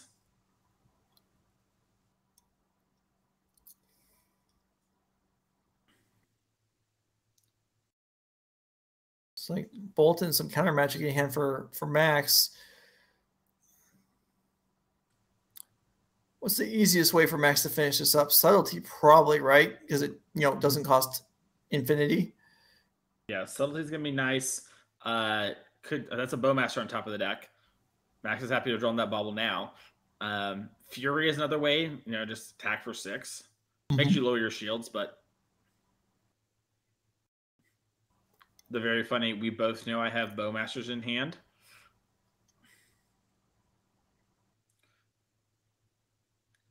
Activated Lochthwain here from Ryan. I'm going to see if Max wants to use anything like Consider End of Turn to dodge Bowmasters. Decides not to.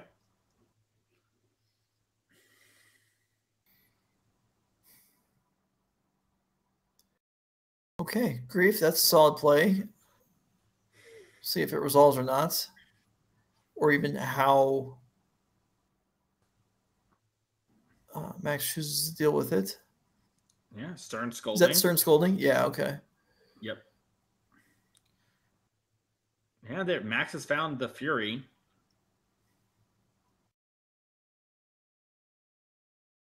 All right, so then Max just needs Ryan to find another creature like Voidwalker that Fury can profitably play against, or maybe he just decides to throw it out there anyway. Yeah, it's a 3-turn clock right now, so I think if Max had maybe a 2-turn clock, he might risk it and tap out, but he knows Ryan has at least Bowmasters in hand. If Ryan has a land and draws another Fury, Max might just be out of the game, so yeah, Max is trying to weigh that right now and figure out what exactly he should be doing. Alternatively, the longer he waits, the more draws the Castle Lochthwain potentially gets to make. So Ryan could reestablish his resources here. And yeah, Max thinking this over.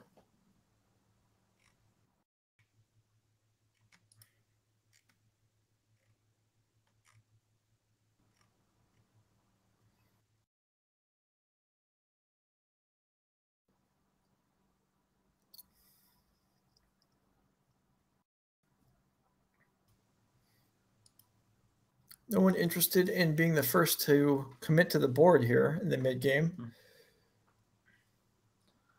Yeah, and Ryan has this Castle Lochthwain that is getting a little painful, but he needs to be able to fight through these counter spells. So makes sense he spends some time setting up while there's no pressure. There's a little bit of pressure, I guess, though, as your whole team is down 1 game. Yeah. But really, that's not yeah, I mean, you're trying to win the game regardless. I don't know how much, like, time pressure could well, okay, in theory, I would say time pressure should impact your play, but the pressure of your team, if you're able to kind of just ignore it, you're probably better off. Yeah, I agree. I always tell my teammates, I don't care if we win or we lose as long as you play well, so don't worry about winning.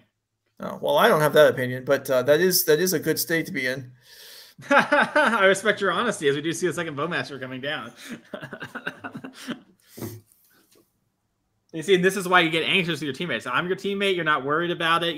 Joe's saying that's optimal. Joe's your teammate. He's judging in the back. I mean, if there's a high stakes match, I mean, I've talked about this before on stream, but like the last time I played a big team tournament in a Star City several years ago, the game to make day 2 came down to me, and I comboed myself out of the game, which then also wiped us out of day 2. So, yeah, if I'm gonna, that's a story for between rounds, I guess. Oh man, that was so bad.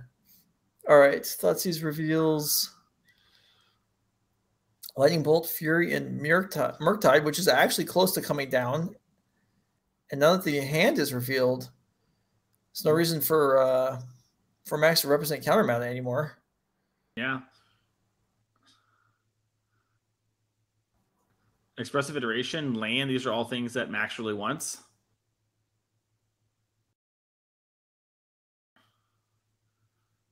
Oh, I wonder if it's like a Brazen Borrower type card or something. It's blue, whatever it is, or blue something. Mm-hmm. Ah, the Ledger Shredder. Sure. Okay. That's pretty solid right now, actually. Oh, grief. That hurts. That is a great one there from Ryan. And if he can fade one more draw step, he might be able to lock this up for his, or get into a game 3, sorry, for his team. Seems like it.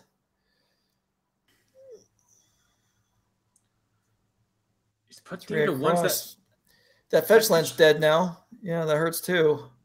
Yeah, so Max is forever away from those Murktides. Oh, and we drew Expressive Iteration. This is going to give Max the most looks of any card that could to figure out exactly what he needs. Also, is going to trigger some connive action here probably for the Literature if we have a play. Yeah, and that Fury is evocable. And we do have the DRC. We're going to be able to connive. That whole graveyard's the exile. Once again, Leyline of Void's been in place since turn 1 if you just tuned in. Looks like Ryan's going to let Max resolve the connive. Maybe he has some card in hand. It's clearly not a Bowmaster, but boom, boom. Not dead after all. Oh, but Counterspell. Wow! Oh, no. All right, so Counterspell takes out Not Dead After All. The board clear. Ryan's board clears, and now he's got his opponent at 1. Oh, no. You can't help but think Ryan maybe should have done it beforehand just in case. He'll never know. Oh. But, you know, Max is at 1. Dash Ragavan, Bowmaster off the top. Lots of things that could lead to Max's demise here. Yeah, Max has to pressure here. He has to get in there, but this just opens the door for so many cards. There it is, already done immediately. First one. Yeah, and okay. So Monkey did its thing. Right, yeah. Bellamy, Parson, Valenti pick up a game at least, so they're still they're not going home yet. Let's check out Lucas versus Derek. You know, I'm sure as much as the chat wants the beam mirror, we have time to get to that one later. Uh-oh, there's a bunch of hard scales in play this time. Yeah, that's much more promising for Lucas Parson. Construct and a Shadow Spear. All right, no chump blocking for you, Derek Davis. Although Derek Davis with a full hand, it looks like. Yeah, it looks like Derek, this game's been going for a bit and doesn't have that many lands despite having a Ren 6. So must have been a very interactive game so far. Well, if he doesn't have that many lands, then that would mean his hand does not many lands either, but he doesn't have much to say about that attack that just came across. White dice Ren 6. Yeah. It might have been a situation where maybe just looking at the graveyards, we had things like a couple of prismatic endings. Because look, one of the Hardened Scales is in exile too. So I think Lucas maybe had a triple Hardened Scales hand. It might also be that this game is, despite being going for a while, because Lucas had a triple Hardened Scales draw, both players had to really stop and think through a lot of implications. We talked about this earlier on stream, but decks like Yeoh, Hardened Scales, Amulet Titan, very complicated decks, and sometimes players take a little bit longer, and you get free equity out of those decks because your opponents don't know what you're doing.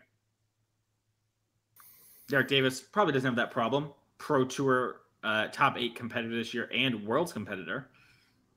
Yeah, impressive season for him. Just all impressive. Right. Huh? Just an impressive player every time he does his thing. Uh-oh. You see Lucas tilt his head like, uh-oh. It can't be a good sign if you're doing that. Ooh, Hardcast Fury. Yep, takes out Zabaz and the Construct. So this 2 Scales and Shadow Spear with only Yawgmoth Nexus to play with here. And Derek Davis, this is not a shy clock here with 8 damage on the board plus Ren 6.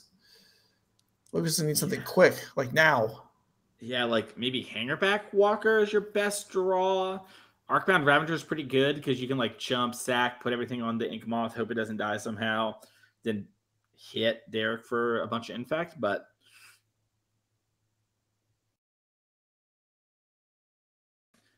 yeah, feels like Lucas is just.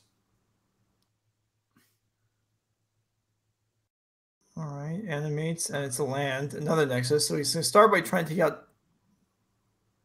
He's going to hold priority in Pendlehaven first. All right. If you... Gains an extra life and comes across. So Ren 6 will stand. Derek will pick up 3 poison. Yeah, so if Lucas draws Arcbound, that'd be 3, right? Mm-hmm. Then you animate, you Pendlehaven, and you attack, and don't you get the extras from the Arcbound moving? So that would be lethal if Derek doesn't have anything, if my understanding of how Hardened Scales works is correct. I might be mistaken here, but... No, I think you're right. There's a Fury. There's a Halfling. Okay, Derek Davis does not have any defense, it doesn't look like. Okay, It does have one land, so... Your hated Leyline Binding is up. Yeah, Lucas Parson has no ability to play around anything at this point, though. He's just... If he draws, that will like a land. Oh, yeah, you saw him rub his hands, too. He knew he had to win with the Arcbound Ravager. Question is, can a card like Hangerback Walker maybe buy enough time by blocking, make a couple tokens, and let you chip shot in with Yawgmoth over the next couple of turns for the win?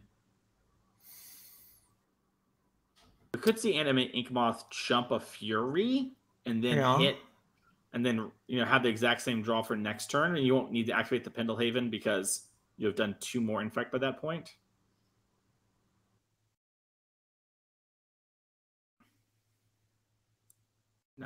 Lucas is looking to his buddies there, looking over to Ryan, saying, "Hey, what kind of risk should we take here? What kind of chances do I have? What should I bluff? Where should we go to dinner?" Yeah. Did you see the Gemstone Cavern play?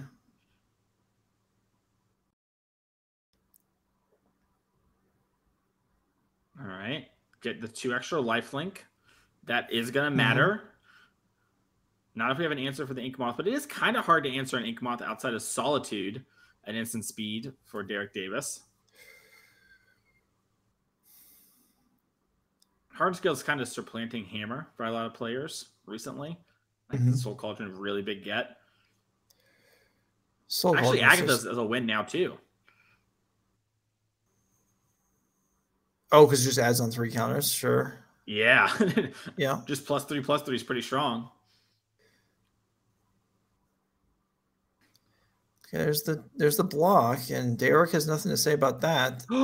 Is that a 1 ring? That's the 1 ring. Derek Davis has protection, and that's going to do it. Lucas is not going to be able, because there's no Walking Ballista in the graveyard. He can't give the Yawgmoth Nexus the ability and then infect ping Derek Davis out. So...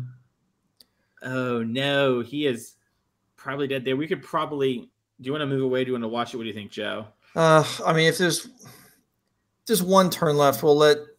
Assuming he doesn't take... Yeah, we'll just let this play out. Nice. Okay.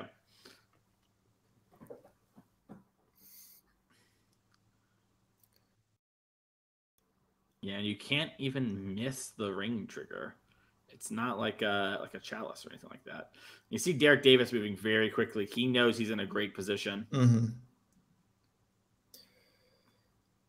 You don't move this quickly in the top 4 with your homies, especially with your homies on the line. Maybe by yourself you do, but when your 2 friends are with you and you've got a chance at glory, you make sure you're doing everything right. And if you're going fast, you have it locked up as the third.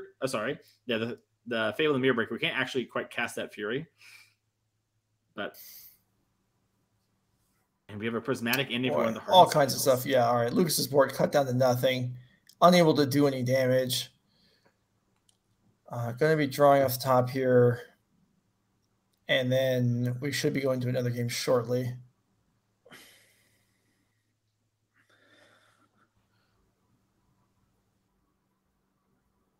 Yeah, Lucas just seeing if there's any way he can line up a block to maybe live, but yeah, that would leave him. Yeah. All right. Yep. All right. We'll push over to another match now. This is going to take a second for Lucas to be resigned to his defeat here. So we're over to Max and Ryan in game 3. And there's a ley line again. Mm-hmm. Yeah, and it looks like Ryan only has, this seems to be turn 3 here for maybe even like turn 4. Yeah, I think Ryan mulliganed very aggressively for this ley line in order to buy himself time. So maybe doesn't have a ton of resources to actually battle back, but will have a lot of time. All right, well, we'll see. You're right. He has missed several land drops already. I mean, if you're playing Scam, you do this a lot. I win a lot of games on moles before. It really doesn't matter if you can get your cards to line up correctly. So, he's not in the place he wants to be. He'd rather have a 7-card hand than a 4-card hand. But having the Leyline of the Void has shown to be a real nuisance for Max. Mm-hmm. All right, so Max, what do you have for us? Let's get something going. Dragon Rage Challenger, that counts. No, Ryan's got plenty of cards in hand. Oh, they were just all on top of each other? Yeah. Okay, all right.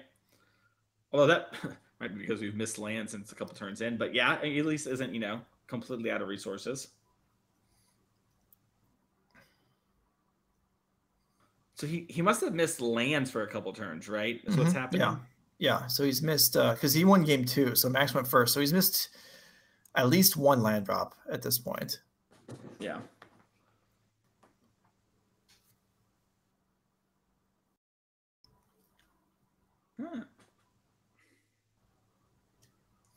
But a 2-land hand with a ley line, if you're on 7 or 6, that sounds pretty reasonable. And here is that's not the land, that's a Ragavan. No dashing. Yeah. Strong signal for not dead after all. So, Max is going to go for the interaction spell. Might want to wait till for when to do it.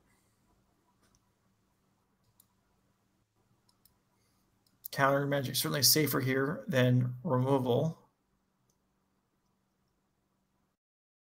Max, I'm sure, keenly aware of that and contemplating. He does have a counter spell among other cards in his hand. Yeah, this feels like a big moment. Obviously, it's hard to know, like the game is far from over, but it feels like how Max plays this next turn cycle or 2 is going to determine a lot of it. With 3 actual counterspells in hand, I'd be surprised if Max doesn't deploy one of them here. I mean, I wonder. I guess if he has Lightning Bolt plus counterspell for the Not Dead After All, that works also. Yeah, because he can let the Ragavan resolve, upkeep, bolt the Ragavan. Ryan's going to Not Dead After All, use his mana, and then Max can counterspell, and then, Ryan's basically tapped out again for another turn, which gives Max plenty of breathing room. You're saying he would do that on Ryan's upkeep? Yeah, you want to do it on Ryan's upkeep because on Ryan's turn, that way the Ragavan can't hit you, and it taps down Ryan for that turn as well. So Ryan will basically be in this exact same position without a Ragavan. Sure. Yeah, I don't know. That blows all of your mana on the current turn, though. So I'm not totally sure I agree with you there, but both options probably would have worked just fine. Instead, it's going to be a Ledger Shredder, and then just let the Ragavan be.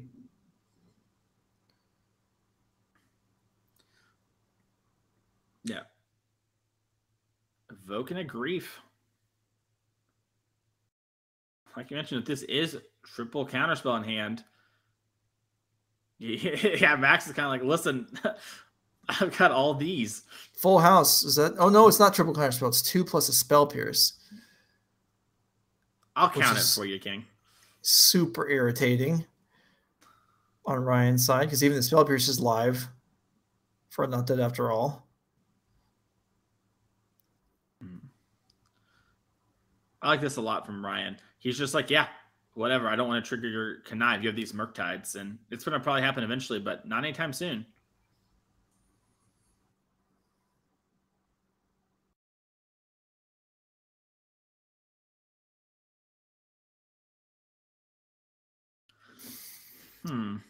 Well, Max doesn't need to be in any hurry here with plenty of life. And okay, there is a Terminate.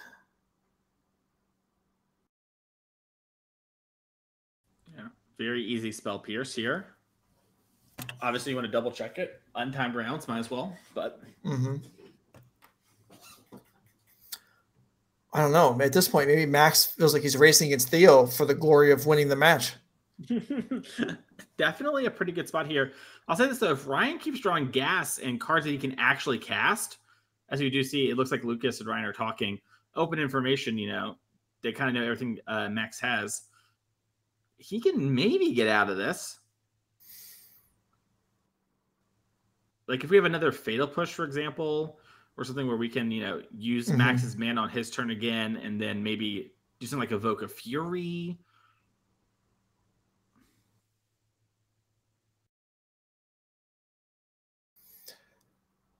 Well, that makes things tougher, certainly for Ryan's side.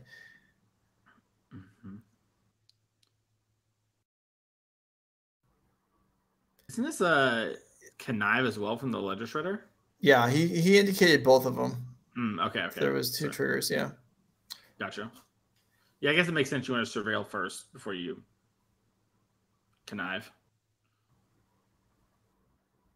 Yeah, I was going to say, if Ryan had an Orcish Bowmaster here, that could be the thing that maybe starts, the House of Cards from toppling. But no Bowmaster.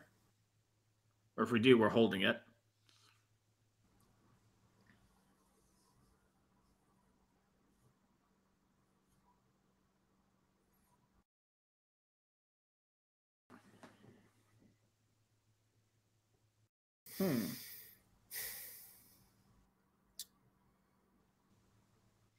All right, Otawara hits. That was understandably a reluctant land drop since it was so key to the other game.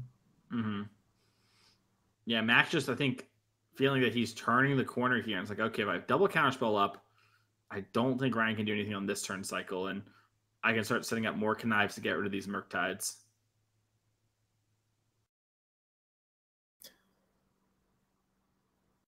Murktide grows on cards leaving the graveyard, right? So if Murktide's in play alongside Leyline and then you cast a spell and it goes to the graveyard, it will not get bigger. Is that right? Yeah, it doesn't actually go to the graveyard. It instead goes to exile. If it had been a triggered ability, then it would grow. Like it gets to the graveyard, then trigger exile it. But, sometimes you see Relic of Brigandus, not line up well against Murktide because it does that. Or it lines up very well with your own Relic.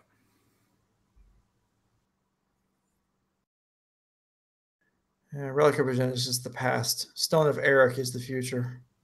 Oh, I thought you were going to hit me with the Unlicensed Hearse. No, we're not crewing that up in Tron. True. All right, another channeler. Still passing with double counter spells available, and there's the first Bowmaster.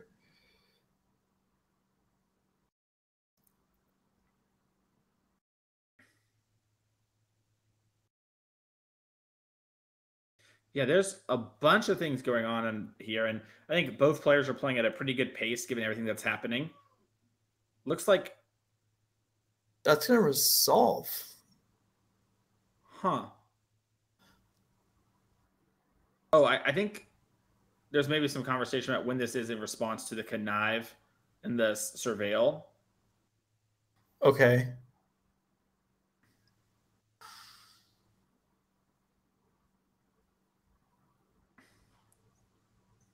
Sure, and it was targeted, but then got countered. Yeah, okay. Gotcha.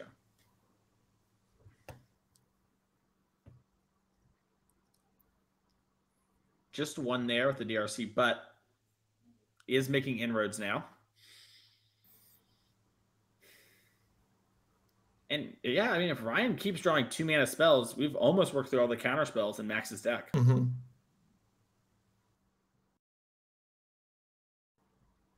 He definitely has a Fury in hand he keeps eyeballing.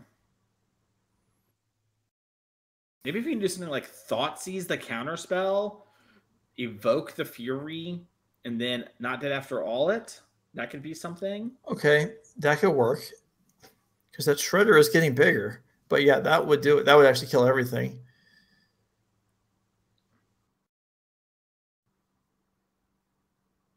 Worth noting, Theo and Christian Valenti still in game 2 of their Bean Mirror. Yeah.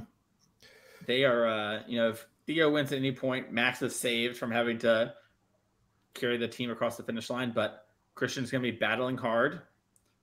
all three players of Christian, Lucas, and Ryan are good friends. Looks like we maybe have something like a terminate or another bow match. Oh, I guess we're hopping in.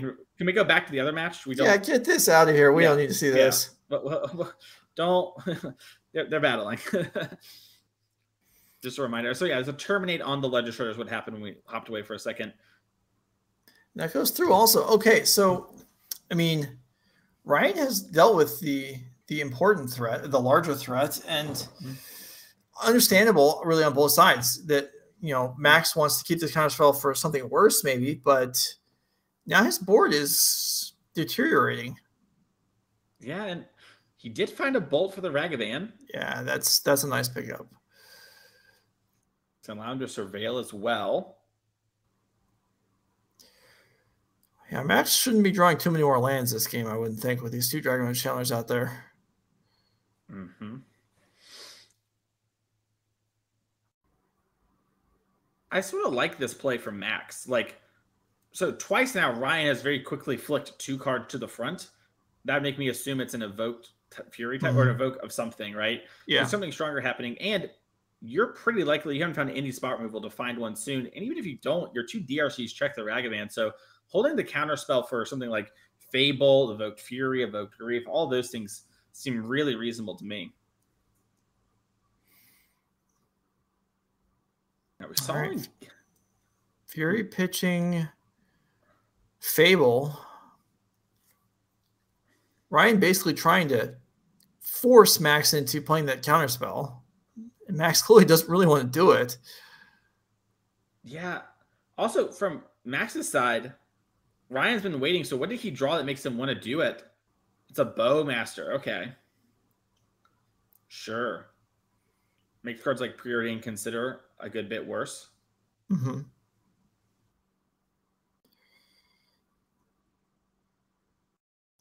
Somehow Ryan is still on just 2 land. They're not that are all not that after all in hand can't even be cast yet. Opportune time for Max to find a Fury of his own. Okay. This dress down's interesting because it makes the creature lose the ability, so you can resolve things like Preordain now and not have to worry about Bowmaster. Mm-hmm.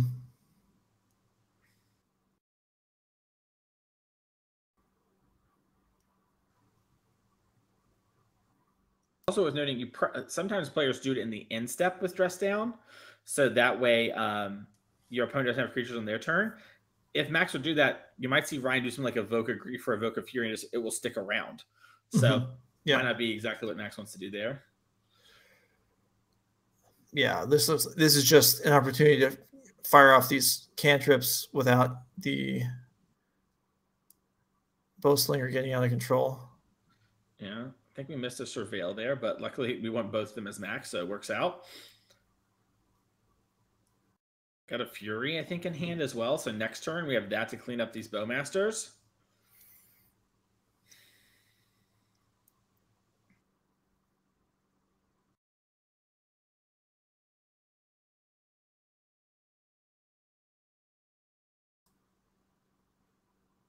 Nice attack.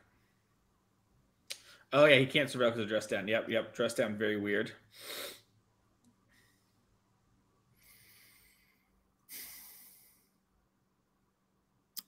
I'm kind of amazed that life tools are still this high. But yeah, nothing has gotten across this game either way.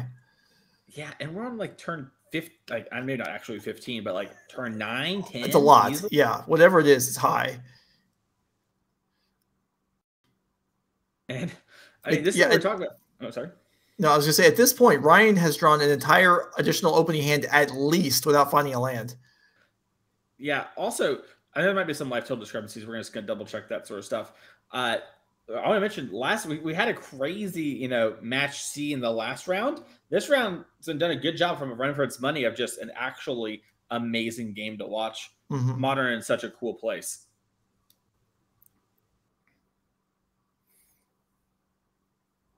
If Ryan wins this game, yeah, someone could go write an article, or Ryan could, about working through all those counterspells that he saw early on. Mm-hmm. Yeah, and Ryan is just praying, do not draw lands, basically. Finally finds one. Yeah, because eventually Ryan has to draw lands, Mm-hmm. So that is when Max is really going to pull ahead per usual, because Max's deck doesn't ever really hit lands again. Mm-hmm.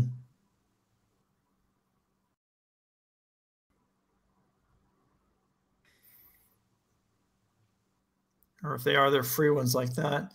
Yeah. So if there are any more Murktides in the deck, they're now castable. Yeah, we connive 2 away, I believe. Yeah. It's possible Max cut 1 because of ley lines, and maybe he also just keeps them in because he's like, yeah, I got Legislator. Who cares? I'll just connive it. Oh, and you see Max lean forward. He has Subtleties and Furies in hand. I think he's just waiting for a spot where he can deploy them. Mm-hmm.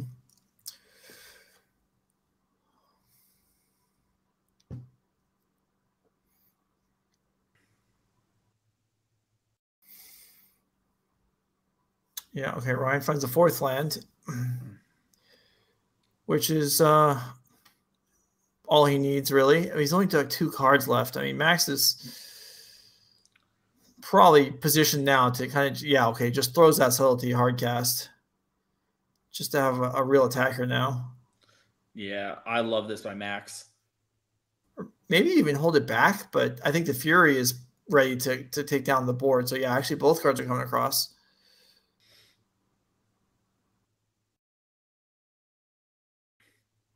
Ryan just takes it. Doesn't want to use his not dead after all yet. Let's start attacking with the Bowmaster, and a Fury comes down.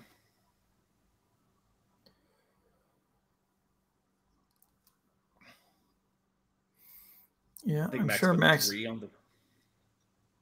anticipated that as being a likely card in Ryan's hand. Yeah, I think Max went 3 on the army, 1 on the Bowmaster. Mm-hmm. That way, if there was double Bowmaster, he still beat it. And then it was actually in the exact same spot, but with the Wicked roll. It does clean off the Dragon Ridge Channeler. I mean, that's something. But yeah, now there's a lot of power on the board for Max, and Ryan doesn't have a lot of cards in hand to deal with it. Yeah, I don't know what Ryan's last card is, but even if it is a Fury. Okay, so this is a land. He can slam the Fury and attack, but Max has a Fury of his own in hand, so yeah, and he's gonna Theo has actually just won the Bean Mirror, but I think Max was in a really good position here. Yeah. So that was pretty close to being a 3-0 sweep anyway for Theo Zhang, Derek Davis, and Max Komanowski. So they will advance to the finals. Yeah, and a really fun, exciting round there. I'm in the dark. The light switch is not at my desk, so that's the reality of it. Production, I can't help you right now. But my Sith element's showing through, I guess, at the moment. We'll get word on who won the other semifinal and whether it's even done. It's still being played. Okay, the other semifinal is still going. We aren't outfitted with another set of 8 cameras, so we can't bring that one to you live. But maybe if there's a match or games that finish, maybe we can shift them over. But expect that we'll be back when it's completed, and Mason and I will walk you through the finals. Can't wait. One team of which we know, one we're awaiting. This is NRG Series Gaming Modern Team Trios. We'll be back.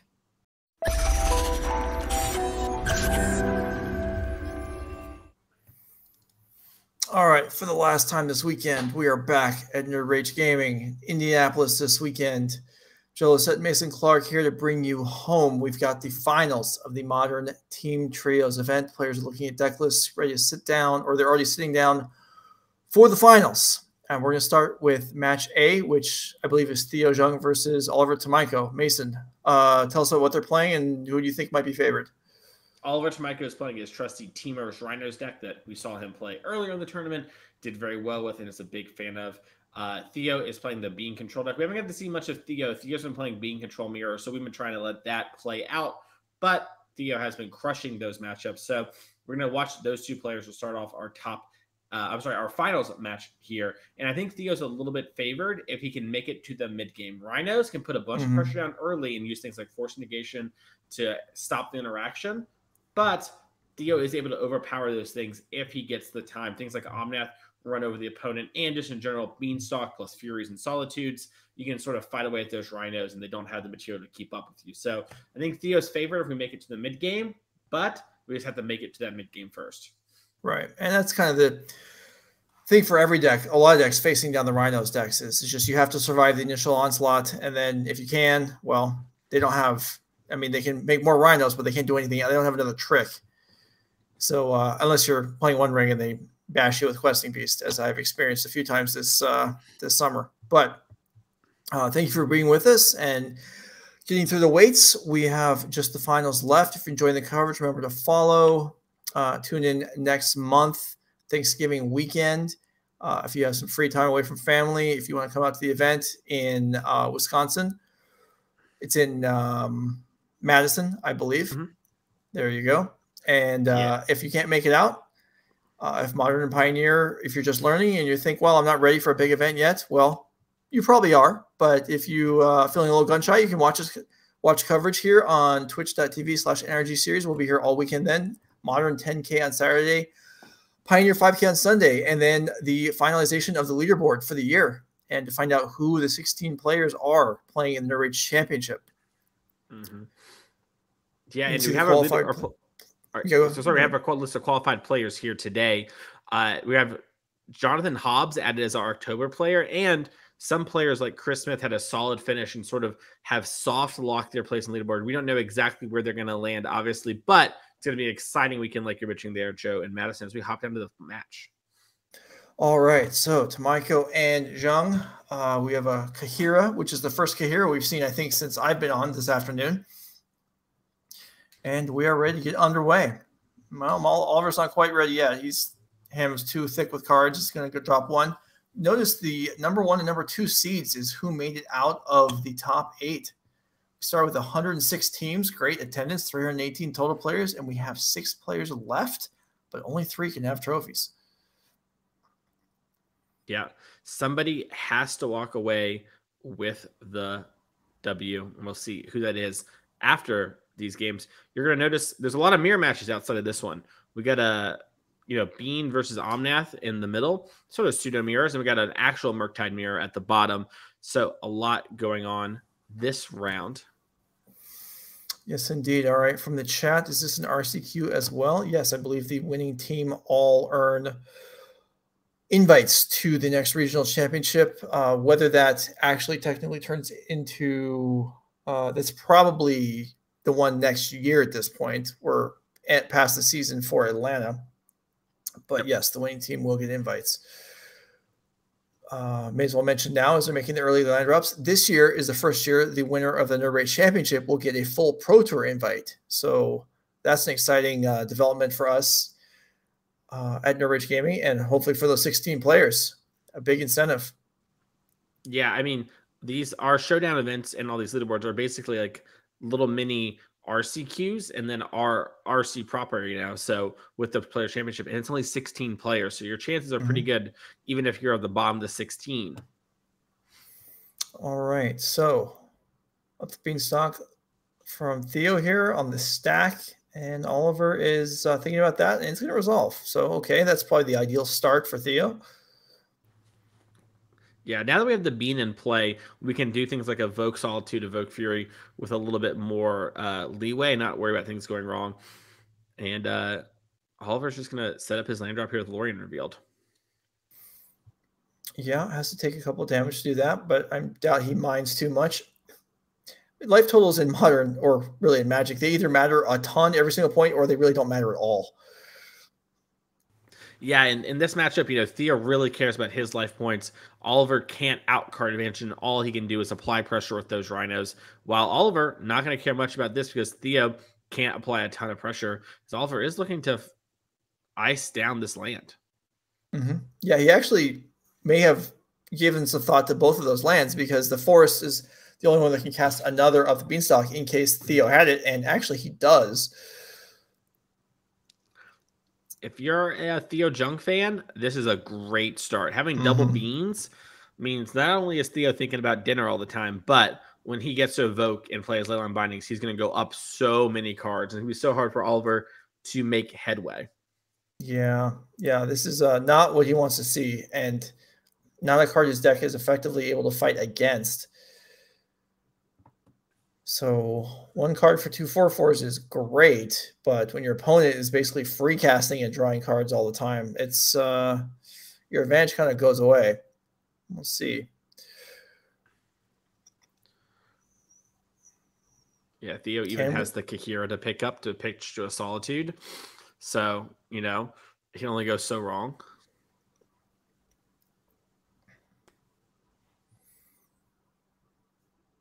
Telling you what to do. It looks like he's got several land in hand, but anything that's castable that's going to draw 2 new cards is going to reload, and he's not going to be able to flood for too long with 2 Beanstalks in play. And we're going to see Theo try to develop a Rin 6. Oliver seemingly had a force negation for the first Beanstalk, didn't use it. Probably willing to use it here on Theo's Rin. Yeah, I mean, you got to use it at some point, I suppose. Or maybe you save it for a Leyline Binding at this point, although Theo could easily avoid walking into that by just timing the spell correctly on Oliver's turn. And Ren 6 resolves and makes the land up, and Oliver hasn't done anything yet, and Theo is just preparing for the future. All card advantage setups are, locked in. Yeah, maybe Oliver looking to fight over something like the One Ring instead. If not for the cards, but for the protection. Mm-hmm. All right. Violent Outburst, cascading for the first time of the match. Looking for Crushing Footfalls. There it is.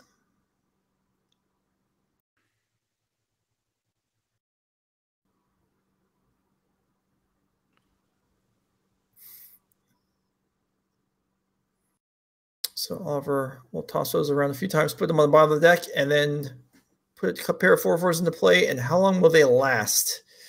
I think the odds suggest it will not be long. Yeah, that is the thing with these bean decks, is once you cast your first thing that triggers the beans, you start cascading in yourself of card advantage.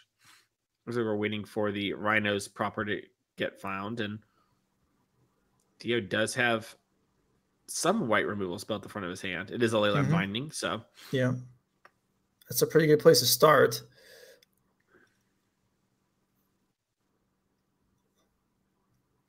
This is Theo's own turn, so Oliver will be untapping to attack here. So as long as one Rhino survives, then Oliver can at least take out the Ren 6. Yeah. Unfortunately for Oliver, it's possible, if this Leyline Binding does resolve, Theo might have something else to evoke. Looks like Theo just drew a bunch of lands. Maybe he has to move to discard. Maybe he has exactly 7.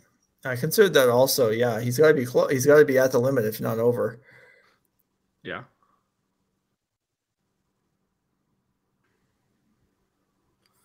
One nice thing about this matchup too is your Leyline Bindings early on. You can use them on Rhinos, and then your Teferi Time Revelers not only stop future Rhinos, but let you reset the bindings if they have a permanent that actually is attacking. Like sometimes the main deck Furies, Bone Crusher Giants, Questing Beasts, etc. And it looks like we're just going to go face.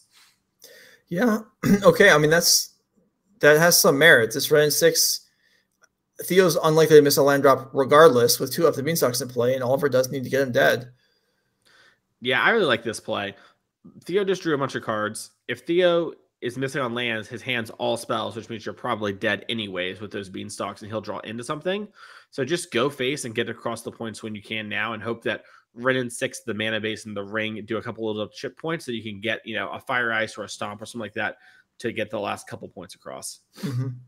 So one ring here from Theo. Theo's hand actually is probably as bad as it could be at this point. There's just doesn't appear to be too many copies of pitch incarnations, and he does have a lot of land. Yeah, he is went from a second of maybe needing a land to just being flooded with lands. And Oliver has been representing a force negation this whole game. Looks like he's going to let looks like we're still thinking. All right, it's in there. Yeah. Theo does have protection for turn now. So drawing a card first here before the land drop allows him to determine, what is he going to have. Yeah, can he play a land tapped here or does he have a reason to justify taking extra damage or playing one untapped? And its answer appears to be no. Yeah, looks like end of turn Oliver is going to Violent Outburst, get some more Rhinos. And this might be what Oliver is planning is this turn on Violent Outburst, then next turn I'll hard cast Shardless Agent, and then you'll have your one turn at the ring to kind of do your thing, but I'll have so many Rhinos in play, maybe I can overwhelm your 1-for-1 spot removal despite you having the ring and the beans. Okay, this time Theo does have to discard a hand size.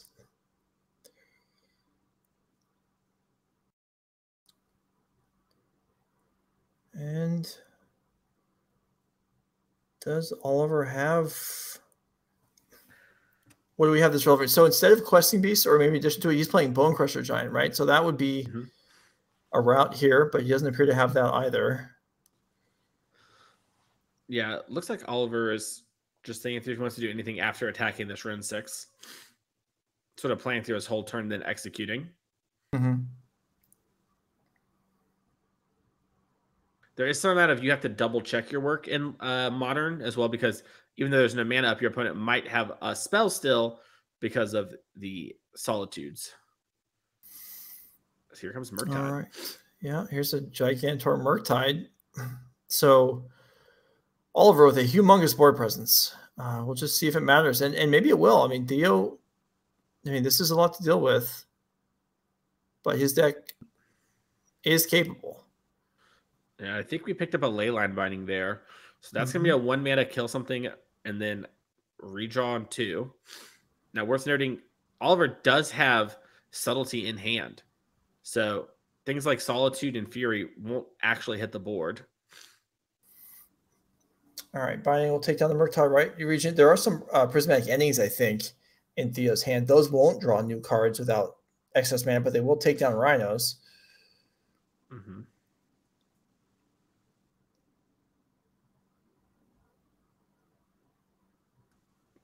Double Prismatic Ending there for Theo. Yeah, Theo's hand is awful. Yeah. It's kind of amazing. I'm sure Oliver would be surprised to see how decent of a position he's actually in at this point. Yeah, I'm sure Oliver's just thinking like, I'm so unlucky. This is so bad, blah, blah, blah. But if you could see this, that hand's like basically just 8 lands. Yeah. I think one's a Boseiju, which is kind of nice normally, but in this matchup, I don't think it has much text.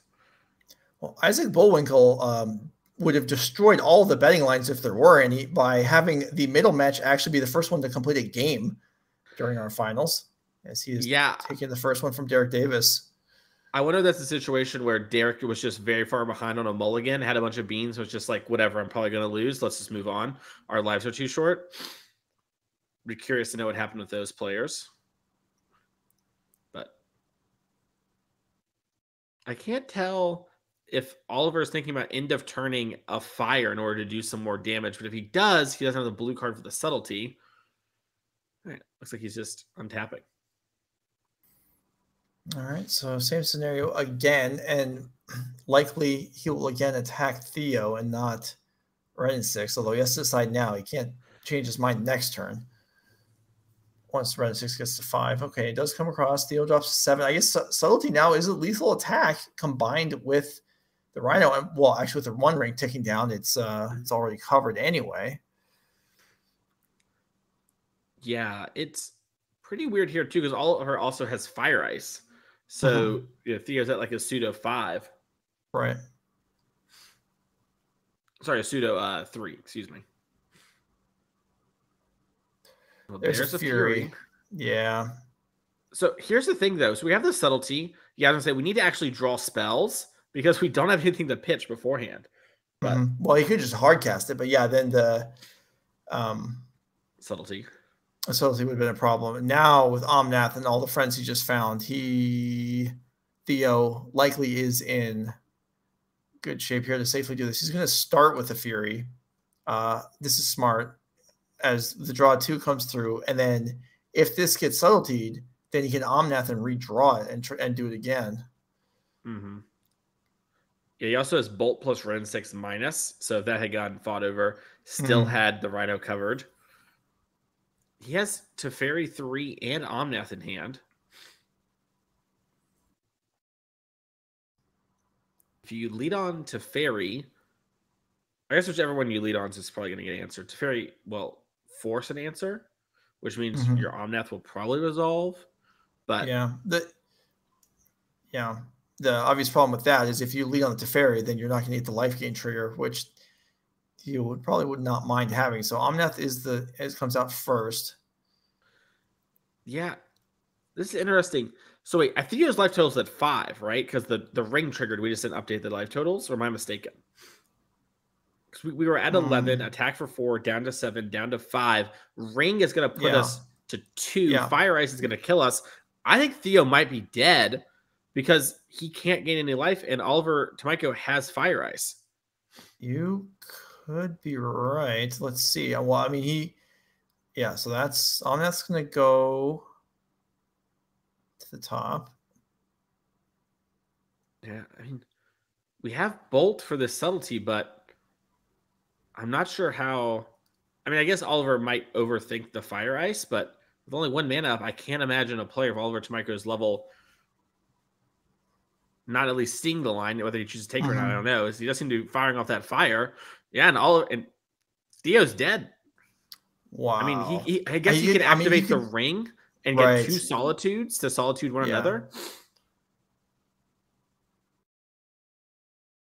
But no, it just that's impressive work by Oliver Tomajko. Maybe a little bit of unfortunate draws for Theo Zhang, and Oliver's team is up game 1 in 2 of the matches. So it looks like the Murktide matchup also just finished. Okay, so we don't know which side was up there, but this was now the second seed. So at least 2 of the players won on the draw that game there. And that was a testament to, if things look bad, if you keep battling out and making the right plays, sometimes things end up your way. Sometimes your opponent does draw badly.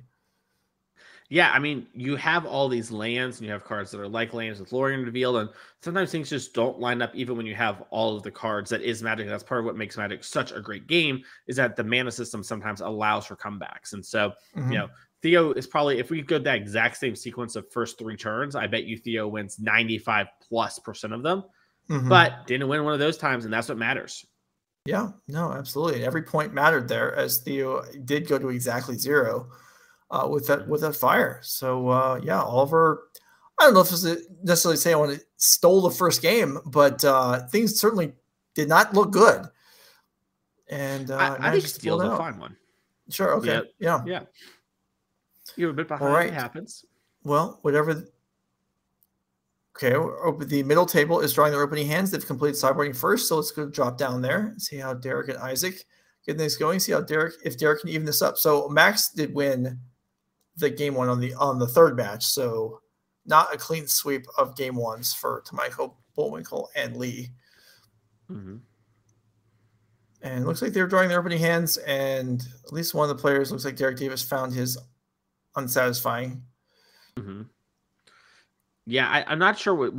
Once again, we don't have the players' deck list. Melee hasn't super support team tournaments that well. Maybe tweet at Melee, let them know that we would love to have that fixed ASAP. But there might be some small differences here because Isaac has Kahira, which means things like Elish Thorn aren't in play, Delight Halfling aren't in play. We know Derek Davis definitely plays Delight Halfling. Sure. All right. So Derek Davis selecting a card to put back here. That's 2 cards to put back.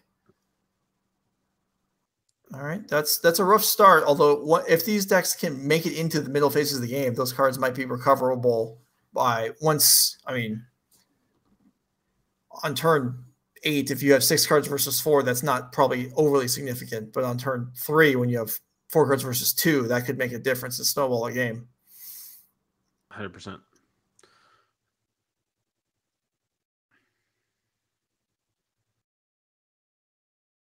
Both these players, very accomplished. Isaac Bullwinkle, someone that if you play a lot of Magic Online, you know that player. They are constantly crushing it there and innovating on deck lists.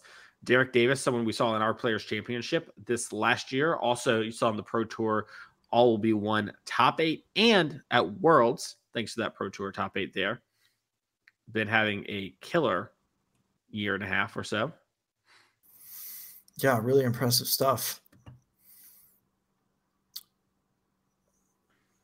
All right, Isaac with Ren and 6. So yeah, now with Up the Beanstalk, these decks just have 2 sets of really great plays on turn 2. See if Derek Davis can match here. Yeah, one thing. I was gonna say he's gonna need something. I mean, Ren 6 is one of these cards that doesn't necessarily snowball out. He's got several turns to deal with it, but he will have to eventually. Yeah, 2 things matter the most in the 4-color mirror, and that's mana and card advantage. In that order, if you have the more mana and you don't miss your land drops, you can consistently play all your cards because your cards are so good at replacing themselves that you need to make that mana. So Derek not having the Ren 6 lined up sort of puts the advantage bar a little bit in Isaac's corner, because if Derek had it, we would both be making all our land drops to be a lot better. But if he misses a land here and doesn't have enough spells that he can play for free, Isaac is going to start snowballing a bit harder, a bit sooner.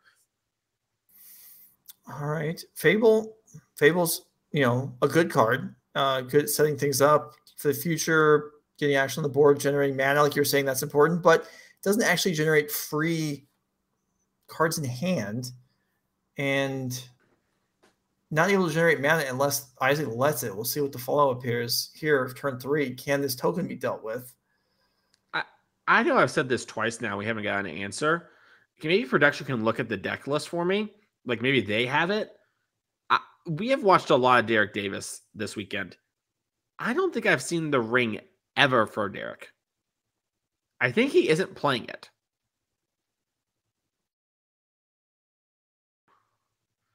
Oh, maybe we can't get an answer to that. In the meantime, Isaac will see if he can do. I mean, again, just like the Ren 6. I mean, the Fable is not something you necessarily have to deal with right away. You just kind of would like to.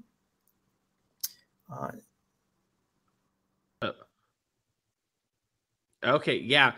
Production is saying they have our deck list. Production, if you can just look at Derek Davis for me and tell me if he has any copies of the One Ring, because I just haven't seen them when he fetches. I haven't seen them in his hand. I mean, maybe there is one right now. That's typically how these things go on coverage. But like, all right, so he has 2. Okay, so Derek not running the full 4. That explains why we haven't seen it yet. So only 2 is going to put Derek at a little bit of a disadvantage in these sort of extremely ring-heavy matchups, but pays off in other places. So. Mm-hmm. All right, so there is the Ren 6 being thrown away. Kahir was picked up during Isaac's turn and pitched to Solitude to take down the Fable token. So Isaac denying Derek the ability to ramp up the mana. And then Derek does, in fact, miss a land drop. Mm-hmm. Yeah, and that is bad news. This Omnath is also bad news for Derek. If he can't answer it, Isaac is going to have a ton more mana than him if there's a fetch land. And here is the One Ring. Awesome. Perfect. Derek heard me talking crap about not ever drawing it, so he's like, "Fine, I'll draw it." Yeah, One Ring's in now, but that's not gonna stop Omnath from generating a ton of mana for Isaac. And the fact that, Isaac probably would have said, you know what, if you're protected for a turn and I get to have run away with Omnath, that's maybe okay. As we can see, whoa, he's got a bunch of lands in hand too, but there are some cards towards the left side of his hand. So we'll see if we can find some fireworks here.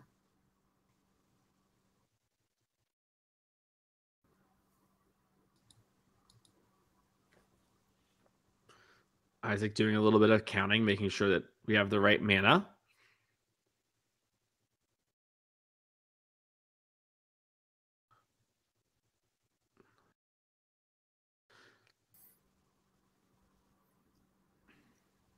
Isaac Bullwinkle seeming to be thinking about them beans. Mm-hmm. Well, that's a good place to start. Solitude and probably Fury in hand.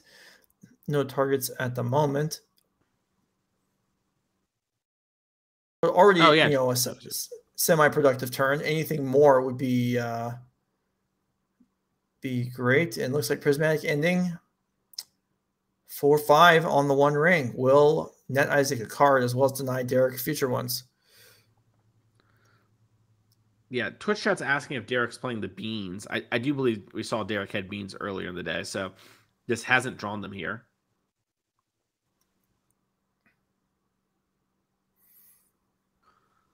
Maybe behind the scenes person can tell me if We have any beans for Derek Davis? We'll get a look at their deck list in a moment, maybe between games if there's another one. Here's an Omnath for Derek. And that's going to resolve, but it may not still exist when... No, okay. Derek's going to be allowed to advance into his turn. Does not have a fetch land, though. That's pretty significant. Yeah, I think that's what Isaac was thinking is you didn't have a land last turn. If you draw a fetch land, I'll just respond to the fetch, and I'll just hard cast my Solitude with this fetch land in order to not go down on cards, since cards and mana is what matters. Mm-hmm.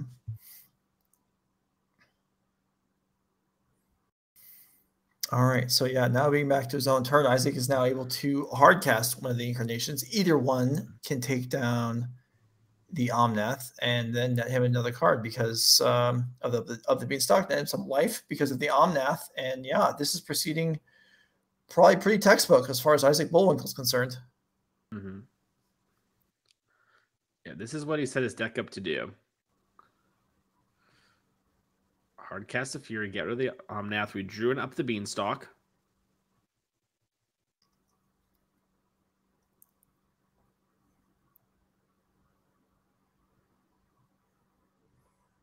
Yeah, cleans up the board with Teferi. And another Beanstalk. Oh, this is becoming a significant advantage here for us at Bullwinkle. And the match that we thought maybe would be, it ended up being the deciding match just because of how long it could take, is quickly getting out of hand here for Derek Davis. He does have a handful of spells because he's been missing land drops, but they need to be good spells. And if we have something like an Omnath, we need to get a fetch land to go along with it.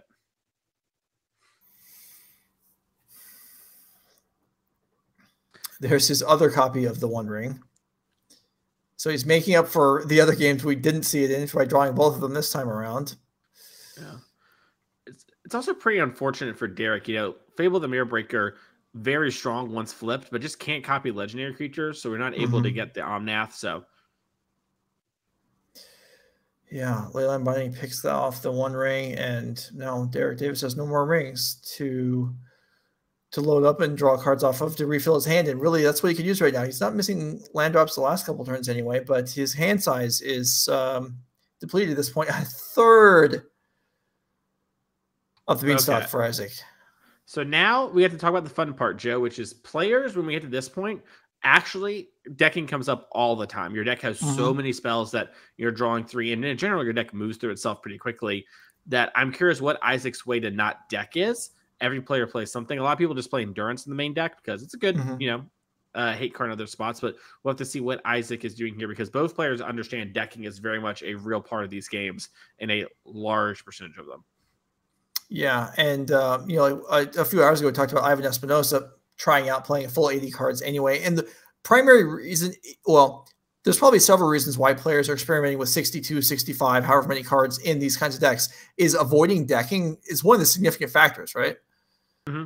It legitimately comes up all the time.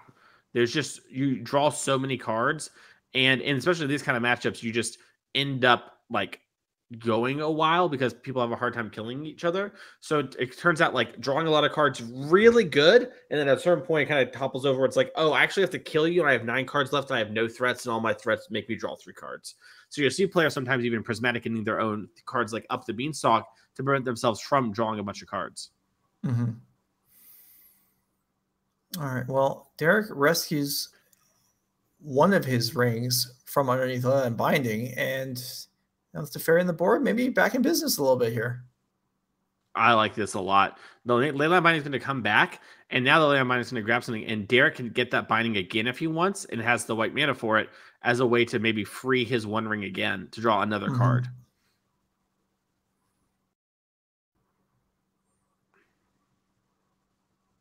Yeah, now we're getting to see more of how sometimes these games can take a long time as both players get established and can defend themselves.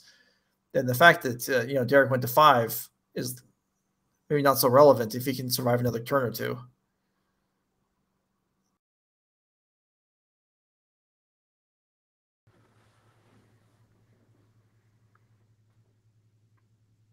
Yeah, we have a Dovin's Veto in hand for Derek. We also have dueling Teferi Time Raveler, so pretty rough.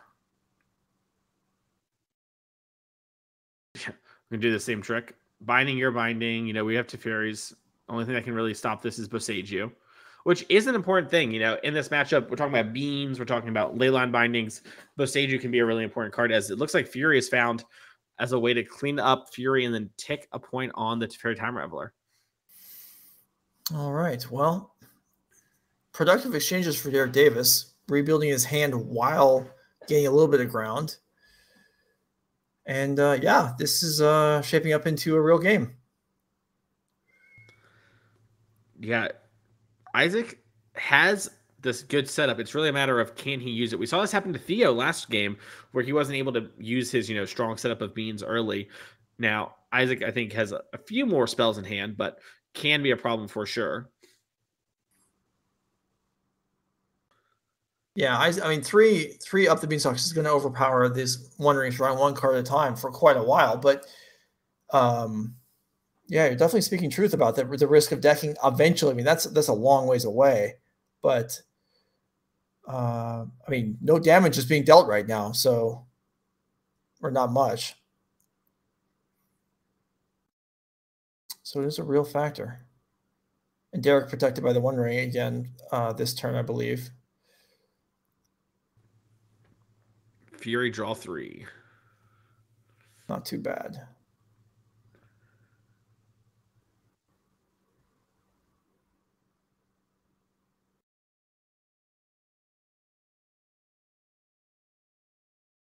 And Ren 6 coming down.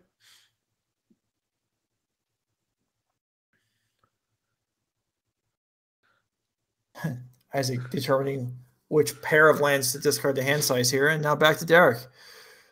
Twitch chat brings up a good point about something, and this is a card we've seen 4-color players actually play.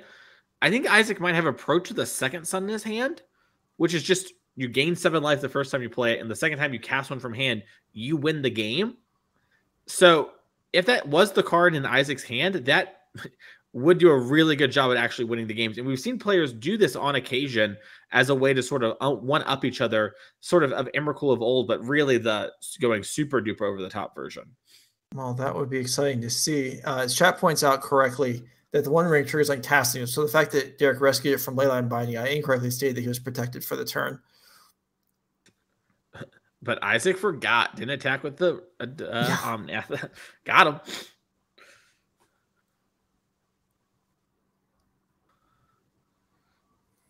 Making sure life totals are right. Derek's going to pick up the Solitude. Save that for another threat later. I mean, once again, if Izzet doesn't have a way, or are we going to evoke Pitching Demon's View to get rid of the Omnath? If Izzet doesn't have a way to not deck, you know, killing all these threats could legitimately be a way, because Derek Davis is definitely down on cards and is up on cards in deck, compared to Izzet Bullwinkle. Right. Well, if approach is, in fact, the plan here, I guess pitching Doden's Veto may eventually matter, although that would mean dealing with Teferi Time Reveler first. I am going to guess that if we had the approach, we would have played it, because we would have then cast Leyline Binding and drawn 3 cards. So I'm going to assume that wasn't the card. Because it's not like you even have to cast it right away. You just want to get that first one on the game state ASAP. So right. And it does, yeah, I mean, there is incentive to run it out while you're protected right to Teferi, because that may not last forever, and then you don't want to get it countered. I do appreciate the players playing fairly quickly here. This is impressive. Obviously, experienced players in the matchup and with their decks. Otherwise, you wouldn't be able to see this kind of pace.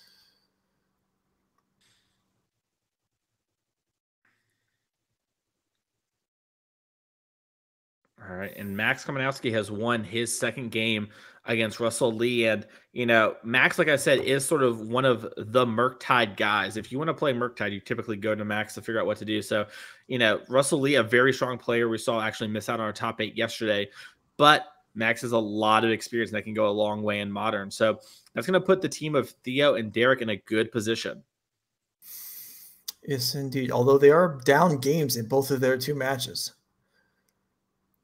So we could still be here for quite a while. A Solitude from Izzet will net some cards and take down the Fable token. And now Omnath does come across. And Derek's life total isn't that high. Nor is his hand size all that big. Yeah, I mean, Izzet has all of the goodies and does have the endurance in hand to prevent any decking situation happening. So as long as that endurance resolves, doesn't get salted or something weird. By the way, Izzet has Boseiju in hand. So cards like Leyline Binding and the Bean from Derek are not going to be as effective. And yeah, you see Izzet discard the Bean in a fetch land. Land draw for Derek. Not what he needs. But I guess with Fable in play, you can exchange him.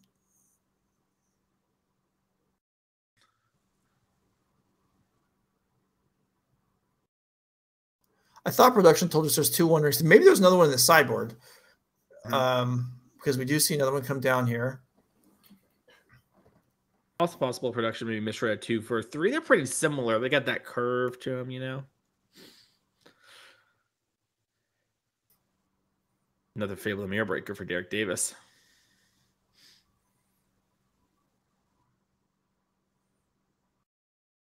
Okay, so yeah, we just get confirmation. There is a copy of the One Ring in Derek Davis' sideboard. So, and we now see it in play.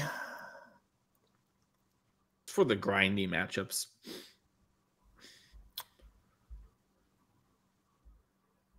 All right, Hardcast Fury, net 3 cards.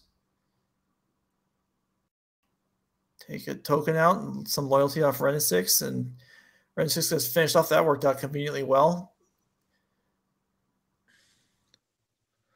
There is a Lightning Bolt in Isaac's hand also, and Derek's going to be dropping down to 7 here. There's a fetch land in play.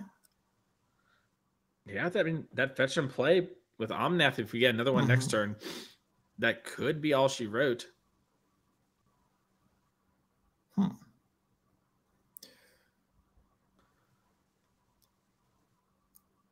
Yeah, I kind of like this play by Izzet here. He's resetting the ring, but now, you know, if he goes to activate the ring, then he's going to get gone. We're going to invoke the Endurance, pitching Omnath, and we're going to have it stacked where the ability resolves after the evoke trigger. That way the Endurance is back in our deck so that we will not deck again.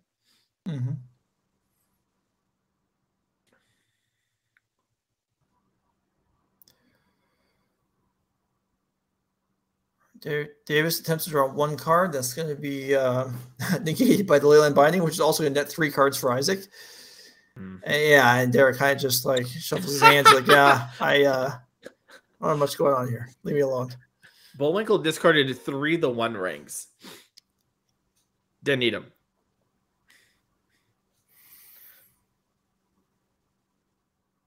This has been a pretty one-sided game. Davis has been able to, you know, draw some cards, make land drops, gain some advantages, but it's been just completely overpowered by what Izzet has going on. Yeah, the Beans getting down early, replacing themselves, and then getting you that instant card. The One Ring might give you more cards over like a long game, you know, on its own. But when the Bean stuff starts churning, it gets out of control very quickly.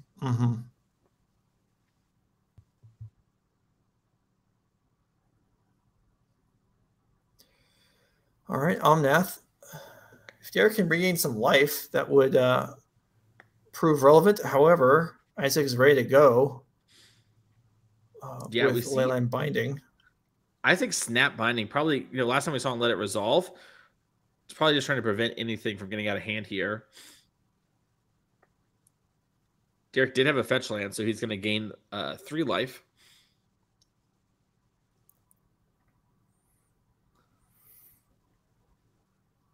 Isaac's going to reload.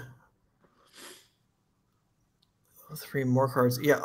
Derek Davis's hand size is stuck at the level that Izzet is drawing for each spell he casts. Yeah. This is that Do and Vito in the land pile? I don't think that's where that's supposed to be. Yeah, and I think that's Derek Davis conceding because on board there's 11 damage, we're at 11 life. So congratulations for Izzet Bullwinkle giving his teammate Oliver Tomajko the chance to win this tournament here. Let's see if we can go up to the top match. All right, here we are. And not every day you see double Chalice on 0 in play. Yeah, I wonder how we got there. Maybe a little flickering action somehow. Yeah, something along those lines.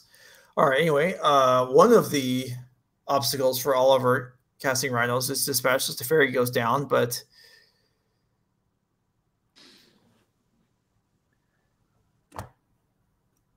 Theo's hand is reminiscent of Isaac's hand from 2 minutes ago on the other table. Yeah, I think this is a moment of, obviously we've been here the whole time, but the game's been going for a bit. I can kind of see the board state, and maybe, Chalice of the Void helped a little bit in this game compared to game one, but I think a very similar thing had happened for Theo where, Oliver got some early damage. We had this bean to go the distance, but this time Theo didn't draw every land in his deck and instead hit some spells. Yeah. All right. So the other 4 players are spectators or consultants for the rest, depending on their level of expertise. But Oliver Tomajko and Theo Jung are going to battle it out to see whose team wins the Modern Team Trios event here at Nerd Rage, Indianapolis. Blood Moon going to make it a little bit harder to multi-spell, but we can probably still cast most of our spells proper.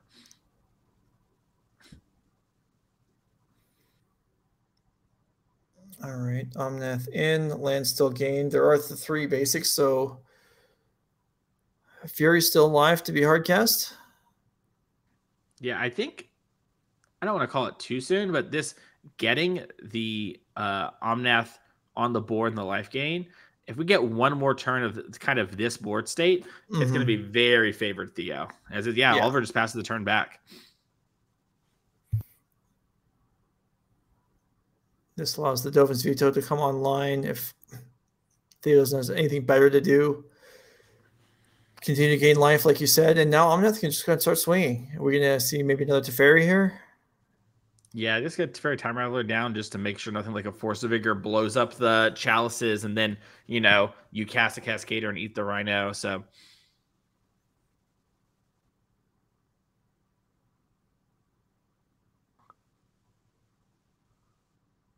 Yeoh's doing something with 3 mana, but I'm not sure. Maybe it's a Cosmic Rebirth? No. Is it the white mana?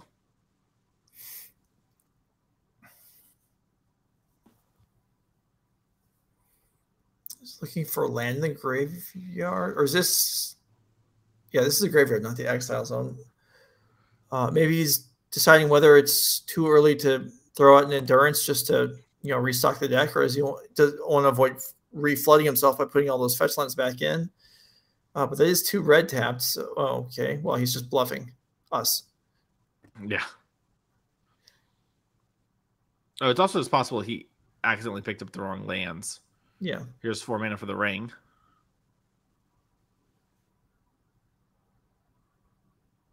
Commandeer. Hard cast. That's an exciting one. I don't know if he'll get through that Devin's Veto, though. Baleful Summer will not stop that. Yeah. But Devin's Veto will. Yeah, and Oliver's going to pack it up there. Pretty reasonable concession. Maybe 0.0001% to win, but not realistic. Save your brain power. Move on to the next game. All right, so we got 1 game left. I don't know how many games were played all weekend, but it was obviously in the hundreds and hundreds, and we've got 1 more.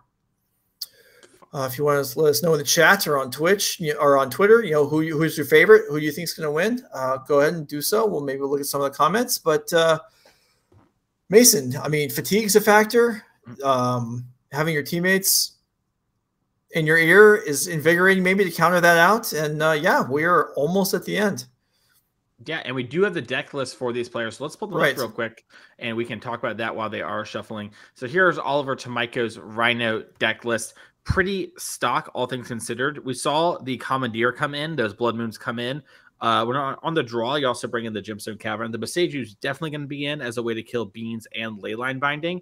I would imagine it might be a situation where you don't want to, but typically you're going to bring in the Boseiju over the Gemstone Caverns in the main when you're on the play, even if it's not the greatest in the world. Fury is a good way to answer Omnath stuff. So we might see Oliver go in all that different directions. All right, and then we've got Theo's deck. We can see this one's probably more interesting as these decks, I don't know if there is a stock list exactly of these being control decks. Not these days. We have Flusterstorm, Veil of Summer, Dovin's Veto, Chalice of the Void as all cards that jump out as being quite impactful. Notable that despite being on the same team together, Derek Davis with 2+1 rings, and Theo's got all 4 in the main deck. So yeah, this is a thing that's pretty interesting to me, right? Like, I mean, trust your friends, right? If you're playing the tournament or whatever, but so rarely do we actually see teams do the all of something, right? And actually succeed. That's not typically how things go. In fact, our all scam team in the top 8 is sort of a oddity more than anything. So, you know, difference in play pattern, different approaches, just kind of shows, one, skill matters a lot in these formats, and 2, there's a lot of different ways to play these games and approach the problems. Yeah, absolutely. Yeah, if skill didn't matter, we wouldn't see the same players consistently doing well. All right, so players drawing opening hands. We can go back down to the table and see how this finishes up.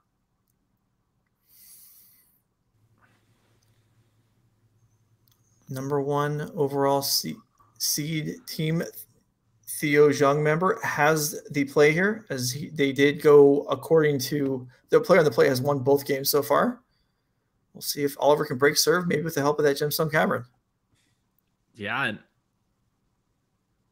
Oliver might not be using that one being on the play, but Theo does have Chalice of the Void, which is a way to break serve.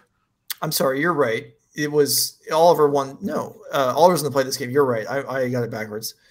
It's all good. Long weekend for us here in the booth too, as Oliver is going to start with a Crouching Footfalls on suspend. Okay, well, if you're going to suspend it, it may as well be turn 1, but there is a Chalice in Theo's hand. And it does come down right away. I feel like there's kind of 2 approaches to that. Either you throw it down immediately, so if they have a force negation, they have to pitch when their hand is smaller, or you wait a couple turns until, wait until Oliver's on the verge of being able to get to turn 3 in Cascade, so he has less time to deal with it. Yeah, and interesting. I would have thought Theo might do something like play a land first, to at least make Oliver consider Veil of Summer, right? But I think Theo has a Triome in hand, so he doesn't actually want to bluff that, because the bluff, he doesn't have it, so it doesn't really matter, and it might throw his mana off for the rest of the game. And now I think Oliver is thinking about, 1, can I beat this? And 2, he's like, there's no way Theo kept a no land or a Chalice, right? But maybe he did. Maybe you get the force negation. 2 days of Magic's getting hit Theo. We know that not to be true, but force negation, pitching subtlety. All right, there is the Triumph you mentioned, and Oliver takes down the Footfalls, and we'll move on.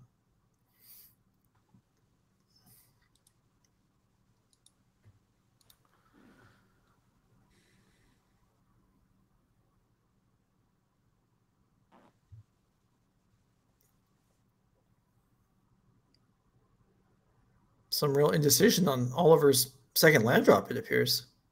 Yeah, it looks like he's talking to his teammates. I wonder if there's some fire ice action happening where it's like, do we fire this turn to keep Theo off mana, or do we save this to push damage or tap him down on a, maybe a later turn? Because it might be a situation where Oliver doesn't have the the Cascader rolled up yet and thinks that Theo might have a chance to play Teferi before that. All right, Lorien Revealed Cycle will find a basic island. So Oliver can threaten a Blood Moon. Theo does have a Fletch Land in play, which will likely also fetch a basic, although he does have basically Island and a Windswept Heath in hand already. So Theo is pretty well covered for a possible Blood Moon.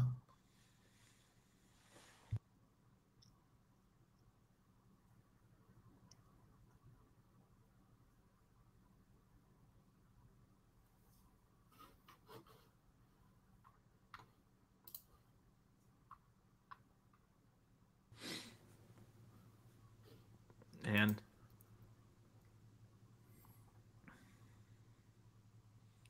Theo not fetching. Wants to draw some lands.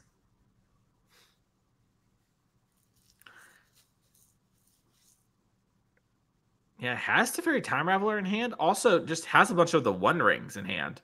So kind of like, even if you wanted to maybe save your Teferi for various reasons, you're pretty incentivized just to jam it because your mana is going to be spent over the next couple of turns. Yeah, that makes sense. And here it is. So does Oliver have a counter? Does he have a Violent Outburst? Does he have... Well, we'll wait and find out.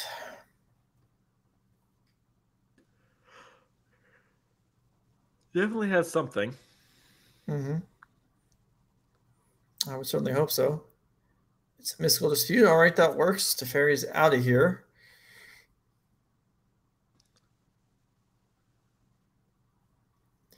It's going to be tough, though, for this set of Rhinos, or two sets of Rhinos, to get through these sequence of one rings. But, you know, I don't know how many cards are left in Oliver's hand. If there's a Force Negation remaining or a Commandeer, he might be able to just end the game almost in one shot through, if he can stop the next one ring that comes into play. I guess not completely, which is frustrating. I'm sure for his side, is it's only going to be, 10 and then 18 at that point, but that would be plenty.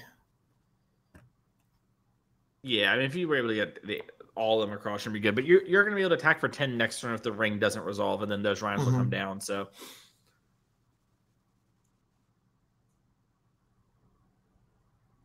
yeah, Oliver double checking what's in his Cascade pile as well to make sure that he knows, so he doesn't play towards the wrong cards.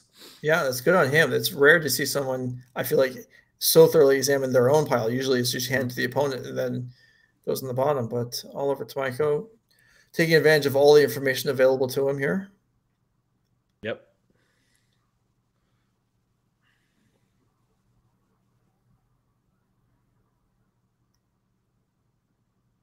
So another Teferi, I think, for Theo. Yeah, if this sticks, that's going to stop the footfalls from coming down, and it did.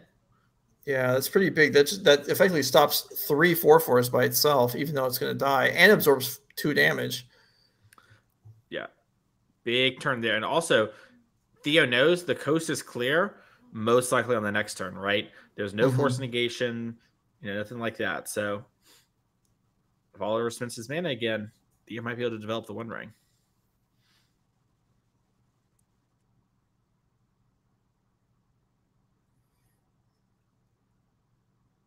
I mean, I like this attack.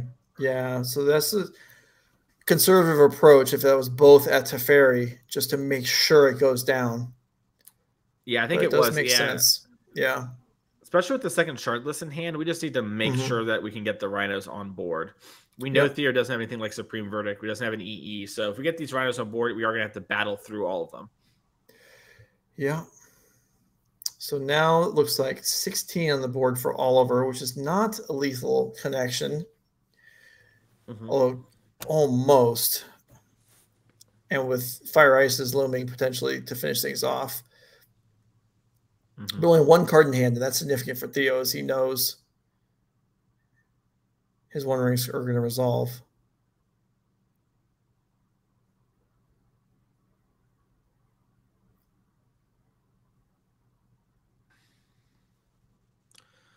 Picks up a Leyline Binding. That's a good way to start answering one of the Rhinos.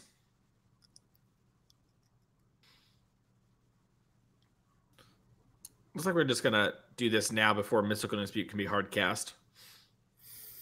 Makes sense. I suppose, unless you're planning on running out another One Ring next turn, in which case I think I'd rather have my binding get countered. True. Great point.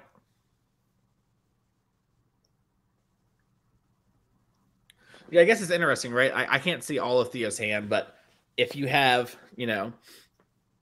more One Rings and more, if your hand's just oops all rings and bindings, which one do you care more about?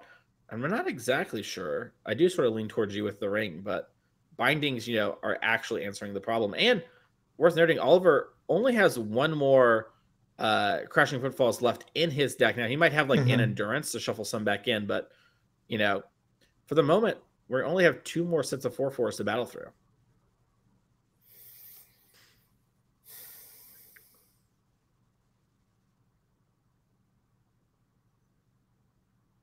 So what's Oliver hoping to break through here with? I mean, Bone Crusher Giant would let him get a shot in, although it wouldn't be lethal right now, but it's still significant. What else is just drawing counters to prevent future One Rings, things like that?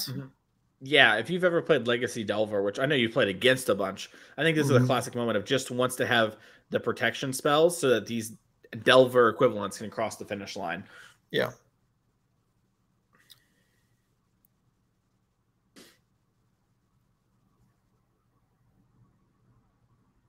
Theo with an interesting moment here of, if I play Omnath, I'm exposed to Mystical Dispute and Subtlety. If I play the One Ring, I'm weak to Force Negation and Mystical Dispute as well. So how do I go and what do I lead on? I kind of like the One Ring and just because if this one gets countered, your Omnath will stabilize better than the One Ring will. All right, so that does go down, and then I think there's another binding maybe in Theo's hands. So, yep, there it is. So even now, he's only facing 8. Yeah, and he will take 2 from the ring. So Theo at a pseudo 7 life here.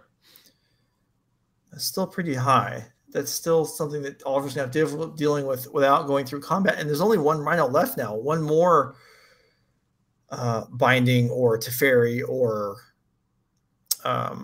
Ending. Even Omnath. Yeah. Yeah, and that was a very quick activation of the One Ring. I think we're going to see Theo trying to find something like, oh, you look, Eli, he left up the green mana this time, almost as if he found a Veil of Summer or something.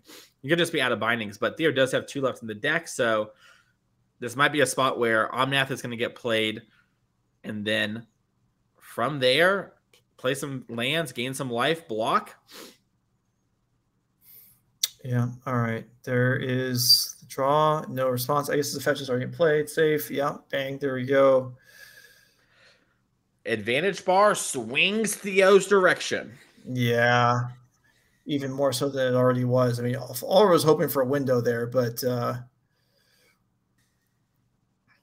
it's closing. Yeah.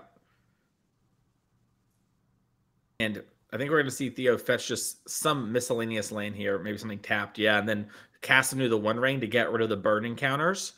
And now, Theo has protection for a turn, has an Omnath in play. Oliver has to answer the Omnath in play, and there's another Omnath in Theo's hand, so he can even trade with the Rhino if he's feeling aggressive. Here comes the One Ring.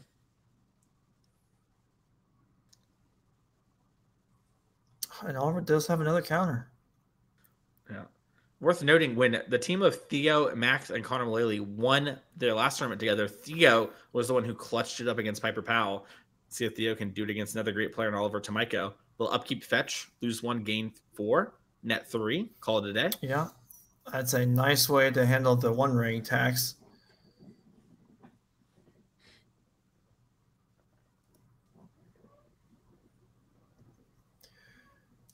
We appear to be reaching near the end here as Oliver's forces now, even if they got through, aren't enough to close the game out. And there are obstacles aplenty in Omnath, in Solitudes in hand. And Theo's life total is just growing. Yeah, you see Oliver kind of playing with it. It's like, can I even do anything else? Probably not. Let's attack. Yeah. And this is the real sign of strength here from Theo. Just, I'm going to block the Rhino with my Omnath. Get that off the board.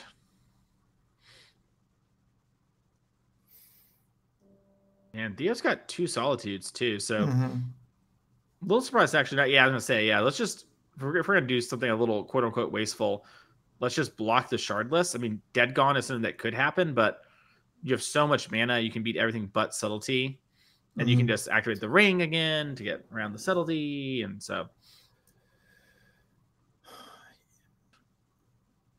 Solitude on the Rhino.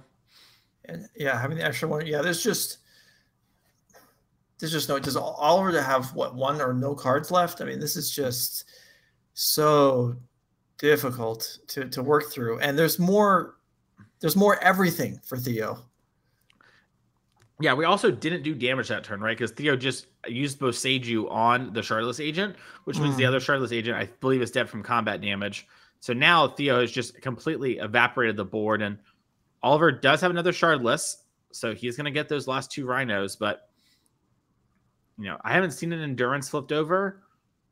So Murktide, I think, is our last big threat here for Oliver Tomajko. And it's a good one, but those are all going to the bottom right now as we flip over the deck.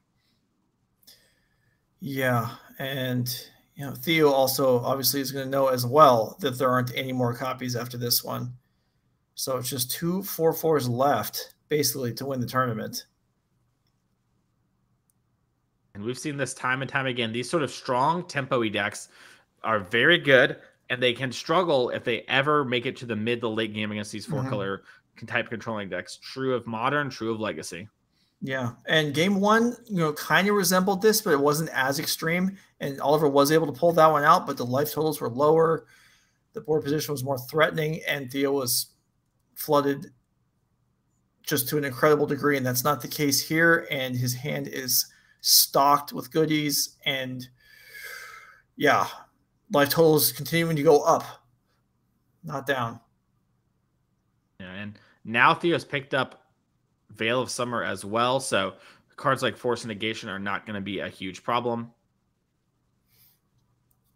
Yeah, running Beanstongs off the top of the deck at the Fairy. And there's a Fury. We can evoke our Omnath to kill the other Rhino. Oh, we can just hard cast because we can fetch. Yeah, that works too. His teammates must be feeling quite excited at this point, pinching each other with excitement, as Theo Jung, Derek Davis, and Max Komanowski are looking primed to take down this tournament. 106 teams showed up. One will walk out here with trophies, and Theo is about to secure it for his team. Yeah. And we're probably going to see Theo just start attacking with the Omnath, because the only way Theo can lose now is decking.